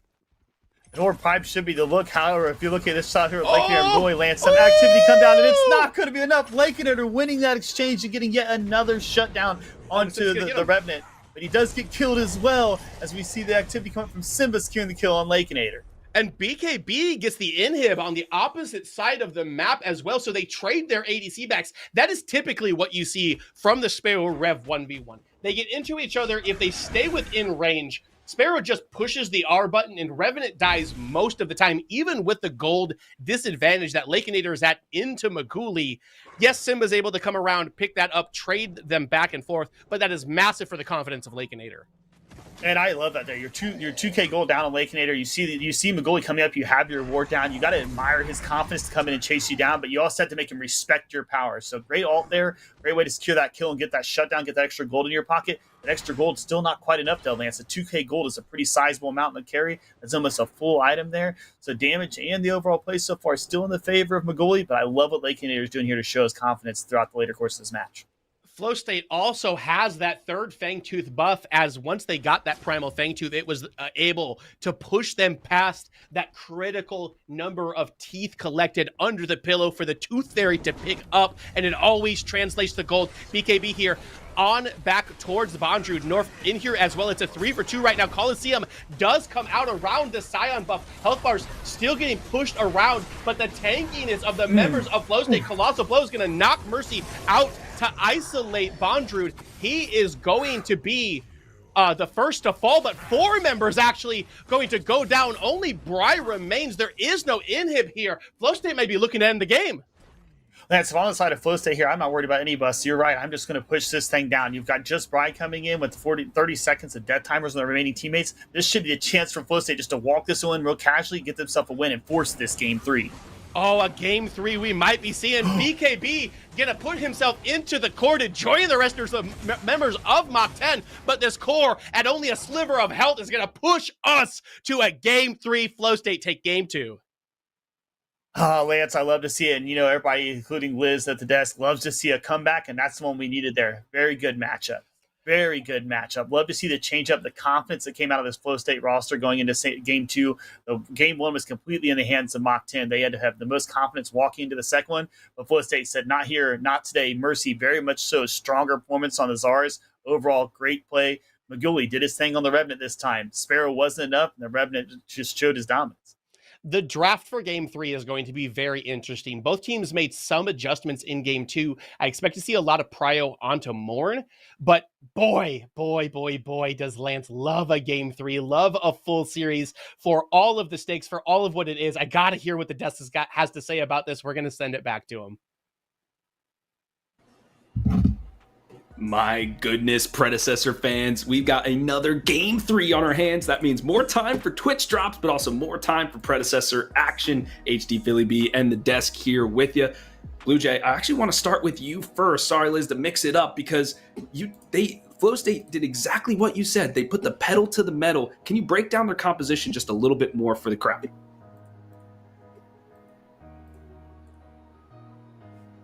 Oh, okay. Blue Jay, can you hear us? Hey, sorry, guys, but no, sorry. Okay. Can you ask me the question again? I couldn't hear you guys. All good, friend. Glad to have you back. The AirPods are working. So you mentioned going into this game number 2 that you wanted Flow State to push the pedal to the metal, do their aggression to the fullest. They did just that. Can you break down their composition just a little bit more for the crowd? Yeah, I mean, like I said, right off the bat, putting Mercy on that Zara's pick obviously paid dividends into the game, getting able to stack an early Fangtooth, push around the map, get some kills, snowball the laners. And we saw out of the Mach 10 comp, actually, the lack of damage when Sparrow isn't a factor in the game. That's why I was a little surprised seeing that Argus pick come out for them and not something with more sustained damage like a Gadget, because when you're into a Greystone, when you're into a Zars, these dive heavy people, and you need to really have some sustained damage to kill them, and your Sparrow's dead, you can't really do it if she's dead, right? So it's like, if Mercy's big and he's onto the Sparrow, it's really hard to play that game, and that's just kind of what ended up happening. Mercy really controlled this game and kind of put the pedal to the metal. Absolutely. And Liz, we did get to see North on the crunch, and it was working so well until it wasn't. What went wrong there with that pick?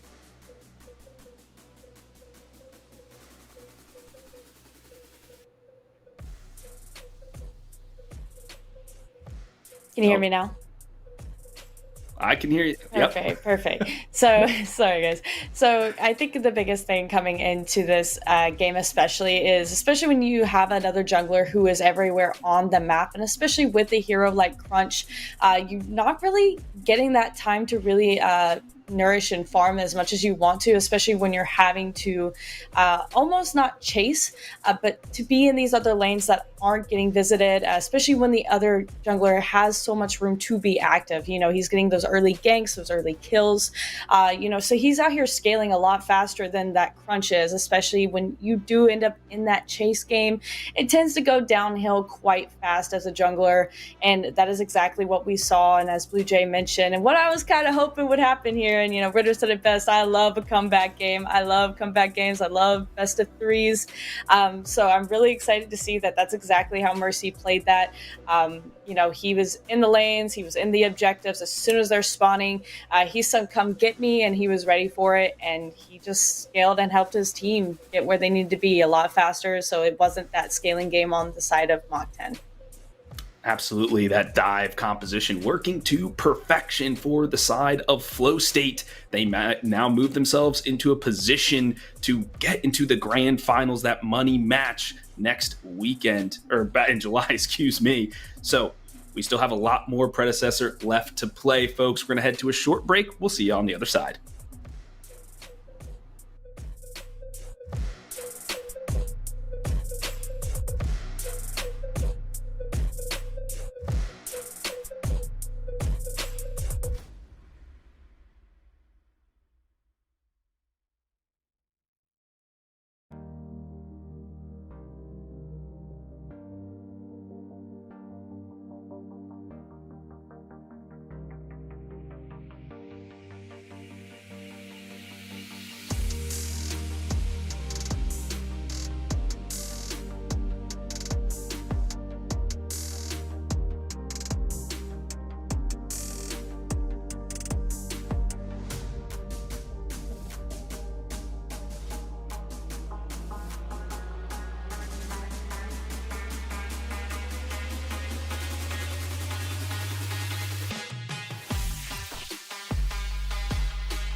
We love Predecessor. Welcome back, PCC and Predecessor fans. HD Philly B here, flanked by two fantastic folks, and we have a game 3 on our hands between Mach 10 and Flow State.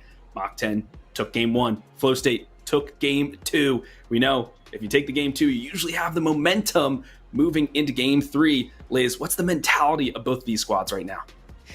Well, I know Mercy is probably just hyped, and when Mercy's hyped, everybody else is getting hyped. So honestly, especially in that case where typically the second winner of the best of 3 has that momentum, I think that's going to be really hefty here going into that for them. I think there's going to be a lot of energy and momentum. I'm not counting Mach 10 out though. I do think that after that, this is definitely one of those moments where it's like, hey, we got to lock in, we have to kind of respect. We have to respect Mercy. We know that, hey, if we put him against a wall, he's going to be a wild animal. He's going to run around. He's going to take that pick. He's going to take that chance, right? We have some tanky heroes, but it doesn't matter whenever you got somebody that's already 2 levels ahead of you. So, I think they're going to have to just keep that in mind and really try and build a composition that isn't just going to be a late game scaling, something that could potentially be longevity. Absolutely. And the winner of this, folks, moves on to the grand finals for that chance of that $10,000 NA prize. Blue Jay, these folks have played a grueling set over 2 days worth of Predecessor. The endurance, you're feeling it now, your fingers, your back, your shoulder, your mind, your focus, everything being depleted. How do you amp yourself up moving into this final game? You just keep thinking about the next step forward. As a competitor, as a player, your goal is to reach the end. And when you're playing against a lot of these players are peers, and a lot of people don't realize that are watching, but they talk a lot with each other and they're scrimming every single day. So just having a competitive nature and wanting to beat your friends, beat your enemies, even if you have a little bad blood between each other, just honestly keeps the juices flowing. And the competitive nature of the game itself is just amazing. So yeah, these guys are amped up. They're ready to go. If they had to play in the July matches right now, they'd play the July matches right now. They're going to keep pushing forward. So it's fun to watch, and I don't expect anything less from these 2 teams than to come out and give us a really good third match.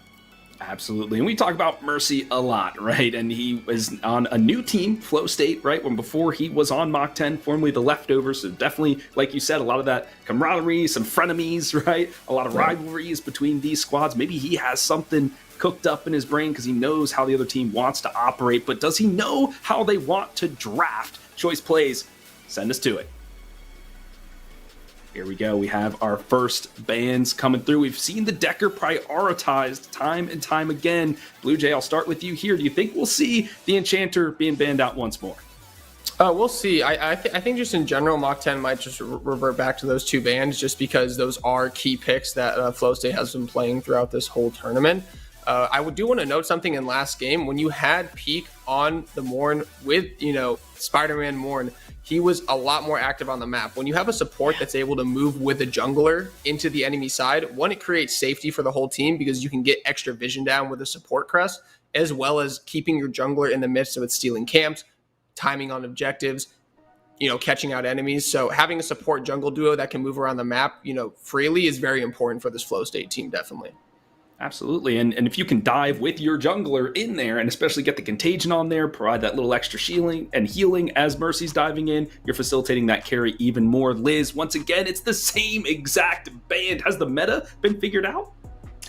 I definitely don't know about just meta, but I do think these are heroes that both teams have really sat down and thought about and said that genuinely they would rather just prioritize these bans against the current teams.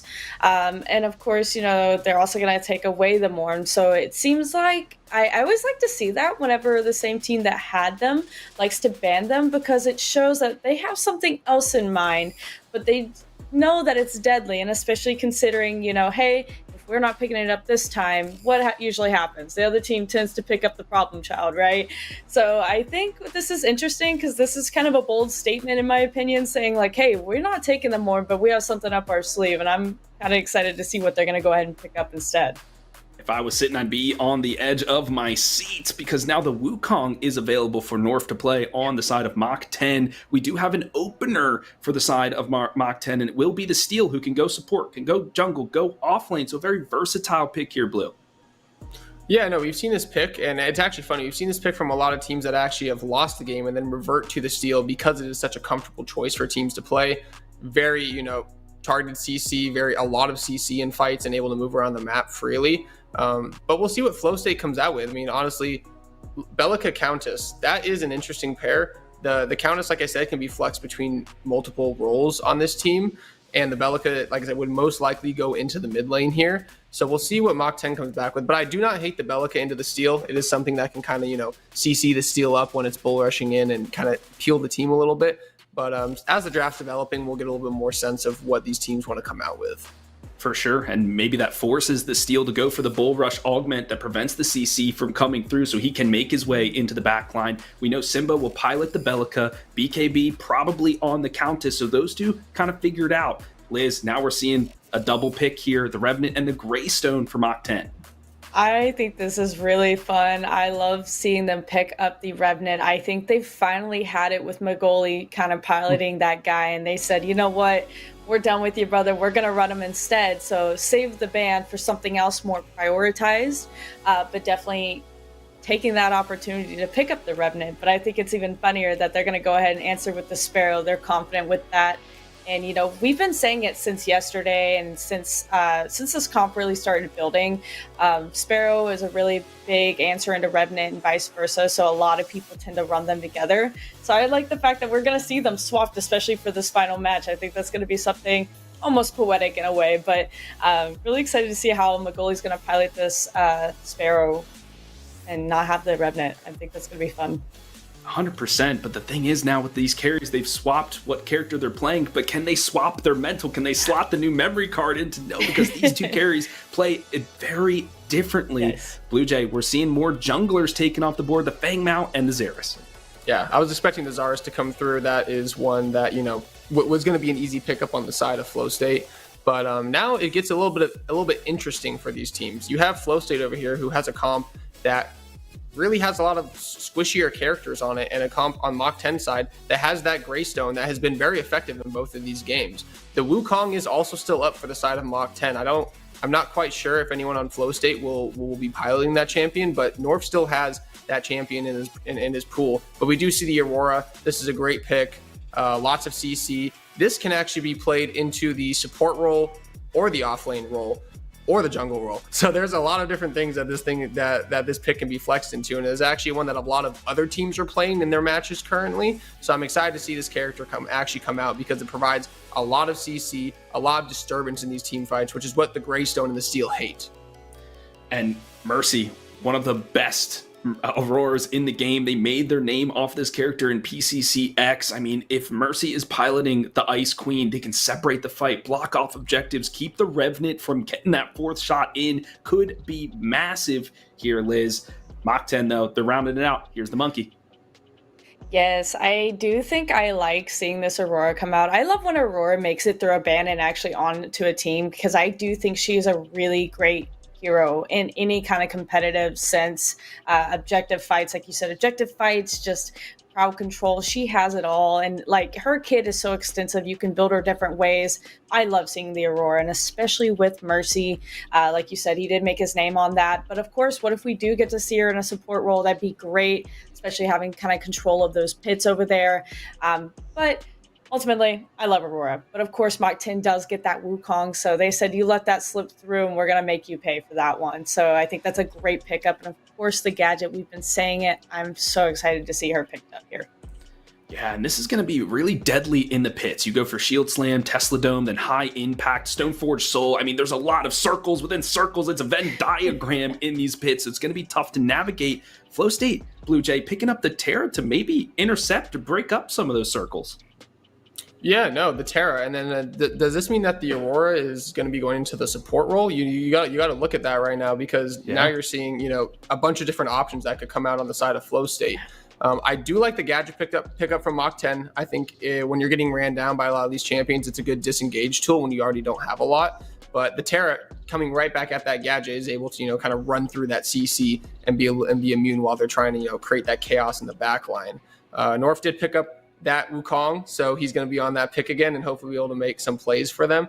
But yeah, both these comps rounded out pretty interesting. The Flow State comp is one that I'm actually excited to see where these characters end up going, and it'll be kind of cool to see how this game flows out. Yeah, and just to round us out here, Blue Jay, which squad are you favoring just a little bit more? You know what? I think I'm going to take Mach 10 in this one. I think that they're going to bounce back, and I think that they'll take this. I think North will have a very good game on this Wukong pick, and I think the Greystone is going to be maybe a little bit too much for these backline carries, Sparrow, Countess, Delica.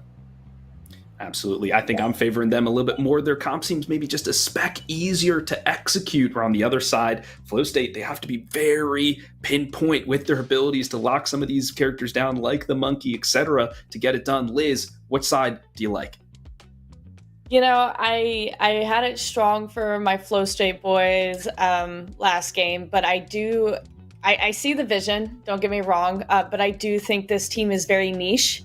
And, you know, it's one of those that if someone misses the right ability or the right stun, I see it escalating in team fights pretty fast.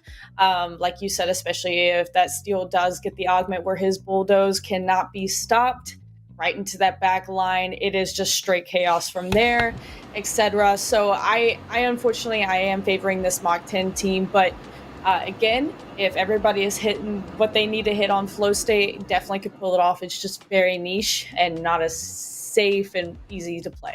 So I think I like Mach 10. Okay, they're going to be looking to get some of the priority in the lanes, Flow State, so they can make rotations, find people caught out, get those picks, and then rotate to objectives. Where Mach 10, they're just going to bomb in. Just everybody ability will blow everybody away. Doesn't even matter.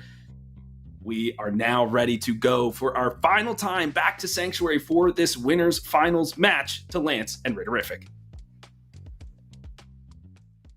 Hey, thank you so much, HD, Philly B, Blue Jay, and Lizadeth. I am still Lance. Always terrific to be joined by Ritterific, who it looks like he gave a button to us here. Rit, we have got big stakes for this game 3. Winner of this gets themselves straight to the grand finals. Loser, semifinals of the loser bracket, will have to win a series in order to get themselves a rematch against the winner of this. Interesting picks that we haven't seen so far throughout this. We've got the Gadget on the side of Mach 10, as well as the Aurora coming over, looking like it's probably going to be for Peak on the side of Flow State. How do you think the changeup in this draft affects what we're going to see in game 3? I really enjoy this changeup. We're just seeing a simple carry flip here, but I think that's an important one. We've seen such strong performances out of Maguli, but what we've not seen out of him so far is the Sparrow. I'm sure he's very comfortable on the character, and she's very strong right now, but taking off a pick that you've been very, very comfortable with, and you've had a lot of success with, is very crucial. And then just the general bans, Lance. We saw the bans on the side of Flow State to take out the Morn. We saw what he was capable of. We see the ban on the Iggy, which we know Bry is very dominant on. And then we see the same thing flipped over on Mach 10. You see the ban of the Decker to eliminate that from Peak. You see the ban of the Sarah to eliminate that out from the hands of Mercy as well. Right here, what we're seeing is these teams getting what little bit of comfort they can with the picks they can, but eliminating whatever comfort they can from the opposing team. I think this makes one of the most exciting game 3s we've seen. I think it's going to be as well, and there's going to be some really interesting pit fights. Flow State drafts that Aurora to have priority within those pits. You can put up the Horrorfrost, you can put up that wall to cut some of it off, you can hit the Cryosism, but if you're hitting that Cryosism and you're under a Tesla Dome from Bry, you're going to die by the time anybody gets stunned anyways. So a good pickup, I would say, in that Gadget to kind of counteract what Mercy's going to be able to do here. Or I'm sorry, not Mercy. Peak is going to be able to do here on that Aurora. But we talked about the Revenant and how crucial of a pick it has been for Flow State. You would think that they know what works well against it, which I feel is what they drafted with picking that Aurora up, with picking that Countess. Lots of ways to be able to dive that ADC and try to get to it early, blow him up so he can't be impactful in the fights. I do believe that is the case, Lance. I think with the Countess, the Aurora, and even the Terra dashing in, I think that's your best chance to try to make sure you blow up the Revenant in time. It's just with the CC, I know with the Terra, you can pop an ultimate, you can be able to block some of that CC down from the Steel. However, there is still a beefy amount of frontline, and there is the pushback from North on the Wukong, who we saw have a phenomenal performance. I think there's a lot of chance for that field to sustain there, which they need. And the issue is if you're too busy diving in on the opposing's carry, trying to take out that Revenant, you really have to be cautious about them diving in on that Sparrow as well. You see the Greystone, Wukong with the mobility. We know what you can do with the Speed Gate and Gadget trying to close that gap, especially if you have that second Fang Tooth. There's a lot of competition. I think the biggest thing is here, and it's what we've seen in the course of the first 2 matches, is who can take out whose carry quicker and who can stop one carry from rolling, because each game where a carry had an advantage, it turned into a domination. As you do mention that, it does feel like there might be a little bit of problem with Peel onto Maguli on the side of Flow State if they are all diving towards Lakinator on that. So playing the team fights are right, reading them correctly on whether it is time to be aggressive, whether it is time to peel, I think is going to be pretty crucial for the side of Flow State. This is a big game. The pressure is immense on these, but all of the members of these teams very comfortable in this spot. We have got people that have been pros and other MOBAs within this. We have people that have won PCCs. We've got champion after champion stacked on top of each other with these 10 people. They are used to this pressure. Yeah, I hope that it does give an edge to either team here. You have a chance here to really try to secure this one out. You want that spot in the finals without having to do any kind of measures going in. Really interested to get down into Sanctuary and see how this one goes, Lance. Yeah, and the game is ready. The cinematics of Bengal Mac will surely blow us away as we get down into this. Shout out to his dad who is watching us as well. Nice little stinger as the turrets activate, and we are on to Sanctuary for Game 3 and a trip to the grand finals on July 12th. Lance and I am so excited for this matchup. Like I said, I don't want to keep too much keen eye onto that duo lane. We know that has been the importance so far in every set that we've watched is who can get that carry running away. But I still don't want to go to I don't want to shift it away from even the fight that we have in the duo or the solo lane, which is that count us into the Greystone. We've seen it go both ways. What I really want to focus on here, Lance, is this mid lane. I know you're a gadget enjoyer, and I just want to see how you think she'll match up into this matchup versus this Belica. Well, so it all depends on the build, of course. Bry, very intelligent, knows what he's building, knows what to do. I don't believe we'll be seeing the alchemical rod come out of him. You don't want to stack too much mana into that Belica because it just enhances that power that Symbol will have on his ultimate ability against you. But I do kind of like this matchup. I think it's kind of a 50-50, especially now that you're not as dependent on stacking mana for the gadget in the mid lane. And it's about the team fights and the pits for why you draft gadget in this competition. You have to have some sort of answer to the strong pit fight that Flow State has drafted with that Aurora, with that Sparrow, with the Inner Fire that can just blow up an entire area for it. So it's about that Connor. You have to put the Tesla Dome down on top of Maguli. So the thing is, I could run this out one more time. Give you one quick question here, Lance. Is if it's not so much the focus, we want to focus on outside the carries, and we think that it's kind of a mid push or a good push here in the mid lane. What do you think about the change ups and matchups between these two junglers? I mean, I'm just afraid of North's Wukong, to just be blunt and honest about it. The mobility is matched decently by the Aurora here, who has that glacial charge to be able to get around, has that double jump passive, as well as the Wukong and North has here. So both of them gonna have a lot of agency, a lot of ganking angles that other junglers don't have available to them. But it all depends on, where the action kicks off at. If it starts within the pit, the favorite goes to the Aurora. But if it happens around the outside and it's about getting a pick, that favors the Wukong. And the Wukong, we love the ability, we love what we see on him, especially, like you said, what we see out of North playing him. He pilots the character very well. But my big thing is still here, my focus is going to remain on the dual lanes, but I don't want to take it so much just to the carries. What I would look at is the supports here. We do not have a Morn, we don't have a support that's going to lay a massive pull. What we have is a set of CC and a potential chance for an explosion. You more so have that with Steel, the shield smash, and then a stun, and then a shield dash to try to push them back. You have just the Horror Frost, maybe the wall if you lay it down just right on the side of the Aurora. I do like the exchange up. I do like the overall matchup, more so in the favor of Mach 10 here. I do like Bartle do on the Steel with Liquidator on the Red. I like it as well, and we've been seeing these two ADCs prioritized so much. Both of them have taken games off of the other, kind of just about getting that early lead, getting that gold stacked up against them. We are 3 minutes in. I believe this is the first time we've gotten to the 3-minute mark without a kill in this series, right?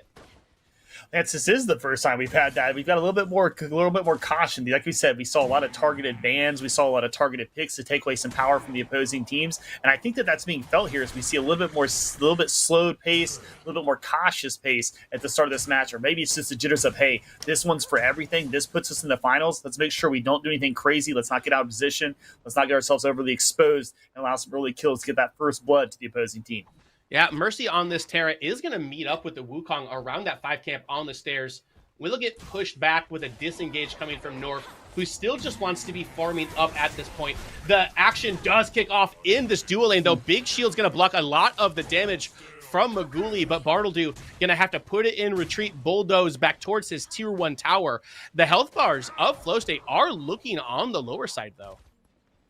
It was a great exchange on the side of the Mach 10 roster. They had the carry change up, but both these, like we said, it's just a change up in character, right? Both these carries very senior, not new to the competitive market or competitive gameplay, know how to play about every character with utmost confidence. There's the shift up of you. Maybe you've played one all day, or maybe you haven't played one. We're not seeing that happen here. Lakenator feeling very confident in this matchup into this Flow State roster. Goalies is playing the Sparrow well, lay down that stun there, lay down some slow there, prevent the team from aggressing.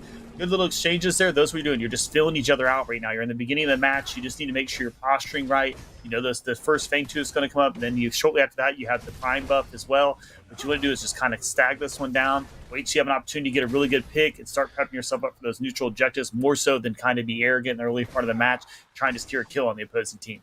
Flow State also definitely wants to wait, try to get these level 6s online for everybody. Want that unstoppable force on their jungler with the Terra, so she cannot get CC'd out of stealing these objectives away or using that hunt within these pits will be very important. So that may also explain some of the slowness that we have seen. Both offlaners will hit level 6 now at this point. North with a little bit of aggression here onto Simba in the mid lane. Gonna get knocked up for his trouble Pride around the backside, but put him on the board. Simba's gonna be able to find North with a little bit of help from his junglermers.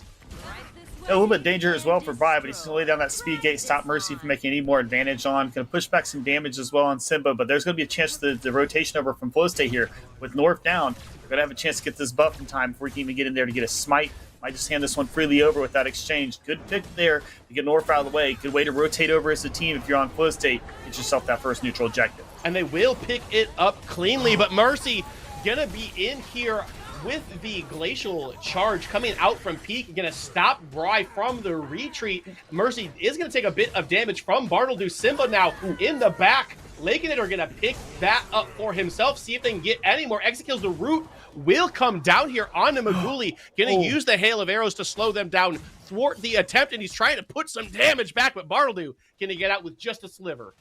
And Bartledew going to utilize that blink there. It's so close, but not close enough. Is he able to lay that stem there on Maguli? Would be a great chance for Lakenator to secure a second kill. He did get that kill in on that. They surrendered the buff over to Flow State. If he could have secured another kill, get himself a double kill, get that roll here on that Revenant. We see him about to get that 6. He gets that Reckoning. Maybe he said, hey, let him get those kills, let him rack him up a little bit, build a bounty. I'll hit him with the Reckoning, get that extra gold as well. Seeing a good performance so far here out of Mach 10. Surrender the first buff. They were able to get themselves some kills on the way out. Didn't get to secure all of them. Did secure some blinks, though, which is very important. We saw a few of those expended. Mercy had to blink out there as well. We saw the blink from Magoli. Getting those out of the way, getting those 5 minutes of pressure where you know you can get a little bit of advantage, very important.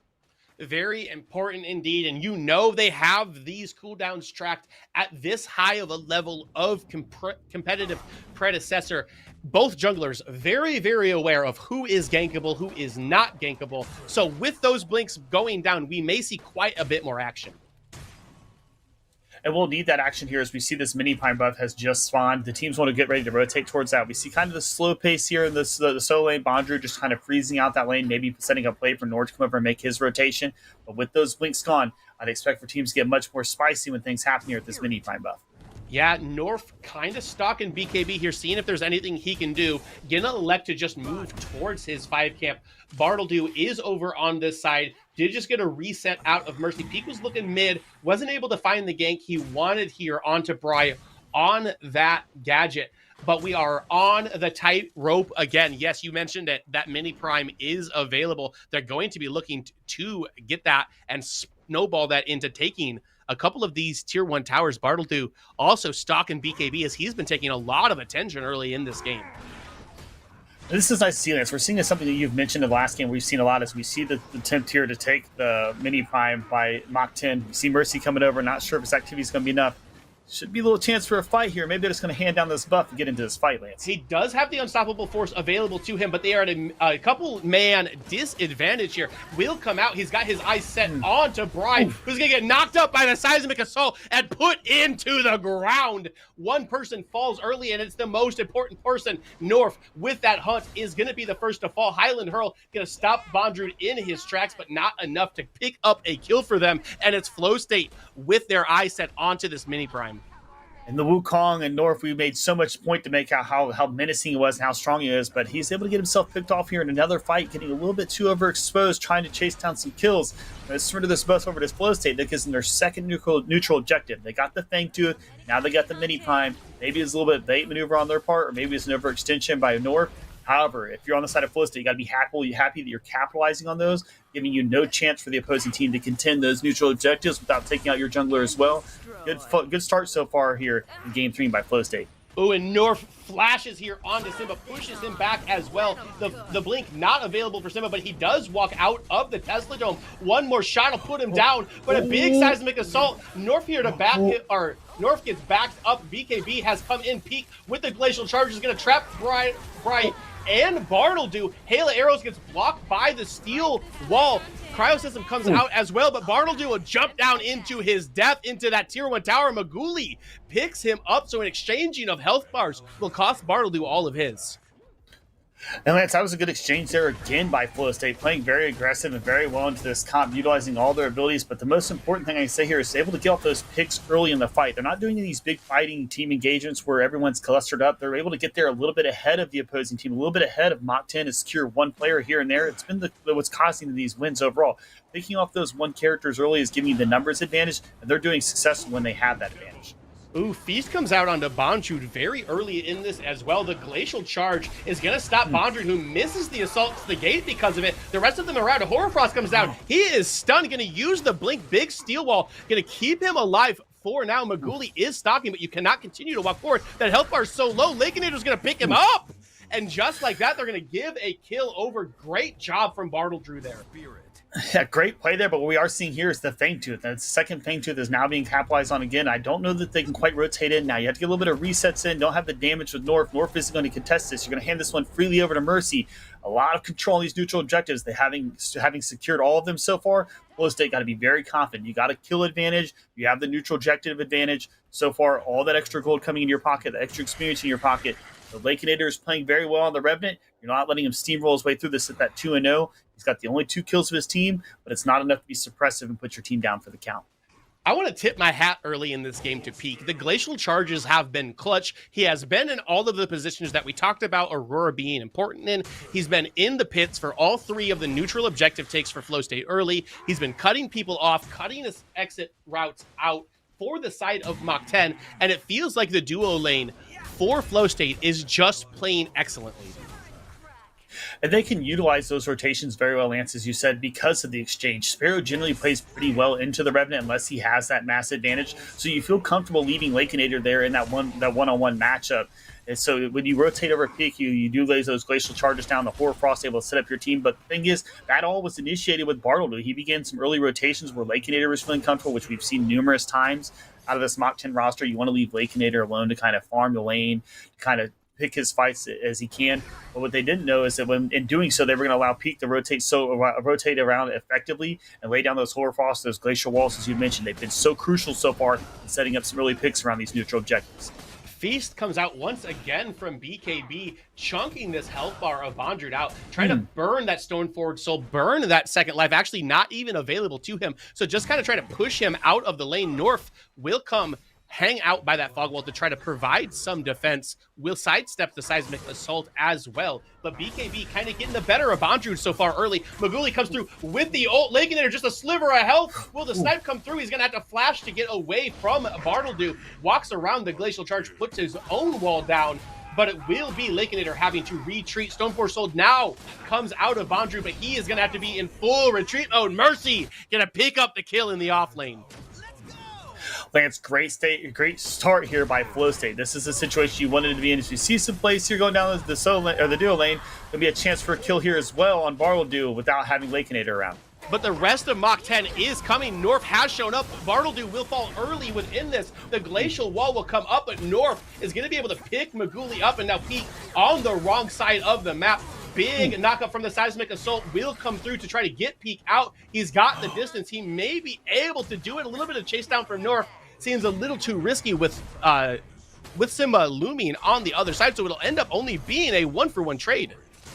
Lance, that's a complete respect for North of Simba. Simba's been able to lay those knockups and those void bombs to lay down an immense amount of damage to him through in those rotations. We saw him rotate into the mid lane early. He was able to get picked off when he got collapsed on by the Flow State roster. We saw that exchange there. North would usually run that down, but with the most confidence that he knows he can secure that kill. However, has to give respect to Simba as well, who's been able to secure some kills on him. Just a general respect thing here to say, hey, I could go up and try to get that kill. Is it really worth it? Is it worth the chance of giving Simba another kill and get him more confident rolling than he already is on the Bellica? Right, and it's scary indeed. We've talked about the razor's edge that we are walking on, the stakes that are in this match, a trip straight to the grand finals, knowing you've got a payday coming July 12th. It is going to be North pressing his way onto BKB here. The cycle breaker works, the pushback works. Bondrewd here as well does have the ability to tank this tower, but the Countess, so slippery.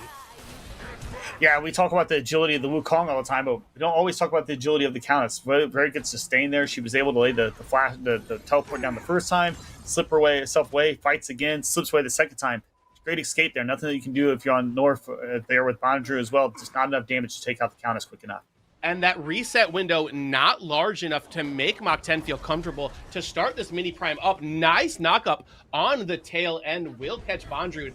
And whoa, Maguli on the opposite side gets the 1v1 kill into Lakeinator. So now the most damage from Mach 10 is off the map for the next 20 seconds. Do they want to make a move towards this mini prime? If you're on the side of Flow State here, you have to make it towards this mini prime. You have to just force them to want to take a fight with you. You've won a majority of them here in the beginning part of this match. You feel the damage coming out from your team. If you see a little bit of activity, Bartledu's just going to back it up. And instead of taking the mini prime, they're going to shift this over and go straight for that third Fangtooth Lance. They know the importance of having that extra armor damage as well with magical and physical. When the glacial wall comes out, stop the North perfectly. North gonna flash in, he steals it away! North is a hero to stop the third Fangtooth Monty, and now the fight is on. Big shield slam gonna knock 3 of them up. Stoneforge Soul immediately out of Bondrewd, but Sim is gonna pick the first kill up. Oh, actually, Maguli dead on the opposite side as well, so it's a 1-for-1 right now. Peak's health bar going low, but it's a 3v1. They're going to be able to pick Bondrewd up. North on the backside slams down on top of BKB, but it's a 2-for-3. Bartledew on the side. Lakeinator are going to pick Simba up as well. 3-for-2 right now in the favor of it. Mercy going to fall at the end as well. Only one remaining member, and he's only got single-digit health left. Lance, that was a great exchange overall. You surrender over the buff. You think you have it, but if you're on the side of Mach 10, you got to be happy. You get the glacial wall comes down from Peak. He does stop North from getting in. However, he utilizes the flash, catches him by surprise. He's able to smite the buff away. He steals that, and then the team has a good exchange. Mach 10 then there gets a little bit of advantage. They secure out 4 kills on the opposing team. Peak does make that escape with the glacial charge again. Hats off to him on the performance with those so far on the Aurora. However, wasn't enough to stop the opposing jungler from getting the buff, and it wasn't enough to save your team those fights. So far, got to be confident with the way things just turned if you're Mach 10. You weren't doing so good at the start of this game 3. Things slowing down, getting a little bit more in your favor. There is a pretty big gold advantage on the side of Flow State, and especially if they're able to remove Lakeinator from the side of Mach 10, as they're going to pick their second mini prime up of this game. It just feels like all of the gold. We saw Lakeinator's kill score. He is 7-1 right now. If they can remove this Revenant from a team fight, Flow State has a ginormous gold advantage within this. Yes, the third Fangtooth Monty did not end up being able to take or get taken as North knocks that down, steals that away, but there's still that pressure looming as the primal Fangtooth spawns. And you got to be comfortable, though, if you're in Mach 10. You do have the gold disadvantage, but you've shown numerous times you can win those fights. You just have to make sure you're not doing what you've been doing through the course of the beginning of this match, which is letting Lakeinator solo farm or be away from the team fights when they occur. His rotation in there a little bit late was able to secure him a double kill, but he needs to be there at the course of the start of that match. If he's there a little bit earlier, Lance, there's a chance they can secure some kills without losing as many of their own teammates as well. And to have that extra damage there could be what changes the tide of this match. They could level out this kill score a little bit, maybe get a chance to secure themselves one of these neutral objectives, whether that's that Primal Fangtooth or the Orb Prime. Or if you're lucky, Lance, maybe you secure both of them and turn this thing completely around and smash this in and get this game 3 under your belt. They could do that for sure. And we talked about the spike last game when Maguli got that Imperator onto the Revenant. Lake is now at that point. He's got the Vanquisher. He's got the Imperator. He's ready to put a bunch of damage down. But the members of Flow State traveling together, there is strength in numbers in this comp, and they recognize it. Yeah, they're rotating around very effectively. There is a good amount of CC that can come out from the side of the Mach 10 roster, but not able to utilize it as well and effective as we see this Flow State roster now getting a little aggressive into the opposing jungle, but they're going to keep playing it safe. Even though they're completely grouped up, they're still respecting their potential rotation back from the Mach 10 roster. They know the damage that can be done. They're also just trying to keep pace and make sure they get ready to prep for those next buffs. There's no sense in forcing a fight when there's no major objective on the map. Maybe if you catch someone off guard, you take it, but no sense in rushing into the opposing team's jungle, forcing a fight you may not need.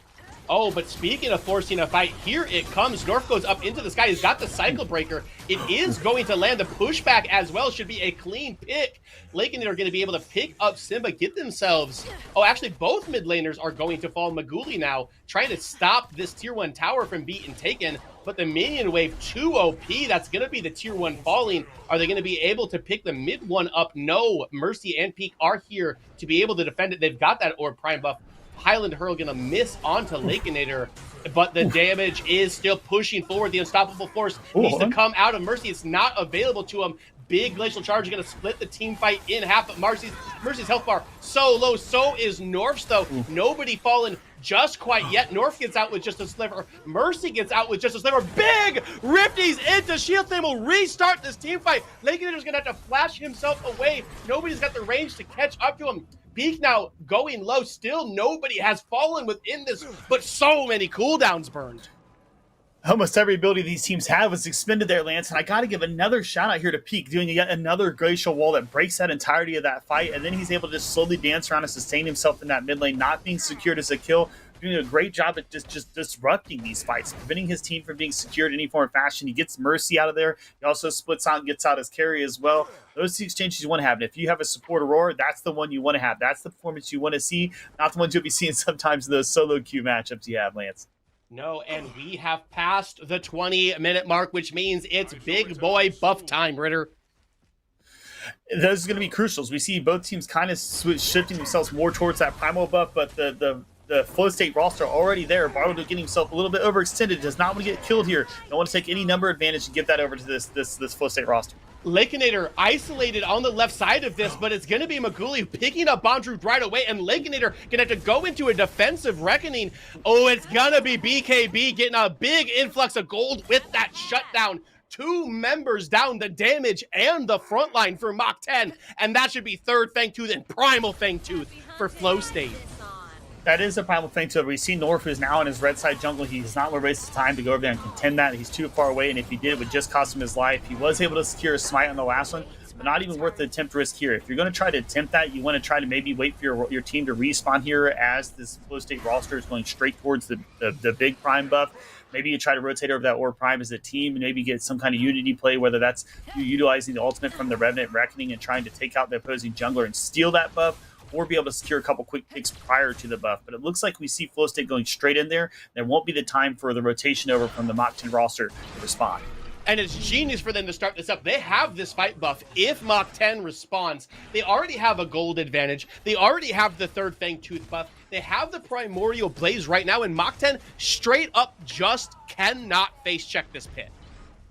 And Flow State kind of being stagnant here. We see Mercy laying down some damage on the buff, but not the complete team rotation. They don't see the Revenant on the map right now. Maybe they're respecting Lakenator's chance to come over, as now it looks like they'll freely secure this buff. There is the Mach 10 roster floating nearby. There's not much they can do at this time, especially without Lakenator there down to lay down some damage. Yeah, the second they see Lake show up on that mini-map, on that minion wave over in the duo lane side, they know it is free to rip. It would have been pretty foolish for Mach 10 to attempt to do it anyways, but here we are, PCC and a summer prelims winners bracket with a trip to the finals, and Flow State double buffed up. Double buffed up is the most important part of this all. They already have a lot of damage on. They've had great exchanges in team fights so far, and if we can get one more glacial wall I hear from Peak, I wouldn't be surprised, Lance, if we see this one go for the wraps, have a chance for Flow State to secure themselves the win. Yeah, BKB getting a little bit of a chunk down into this tier 2 tower on the side. Still all of the tier 2 up for Mach 10, so it's going to be tough for them to end off of this specific push unless they are able to find themselves a clean team wipe. They will be glad to pick up this gold, get that tier 2 tower in both the off lane and the mid lane side of it, and look towards taking these inhibs and cracking the base of Mach 10. As we see a little bit of aggression here, Pete going to try to do his attempt to glacial. I don't cuts know him that off. taking out Bondrew is the one. He does get the cut, but I'm not sure Bondrew is the one. He does have an ult there. He'll be able to get himself simply out of that. However, you do put that pressure on, maybe try to force out some blinks here. You know you're going to get at least one of these inhibitors, but two's the goal, Lance. Two's the goal. They are pressuring both of them at the same time. Mach10 able to defend the right lane side of it. Still a little bit of health here. Bartleby in with a big shield slam straight into the Tesla Dome, and the rest of the members there, nobody has fallen quite yet. Peak very low. Glacial Charge is going to stop Nor from getting in. BKB jumps towards that backline. Maguli going to catch the first person by picking up Bondrewd, and now it is the rest of the members. Lakeinator gets knocked up. Lakeinator gets sent back to his core. 2 members down, the same members that were down when they gave up the double buff. Bartleby trying to stop Mercy here, who's going to tank that inhib, and will end up falling in response. However, they get the mid inhib. They've got the pressure on the right side one, and the base for Mach 10 has been broken open. Yes, Lance, they will get these 2 inhibitors, but this could be a chance to simply back off and use that quick back from that Orb Prime before it wears off. Get your team back, get you a quick reset. You got everything fully in your favor. 2 inhibitors down. All you got to do is focus your team over into that duo lane and try to get that final inhibitor. You also just want to have a chance to stage a fight before this next neutral objective comes up. It will be that Primal Fangtooth, as we see. However, these team fights so far in this third match have been completely in the favor of the Flow State roster. So you just need to set that list, opposing lanes, let those super minions do what they can do. Get all of your teammates in that one lane to get this final inhibitor down and pick that fight. So far, picking that fight has gone in your favor. So you need to force that to happen, whether that's a quick engage from Mercy or that's Pete going in and laying down a Cryosystem into another ult setup. But that's what they need to have happen. You need to get to force yourself a fight here. You have complete advantage. And the purchase from Flow State was massive there. They got the gold from both of the neutral objectives, two tier 2s, 2 inhibs. We now look at this Maguli, a full item up on Lakeinator, which was not the case for the majority of this game. So the door completely kicked down. Flow State knocking on a grand finals appearance. Absolutely. There's no reason they shouldn't have the appearance sense right now. Unless they had a catastrophic failure, everything is going in their favor. They're playing to their composition very well. They're grouping up very well, having complete control of all these objectives to include the map in general. And the towers, you have to have confidence. You still even have your mid T1 tower down, which prevents rotations, gives you a way to kind of go back and hide. As we see these teams converging down this Primal Fangtooth buff, I don't think this is the fight Mach 10 wants, but I think it's the fight they have to force. They have no chance or choice but to take it. North does come in, but he's going to get knocked up and immediately taken down, and it will be Flow State securing that. Bartleby comes in with the shield spam onto Maguli, but he is in there alone. Lakeinator flashes in, Bright flashes, and Tesla Dome comes down, but they're doing anything they can to get the health bars, and it's not going to be enough. 3 members already down, make that 4 members down for Mach 10. Only Bondrewd, who is defending the base, remains, and it should be another double buff pushed straight to the core, actually just straight to the core for Flow State. Absolutely. With these death timers at 40 seconds, Lance, they're just going to run this thing straight down. You have a little bit of damage on your team, but it's just Bondrewd. You have everyone there to lay down some CC and some damage. Even if he does use the Sun's Forward Soul, it's not going to be enough, because we see him secured as well, Lance, and they're going to walk this one in and have their chance at the finals. Straight to the core. Mercy may be hard stuck in Plat, but he's also hard stuck in the grand finals of PCC NA Summer Series. Congratulations to Flow State as they make it through our winners bracket. Absolutely, hats off to Flow State. I thought Mach 10 came out in that game 1 with a great performance. I thought Flow State was going to be held back. Mach 10 had a complete control in that first matchup. They had a lot of confidence. I thought they were going to be able to roll that through the matches. However, Flow State snatching that straight from their hands in that game 2 and snatching that chance at that finals from them in the game 3. And a lot of attention is going to be paid to this matchup between Maguli and Lakeinator. I want to hand it off to both Bartleby and Peak for the way that the supports performed within this. We saw a lot of variety in the picks for it. It felt like whoever kind of got that edge and got those early roams within the support ended up snowballing these games and kind of winning it for them. So shout out to the unloved role of the support. Both of them played fantastic. That's not the last we're going to see of Mach 10, though, as they move down to the slot in our losers bracket. We will see them on July 12th, but a big congratulations has to be given to Flow State. I want to hear what our desk thinks about that, though, so we're going to send it back to HD, Philly B, Liz, and Blue Jay. My goodness, what a set, what a series. And Flow State proving us wrong. They worked this really niche composition to perfection. They were pushing the pedal to the metal the entire game. They did not give Mach 10 a chance to breathe, and they were able to run that one all the way home. Liz, who was the MVP for you in that match? Oh, I think a lot of us can agree in that chat. Peak was running those walls, man. I mean, what a phenomenal showcase of a phenomenal support Aurora, especially. I mean, we kind of touched on it in the draft. I even mentioned how, like, especially as a support Aurora, those walls and those objectives are going to be huge because you're going to be there. You won't have to worry about your solo lane all the way across the map. You can be there. And I think Peak played that Aurora so phenomenally. Still a huge shout out to North in that one moment. That was crazy. Yeah, a great steal from North, even going over the wall, using all the mobility, even the blink as well. Blue Jay, this Countess in the offlane, no one seems to have figured out how to beat it. The Greystone just seemed to fall flat against it in this match. Yeah, no, that was definitely a big contributing factor in this game. The Countess kind of scaled up and was able to do kind of whatever she wanted in these team fights. When she gets to the point to where she's too tanky to where you can really one-shot her and she can just kind of slip out of these team fights, it becomes really hard because you pour so many of your resources into these characters and then you're just kind of like, oh crap, now we don't have anything to use to deal with everything else, right? But yeah, no, it was just kind of a clinical game coming out from Flow State. They moved really well across the map. Everywhere Mercy was, Peak was, right? And having an Aurora walling you off and being annoying like this is just a nightmare to deal with, especially as a Revenant who is a lower mobility character in this game. And when you pair that with mobility and CC, it's really hard just to come back in these type of games when you get down. For sure. Yeah, there was an instance where Peak in the mid lane was able to help the dive from Mercy, by cutting off the retreat. So that way he couldn't get aggressed upon. He was able to stay alive Mercy even after diving in and taking on a ton of damage and forcing out a ton of abilities. So a really good composition coming out here from the side of Flow State. They are cooking on all cylinders. They cannot be stopped. They are just winning and winning and winning. I'm sure they have gained a lot of fans here on this PCC summer event series. It has been an awesome desk with you folks of Predecessor and PCC. We still have one more set to go here today. It will be Team Immune versus Primals in our lower bracket. Liz, what are you looking forward to in that match?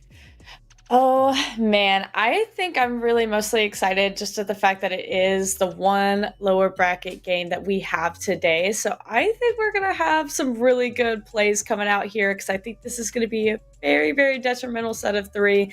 So I'm hoping both of these teams come out swinging really hard for that spot. So Blue Jay, it's our final EU team versus an NA team. Who you liking in that match?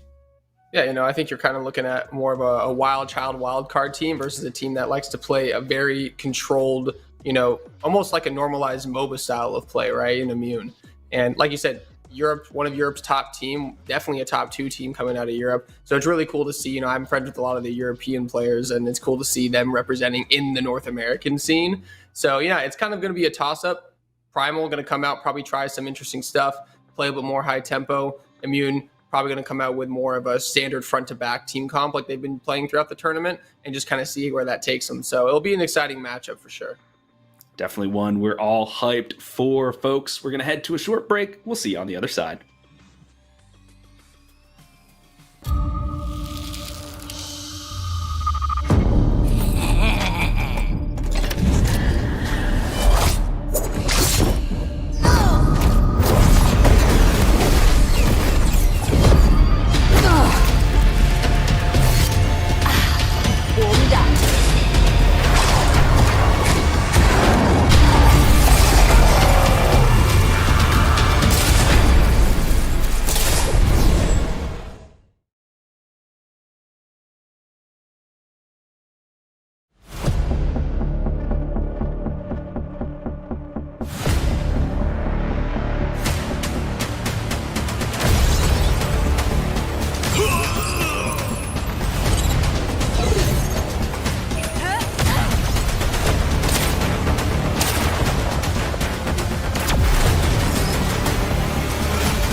The time has come, champions. The mythical trickster has finally come home. Prepare for chaos. Wukong is coming to Predecessor. Wukong is an agile, elusive, and deadly fighter whose fate was forever twisted after learning the true nature of his beloved teacher, Feng Mao. Now at odds with his mentor and on the run, Wukong's path leads him back to where it all started, to face his greatest challenge and clear his name. Wukong's ultimate ability is 84,000 hairs, and it's unlike any other ultimate in the game. Rather than being a single powerful move, this ability instantly switches between his spirit and body stances. Depending on which stance he's in, Wukong's primary, secondary, and alternate abilities will all have completely different effects and cooldowns, making him our most versatile hero to date. One who's hard to master, but devastating in the hands of anyone who can expertly switch stances to set up incredible combos. Wukong also has access to his ultimate from level 1, and it comes with a powerful passive. Every time Wukong damages an enemy, he gains a stack of hair. At 5 stacks, a clone is summoned and the stack resets. Wukong can have up to 2 clones at once, increasing to a max of 5 as he levels up. The clones attack your enemies too, so try to stack them up before diving in for maximum damage. Wukong's primary ability in Spirit Stance is Cloud Walker, where he summons a cluster of clouds beneath his feet for a short duration. Wukong can walk freely along the clouds in any direction, enabling him to traverse terrain of all kinds to seamlessly maneuver around the battlefield. In Body Stance, this ability switches to Pole Vault, where Wukong launches himself in a direction of his choice and gains extra attack speed for a short duration. Both of these abilities synergize incredibly well with Wukong's secondary ability in Body Stance, which is High Impact, where Wukong crashes down to the ground with his mighty staff, dealing physical damage to all enemies in the vicinity. The longer he falls, the more damage it deals, up to a limit. So combining this with Cloud Walker or Pole Vault is a great way to maximize his damage output. In Spirit Stance, Wukong's secondary ability becomes Cycle Breaker, where he spins his staff at ferocious speeds, destroying incoming projectiles while granting extra damage reduction for a short period of time. Then he hurls his staff forward, dealing magical damage and stunning the first enemy it hits. Come back when you're ready to fight.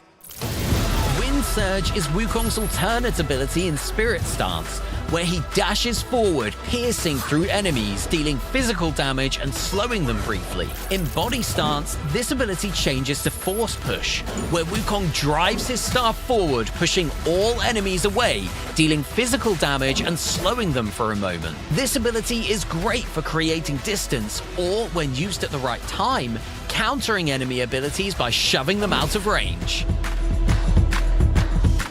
Wukong's passive ability is Somersault, which enables him to jump again in mid-air to perform a double jump. Not only does this give Wukong an impressive amount of mobility, but it also combines perfectly with Cloud Walker and High Impact. Try using Cloud Walker to run up into the air, double jump with his passive, and slam to the ground for maximum damage with High Impact.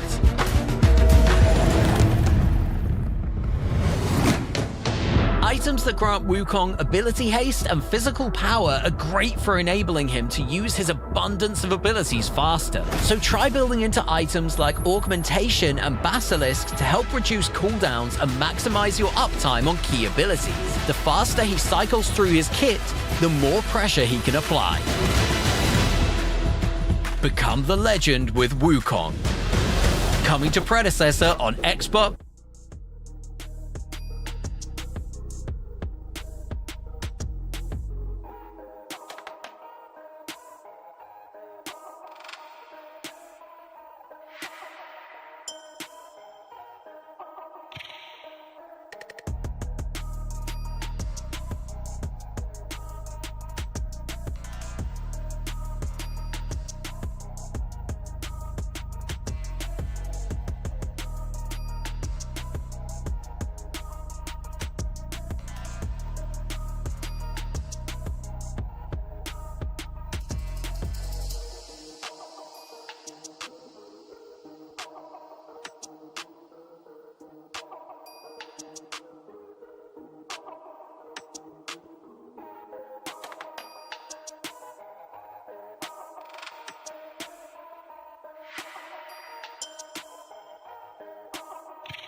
Hello, everyone, and welcome to PCC NA Prelims Day 2, where we look to crown the successor of Predecessor glory.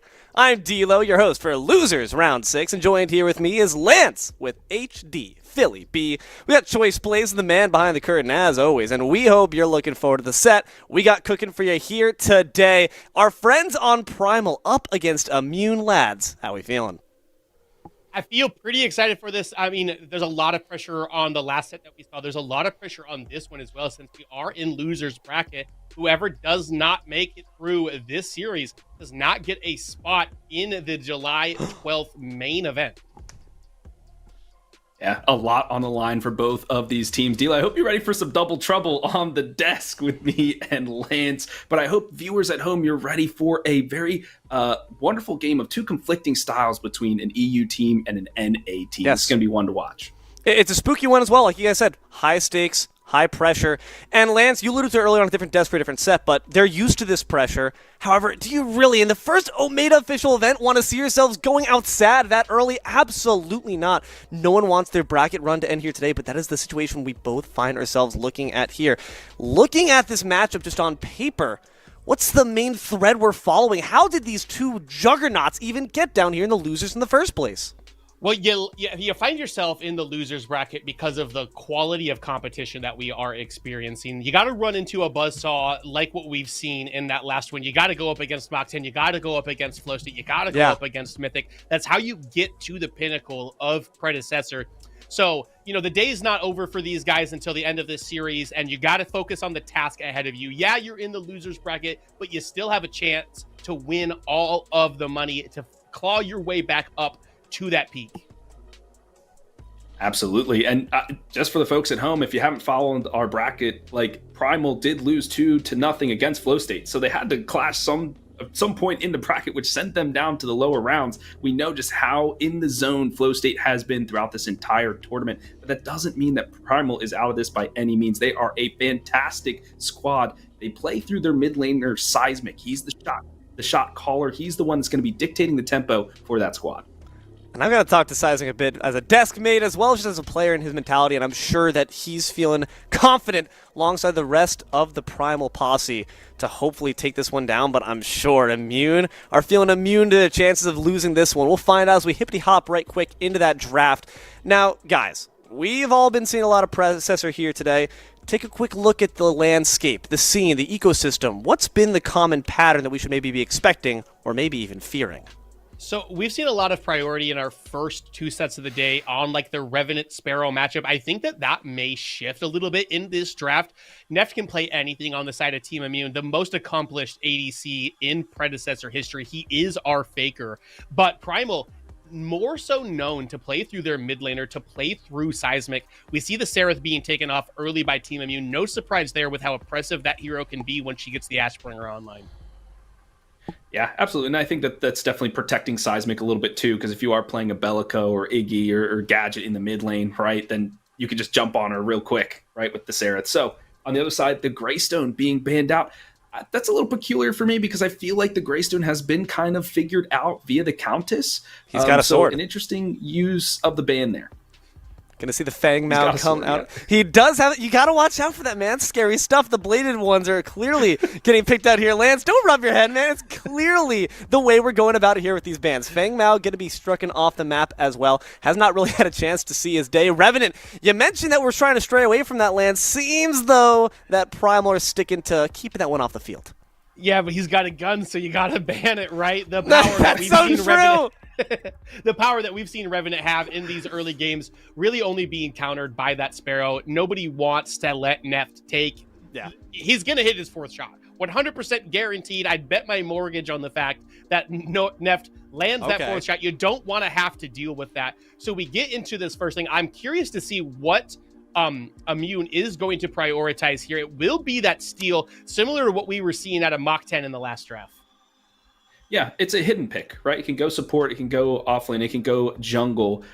So it's really flexible. They're not necessarily prioritizing in the draft. A lot of times players and on teams say, okay, you got to prioritize me first because XYZ reason. But I think all these players are so comfortable on any character that they can go with such a flexible pick because Penguin and the like can play steal. On the other side, we're having Morn and Countess picked up.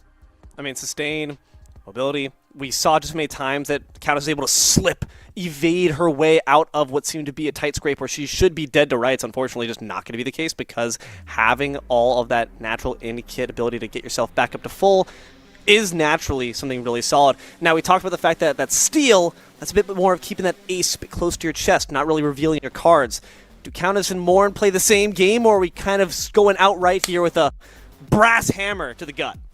The Countess a tiny bit, even though we've primarily been seeing her in the offlane, but that Morn, you can pencil it in. I would be shocked if that does not end up in that support role into Zihi's hands.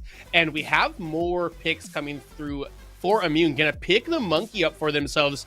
That to me indicates that Conte is playing for them, and the Sparrow for Neft. A lot of damage in the second rotation of picks for Team Immune. Yeah, Conte, a very aggressive jungler, wants to just run through everybody. So you want to facilitate him with that. So you're not going to put him on a Richter or anything like that. It's going to be a Wukong, a Serath, a Zarya, something that's can really kind of carry your team for you. Not that you need it because you have Neff on the other side. I like Morn, just to harken back on that, because he likes to get active. He likes to rotate on the map. So he might go for Spider Morn Augment, be able to jump in, mez bomb people, and really facilitate his team. Sneaks, though, for the Countess, maybe not now that I'm seeing the Quang. Definitely Sneaks is a Quang aficionado. I think that's where they're locking it in for the offlane. Okay, so we're starting to reveal our hand at this point. Back half of the draft, going to be the Gadget banned away as well. Sorry, Lance, I know you're a fan. But nonetheless, that's going to be taken off here. And I like the fact that we're taking that Sparrow, too, out of the hands of Primal and putting it behind Neft. I mean, the fact that you ban away the Revenant, you know what makes the Sparrow's job a bit easier? You want to try to make sure you're catering to your prime peak players. The Twin Blast banned away. We want to make sure we give Neft that best matchup. Yeah, and they're targeting Naps here on the side of Primal. A lot of ADCs taken away. He's going to have to go down to his fourth option here. Kira still is available. I'd be kind of surprised to not see him go that route. Potentially the Skylar as well. But I really like this Quang pick for Sneaks. That is one of his comfort heroes. Something he has played very well for in the past. And it's going to be the Murdoch, the long arm of the law on Naps we see.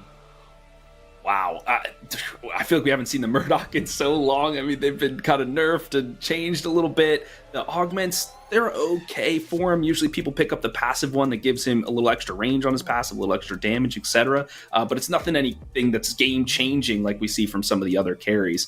Definitely an interesting choice, but yeah, Nap's very comfortable. I play with him in a different league, so it's definitely a lot of fun there. I'm curious to see how Team Immune responds now. They're still looking for their mid lane. It's interesting because it's worth noting the fact that with augments being such a new addition, yes, I think the dust is starting to finally settle, but we do still have room for experimentation. Not going to be experimenting, though, in terms of your tried and true mid. It's going to be Iggy and the Scorch, the Terra to back things up. It seems that Immune have finished off their comp.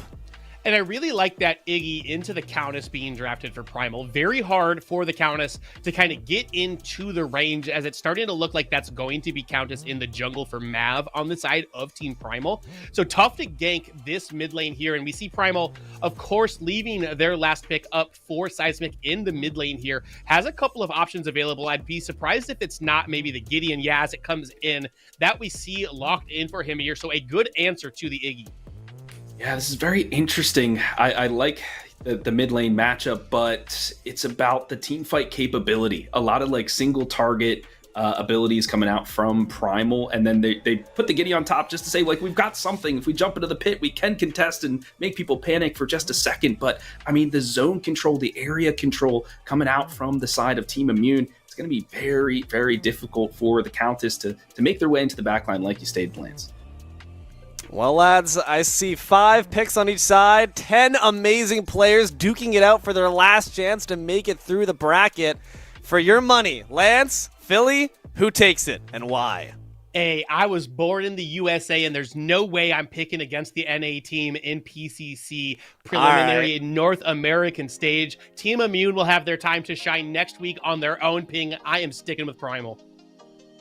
Actually, I was born in Italy, so I gotta go for the Team Immune squad on this one. Come on, the Euro boys, do it for me.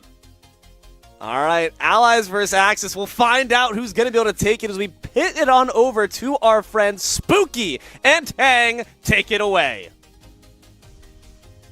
Thank you so much, D'Lo and the desk. Once again, a phenomenal performance and great breakdowns coming out from everybody there. We're not here for the breakdowns, Tang. We are here for the game itself. We've got some stacked rosters coming up in our final best of 3 of the day. I know they had their opinions, but man, this looks like a barn burner of a match.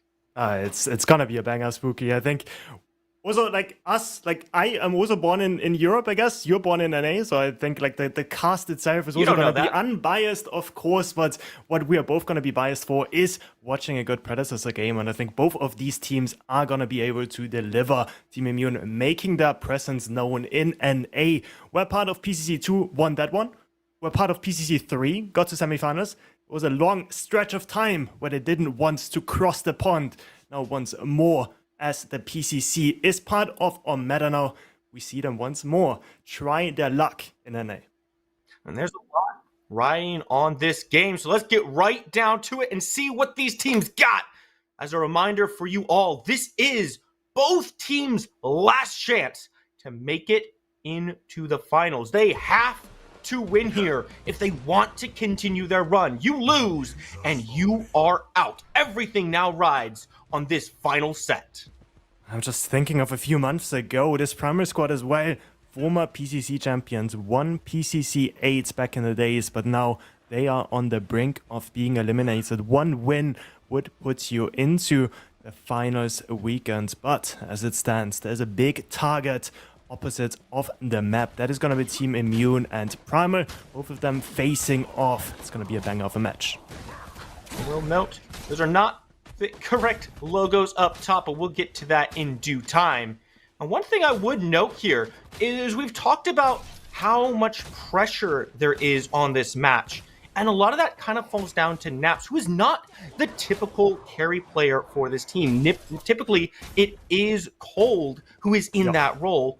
Unavailable for today, so Naps filling in. It's big shoes to fill, but I think if anyone's up to it, it's got to be Naps.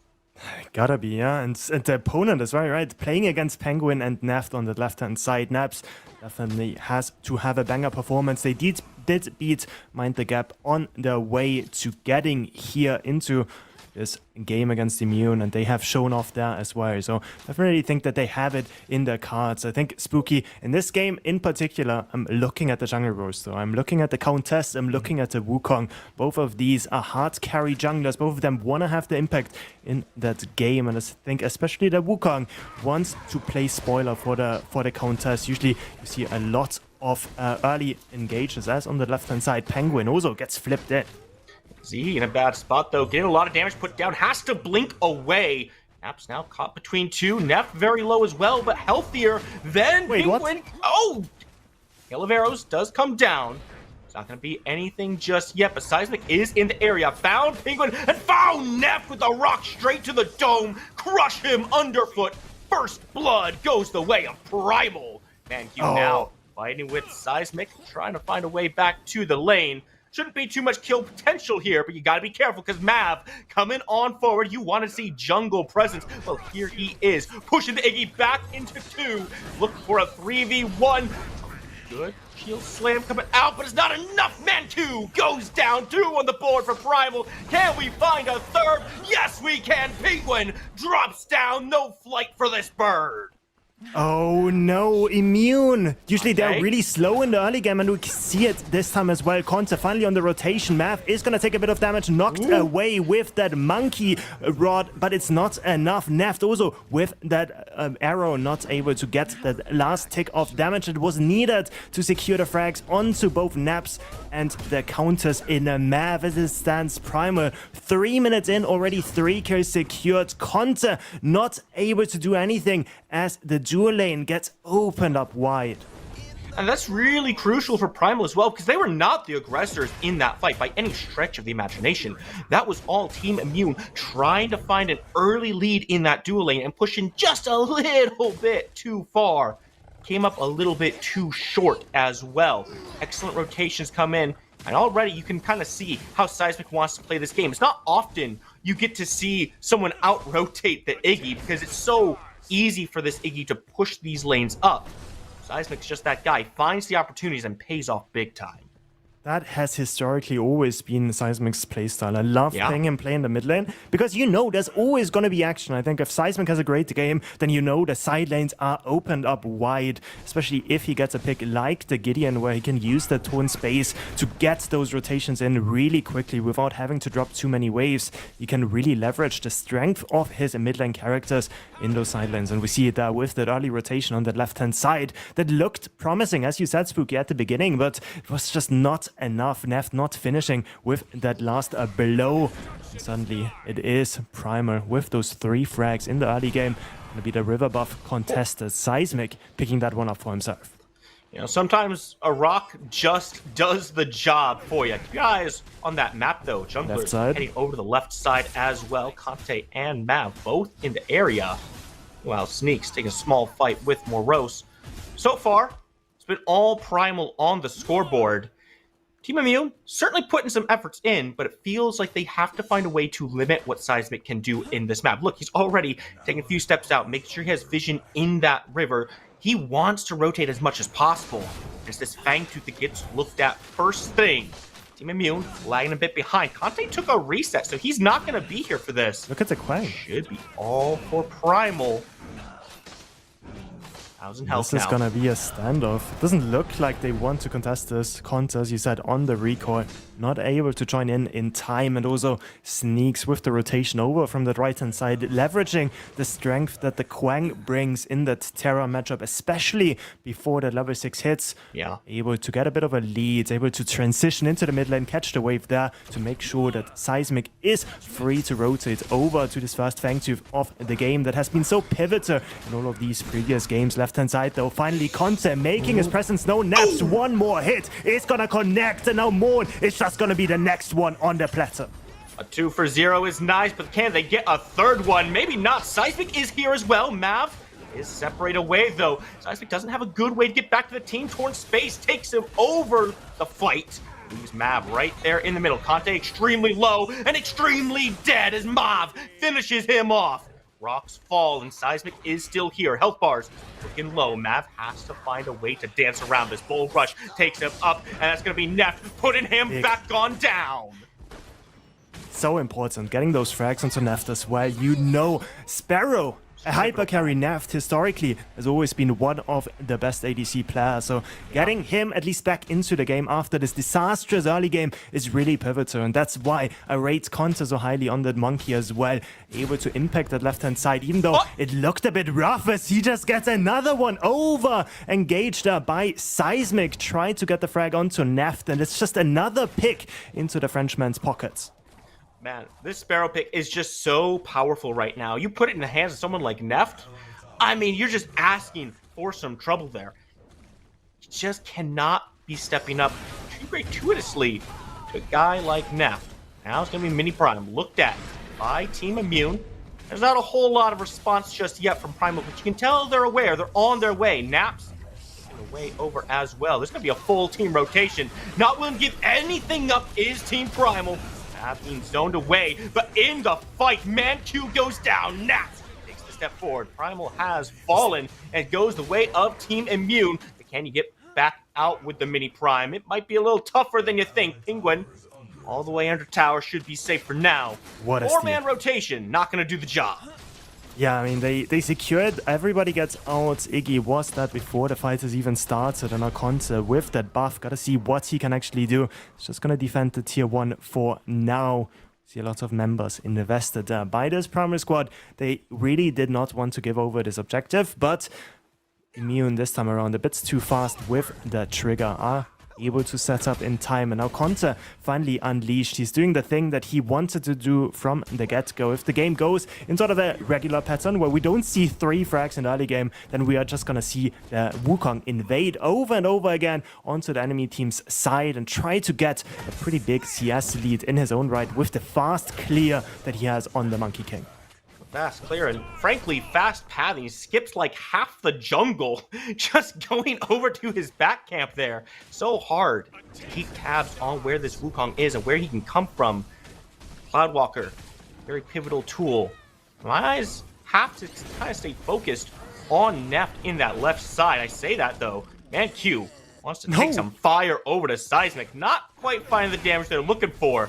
Seismic able to answer a little bit back. Not kill potential.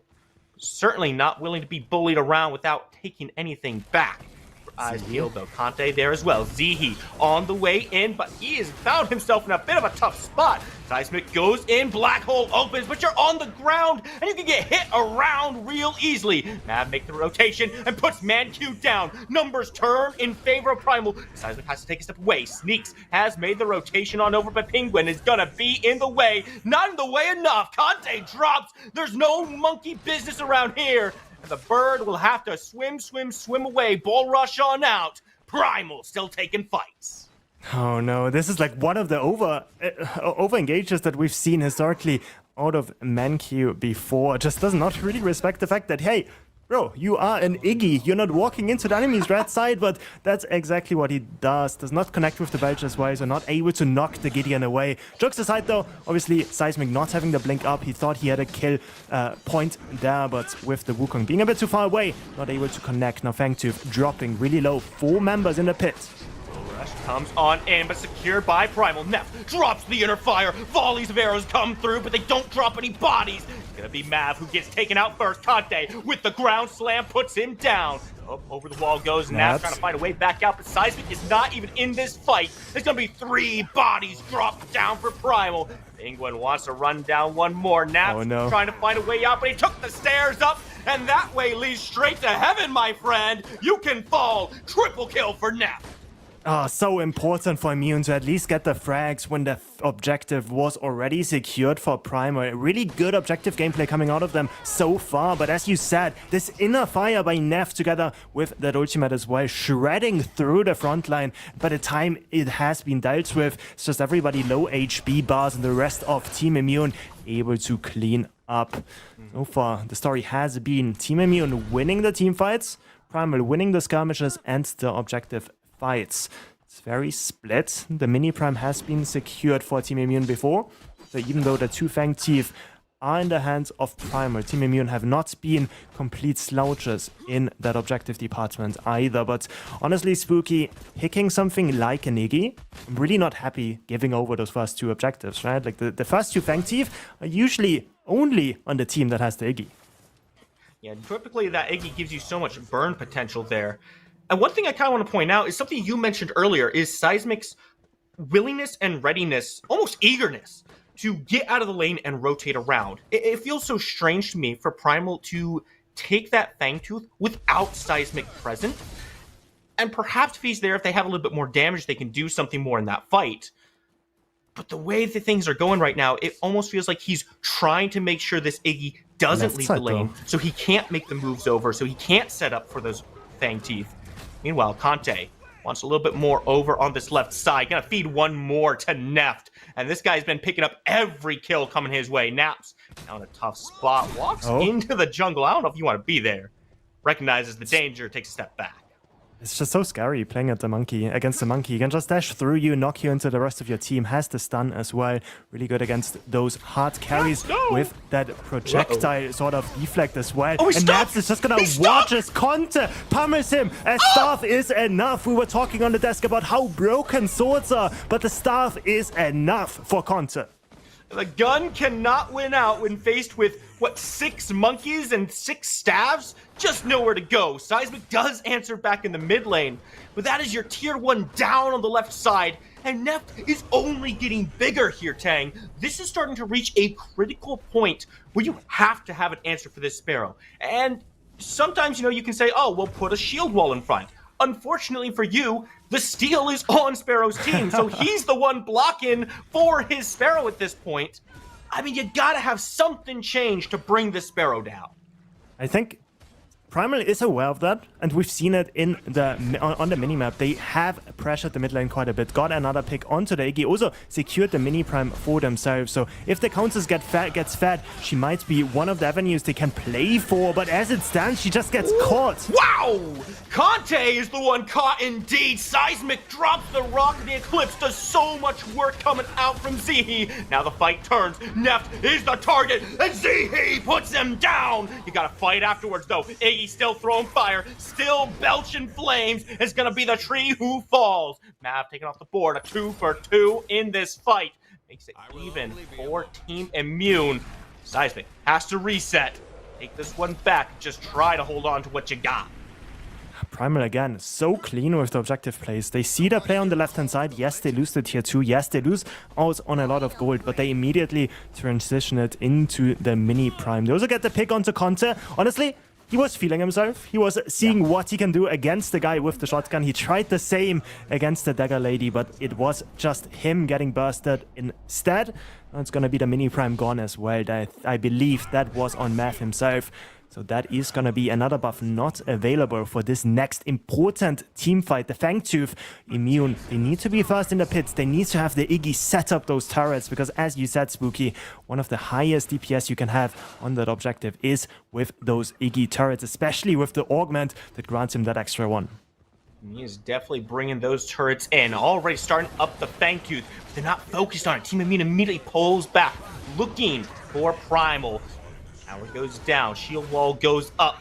Now, Team Immune has separated Primal. Can they find a way into this? Sneaks, dashes on forward, looking for a way to get into this fight. And Naps brings down Mancu. That's a big pick at the start. But can you find your way to Nep? Because he's in the back slinging shots. Black hole opens, but Seismic getting dropped real low. Drops back down to the ground, still alive, still healthy, and it's just enough to open up the Fangtooth, which is still pulled, and put a third one to Primal. Morose might also be caught on the wrong side of the map. The entire squad running over. Sparrow might be actually in the vicinity to help, picking up Zihi. That is now the one actually. Reverse card, you are the one caught. That's going to be Sneaks getting the pick onto Bondrewd. But while all of this was happening, Neff got the inner fire back. Not enough. Whew, what a game this is, and Primal securing this next objective. Really good objective gameplay coming out of them. I can only say it once more. They collapse onto Immune. They overplayed their hands. Also, Mancu with those turrets not peeling away from that Fangtooth, kept it leashed and took so much damage that one of those Quang ultimates was enough to seal the deal. And with the dinosaur, with that Iggy falling, it's just a matter of time until the team fight is lost. So much damage over time, not able to be impactful in this one, and that grants so many bonus stats now, Spooky, to this Primal squad. Is Iggy like riding a dinosaur or like a little dragon? That is a good question. You're the smart one, Tang. Just tell me. I just act like the smart one. Not saying I am, but I mean, if I have to make the call, I think we have enough dinosaurs, so let's just say he is a dragon. I'm okay with that. Seismic, I was pretty okay. A little trip into the river there. And Primal as a whole, okay with how that last one turned out. You've traded a couple kills. You get yourself the third Fangtooth. Most notably, I think Primal has displayed they have the methods of getting on top of Neff, finding their way into the backline in those fights, and bringing him down. Because that's the most critical part of this, right? You have to make sure the Sparrow isn't allowed to free cast. You have to pressure it and get past that initial shields wall. It just feels like Team Immune is taken away into the back foot here. And the kills, 15-13, very even on the scoreboard. That third Fangtooth, that is a game tilter. That surely puts things in favor of Primal. Bit of a collapse was threatened by Immune. We see on the left-hand side, both Penguin and Neft threatening the gateway rotation over to the right-hand side. Immediately recognized by Primal, backing off. That is the sort of gameplay that we expect out of our best teams as Naps on that left-hand side. Might be it's in caught danger. out in the jungle. Penguin is just gonna show him the way out of his jungle, of course, with the side, with the right side overloaded. Of course, you can't stay on the left as the ADC mid lane. Falling is being traded out for the tier 1 on the right hand side before. Neither team really wanting to give anything to the other team. Really smart cross plays across the map happening there. It really feels respect like that out of both teams.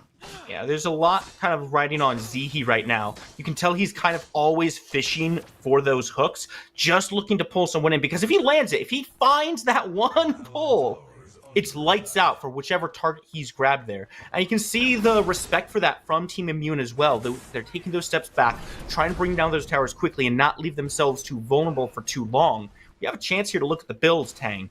Is there anything sticking out to you there? I mean, first of all, 3k, the gold advantage for Primal. That is sort of the conservative sort of measurement, because of course with the third Fangtooth Monty, they are ahead far more, 8% bonus stats out of that one. Mini Prime being started up though. Very quickly burned as well here. Team Immune not able to get in before it's down. Sneaks now in a spot. Penguin finds a 3-man shield slam. Rose goes right on in. Inner fire comes through, but it doesn't take the target down. Finally, Sneaks gets dropped. Fight is far from over. Mab still putting out the damage, and the black hole opens on the back end, but it might put him in a bad spot. Health too low to continue. Conte on the chase, but Naps has done the work he needs to do in this fight. You leave me alone, I'll find myself a triple kill, and I'll take every head you send my way. Conte, the last survivor, and Primal get to walk forward. Oh, he is playing on the edge, but honestly, Primal, they don't even care about him because by the time this fight ended, the next objective has already spawned. 20 minutes in, the big Prime now in their hands. The fight looked really good at the beginning, but the gold advantage with the third Fangtooth Monty, there's a reason why we keep on harping on about it. It's because it's actually good stats. Monkey almost sees it. Conte on the way back. He's just gonna try his best to make it back to safety, but with all the mobility, he's still getting caught by Seismic. Oh man, Conte, you tried, and it was an admirable attempt to get back out, but there was simply no escape. With the hunt down, they couldn't do a thing. Naps, though, in the back gets shut down by Morose. A lazy back. If I've ever seen one in my life, you cannot be recalling in the enemy jungle. That gives a little bit back to Team Immune. But the question is, Tang, is that enough? It's a big shutdown. It's Prime off of a big target. There's also a Primal Fangtooth on the board ready to be looked at. I mean, it at least delays this Primal take, right? You gotta think that with the jungler down and the EDC alive for Primal, they might have just looked for it. But with Naps not available, and the guy that just got a triple kill, subbing in for Primal, showing his worth, it's not gonna be Primal pressing the trigger quite yet. They're just gonna take the turrets for themselves. Left side falling. Everybody grouping around this Primal Fangtooth. We see the ward coverage coming out. One catch might be all it takes. Seismic going actually for that time flux band instead of the stasis. We've seen him before. When he does that, he is fully in his element. He is completely confident in being able to dodge out on a lot of these stuns. But only time will tell. This is a good pickup. I'm certainly going to allow him to play this aggressively. You've been seeing him move in and drop black holes onto backlines. This gives him a way back out a lot more effectively. Should be a way for him to keep up the survivability and keep up the damage. Now we're looking at this Fangtooth here, Tang. Primal is grouped up and ready for it. Team Immune don't have a clear and easy way in. Static traps mark these stairs. You walk down. Penguin in the way. Shield wall comes up just to make sure the approach is safe. Morose, the first one in, and the first one quickly pushed back out, but Seismic goes down. Neft has found the target he needs. Fangtooth still standing. Morose, still a wall for his team. Shield slam from the back. Penguin comes in, but gets quickly shot back down. Nap's not having any of it as the inner fire comes through, pours damage into Primal, but it doesn't drop anybody. Double kill for Man Q. Goes down. Naps from across the walls brings everybody down. I hate to say it, but come on, Mankyu, let's not blink in as an Iggy. Let's just play the corner. Let's just play a bit further away. You are not the main character in this game. Just stand back and stand your ground. Instead, it's now the mid laner falling again. Primal Fangtooth unleashed by our team on Primo. It's going lower and lower. Only Neft and Morose in the vicinity to defend this. Morose wants to make a step forward, but it's so dicey, so dangerous. Conte comes down. They might be able to buy some time. No, there's no hunt steal on this one. Primal, secured by Primal, and now they want to move on forward. Secure the kills, secure the objectives, and they might just secure the game. 1, 2, 3, 4. So many death timers now on our side of Team Immune. The only sort of upside they see is that by the time all of the fighting has stopped, at least the Prime has sort of expired on them. So it's only going to be a singular buff on top of everybody. It should still be enough to open up the base much more. Maybe the inhibitor line is not going to fall on this push, but those tier 2s, they look to be the real target instead. And if Team Immune overplays their hand, if they walk up a bit too much, then the team fighting buff of that Primordial Blaze is gonna help them out to end the game, as you said, right? But so far, Team Immune still in the game, but they are struggling spooky. So far behind, the gold lead now heavily in the hands of Primal. The buffs as well. Third Fangtooth granting them so many stats, and they're gonna use them to, as I said, open up this map. We're almost 25 minutes into this game. 25 to 16 on the scoreboard. Almost 10 kills separating these two teams. Like you mentioned, Tang, Primal could play this one slow if they want. They can look at those tier 2s, bring them down. They're actually already down. That's just more gold in the pockets of Team Primal. Now they can start looking at some inhibitors. They don't have to rush things. They can play it as slow as they want and force Team Immune to take a step forward. If they take the fight, they've got the advantage, but they have to make sure they take it outside these inhibitors if Primal wants to win this. Every wave is another opportunity for a fight to break up, but with no Prime available, it's just impossible for them to really push in those inhibitors. The waves just getting cleared instantly. The Iggy turrets set up, the full defense already built up around those inhibitors. So instead, it's going to be the slow retreat. Spent their gold, as you said, Spooky. They got so much gold off those 2 tier 2s they claimed. Actually, one more still remaining on the right-hand side, but we're just going to sort of leave the blemish for later on. But yeah, spending the gold, transitioning the vision line into the blue side, because this Prime is going to be this next big objective on the map, and we can already see everybody sort of beelining over. Only Countess wanting to pick up this blue buff before she makes her way over. I want to highlight, Naps has been doing a lot of damage so far. And during that last back he just took, that's going to finish his Demolisher. That's going to be even more pen online. It's going to be very tough for Team Immune to stand in front of this ADC. And frankly, Primal's been doing a good job of making sure it's tough to stand in front of anybody. This frontline has been putting in some very solid work, and you've seen kind of this multi-pronged dive coming out from them. Sneaks will go in, and then we'll have some backup from the Countess. Maybe Zihi decides he wants to get active in there. And we've even seen Seismic jumping in over the top and just saying, black hole the backline, damage numbers get pumped, please. Now, though, we're looking at an Orb Prime once again, or perhaps a gank onto Morose. Wisely, he takes the dash back. Yeah, Morose, the one guy that is pretty safe with that Unstoppable. He can play up a bit more than the other members. Also has the tier 2 still there to defend for himself. So it's just so awkward for Team Immune, because honestly, with their comp, they really don't want to be the team that has to walk into an enemy, right, with that Iggy. That's why we see those desperation plays coming out of them at times. Usually you want to be the team that has sort of the defenses set up, but Primal just waiting on that wave on that left-hand side. They don't want to pull the trigger yet. Mankey making the rotation over. If he hits the wave from far enough, then maybe they're not going to see it. But Naps, actually, yeah, as I said, they don't see it. So they think, okay, nobody touched the wave on the left. Somebody still has to rotate over. So Mankey making a good play there, making sure that he is going to de-push this wave without showing. And now Orb Prime finally being started up. Wave does reach the inhibitor. Orb Prime, as you said, has been started. Team Immune looking for a way to get into this. Keep your eyes on Morose on that right side. He's got his eyes on Mav. No objective shred just yet. Instead, looking to step forward, push Morose away. Penguin dashes in. Finds himself a little far away, but not in too bad of a spot at all. It's tough right now for Primal to commit to this Orb Prime. I think Mankey's play on that left side, hitting that mini wave from out of sight, has really done a good job of stalling this out. I really want them to just transition over to the Primordial Fang Tooth. We see they have no vision, so they actually think this is going on. That's why we see the Primal members sort of panicking and walking towards the mid lane, because they think, okay, maybe the Primordial Fang is actually just being started up while they don't have the vision. As it stands, everybody in the mid lane wants more. Does look like they're just trading positioning. That means that Immune does not have any vision on the Primordial Flame, but they just start up the Prime instead.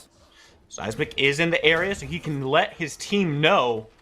And just like that, Team Immune realized they cannot stick around for too long. Mav is up in the back. Not going to make a commitment to that, though. Put some damage out onto Team Immune. Just try to dissuade them from contesting you in the Prime. And now it's burning fast. Long arm doesn't quite connect. Manq's still alive. Now Team Immune might have a way to get into this one, but they gotta get past the rocks. They gotta get past Primal, and Kante down from the wall is in the pit, ready with the hunt.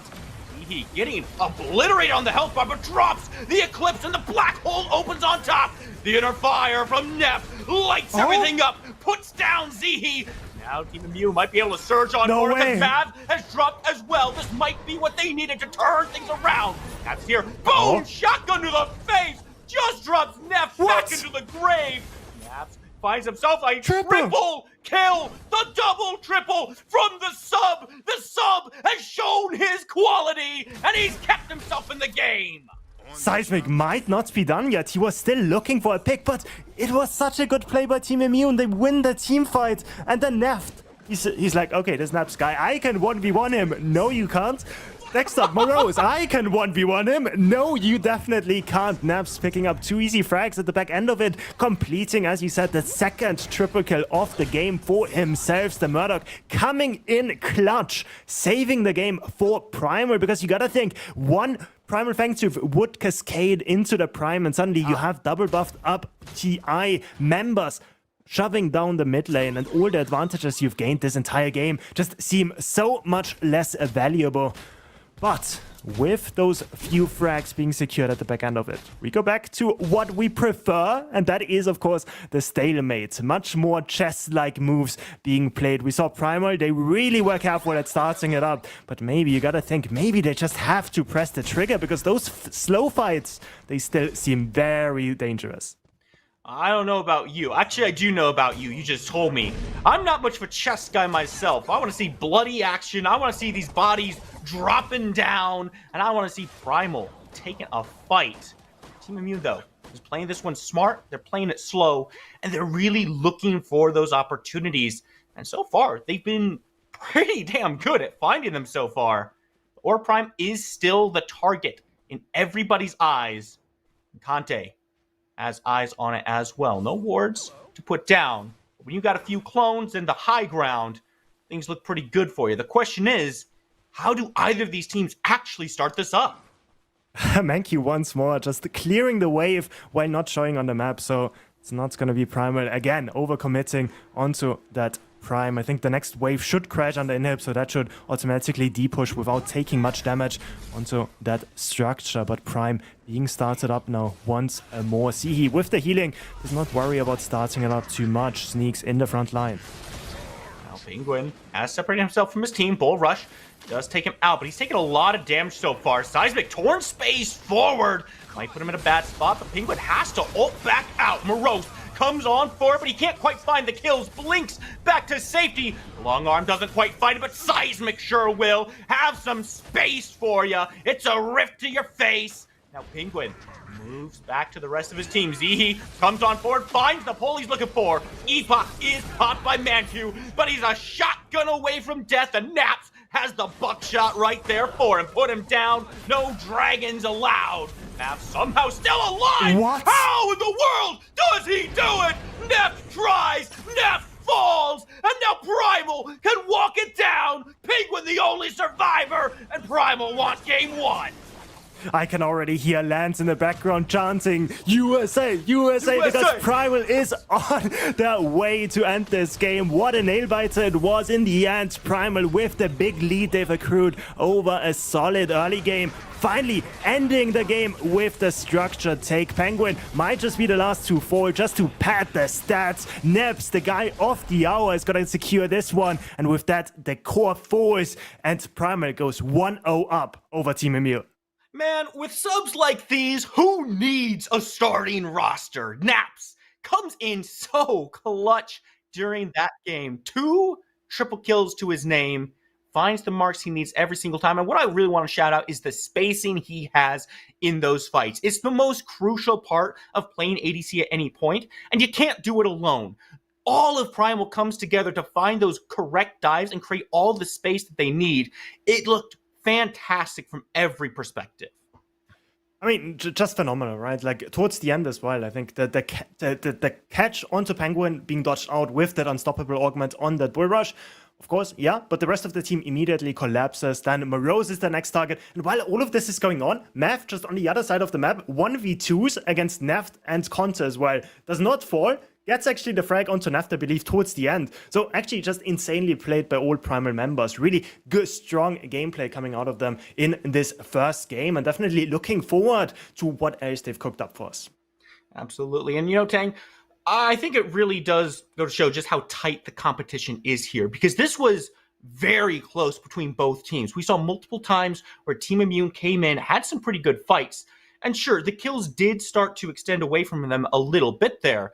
but they never backed down. They were always ready to take that step forward and say, okay, you want to be at the objective?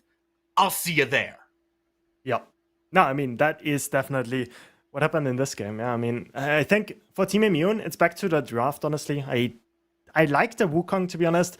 First of all, I don't like what happened on the left side though, of the map at the beginning, but like regardless, I also don't necessarily love the mid pick. I think we want something more aggressive coming out of Mankyu. I think that is sort of his signature playstyle. We could see it in this game as well, right? All of these aggressive flashes in, like they can be very, very flashy, but at the same time, if they don't work out, you just look like you play for the enemy team. And I am afraid that just ended up happening there a few times. So yeah, I mean, for Team Immune, I don't think anything is over yet. I think you just go back, you just reset the Mensa, and you try it again next game.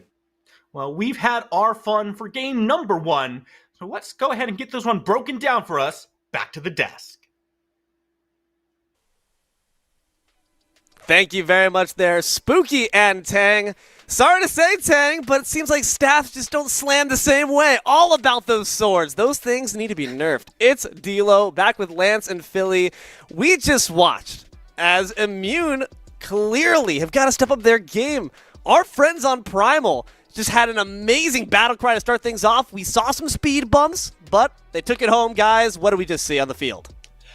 Honestly, I'm once again, I hate to be this guy, but I'm highlighting the supports again. Ezehi on that Morn was making ginormous plays. Penguin with a couple really big Riftwalker shield slams as well, just kind of in positions where Neft wasn't able to follow it up for this. But my hat is off to Naps, putting Team Immune to sleep. Was catching a little bit of slander in the chat earlier about being a replacement, but at the end of the day, he is definitely going to be main rostered for this next event if Primal doesn't keep him. Absolutely. Yeah, like I've said, I've played with him before. He's a very quality player, fun guy to be around. I'm sad that my EU boys couldn't get it done. It was ManQ, though, on the Iggy. It was just, they were outpaced to every objective. He couldn't set down the 4 turrets. I don't even think, as we were watching, friends, we saw 4 turrets get placed down at any time. And if they were, I think Naps was just cleaning them up quickly. So I think the composition, what they were trying to do, they just couldn't get it executed. And then their composition fell apart. Ultimately lost the match. There was a story of 2 carries when you really look at it, right? There's triple kill upon triple kill. I can't even count how many I saw between the 2 teams, but you started off with that amazing 3-kill streak that really put us in a great position if you're a Primal fan, then answered quickly back by Neft and the rest of their gang.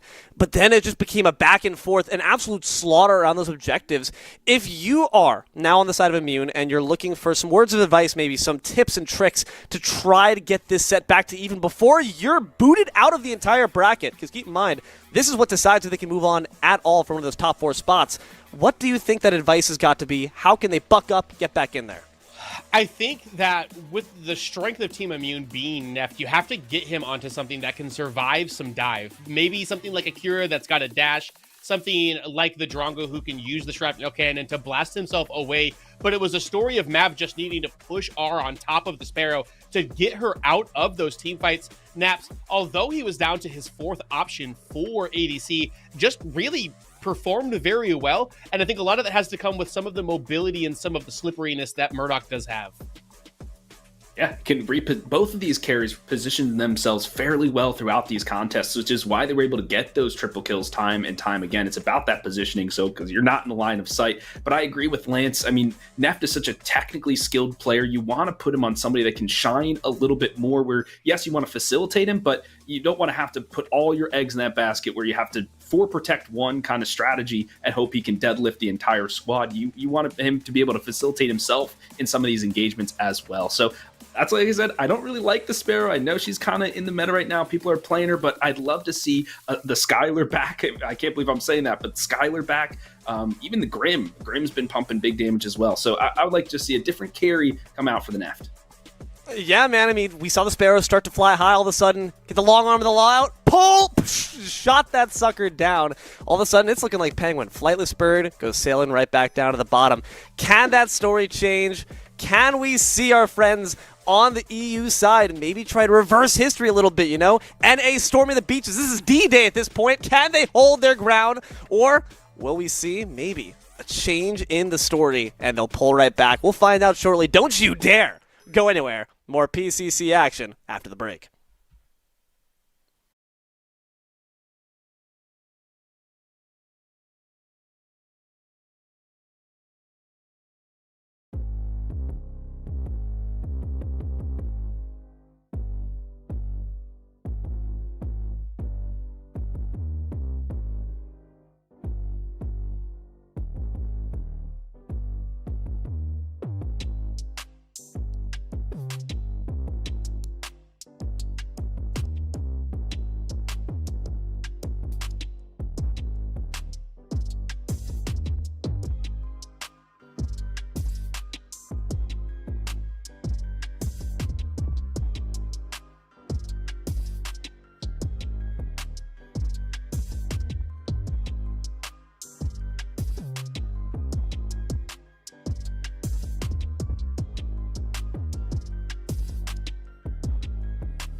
Hello, everyone, and welcome on back to PCC NA Prelims Day 2 Losers Round 6 Game 2, where we look to crown the successor of Predecessor Glory. Match point here could be all we get to see of one of our premier players, Neft, and the rest of the French fellows trying to take down the blitzkrieg that is NA Primal with their prime plays. It's D'Lo, it's Lance, it's Philly. B, how we feeling?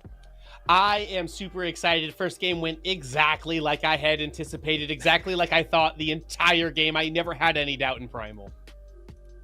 The first game did not go how I wanted it to, unfortunately, for the EU boys. But they're a veteran squad. These are some of the most decorated players in the scene, and I know they can bounce back. I know they've talked about what their strategy is moving forward, and I'm excited to see what they do in this draft for Game 2. Well, we'll be finding out shortly as we hippity hop into it right now. We talked a little bit during the green room, not even just on the desk, as far as some interesting counterplay here that's potentially going to be seen so far. Carries is really what's scary. You have Neft, you have Naps, who's clearly proven that they are a threat to behold as well. I'm curious to see if we get a bit more targeting, given that we already saw so much, and it still didn't even work from our friends on Immune. But no, we're sticking by the same tried and true 7th band to start. Can't give that over to Mav. A lot of agency on that hero. Very hard to lock down, very hard to kill once the team fight has popped off. Now has that micro stun as she lands in the Ascend, and then with that Ashbringer can just stay in queue forever. Very, very, very difficult to lock down. Primal doesn't want to give that first pick more and over to Penguin either, so I like that target early. Yeah, I like that target early, but you also take it away from Zihi. We saw how efficient they were in game number 2. They were swinging all over the map, just getting in the face of the opposition, being a front line, healing everybody. I mean, they do the subtle things, the Morn, and I think that's what I like about him the best. Another jungler here, though, my friend, taken off the board. It's the Fang Mao. Won't get to see Sanctuary today.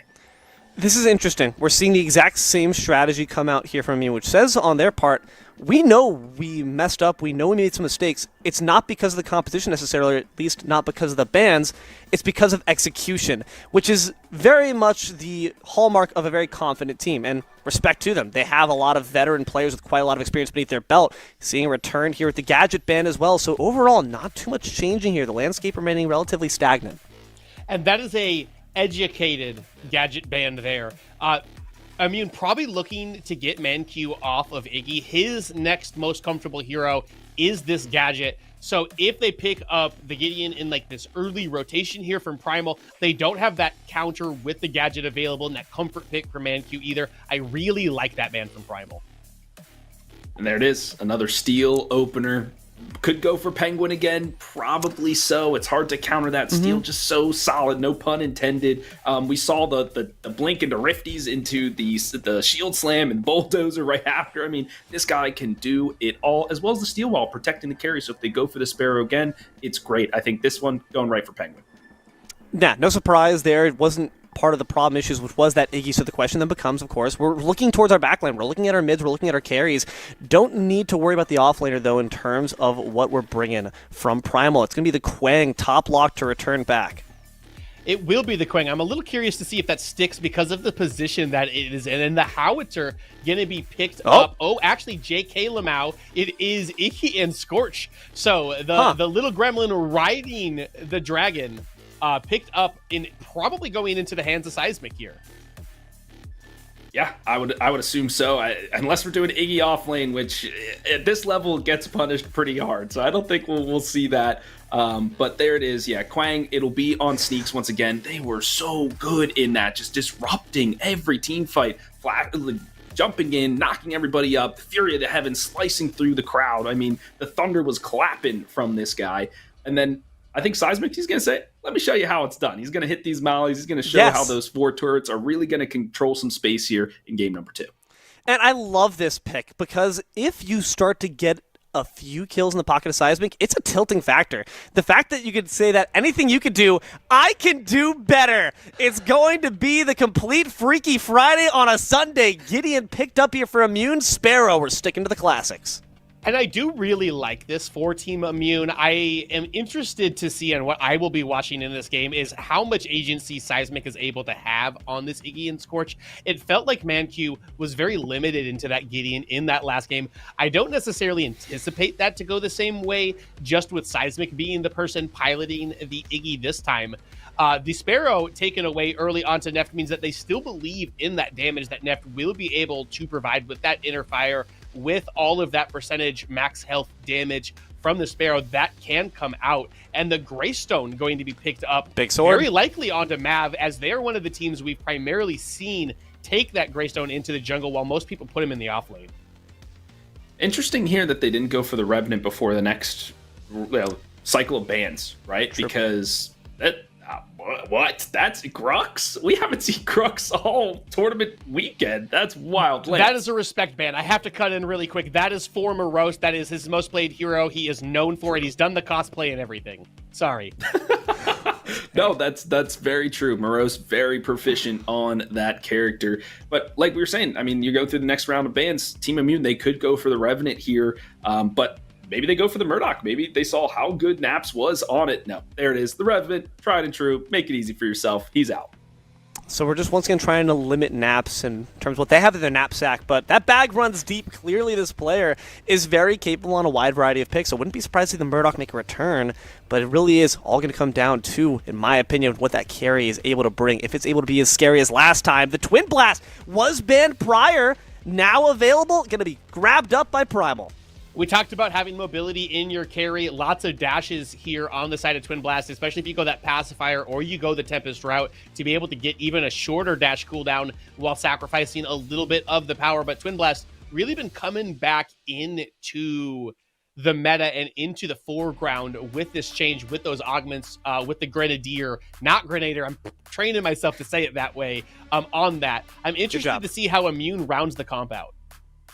Yeah. They're going for the Richter, which could be the jungle. We've seen Richter jungle, which I'm personally not a fan of because of the feast or famine of it, but it could be Richter off lane now, and then the Zarus in the jungle. I mean, Richter, the three augments kind of facilitate him in each of the roles, whether it's off lane, whether it's jungle, whether it's support. So I think they could definitely go this way, but how does Richter kind of stack up against a Kwang in the off lane? I don't know. I'm not sure about that.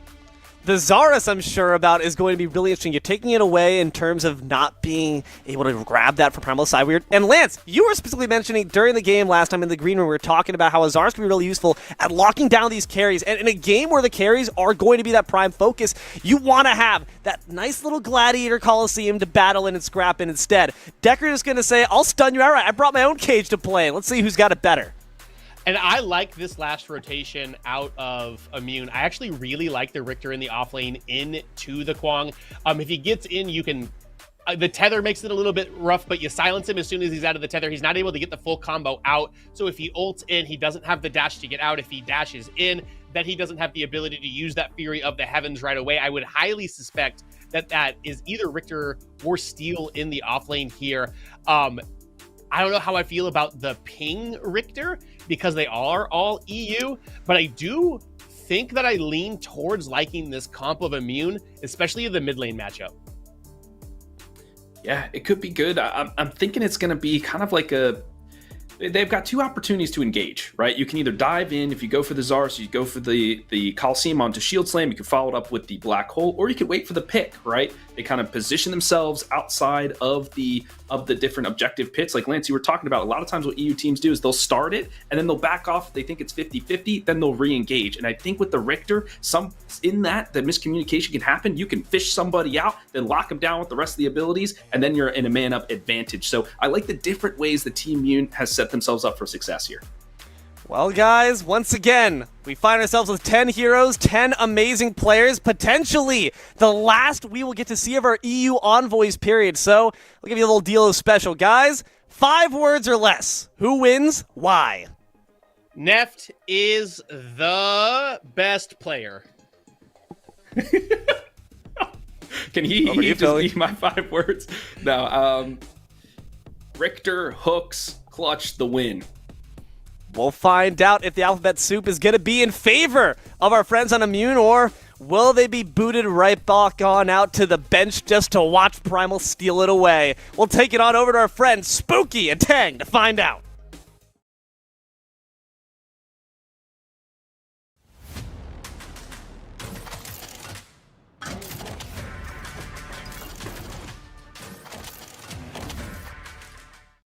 That's right, everybody. One more game at the very least.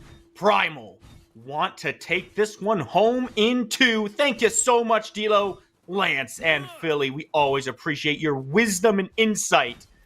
Now, Tang, I'm going to go towards your wisdom and insight here because we got some compositions here. We got Conte on the Richter jungle, and I know he got an augment to help him with that. Talk to me. How powerful do you think that is? And do you think that's the changeup that Team Immune needs to kind of make sure that this dual lane doesn't get out of control? Well, first of all, I'm super happy that Stilo allowed me to say more than 5 words, because otherwise it would be a bit doomed. I think Richter, as you said, right, with that electrocute augment, it grants him that extra movement speed and that extra clear. It's going to help him out in especially that early game. We see him start the blue side. That indicates to me that they want to play mainly for the dual lane. They have the lockdown there with that steal as well. So I think that is going to be sort of the priority for our team on Dusk for Team Immune. Meanwhile, Primal, they're starting on different sides. So it's just going to be the Greystone clearing from blue to red. So that means that Moreau is on that right-hand side. Needs to worry about the gank most likely happening after the 3 minutes mark. Lots of interesting things on the map. Oh, actually, here. look at this. His mid lane as well. Conte actually going right over to Sneaks, wants to put him down. Doesn't connect with the Riplash. That means Moros will dash forward and find nothing for it. Mav confident in his offlaner side. You know what? You got that under control. I'm going to take my own camps and I'll just meet up with you later. So back to this mid lane as well.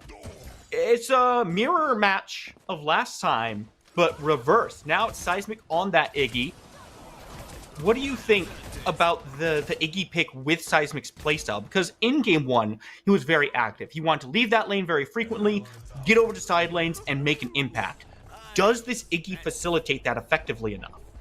I think the Iggy is really fast at pushing out waves, but obviously not as good as getting those ganks in. Does not have as much impact though. Now it's going to be Conte making the rotation over to the left-hand side. Seismic recognizing that, not going to show on the map. It's just going to chill. But yeah, as you were saying, right? Like, Seismic loves to get those side lane rotations. It's not going to be able to do this on the Iggy. But we also saw a different sort of playstyle out of Primal in that first game. They secured all 3 Fang Teeth. Only 1 Mini Prime was taken by Team Immune in the entirety of this first match. So I think with Seismic controlling the mid wave, getting the push in every time, gotta think of those breaking points, that 5-minute mark, that 7-minute mark. When those small objectives spawn, you gotta think that Seismic wants to be there to hit those objectives as fast as he can. And honestly, this dual lane is gonna have a big impact. Already, we've seen a bit of a slower start than in game number 1. Team Immune not wanting to try to push their luck too much over here on this left side. But Neft has already shown himself to be very capable of accelerating through these games, picking up those kills, and making big impacts across the board. But Naps has done a very good job of matching that energy. He's shown himself to be quite the threat here. And with a very similar kind of look from Penguin and Neft together, the question is, what does Naps bring now to this fight as he's stuck against the wall, has to burn the blink? That is not what you want to do early on. I mean, that is definitely one thing that Naps should not bring on the left-hand side. Already the blink forced. Really liked the early game out of them, right? The double ranged into a steal, provided them a lot of pressure on that lane, got a plating for their troubles, but now Naps not resetting means that he lost out on that blink because he could not contest with Neft and Penguin. So that left-hand side is dangerous. Could be one of the pressure points that Counter could abuse. I'm looking at the mid lane though. Yeah, mid lane, Seismic in some trouble there. Got some attention put his way. The black hole gonna open up, but the big knockback, the belch gets him clear and free. Just trots along back up to his tower. That's gotta be frustrating for Team Immune. Richter also getting the hook, Seismic blinking away and Richter chaining him back, but then with the belch connecting onto both of them, just able to buy himself enough space to get out of danger. Also, Sarah's not having the level 6 quite available yet means that Morose was not able to threaten the Colosseum cage, which means that Seismic able to shove in the wave and then just escape. Right lane, we see a bit of a shuffle around that Cyan buff with that execute. Morose just knows he's gonna get that sneaks, leashes that for him, he says thank you, and then Morose catches the rest of his wave in front of the turret. Excellent little play from Morose. Got to be feeling happy about that one. Small wins is what you're looking for across the board, especially after that last game where you were so close in every single fight. Now the question is, we're 6 minutes in, right? Fangtooth is on the board, and we know Primal likes to play around those. Look at Grace, the Team Immune is different from a lot of other teams, right? They like to play the long game. They're okay playing things a little bit slower. One of the most unique teams, I think, in this entire tournament. But will that cost them? Because Primal's already around the Fangtooth, burning it away, and there is not going to be a response from Team Immune. It's just a classic, right? Like, the EU teams, they just don't care about Fangtooth. And honestly, you can say, okay, it's a different playstyle, but at the end of the day, this is just a misplay at the same time, right? Because you give over this Fangtooth stacking potential. And we saw that in the first game as well. Primal able to secure the first 3 ones. And you gotta think, in those late game team fights, if Primal does not have the 8% buff, if Immune has it instead, then those fights look completely different, completely regardless of the gold advantage or disadvantage in that game, right? So Primal really strong early objective stacking once more coming out of them. Prime on that right hand side also not sort of the response by Team Immune, since it was before the 7-minute mark, and with that the buff duration is in full effect for our Primal squad. And that's a big thing, right? Because the buff duration is increased for all buffs, right? You get the red buff, that's increased. Blue buff, obviously. River buffs, obviously. But it means you get those mini primes, that's a river buff. That's going to be increased. So if you can leverage that into your team, that could be a big win. It's going to be instead Team Immune looking for it. Black Hole gonna open up on top of 2. The Colosseum drops, and I say you're pretty entertained right now. Take Seismic down. That is the first blood, just under 8 minutes. Mav trying to find a way back out, but he's being chased down by Conte. ManQ throws another rock. Mav drops down, but he is just running to buy time at this point. His fate is sealed, and it's Conte who gets it. He wanted to give the frag over to the Gideon, but with the passive blocking that one also inside Conte's like, okay, I'm just gonna slap this guy instead. Honestly, getting some gold onto the Richter is not a bad one. And Spook, it feels like it is sort of deja vu, because once more we see that Cyan buff being contested. Morose, I think he got it once more, this time with a basic attack, and Sneaks not happy with this one whatsoever. The right hand side has not been the focal point so far in this game. Once more, we don't see the mini prime being given over to the offlaner. That's what we sometimes see in these games, where he wants to accelerate the offlaner. But I think this game and this tournament in particular has all been around this dual lane. Penguin gets stunned down. Doesn't have a whole lot of aggression here, though. The shield wall doing a lot of work to make sure he's nice and healthy. Keep your eyes peeled. You said this dual lane was a big focal point. Conte is in the area. You know he wants to look for one of these hooks. If you can find something, not a lot this dual lane can do to stop it. Shield slam comes on in, looking at Nat, pushing him back. The inner fire comes through, and just like that, skewer down. The Stoneforged Soul finds himself a slow and a second health bar, but Conte is running them down. It's a double kill for Neff. Through the wall, finds the snipe. Can you make it a triple? Conte is here for you. The tower switches aggro and says, Zihi, you can walk away. I'm so happy for Immune that the Gideon is on the side of Team Immune, because otherwise you gotta think that it would be Seismic already on the rotation on the right hand side if it was any other way. But as it stands, just a few frags in the pockets of Team Immune, accelerating this dual lane, accelerating the Sparrow once more as it was in that first game. A bit of damage traded in the mid lane. Seismic getting a few tower hits. ManQ showing a different form this time around. Looking for the solo kill. Belch connects, gets himself a bit of space. It's still ManQ on the chase. Is not going to connect with the rock. Blinked away, as you said.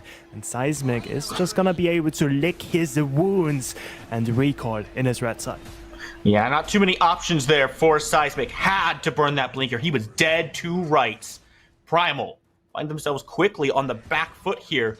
We're less than 10.5 minutes in here, Tang. And sure, there's only 4 kills on the board, but all 4 kills are for Team Immune. They are the ones dictating the pace of this game right now. And it's what they were trying to do in game number 1. This is the aggression they tried to have over there, and it didn't quite work out. Now, slowing things down a little bit and just picking those smaller fights is really leading to some success for them. You have to wonder what Primal can do to try to pull this one back for them. Maybe run into Conte in his jungle. Riplash not going to connect. Assault the Gates comes through as the Colosseum drops as well. But into the Epoch goes Seismic, just trying to buy some time as some help has arrived. Zihi on the rotation, make sure there's some space for his team. Mav's not going to be able to take a kill down, but Neft sure will. Put Seismic back down to the ground. Shield Slam connects onto one, and Zihi gets dropped for a double kill. Neft is just tearing through everything right now. Sneaks has made the rotation and forces ManQ away through the torn space. Primal finds themselves in a very bad spot, but still willing to look back towards the Fangtooth. Said, hey, Team Immune didn't contest us last time. Maybe we can get it for free this time. Or maybe you've walked yourself into a very, very cramped crypt. Conte on the way. Penguin here as well. Sneaks doing everything he can to try to buy some time. But can you find anything? No! It gets stolen away and the black hole comes through! Now the bodies are starting to drop, and they're not in favor of Primal. Primal is taking the fight all the way. Can they find ManQ? Seismic comes back and puts Conte in the ground. Throws a Molotov into Neft, and the fire is good, but is it good enough? It's not good enough to stop Morose from chasing Sneaks down, but a cage will do the job. Oh, Conte so clutch getting that smite, that important one. Otherwise, Primal would once again be on the Fangtooth point, and we know how sick their objective game is. Honestly, a really gutsy play, and I gotta commend their efforts, because honestly, they lost the teamfights. At least they lost a lot of players in the team fight, but what they did get was the health advantage. So Mav makes the snap decision. He's just gonna jump into the pit and start it up for themselves. Yes, they are 2 members down, but they have the HP advantage. But Conte, fast enough with that smite, as I said, gets into the pit, does have the skewer up, and then Team Immune secures a few more of these frags. So we have finally Team Immune securing this first Fangtooth of the series for themselves. And as the team with the Iggy, especially Seismic in the mid lane, is not going to be happy with that. And I will say, I really like that decision from Mav, because it tells you the story of this team, of where their mentality is at. Primal's not a team to take a couple losses and say, dang guys, I guess we're just out of the game. There's not a whole lot we can do. We're too far down. They said, no, we have an opportunity. We have to take that and see what we can get from it. Mini Prime goes down as well. Team Immune just locks these off so well. The shield walls prevent Primal from being able to step in if they're just a little bit too late. And Team Immune get to run away with yet another objective.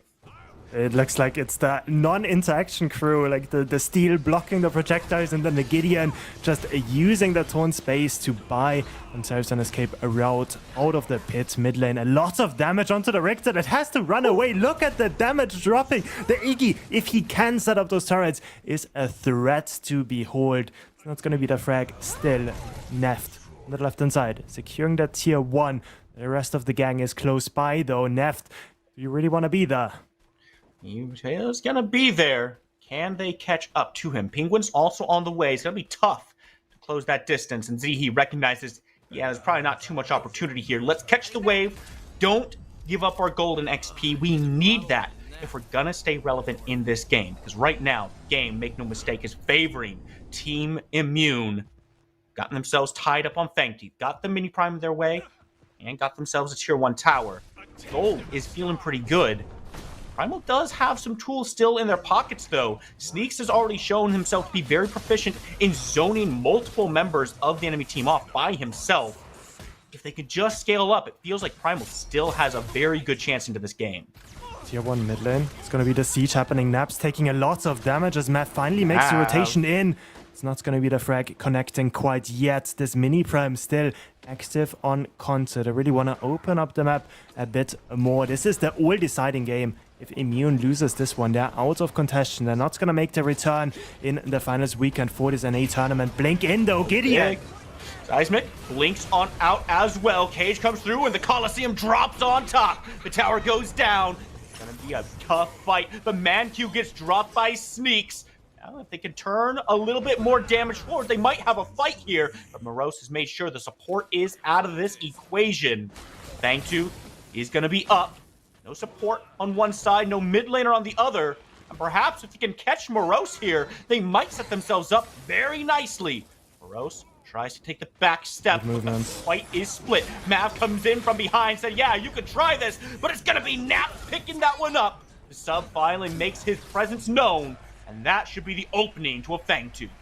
So aggressive in the mid lane, playing for the tier 1, going in a bit too deep, forcing out a few of those blink timers, but with the Terrace frag being staggered, being so much later than the rest of the squad, means that this Fangtooth is gonna be a big advantage for our primal squad. No offlane available for this one. We don't have blinks on a lot of those important members. Neft, importantly though, still has it up, and Immune grouping around this objective. They might still not want to give this one up, but again, Iggy so strong at setting up those defenses. If Conte can't connect with one of these important hooks, it just looks so hard to actually go in. Be tough now. Conte's in the area, but these turrets put out so much damage and just melt you as you try to approach. Then Mav looks over to Penguin. Not going to find too much damage there. We will take him, or send him packing for a little bit. Now I'm going to turn around, start this one up. Eyes peeled because Team Immune is still in the area. Cage opens up, doesn't lock anyone in. Fangtooth goes down. Now Penguin in the pit. Oh my god, that's a lot of damage! It's not enough to kill him, but Sneaks can't say the same. Neft comes on in with the damage. Thank you. Opens the black hole. Just seems to be spacing right now because Morose is in the back of the pit, trying to find a way back out of it. He could just go their separate ways without finding any kills. But Seismic is super separated from his team. Penguin rushes forward. It's a matter of who gets to who first. Can Seismic burn him down? Can the help arrive? Taking the arc shot all the way over. I want no part of this fight. Now Seismic by himself with the support as Neft is with the rest of the team. Zihi takes the arc shot as well. Gonna come join his mid laner. Neft says, no thank you, I'm gonna focus over here. Seismic drops on the opposite side of the map. And finally, Team Immune are happy with what they got. Okay, Spooky, you're not gonna believe me, but not a single Team Immune member died in this one. I think it was a bit scary there for a second. Manq opening the black hole as well, just to get the shield from the augment. But Morose wants to change it because he is getting ganked. No mana Zihi on that side of on the right side was just bait after all. Sneaks, so making his way back from the reset, secures this easy frag onto Morose, and with that, at least one kill being traded back. Still, importantly, Primal once more the first on objective, claiming it as well. Second Fangtooth in their pockets. That's extra movement speed out of combat for all of them. It also grants them sort of the potential of getting the third Fangtooth once they take this next Primal Fangtooth. Now, 19 minutes in. It's going to be the Prime spawning at 20 minutes. This is usually, Spooky, the time where we have a bit of a slowdown, but just seeing all of those members in the mid lane group up, looks like Team Immune, they don't want to chill. I don't know if we'll see a slowdown from either of these teams. They've been gassed up, feet on the pedals and pedals to the metal. Now, of course, strong from Primal. Want to take down that first tier one in mid, and they do get it nice and clean. Drives on Morose, drops the Coliseum back down onto Naps, but Naps has two guns and they both got your name on them. Mav does the finishing touch, and Seismic in a bad spot from the shield slam. The black hole comes through. No, it's just a rock down from the sky. In a bad spot, Skewer comes through, and Manq has so much damage, he got himself a double kill. Back foot is Primal, trying to pull themselves away. It's a 3 for only 1, and it's in favor of Team Immune, and they can look at the next mini Prime. Yeah, they could also look at the big Prime. 20 minutes in, like, they should already be on their way. Yeah. What is Nef doing on the 2 camp? Like, you are on a timer. You need to start it up as soon as you can. Mankyu immediately hitting the big worm as soon as it spawns consoles in the vicinity. But yeah, they just took a bit too long. Nef not there when he needed to be there. And that is a big blunder there by Team Immune. They get the team fighting victory, but they're not able to capitalize it. And that is sort of the big difference that we've seen between this Primal Squad and Team Immune so far. The indecisiveness in this roster, not taking the objectives when they seem to be in their favor. And Primal, they are the ones that are always 100% committing onto those objectives. Well, you know, I'll do the NA thing, and I'll say ping diff on this one. Give him that small bit of credit there. Team Immune definitely leading in the kills, but struggling a little bit to find all the objective play that they want to be looking for.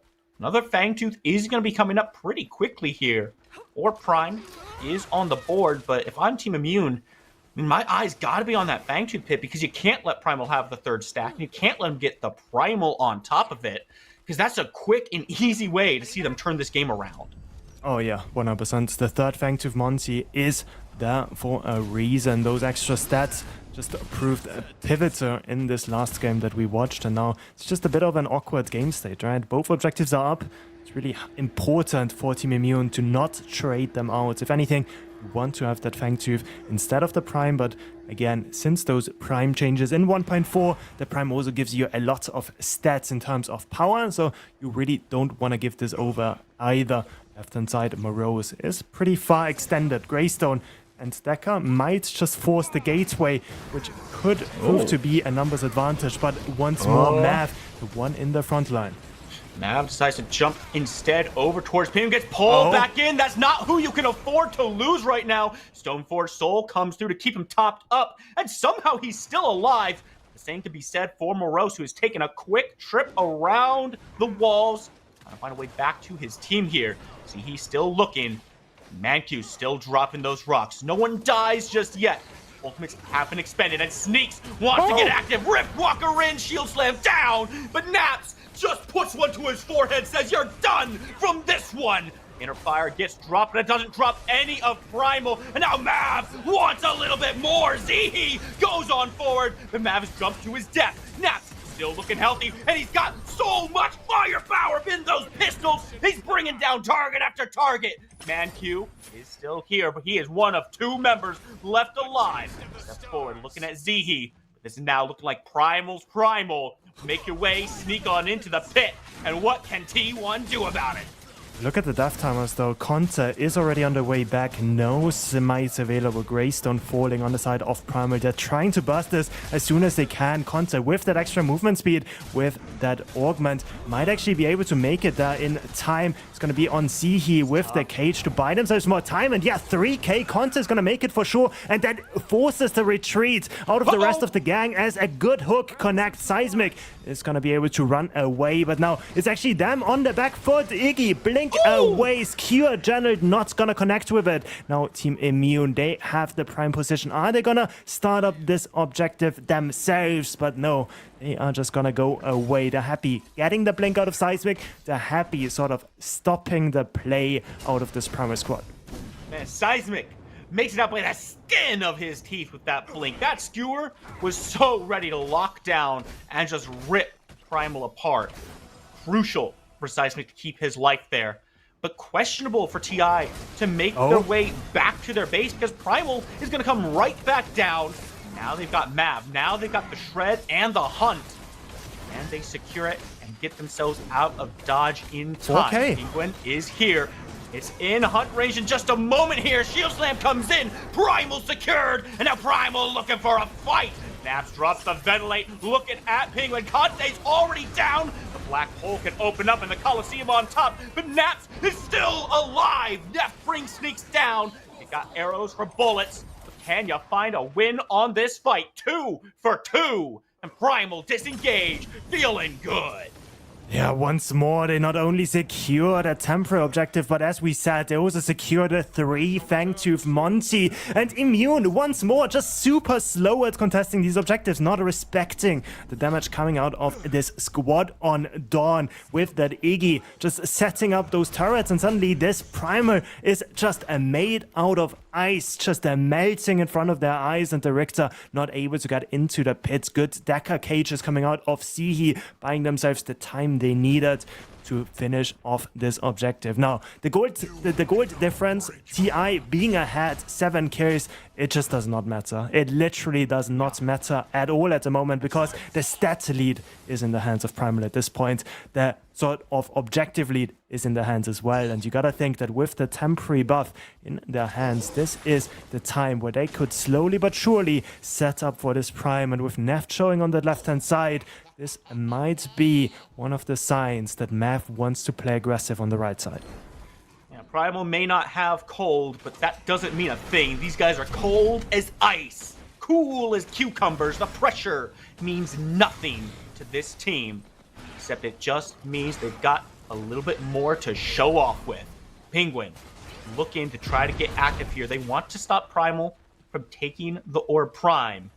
Primal's still around. 3 members of Primal as well. They've got the damage, they've got the team fight buff, and they are more than happy to start taking a skirmish around this pit. The first one in is Z. Goes up to the sky, the Coliseum drops, and now it's a bloodbath in here. The backline is dropped. There's no more naps. Can you find a way to win this fight with all your damage gone? Seismic gonna have to put on a stellar performance, brings Penguin down, but he's on the run. Mav is with him, but can they together survive?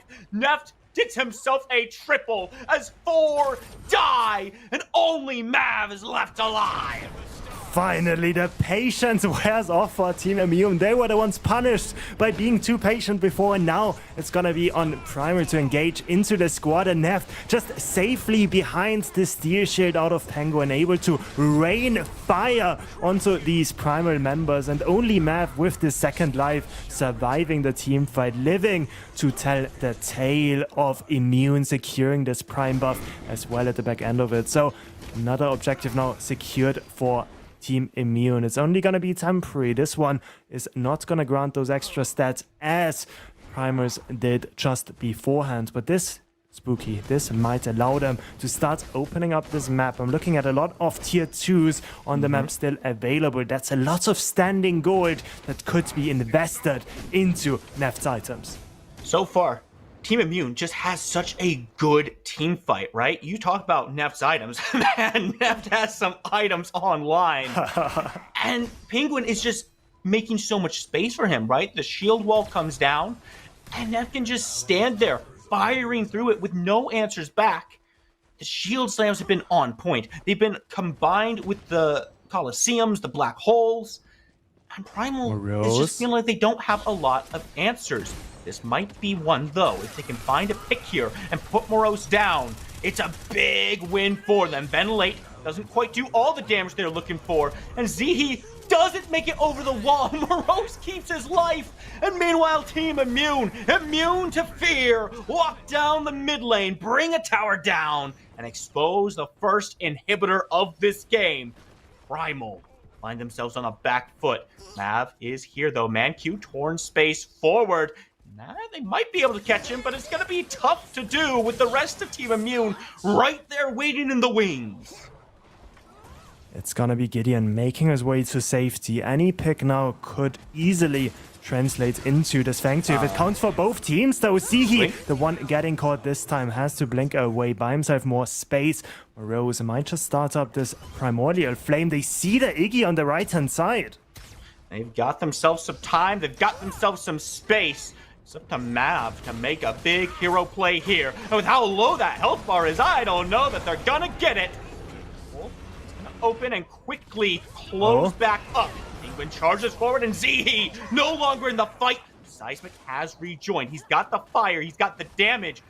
Primal is facing a double buffed Team Immune, and they want some more damage. God, Manq actually taking a ton of damage right now. Has to find a way back out. Can Mav do the work he needs to do? Manq somehow still alive at the end of it, but he gets burned away. That's only a 2-for-1. They've got one back. They've got a numbers disadvantage. Oh, the health Morose. bars, though, looking pretty low. Double kill for Neff. He's slinging shots from the range. Mav moves forward, wanting to put Morose down, but he can't quite find it. Sneaks, though, comes in big, puts him down, but it's a full RG. Yes, Ace. Primal gets wiped. Morose and Neff walk on forward. 15 seconds on the Decker. It's gonna be all on Morose, all on Neft, all on the Frenchies. Only one inhibitor in their way. The next wave already crashing in a second, and with only Decker spawning in 7 seconds, excuse me, it looks like Team Immune have done it. They've secured this second game for themselves. They keep their life in this tournament. It's not gonna be Prime quite yet taking the victory as Team Immune equalizes 1-1. Man, this is a 3-game set day, back to back to back. We do not do things in 2 on day number 2. This has been a hard-fought victory for Team Immune. They certainly came back strong after that first game, and it really feels like Team Primal, I mean, they just didn't have the answers that they needed for the team comp that came out from Immune. My heart is still racing, Spooky. I'm gonna be honest. Like, this was such a banger of a game. Honestly, I loved the first one. How can I love the second one even more? I think the third one is gonna be the one to watch, though. And back to your point, Spooky. Honestly, Team Immune, I think they just thought, okay, we're not gonna win any of these objective fights, so we're just gonna team fight instead outside of the objective pits. And that's exactly where sort of their lucky stars aligned. EU still keeping the tournament hopes alive in Team Immune. 1-1. Don't go anywhere. The third game will come up after this one. Spooky, it's going to be interesting to see how Primal will react in the draft. If they think the sort of rotating mid lane and Seismic could be sort of the answer to get back on the winning track. I think you've got it right there, Tang. I think Seismic not being able to make those big rotations really did hurt Primal. He was such a big impact in game 1. Can he do it again in game number 3? Find out from the desk. Listen, man, July 4th might be coming up, but our EU overlords still are trying to reign supreme as they are able to take that game 2 in flamboyant fashion. D-Lo lands. Philly B here at the desk, guys. What do we just see? I mean, my takeaway is the mid lane matchup. You've seen the Iggy into the Gideon. The Gideon has won both sides of it in every match that we've had in this series. I need to see Seismic on a hero with more agency. Yeah, I agree that Iggy just didn't do enough. And Lance, we were talking about in the green room, we don't even think he went with the 4 turret augment. And so he couldn't really control those objective pits as well as maybe he should have or could have. So yeah, the Iggy, I don't even know, think people could even stop banning it. It seems like it just didn't work. You really have to build your composition around it. I mean, we haven't seen Narbash at all yet. Maybe you go for the slow burn comp if you do decide to play the Iggy. I think that mid just needs to be figured out from the side of Seismic. Put him on something else like the Bellica, like the Gadget if it's not banned, and see what he can get done with it. Or maybe just get it out of there. Like, at the same time, we're talking about this as well. You're potentially scorching your chances at the very first Omega PCC tournament to ashes. Your joy that Seismic was feeling leading the charge saying, all right, I'm going to show y'all a trick or two. No, you can't be playing with your food like that or it's going to make a meal out of you. You just got to hope that Seismic and the rest of their Primal posse are shaking that off. They're saying, okay, maybe we're getting a bit too loosey-goosey with it. We can't take this seriously. Sure, we're in the loser's bracket. It's not a grand finals match, but it very well could be your final appearance here on the big stage.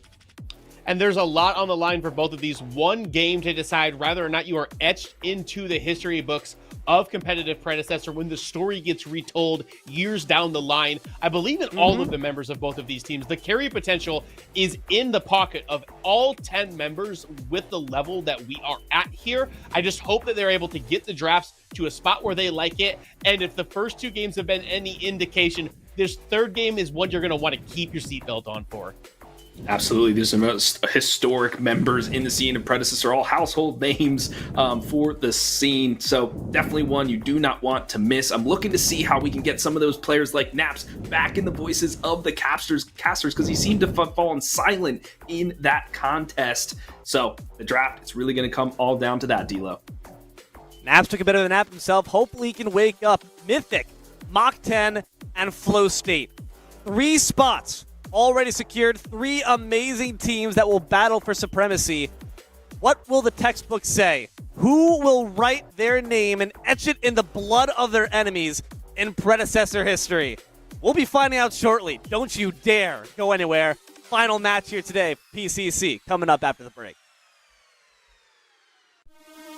Get ready to unlock your true potential. Augments are coming to Predecessor in Update 1.6. Augments are powerful new effects that add a whole new layer of strategy, creativity, and counterplay to every single match. Every hero now has a unique set of 3 powerful hero augments to choose from, each one offering a range of new effects to play around. For example, taking Rampage's Tiny Titan augment switches his ultimate to shrink him down and boost attack speed at the cost of taking extra damage. Veiled Stalker enables Sparrow to enter true stealth when activating her heightened senses ability, giving her the opportunity to reposition more easily or surprise her enemies. Or with instant reload, Grim.exe's ultimate ability resets on takedown for a short duration, allowing them to chain ultimates together for pure destruction. Alongside all of those, there are also 10 minor augments that are shared across all heroes, offering smaller passive effects. Here's how it works. After locking in your hero, you'll pick 1 hero augment, then 2 minor augments, one at a time from separate pools. That's 3 decisions and a multitude of possibilities. Augments are coming to Predecessor with Update 1.6 on Xbox, PlayStation, and PC.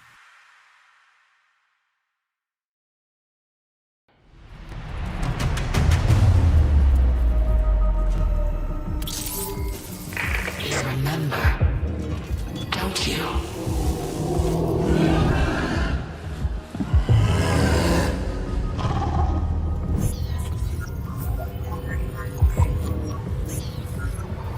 That moment, that feeling.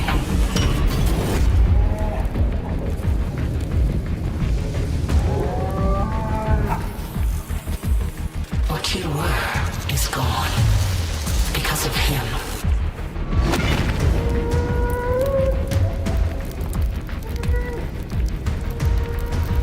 Once broken, now reforged. With our help, you will be unstoppable.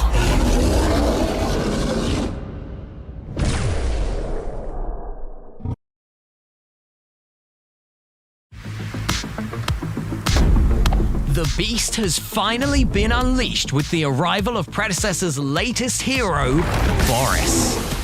Once a noble spirit guardian, a twist of fate left Boris in dark hands, who melded man-eater and machine to create a devastating living weapon.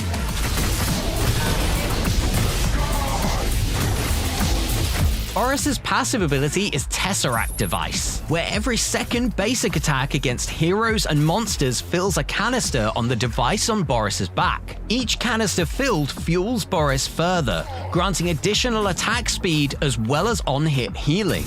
Once all 4 of Boris's canisters are filled, the Tesseract Core activates, unleashing powerful shocks to enemies on hit, dealing extra damage and potent self-healing.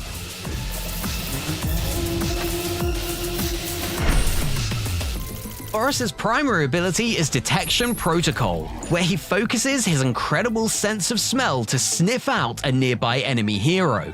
If Boris catches a scent, the enemy will be marked and a trail will appear leading him towards the target, granting him a boost of movement speed while following the trail.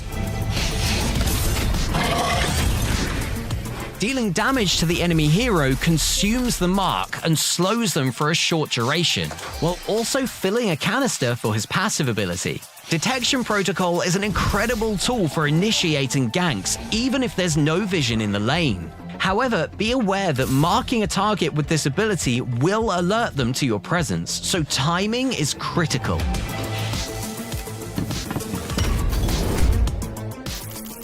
Boris's secondary ability is Primeval Roar, where he steals himself, projecting a defensive barrier to reduce damage for a short duration. After the duration, Boris unleashes a gut-wrenching roar to explode the barrier, dealing huge damage to all enemies in the vicinity, sending them reeling in fear for a short duration. Combine this ability with Detection Protocol to quickly get behind the enemy and fear them into your teammates.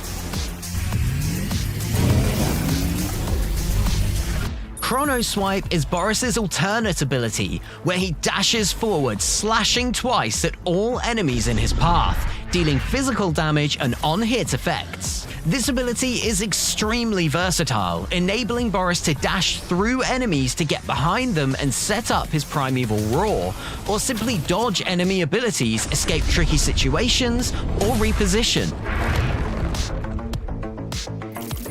Boris's ultimate ability is Ursine Burst, where he hovers above the ground before blasting forward and seizing the first enemy hero he collides with.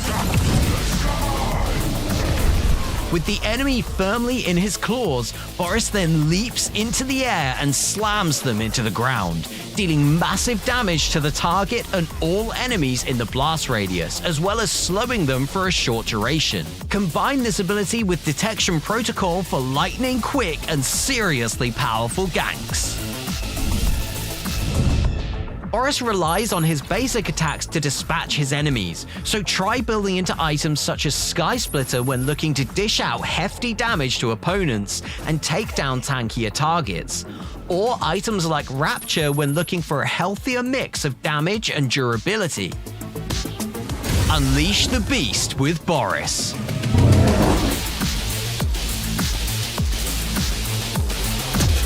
Coming to Predecessor on Xbox.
Hello, everyone, and welcome back to PCC NA Prelims Day 2. Losers Round 6, Game 3 to decide who will step up and fill that fourth final slot. It's D-Lo, it's Lance, it's HD, Philly B. It's two amazing teams in Primal and Immune battling their best to see who can take the rest. And this is what it is all about. Today has been so entertaining. 3 full best of 3 series. I honestly just can't wait to find out what happens here. Some of the most entertaining Predecessor I've seen in quite some time. It's so good to be back and have the competitive scene up and running for you all. Yeah, this draft I think is going to make or break the final moment, the final birth for either of these squads. Well, then by all means, let's get right on into it. Diving headfirst into this draft, guys, been a story of the backline, and a bit of an interesting one, a bit of turbulence in terms of the shakeup from the story we saw before. A tale of 2 carries, not quite the case. This time, it was a bit silent in the mid on one side. That Iggy, we've talked about the fact that Seismic leads the team with a lot of force, a lot of confidence, but the pick maybe is not quite the best fit. Seraph, though, certainly fitting nice and solid as that first ban we see for Immune every single time. It is business as usual. I think you're going to be seeing both sides banning that Seraph pretty regularly. Morn also going to be taken off the abducts, all of the different things that Morn can do. You just don't want to see it. Still respecting that Feng Mao as well. It is rinse and repeat in our bans early. Yeah, a little bit of deja vu. Now it's about how do you prioritize your picks moving forward? Which player do we prioritize? Do we prioritize Seismic, get him on a comfort pick? Do we say, Neff, you've been playing the Sparrow every single game so far? Do we just keep you going with that, especially now that the ref mid's taken off the board? So I'm really interested to see how they prioritize the players' comfortability and what heroes as we move through the draft. We're seeing essentially, like you mentioned, a bit of a run back here. Steel once again. Real Steel just going to be picked up real early every single time by Immune because, again, they feel confident. They say, we don't really need to change our game all that much. The one thing we really tweaked was that Gideon. Success, results, easy profit. So, now we're looking back. Do we maybe need to pick up the Sparrow early? We talked about and we know the fact that Neff can't be outbanned or outpicked, but maybe just getting it to your side could be a welcome boon to get Naps a bit more awake. And I could see that coming with the Revenant ban out of the Primal side as well. Not surprised to see the Kwang locked in. Sneaks has played it in every game. He's been playing it fairly well. And look at you, D-Lo. You're learning. You're a prophet. The Sparrow locked in for the side of Primal. That is huge. Yeah, let's see what Naps can do with it. I don't see Naps usually on the Sparrow, but I mean, once again, a very technically skilled player, can do the Sparrow well, just haven't seen it recently. I like the pickup from the Steel. I just want to go back to it because Team Immune, they are on a ping difference, so maybe some of those abilities a little bit easier to hit when you're on the Steel as opposed to a Decker where you have to throw the stasis ball and people are framing away from you and things like that. So could be part of their strategy moving forward. Now they have the next 2 picks. Do they prioritize that mid lane once again? Do they try to go for the carry? This time the Zarus will be. We see Morose has used that constantly in the offlane. That's probably going for them. And then finally, there it is. ManQ is able to get the gadget online. First time we get to see that grace the battlefield. That has got to feel amazing. It's not going to be that Gideon Scorch match we've seen several times, but Gideon might certainly be making a return. Given the fact that it was so potent the few times where we saw a Black Hole just absolutely dominate team fight, that's instantly where we started to see Immune swinging their punches. But for your money, Lance, do you want to see the Gideon return, or is it going to be something maybe a bit different, a new flavor added to the mix? Listen, with Seismic, I don't want to take it off the table because of his ability to pilot Gideon as a hero. But I am telling you, Gideon not a great pick into Gadget. I've got 600 games played on that hero. I have probably got 300 of them, look at this, with a Zarus on my team as well. The Wombo combo out of Immune early in this draft is intense. I'm not surprised to see the Gideon because it is Seismic specifically, but that's a tough lane.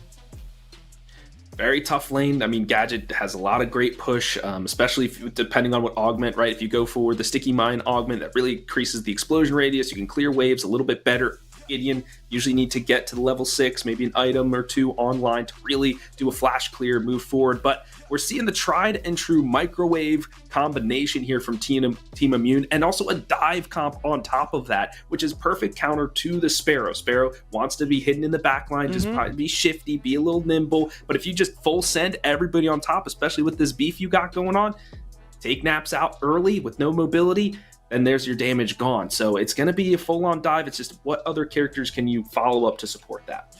There's a lot of intrigue in linking this game back to Game 1. Countess being banned away, since we know that's what brought a lot of success to Primal in that Game 1 where they took it before. Zinx is going to be the pickup for the support. Does add a lot more reliability in terms of the heals, and of course that Rev. If you're able to make Gideon dead, guess what? Coming right back at you, sucker. Another part of that as well is you have to now kill Naps twice on that Sparrow. A lot of the times that's going to be happening by finding him out of position, so that second life can't always get as much value as you would from that first one. But on the extended tail ends of those team fights, that neuroregenesis coming out of the Zinx can be very clutch. Zihi also an absolute menace on the cat. Yeah, and it's a good counter dive character, right? If somebody jumps at you, you throw in the ricochet, it can bounce a little bit, especially if you get the augment that decreases the cooldown, extended the bounce ricochet, for lack of a better term, but then the neuroregenesis, right? If they do get dived on, you can put that out. We have our final 2 picks. It will be the Twin Blast. I like the Twin Blast, heavy pressure in lane, good poke, but the ultimate for me always seems a little bit lackluster, even if you do have the Primordial Blaze online. So we'll see what Neft, one of the best carries in the entire world, can do with it. And once again, the Richter, do we see it in the jungle once more? I would not be surprised given the fact that it was winning, but of course, Richter on ping, we've seen it multiple times where that hook sometimes doesn't land, and having it on a mobile rotation, those flaws will start to show a bit more. Severog, now that's a bit of paprika thrown into the recipe. We have not seen this guy nary all match. That is exactly what I wanted to see Primal lock in here. As I am looking at this, I am seeing that Team Immune starts incredibly slow. Gadget, terrible in the early game. I don't care what you say, she is terrible in the early game. Same with Twin Blast. It takes them a while to go online, and the damage burst from Team Immune is very, very short. So they need somebody that can suck up some of that damage, kind of scale with them into that later game. They already have that Sparrow who's going to be very potent in the late game. Picking that Severog as well up is going to be able to match that scaling damage from Team Immune. I think Primal put on almost a masterclass in this draft. I agree. Another counter dive character. If you dive onto the backline, the Grave Breaker, the extra home run hit, and the Colossal Blow can knock the Coliseum out, can force people away, right? If you're the hook target, maybe you take the bullet for the president. You dive in and you Phantom Rush out. So a lot of great uses for this Severog, not just his tank ability to absorb the damage, but also to keep your backline safe. So yes, I think that's a great last pick to really find that final puzzle piece to put this draft together. We're seeing some classic staples and a bit of new elements being mixed in, but it's the same 2 amazing teams, the same great 10 players. Guys, I won't give a word limit to you this time. Who takes the entire series and why? Hey, I might be a better wrestler than Seismic, but he is 5 times the predecessor player that I am. I think there's no way Primal doesn't win this game. Man, I like the Wombo combo, the microwave composition from Team Immune. I gotta stick with the EU boys. That's been the storyline all day. Come on, TI, you got this. Legacy on the line here, folks, as we battle for top 4 placement. What will the history textbooks say when they read your chapter? Will you be cemented as a legend or just a footnote on the back page? We've got Ego and Tang here to find out. Gamers, welcome in. We got another banger of a Game 3 today. Some excellent predecessor play, obviously. It's your boy Ego rocking with you today alongside the man, the myth, and the legend, Tang. Are you ready for some games? Oh, yeah, I mean, last game of the day, and it's going to be an important one. Team Immune against Primal. This one, the first 2 games were bangers in their own right. I don't think we got a game that was less than 30 minutes, and now with you, Ego, rocking up for this last one after Spooky got sucked in by vacuum off screen somewhere. So if you find a good looking guy with dino blankets somewhere close by, then of course hit us up. But yeah, Ego, I'm definitely looking forward to this. Most definitely, man. And as we're going to be making our way down to Sanctuary, I'm excited to see, Tang, which one of these teams is able to perform, but more importantly, in my opinion, stop the thing that has enabled the other team to win in the past. As we have seen within this set, the objective control has been a large part of what has allowed Primal to take over some of these sets. Do you think Team Immune has what it takes with this composition to maybe stop it? I mean, they have to, right? Like, it's the third game. Everything is on the line. And now we have Mankey on his gadget. One of his signature picks in EU, and really loves to play that hero. Morose gonna be able to get a bit of extra XP. Honestly, it's a pretty big deal. Like, I hate to having to mention it, but it allows the Ceres to tick over to level 2 in with that first wave. So every single bit counts. Already a tiny lead accrued on that right-hand side. But yeah, the big sort of breaking points are gonna be those 5 minutes timers, those 7-minute timers, where those small objectives spawn. Oh, most definitely, man. And over in the US of A, we have a term that is football is a game of inches. It feels like esports, especially Predecessor, is a game of minute moments. And something as small as being able to get that tick over on level 2 and putting Stinks in maybe a more disadvantageous position could help define some of the early altercations within this lane or rotations that are going to come after. We don't know, as it's still early days within this game. That being said, though, man, I'm going to have to give you a little bit of the F6 treatment and ask you, which one of these team compositions do you like a little bit more than the other? I mean, honestly, I like both of them. I think they play to their strengths. Honestly, I'm looking at the right-hand side. I'm a bit distracted, Igor. I'm sorry, but I'm really not happy with Morose not abusing sort of the spike he gets with that ward to actually punish sneaks. That was a bit overextended there. But going back to the point, I think both teams have what sort of they're comfortable with, right? Like with Seismic on that Gideon again, we saw him have that insane impact in the first game. He just rotates it over to the left-hand side, got 2 frags into Nap's pockets, and was able to accelerate the game quite a bit for his primal roster. On the other side, with TI having sort of a laid-back team, right? Again, the steal with the double shield augment is gonna sort of prevent the Sparrow from free casting in these team fights. So I think both teams have what it takes. Now it's just all gonna be on the execution. And stuff like these augments are so extremely important, right? It's these small decisions that allow you to play around certain abilities within the games, or more specifically, the players that are going to be able to pilot them, right? Steel, once again, is going to be lining up into the Sparrow, but I'm sure after the most recent games, they have something prepared as a bit of a countermeasure. One person we haven't talked about quite yet, though, is Seismic. I'm going to have my eyes on him. In this set, he has had such an incredible impact on some of these side lanes. A little bit of what I like to call the pilgrim strategy, making every lane your home as you try and get some degree of advantage from it. I'm actually surprised you want to talk about Seismic instead of the Conte on the Director instead. I'm trying, man. Usually whenever I cast with Igor, he just goes on about how much he loves Conte as a player. But yeah, I mean, Seismic as well in the mid lane, always a playmaker, always a joy to watch as we see him controlling the wave. Mankey on that gadget, getting the left-hand river with the Richter as a supportive jungler close by as well. I don't think either team wants to overplay their hands quite yet. Both teams playing this so safe and calculated. Oh man, 100%. And in this moment, you have to, right? Because this is what every scrim, this is what every post-game breakdown, every review has led to. If you lose here, you no longer have an opportunity to write your name down within the book of greatness. As D'Lo so beautifully explained coming from the desk, you don't want to be a footnote. You want to be the one at the beginning of the chapter. And for some of these teams, for one of these teams, this is going to be the end. While the other, this could be the beginning of a historic run to win a PCC. Oh yeah, this would be so sick, right? You get to the finals weekends. The loser, they're just out. They are out of contention. They're not going to be able to be on broadcast any longer. If you make it through this game, then it's going to be in 2 weeks' time, your time to shine, getting the chance of securing this 10k prize pool in this event. So stakes are super high. Third game as well. And now we're slowly but surely reaching the 5-minute mark. That is exactly where Primer's sort of time has been in this game. We've seen those rotations come in every time. The question is, can Team Immune stop this time around? Have they found an answer to this early objective stacking out of this Primer squad?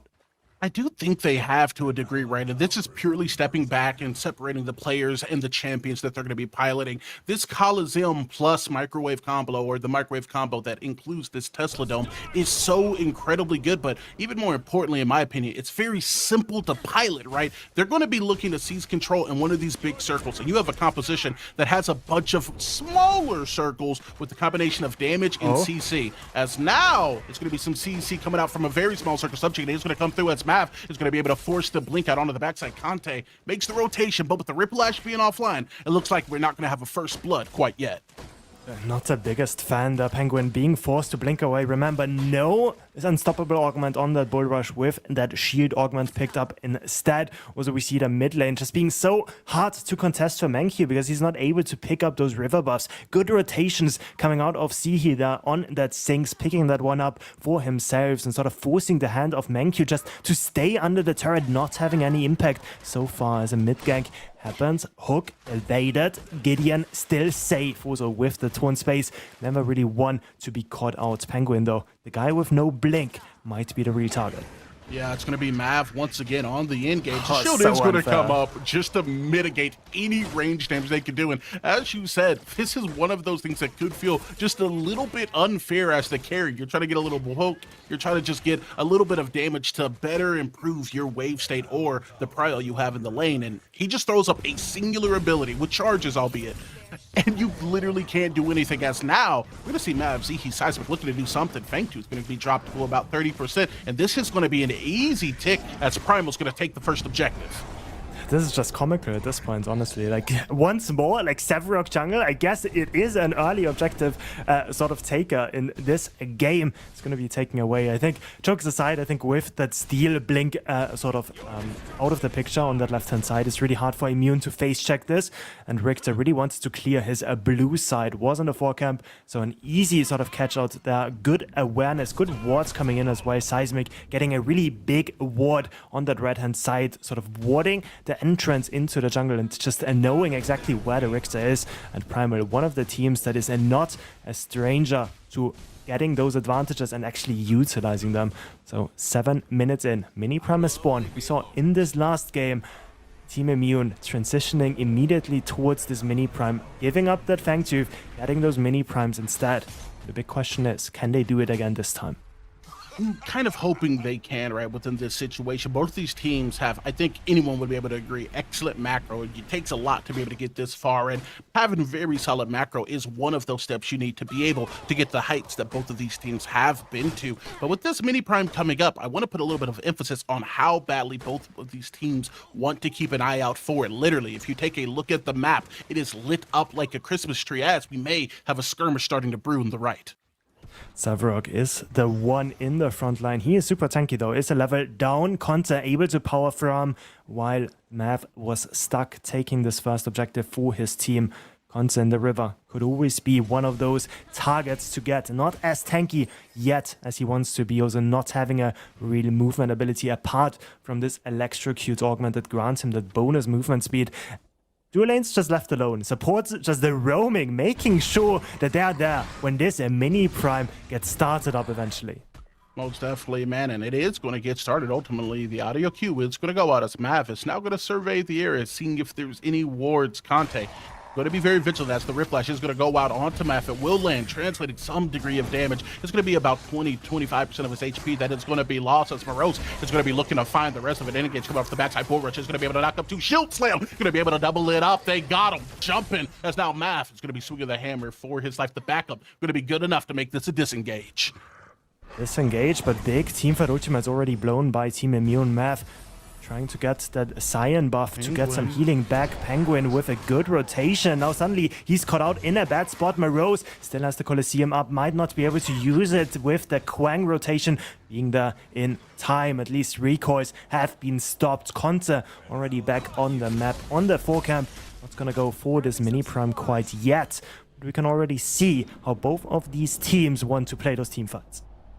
You know what, Tang? Since you have continually asked so far in this cast, we can talk a little bit about Conte on this Richter pick coming out of the jungle. Let's go. It's definitely not me celebrating internally and externally. We know me personally, big Conte fan, but also I'm just a big fan of Richter as well, whether it's going to be crazy for any other of the fabulous, not just players, but champions within the PCC pilot. Again, I think this is one of the most impactful characters in the game. Being able to take a frontliner and turn them into someone who's surrounded by 3 people, or make a backliner a frontliner, I think is invaluable. And with this composition of that microwave, being able to bring someone in to your damage, to your CC, I think it's going to be key. But we need to see Conte start setting it up with a couple rotations that do get some degree of a lead, because right now, despite the objective lead, it does feel like a little bit of a stalemate going either way. Yeah, not a kill has happened quite yet. 10 minutes in, this is crazy. I think in the first game we had 3 kills at 3 minutes. Now 10 minutes. Mav in the vicinity has the Colossal Blow. No blink up for him. Hunter with this Q available as well. It is going to be an engage coming from F onto the backside. Bull Rush has already been expended. Now the skewer is going to be a follow-up. Tesla Dome is going to come down. It's ultimately is going to be able to smite away the objective, and Mav is going to be on the menu. He's just looking for damage, but now he's looking at the ground. Man-Q is going to put him face down in the dirt. That's Penguin is going to be looking to rotate towards the mid.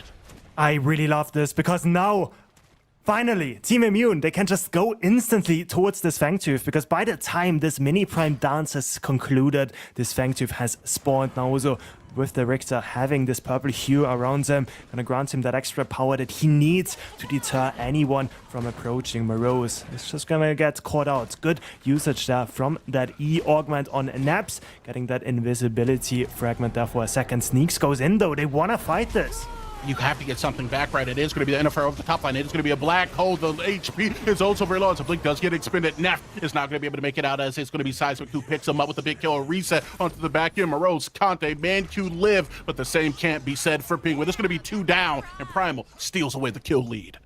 Steal away the kill lead, but at least the objectives are taken by TI. I like this out of them. I like this out of Primal though as well, because even though the mini prime went over to Team Immune, they're able to leverage the numbers that they have on that left-hand side after contesting this Fangtooth, or at least getting those exit frags to immediately start to push down those turrets. We see all of those golden globes go into the pockets of the man Naps that was able to just play phenomenally, especially in that first game, getting 2 triple kills back to back and really showing up when Primal needed it most. That's gonna be, as you said, a bit of gold lead in the hands of Primal, but objective leads for Team Immune. Yeah, man, Nap's a phenomenal player performing on a phenomenal character, right? I think me and you can both agree, Tang, that 1.6 maybe did a couple of favors for Sparrow, a very solid carry who becomes an even more solid mage whenever she hits that R button, able to just melt away some of the HP bars of anyone within that near vicinity. A large part of it, though, comes down to positioning, and from what we saw within the last couple games, Naps is always going to get the most he can out of that ult. As now, Sneaks is going to be looking for an engage. He'll find it in Morose. He's going to find his way to the door. He doesn't want anything to do with this trade. Everybody is looking on the minimap. Conte still with the mini prime is going to be sort of the big variable for both of these offlaners as they contest the waves on the right hand side. Going back to the dual lane though, I think a point that I really want to make is the Sparrow has a different augment that Neft had beforehand, so it shows the build diversity coming in with 1.6. Now, the invisibility granting the Sparrow that extra sort of playmaking, that sort of potential to escape from a bad spot. Meanwhile, Neft always went for the raw damage, getting that ultimate augment every single time, spawning those extra arrows, trying to get that last tick of DPS into the team fight. So really interesting to see the differences in those players coming in. Conte no longer having the mini prime, still looking for some action in the mid lane. And it looks like he is going to be able to find it if he really wants it, right? We're seeing a congregation coming out of both sides. It's going to be Mav, though, resetting, coming off that Severog, more than likely making his way towards that left side, considering that 3 count may be up. But after, he's going to be able to pick up this red. Both of these teams are been playing in such close proximity so far, Tang, but we haven't seen a surplus of fights breaking out. Do you think it might be a little game 3 nerves, or are they just kind of playing it as smart as they can? I mean, there's definitely nerfs coming out. So there's so much on the line, right? I can only repeat it once more. It's the chance of getting the 10k. The loser is eliminated. It's not only about the money, though. It's also about the bragging rights, right? All of these teams, they have won so much beforehand. I can only repeat myself in that as well. PCC 8 won by our Primal squad. PCC 2 won by Team Immune. Semifinals reached numerous times by Primal, also reached by Team Immune beforehand. So both of these teams in a different world would face off in the finals. Moreau's getting caught. Math with that ultimate augment is just gonna bounce him around, make sure he misses the wave, but not much more happening there, as C, he is the real target. Good sidesteps, getting him out of danger. Mav, such a good guy. He knew Morose wanted to always try skydiving, so he sends him up and lands him safely in the river with that extended range, coming with that 1.6 augment for Sevarog. That being said, though, we know that this ulti coming out of Sevarog, that colossal blow, can definitely, and I do mean this as a pun, land you in some hot water. If it's going to be able to be positioned properly within that mid to late game. We're very firmly in that mid game, though. 15 minutes in, 2-1. Objectives, at least Fang Teeth, are going to be tied up. Dang, it kind of feels like this is still anyone's game. It is, but at the same time, I like this positioning out of Primal so much, right? Like, they have the entire red side warded. They have prime position to take the Primal whenever it spawns, and they have sort of easy frag potentials as well when somebody walks into the vision line. Mid lane, though, it's going to be the target. Good roots happening onto the gadget that has to pop the stasis just to buy some time. Finally, Nap's got to secure this one. Penguin making the entrance, but it's too little. It's too late, and an important pick happens just at the time where the Fangtooth spawns. Tesla Dome is not going to be here for this Fangtooth fight, and that wasn't coincidental. That was planned. They were looking for a pick, and they easily found it. Now, there's going to be a handshake as Team Immune is going to be making their way towards that alternative pit. Going to be looking to play here for this mini prime, but with that Fang burning so quickly and Gideon showing a little bit of face, they could be contemplating a trade, but ultimately, it looks like it's going to be a gentleman's deal, a handshake, as one objective goes either way. Okay, one objective each. We do see, though, the red side being invaded by the Sevarog, able to take away some of those important camps away from Conte that was at least able to pick up this mini prime for himself. So there are lots of minions lost there in the mid lane, with Gideon pushing in the wave before making the rotation, just shattering around the mini prime pit, wanting to make sure that if Team Immune, if they don't respect them, if they don't go into the pit with enough numbers, then maybe Seismic can be the man of the hour and look for a frag himself. Mav finishing his steal of getting that 5 camp away from Conte as well. He's going to make his grand escape. Shoulder pads already upgraded. Oh man, dude has most definitely been working on the traps. He's going to be looking very strong here, about that 17 on our way to 18-minute mark within the game. And we've already seen what just a little bit of control through that subjugate can do for this team composition, right? Subjugate into that inner fire. And if you think you're going anywhere, hey, Gideon has a black hole just for you. Being able to secure that kill in mid was big. And if they're able to compound this lead and extend it, we could see Primal making a serious run at taking control of this game. As now within the mid, it's going to be Team Immune who has something to say about it. Utilizing that mini prime, they're going to be able to shred down this T1. Mini prime is so important, sieging those towers. It's not going to be enough to get the turrets down quite yet. On the right hand side, we see the 1v1 happening. Recoils being channeled now means that the rest of the Primal squad make it in time to defend this. Means the play has been cut short. Tier 1 still standing, and this mini prime has not given them enough as they were hoping. As Manq now on the gadget actually just has to concede the turret in the mid lane. Definitely not what this Team Immune roster was hoping for. Right now, this gold lead is going to kind of start spiraling out of control now. We've seen Prime will be able to pick a mini Prime. Now they have the Fangtooth lead. And now if you take a look at the map, they've taken the gold on the map. That's just those towers being knocked down, shredded from their plates to some degree, and ultimately falling. This opens up the map. This extends your gold lead, and overall puts Prime in a much more comfortable position here. It's going to have to be an attentive macro playing team coming out of Immune if they want to maintain pressure throughout these lanes. So I kind of really like how Primal is sort of starting up these team fights. They're so sort of confident in making those macro cores. They get the left tier 1, right, as a 4-man, right, after the Fangtooth fight. Then they rotate over in the mid lane, get the tier 1 turret there as well, and it always feels like Team Immune is so disjointed in what they want to do. That's why, even though the kill score is so even, right, it's 3-1 with a 4k gold lead in the hands of our Primal squad. And those leads, they stack up, especially when you have those bonus stats as well from those Fangtooth. No third Fangtooth has been secured so far, but one more, it's going to give them the 8%. Also, that extra movement speed out of combat, it just helps so much, especially with that playstyle out of Seismic that just wants to go from lane to lane, sort of impact wherever he can. And I think that's such a great sign coming out of your mid laner, right? There is something to be said about the playstyle of pushing your tower, just trying to get it knocked down, but looking to make sure your other lanes prosper, and more importantly, succeeding at it, Tang. You can completely change the dynamic in which your opposing team has to play against you, right? Your jungler has to be more active, maybe looking for some of these rotations on the river to just stifle you. It even changes small things like ward coverage, which opens up alternate routes to gank us. Now, it's actually going to be the jungler Conte getting ganked here, as Mav is going to bump into him. It's going to be a reset as he's looking to push back, and Seismic is going to be looking to push back home. It's going to be everyone making their way towards the mid. Mav in the backline. Morose is not the target that you really want. Mav still playing up front, but the real target might be Neft in the mid lane, dodging away as the Colosseum connects. And the inner fire comes out. It's going to be a shield slam onto the back end, and Penguin is going to be able to help capitalize a kill onto Z. He played a space over the side. It's going to be Seismic over the top end with a big black hole and a little bit of HP for the man Conte. He's going to be able to barely survive only for a moment, as it's going to be a 2-1 trade right now that is going in favor of Primal, but for how long? And it looks like the answer is going to be long enough, as we see 3, no 4 walk away. 20 minutes in, no small objectives on the map anymore for either team. Small teamfight victory for Primal, but it still means that this TI squad is not gonna have to give up any more than that. Could even look to get the tier 1 in the mid lane, but once again, right, Team Immune, they're not decisive enough to make plays like these. They know the rest of the squad is on the reset, only Sparrow defending, but they are not bouncing on it quite yet. Instead though, they go for the big play, the big prime.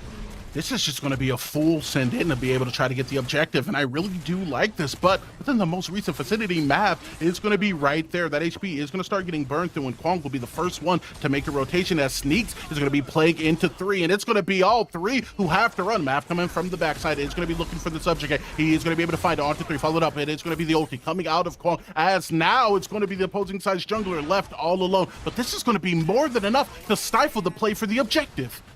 It stops the play, but at the same time, Immune doesn't really get anything for it. Like a few blinks blown from the Kwang. Ultimate up no longer as well, but it just sort of stalls out the game. I think that tier 1 in the mid lane is just a bit of a more secure play. It would open up the map a bit and close the gold lead that this Primal squad has accrued themselves just through smart pathing, right? Getting those structures, getting that standing gold wherever they walk, and not giving Team Immune an inch to respond. It's just gotta be one of these team fights, though, Igor. One good shield slam could change the outcome of this game. And that has to be a large part of the nerves of this, right? You know that one small play you can make could help you define this game as a win in the books, but you can't go looking for it. You have to let the game come to you. You have to play every instance the best you can, not like it's the instance that'll save a game. Right now, Primal's been doing it, as you said. They've been just developing and compounding their lead, summing up their gold, and now they're just winning some of these trades. It is, as you said, going to be Primal who are going to be able to scare them off the objective, as Team Immune doesn't really get much for it. Yeah, I mean, it's just so slow because Primal is just playing those waves a bit too well for Team Immune's liking. Every time they have the numbers advantage, there's no minions close by to actually capitalize on it. Penguin, the one in the river, does not have the safety from that first and second game, does have the different augment, does not have the unstoppable.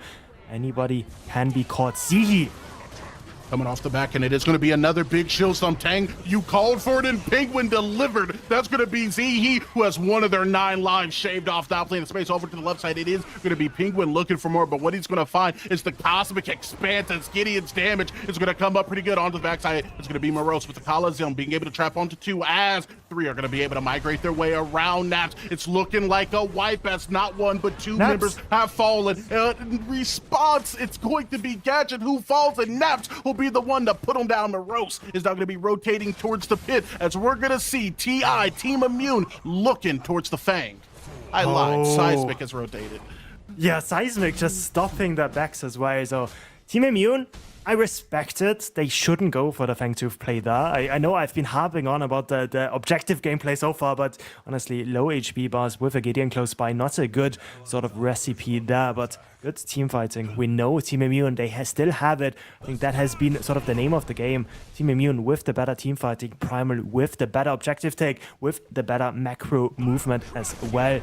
Now still 10 seconds on the Gadget, another 10 seconds on the Sparrow. We see the Prime being started up. Seismic close by. So is Sihi.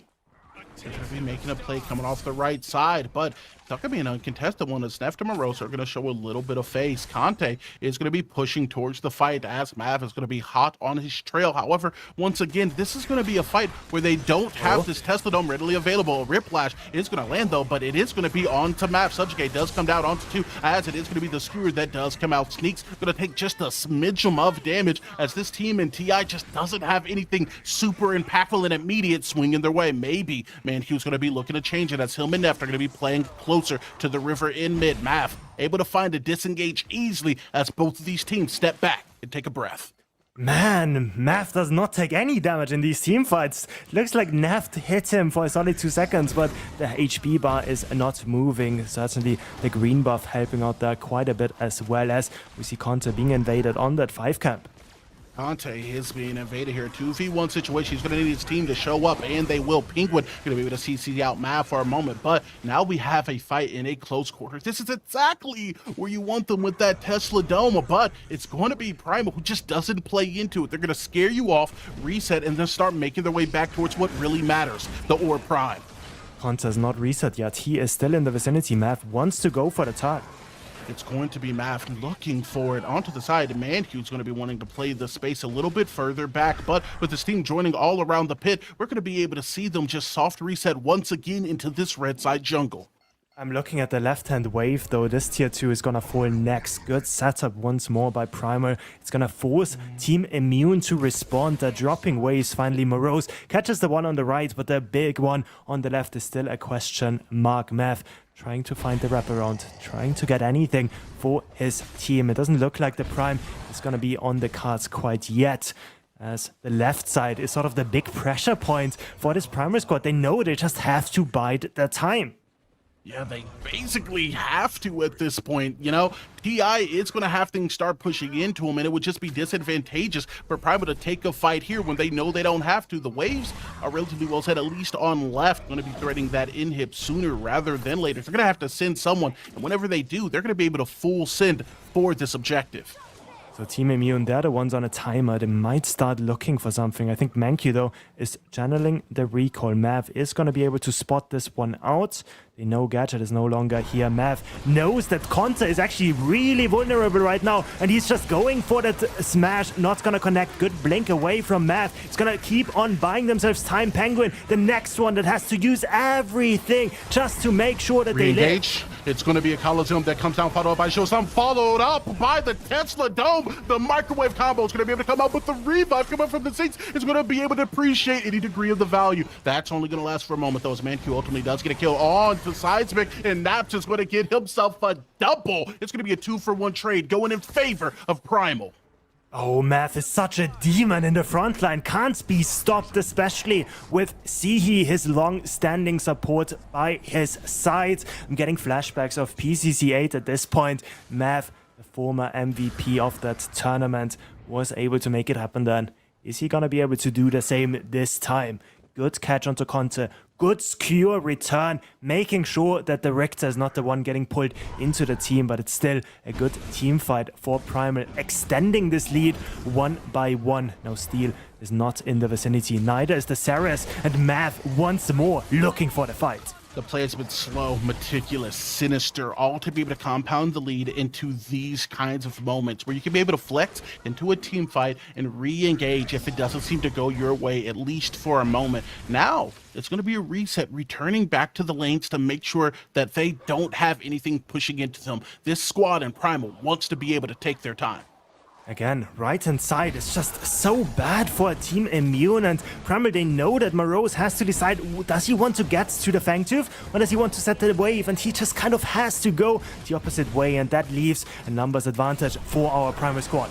It's going to be a Whiplash that comes out, but why bother? They want to come to you over the top, and it is going to be the Dust of the Dome that comes down, but it's too late for Conte. And Snaps is going to be able to take his way. It's like, that's not going to be a hunt on the field for this squad and Team Immune. Primal is going to be able to get taken by the side of Primal. It only makes sense now. They're attuned with the Dinos as they're going to be able to stomp through the jungle. It's going to be two members who fall, and they're hunting for more. ManQ playing the space onto the back end is going to follow behind Neff, who's going to be forced to utilize their blink, but the W key is all they need as Primal is going to be looking to run them down. Morose able to get a kill here, and maybe we're seeing Kwang get a little bit overzealous as Neff has a turn of the tank. He's going to be able to take down one, and now he's going to be looking towards the support. It's going to be a double with Zihi falling. Morose is back though. He has the Spear of Near, extra damage on low HP targets. Mav and Naps, both of them are low, but Naps pumping out the damage, and Mav not close enough to actually deal with him, as it's gonna be him falling. Gadget Mine, not enough, and Morose, it looked so close. He just needed one Spear of Near onto the Gadget, but she was able to free fire while all of this was going on. Primordial Flame onto the last two remaining members of Primal, but once more, Ego, the early game allowed them to get into a position where this Fangtooth not only grants them this temporary buff, but it's also this big permanent 8% buff to both defenses and offenses. Most definitely, man. And that Primordial Blades in combination with that is so incredibly hard to get over the top of, right? You're already dealing with a Severog, one of these characters that it's going to infinitely scale into the late game and just become more and more intimidating. And now you're telling me he's going to be 8% tankier. The Sparrow, that inner fire, is going to do 8% more damage. And not only that, when you do finally burn through them or get a pick, you have to worry about that second life that Zinx is going to be able to provide. This is a tough task before Team Immune. If it's any team that can actually deal with this, it might be this Team Immune squad. They've won every tournament there is to win in Europe. Now they made their way across the pond. This is going to be their sort of challenge. This Primal squad looks to be in the driver's seat, in the winning position, have those neutrals under control. They have those side waves pushing in as well. Left lane, Kwang just making sure that this inhib is under pressure constantly. As the rest of the squad just lurking around this prime pit, looking for one frag, because that's all it takes to open this game up. And this feels like a tale of the take, right? You don't know you said it expertly, but you did. Under pressure constantly. It's going to have to be Conte and the resistance of this team that comes into play as over the top end Math is going to get out of dodge while the rest of his team is going to be in the prime pit. Subjugate is going to come out as ultimately it is going to be Primal who take yet another objective, now leading the fray onto the front lines. It is going to be Math on the 7. Naps off the backside, has used that inner fire as now it's going to be a reset of the engage, but Penguin just isn't able to do enough. No, isn't able to survive enough. Play the space now onto the mid. It is going to be Morose who's going to be looking for Mav. And like Waldo, they're going to find them, but they found problems right alongside them. They're called teammates. That's Naps is going to be able to collect the double. And this team in Team Immune has to stand down with Primordial, Fangtooth, with Thor Prime, with this entire team in Primal standing above them. Morose catching the wave on the left, but I don't think that Primal is happy with only getting an inhib. They want to get the end instead. Gadget forced into the stasis. It's not gonna be the big Math hammer swing connecting. Instead, it's gonna be Sinks picking that one up for herself. And with that, there's nobody left to defend the core. There's no one left to defend the core, as it is going to be Team Immune who falls here before Primal in 3 games. They are going to be able to take away their opportunity of being in the books. It will be their name at the beginning of the chapter. It will be them who have the right to ascend just a little bit further to get to that 10K, to get to the right to say they're champions. Primal, take game 3. Team Immune eliminated from the PCC NA Summer Championships. What a bummer it is for them, but honestly, this Primal squad, it looked so good to watch, Ego. We saw them translate their leads in objectives from one side to the other, get the structures, get the gold lead. They don't even need the kills, they're just gonna outplay you on the map. Oh man, 100%. They just felt so incredibly meticulous and then aggressive when they needed to be. They didn't want to step up to you until you just barely overstepped that line. And when they had any inkling of advantage, they doubled down and increased their lead, compounding into ultimately a Game 3 win. Big shout out to Primal for being able to bring home the W. And thank you so much to Team Immune for coming through. That's sadly going to be all for us, though, as we're going to be sending it back to the desk to have them break it down. Thank you, Ego and Tang, everyone on the mics. It's D'Lo, Lance, and Philly B right back. And it's our friends on EU saying, get the hell out of our bracket. What are you even doing here? Are you lost? Primal escort our friends on Team Immune right out the door and into next week where they belong. Philly B shaking his head, but me and Lance saying, USA, USA, USA. We don't need F6's flag to get patriotic here. Guys, break it down. What we just see. I mean, we saw what I was hoping to see out of Team Primal. You get Seismic onto somebody that can move around the map, that can be a playmaker for your team, start those engages. And although we saw a lot of shield walls coming out of Penguin to block a lot of the inner fires coming out of Naps, the rest of the team fight was just there for Primal. They were able to execute, stick to their game plan, and it felt like Team Immune was really struggling to get to the backline of Team Primal.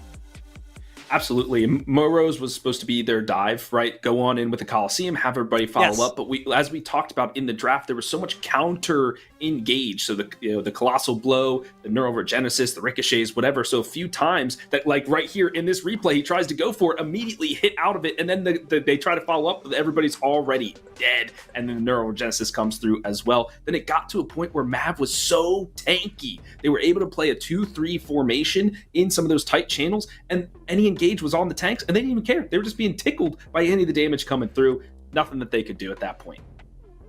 It just overall was such a brilliant back and forth between these two teams. You never really knew until the very end. And this one was a lot more tense, right? Started off with no bloodshed, all focused on objectives plays. And we talked about in the green where we were saying with bated breath, everyone understands the stakes here. We all know that one mistake could cost you. Unfortunately, one mistake too many was made from Team Immune.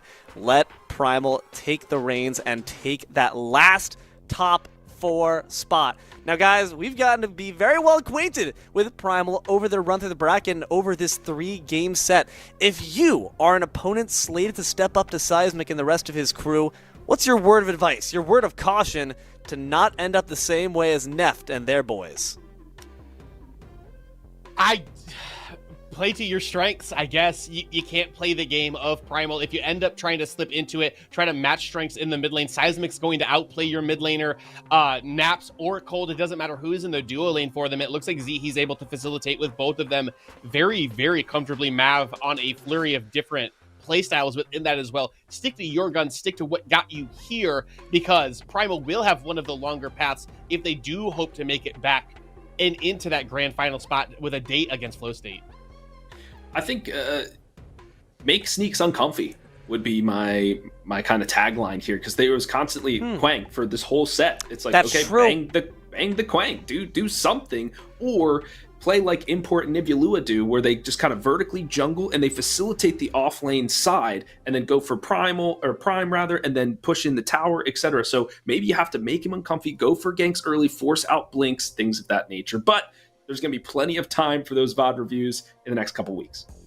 Bang the Quang. Honestly, I completely agree with the fact that if you're comfortable on a pick, you got to make sure to kind of knock them off their pedestal. We saw Neft play 2 games of Sparrow. You shot the bird out of the sky, plucked it up, and used it to your own devices. And Naps made it look oh so good. And now our friends on Immune taking the long sleep as they got to wait a few more days until their bracket chance comes back up with the EU prelims. But as far as NA prelims day 2 speaking, that is all we are going to have for you here today on PCC. NA prelims day 2 here on the Omega official stream. I've been D'Lo. Joined here, my friends Lance and HD Philly B on the desk. We've had our friend Choice Plays, the man behind the curtain, our almighty eye in the sky, running the entire thing. Please make sure to thank him, our amazing observers in terms of Bengal Mac, as well as D-Dog, and all our mods, and all the other amazing vocal talent behind the mic that you saw. It takes a village to put these productions together, so please in the chat, make sure to give your appreciation to those behind and in front of the camera. It means a lot. And last, but certainly not least, thank you, loyal, obedient viewer, for your time. We hope you've enjoyed these series just as much as we have. Keep an eye to the sky for more PCC content coming at you next week. EU prelims start on Saturday, time TBD, so make sure to keep your eye on X and wherever other notifications you might be getting for that. Until next time, though, guys, good games and good night.